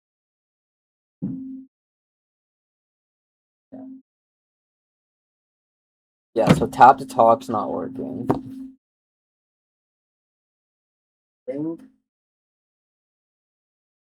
Think we do this. I do the new change, you import it. That way.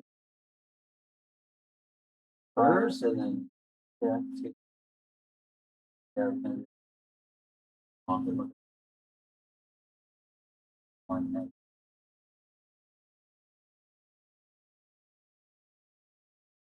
Or the best bet. Using all over it. That then. Let's hold on. Let me read what this says.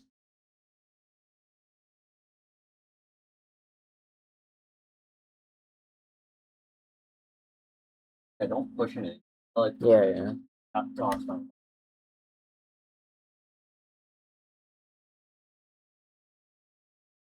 I really hope that no commits were made as a part of that what? process. And no, it didn't.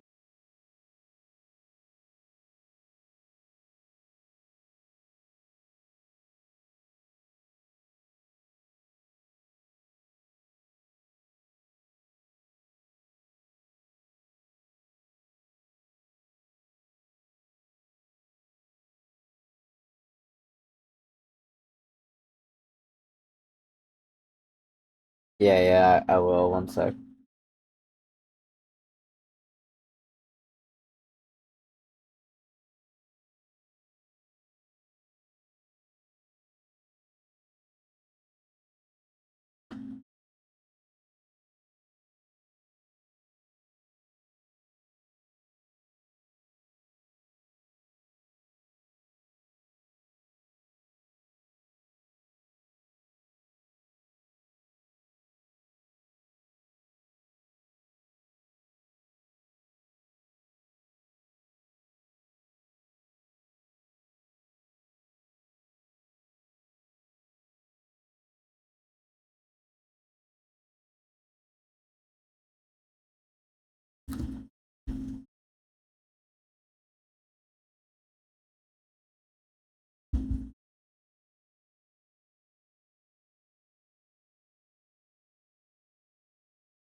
Okay, so what I'm noticing is I lost tap to talk functionality after the merge. Um, Basically the idea was that he was working on UI redesign and I was working more on logic and functionality. But I did actually do some like UI changes, like for example, like the way the background of the thing looks and the zoom button and collapse and all that stuff. I was working more on functionality, but some UI design. But yeah, now the tap to talk is not working at all.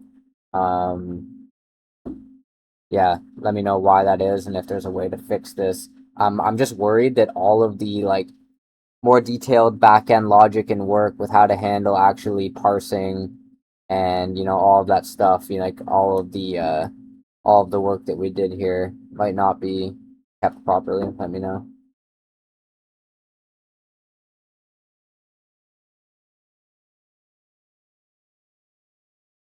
Let's see.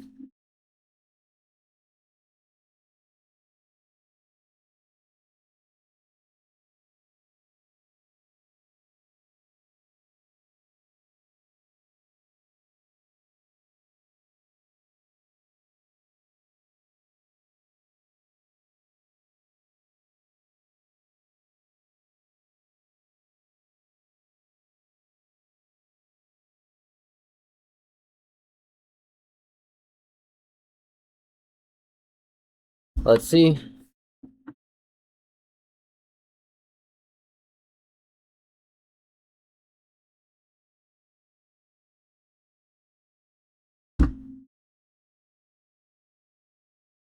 Okay, let me see.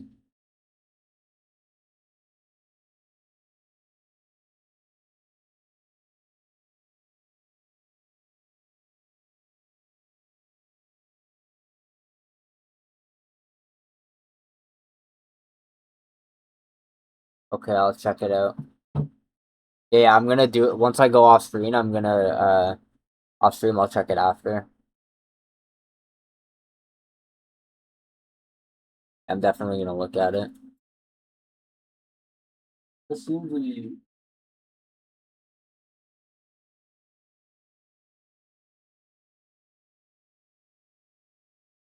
But that's basically the same thing. Like it's gonna merge it, and then we're gonna have to handle how to merge those two.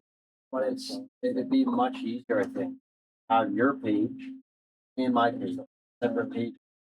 The same thing, I think. Like it already knows the separate Because different. if you have my page like this and your page, merge them, probably gonna get things wrong. I don't know, let's see. Also, it's not even merging it with this page. Merging it, they just not. I don't know.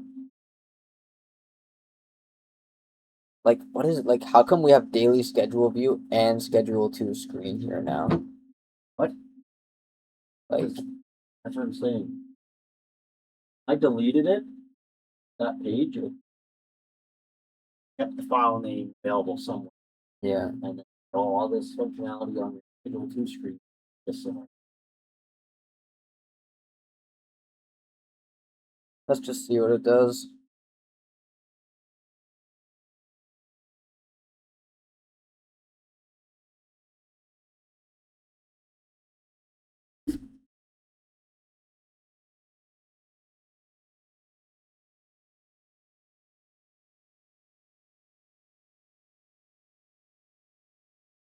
Says it fixed it. Let's do gym at 6.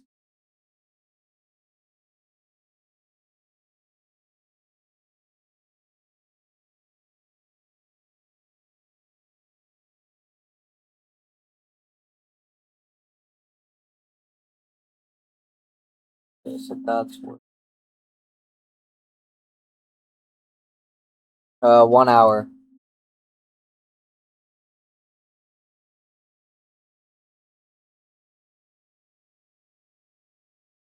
This seems to be working totally fine. Yeah. Well, let's do gym at 6.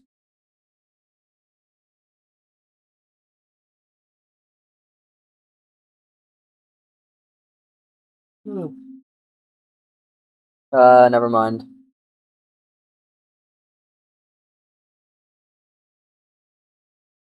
Actually, you know what? Let's do it for an hour.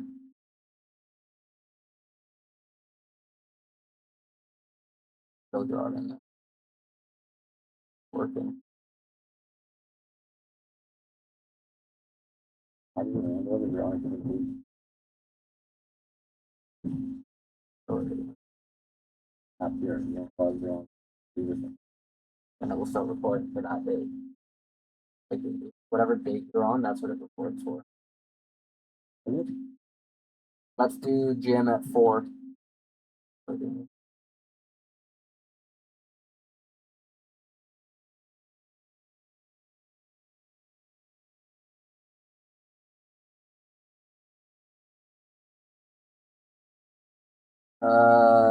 2 hours.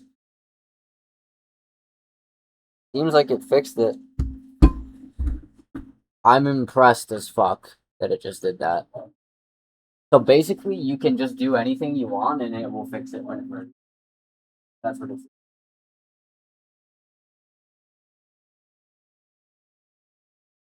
It seems like you can just literally do anything you want and it'll just figure it out.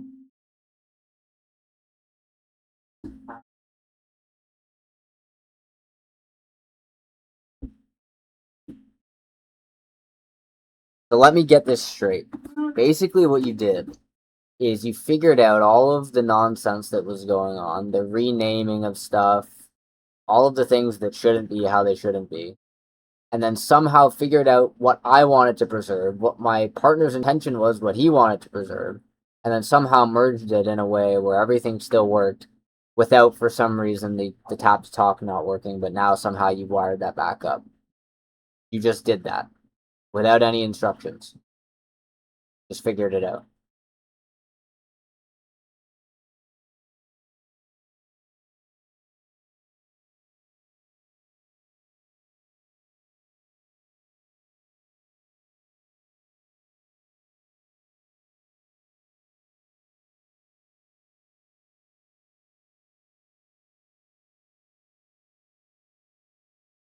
Holy fuck. It's like witchcraft, literally. That wasn't magic. No, that was magic, actually. That was complete and utter magic.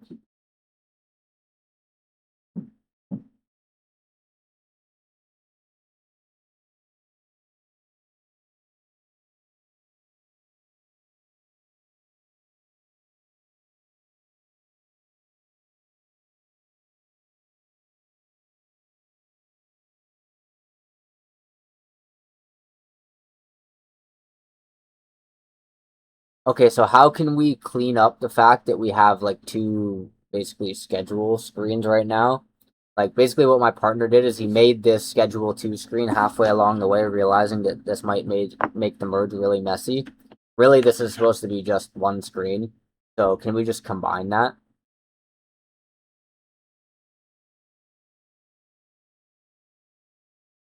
That's fucking insane that it just that like I was already mind blown by this shit, but now I'm like actually mind blown that it can just do the same.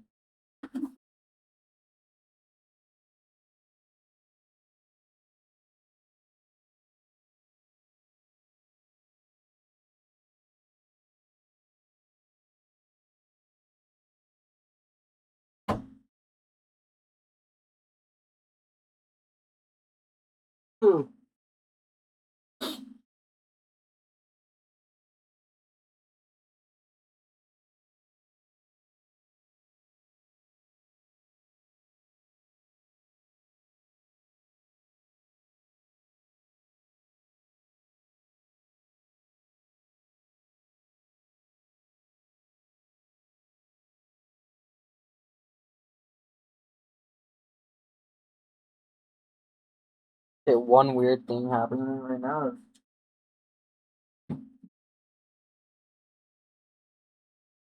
So just put it all into one page.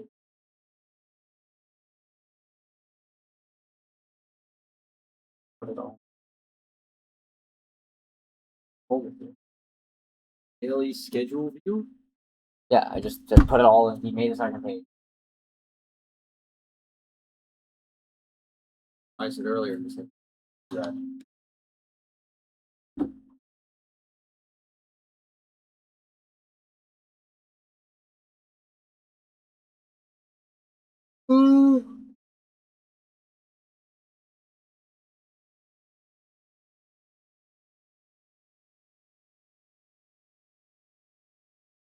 Seems like it's just totally fucking working flawlessly. Let's do the appointment at 9.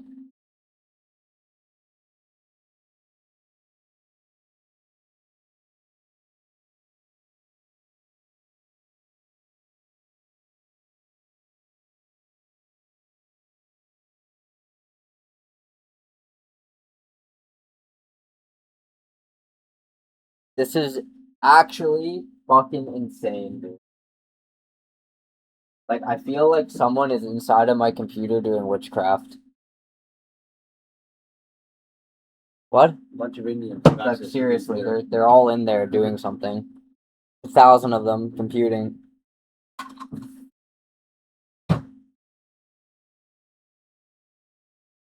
You know what? Never mind. What did you say? What is this?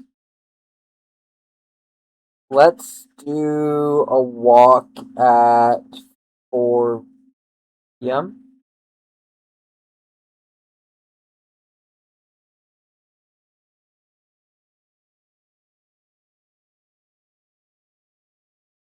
I don't know, like 15 minutes.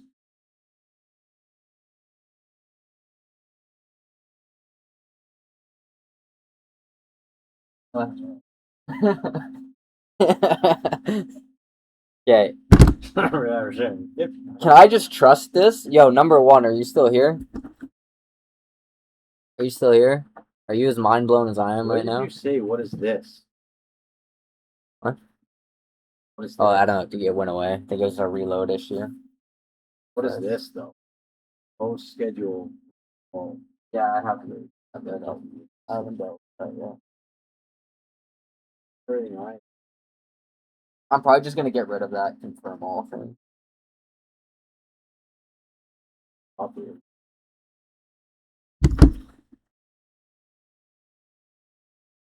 Okay, last thing here. Let's get rid of that proposed schedule confirm all thing at the top. It doesn't really make sense anymore. Let's just get rid of it.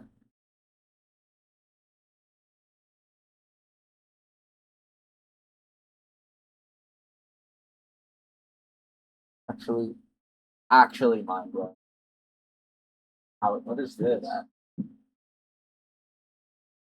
It's been verified, so it's not. Probably never. No feature.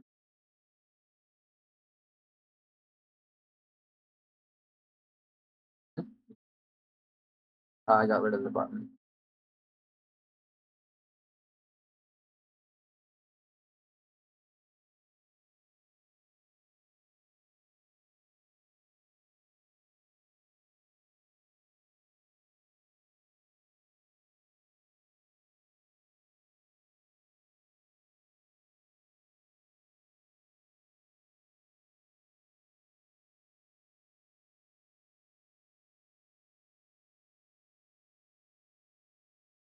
What?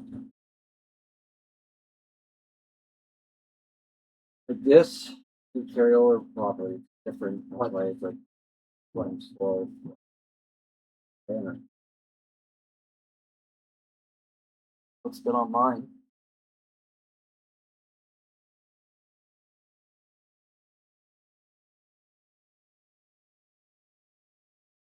Different.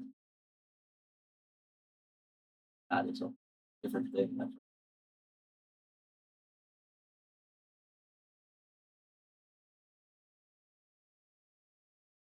So I changed mine to say chat, but yours says it. I was just way it is Okay, another right minor now, though, inconsistent. Huh? way it is right now though, like that bottom banner should be a template. Should have merged in. I thought you made a page.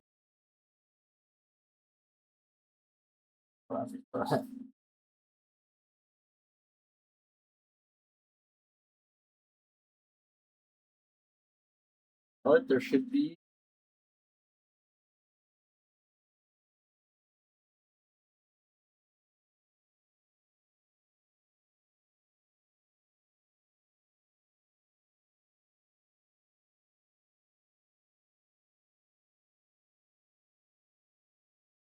Okay, a minor inconsistency I'm noticing is that it says chat in the box on the schedule page, which is what it's supposed to do, but on the dashboard, meaning the home screen, it says agent/message still. We need to make sure that it's perfectly consistent across all pages. The idea is that the agent is there on all pages in the same way.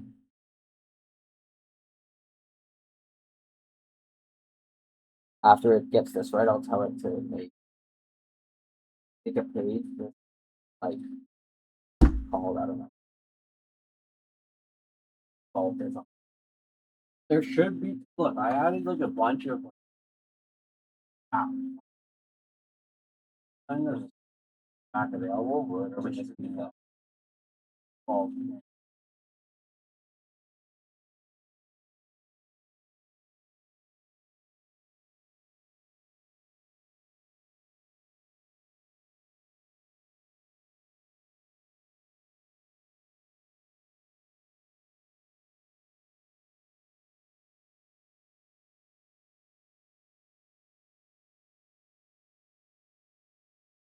Actually,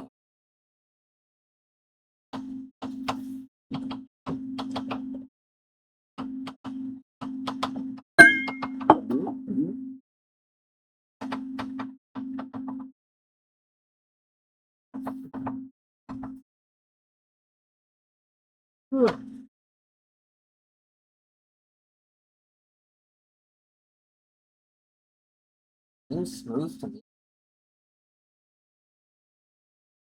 I'm smooth.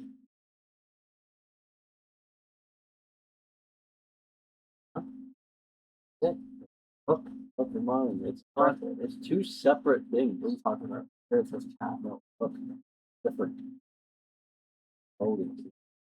Two separate things. Go, give me this. Give me this.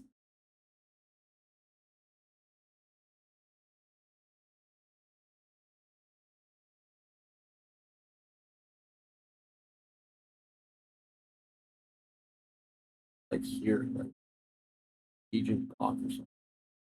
Literally tell it what you want. Say, Tell it like you're the one who knows what it's supposed to do. Just tell it. That you can hear you. Go through.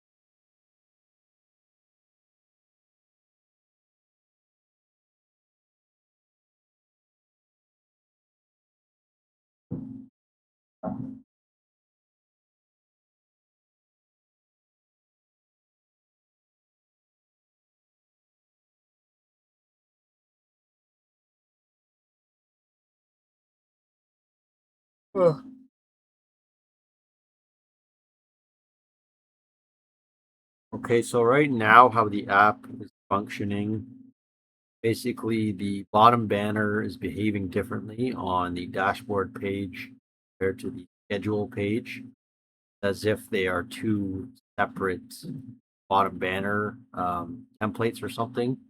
There should be one universal bottom banner template that is applied across all pages. This bottom banner template should be on the dashboard page.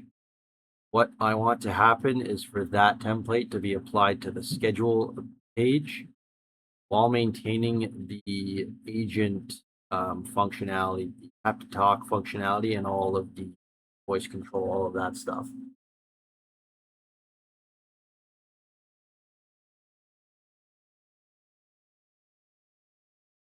So what you're saying is the way you had it is when you press schedule, it would only swipe this part, and this part would just.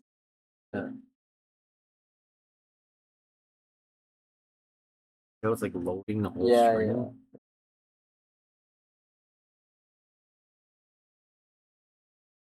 Port bug not Yes. working. What about man? It needs to go anywhere. Prepping? Okay.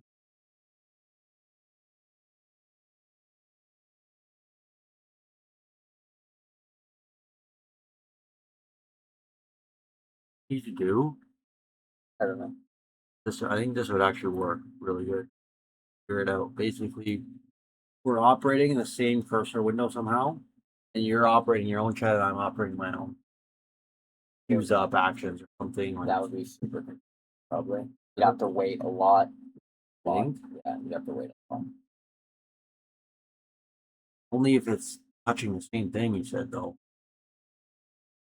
Yeah, I haven't tried parallel, like, so I don't know if how well it would work, honestly. I don't know. Something to try, I guess.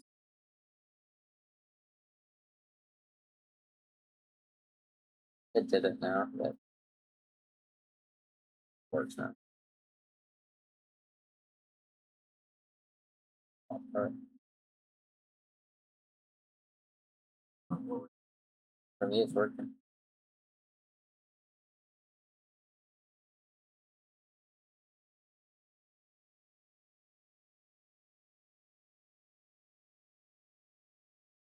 Add this?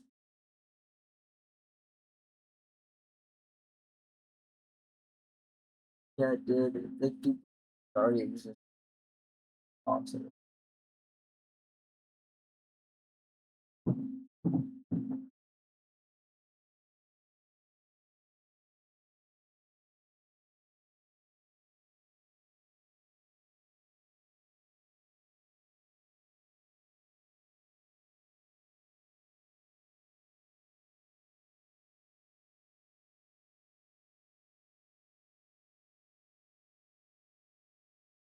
Oh yeah, it's going. It's like going away and then reloading. You know why?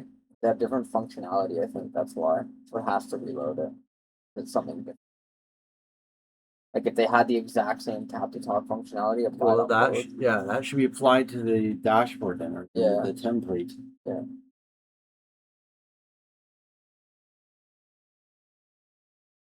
Okay, well, So basically, what we need to do is say make the dashboard tap to talk have the exact same functionality, and then that basically at this point means that it's as if you're doing a schedule.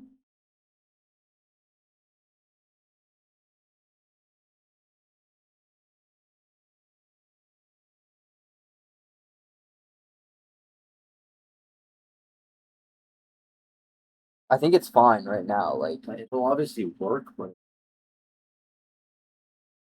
graphics. let's do the doctor's appointment at 8. It'll work. The Things are not UI. working properly. It's because of what I said. It's because there's no functionality on the dashboard. They have to have the same functionality. Yeah. I think the best thing to do though, I think we just go back. I have an idea. What? So right now, the agent doesn't actually have any functionality on the dashboard because we haven't hooked up tap to talk or how to handle, smart routing based on what the user's saying through the dashboard. Like if they're on the dashboard and try to start doing something in toolkits, it would obviously figure that out and send them there, but we haven't wired any of that. So right now on the dashboard, it's literally just doing nothing. It's just a picture of the agent. So what's happening when we go from the dashboard, you click the schedule button and it brings you over there. It's kind of glitching out a little bit and reloading the agent picture because that's different than what's applied on the dashboard. Whereas everything else is like maintaining the template status and transitioning smoothly without any reload. Um, so I'm just wondering if there's any way to fix that or if we should just ignore it for now. And then once we add functionality to the agent to actually be able to work on the dashboard, we would have it fixed at that time. What do you think?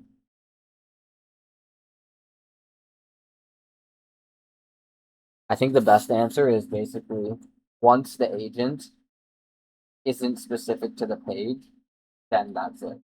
And then it gets applied everywhere and that's it. Like the idea is like no matter where you are, you just tap the talk and start Yes, talking. that's essentially its own like screen. It just Exactly. exists top layer across the app. Exactly.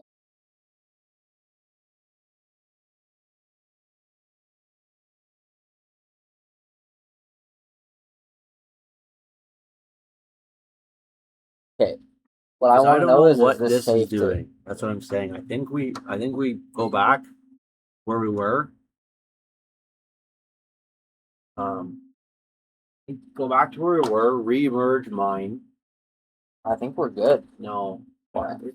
I don't know what this app agent doc. I know agent exactly doc what it did. What it did is it made this. two. Yes. One So is the that is template. U1. Exactly. Are we That's what it did. doing? That's what it did. Yeah. Do it. But right now, so it fixed it. So there though. Yeah, but it fixed it. Why is this?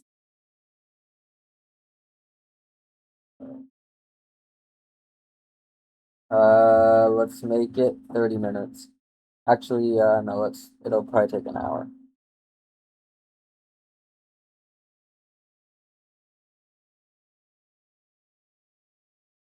Guess it's working.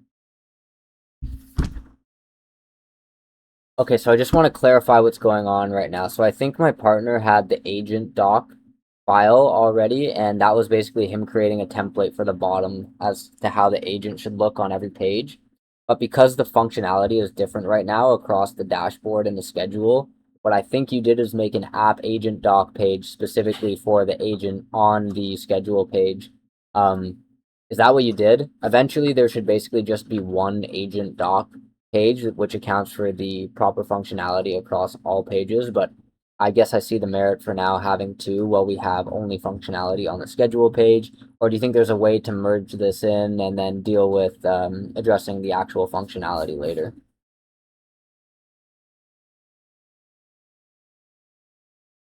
That's what App agent doc page. app agent doc page, agent doc page.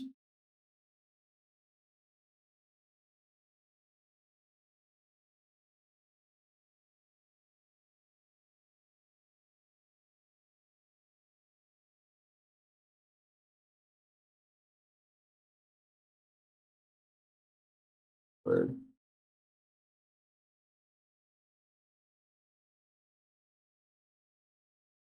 App doc, yeah. Wait, no, what I told it earlier too.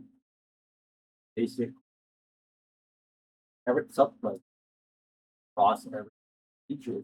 Background, bottom banner, top banner. Everything in between was like known as body. That's what different from I understand. so there should be file pertaining to the bottom banner, why and the function, everything like that.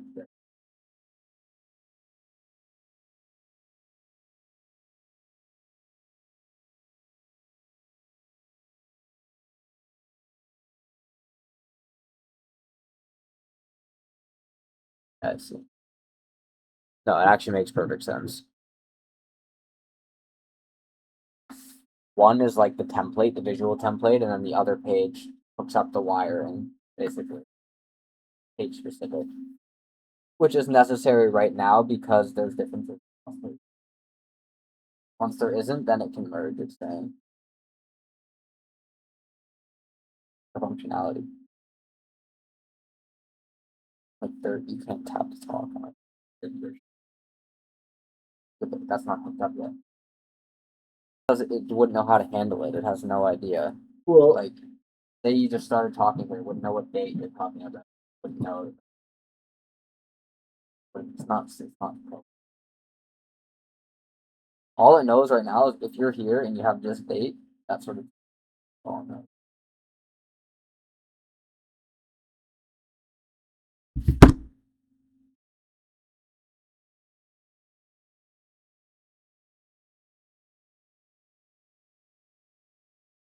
how do we go from there?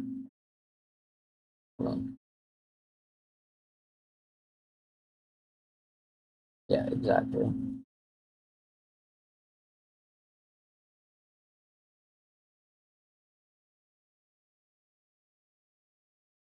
Okay, I see. So real simple. Basically, there's a visual template, and then there's a page that you've specifically built to wire in the functionality of that template for the schedule. And then the plan is moving forward, once the template actually has the overarching baked-in functionality across all pages, then we would be able to simplify into one document.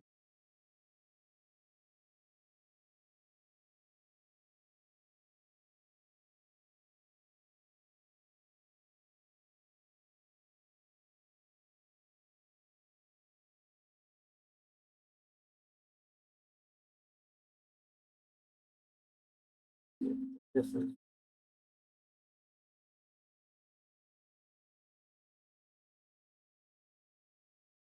page. Okay, Richie. Why is that? I'm not designing Very UI, I'm designing functionality. Very The idea is it's trying to figure out complex. what's going on. Asking, I know it seems simple though. Boxes inside the I box. mean, you just read it. Pretty quick. Actually,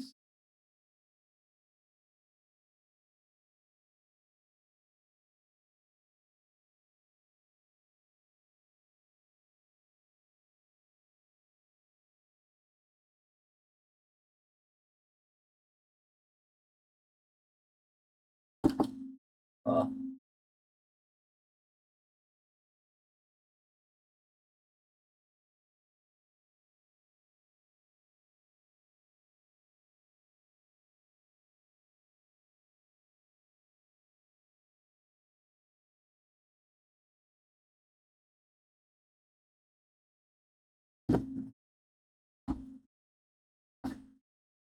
I see. So while pages might have different functionality right now, I can basically enable that unique functionality on each page through the wiring layer while still maintaining the same visual template across all pages. And then later, once I want to merge all of that functionality into one thing, that's when we would simplify into one page. Is that the idea?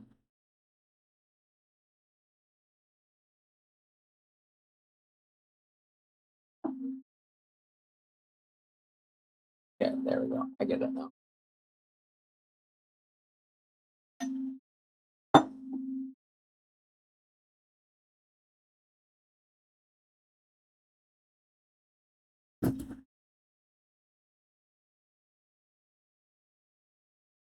No, this is actually perfect. So we can set up agent functionality on a per page basis right now. We'll still maintain, right?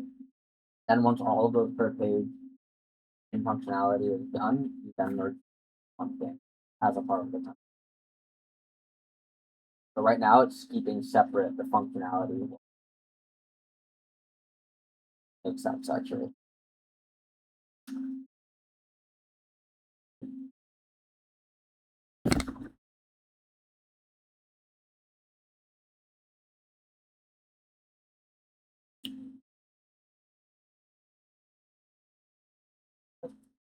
No.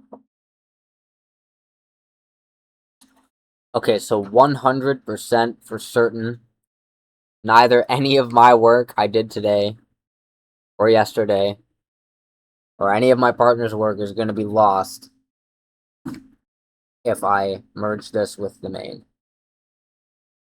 The repo is in a state that accurately reflects how we wanted to combine what he did and what I did. Don't you lie to me, little robot. Eh.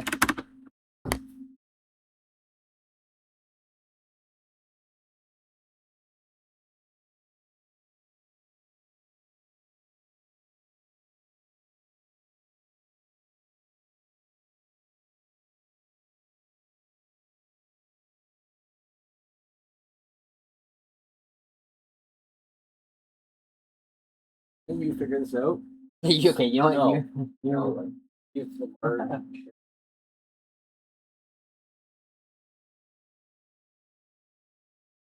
Yeah. Yeah, I'm about to leave. Okay.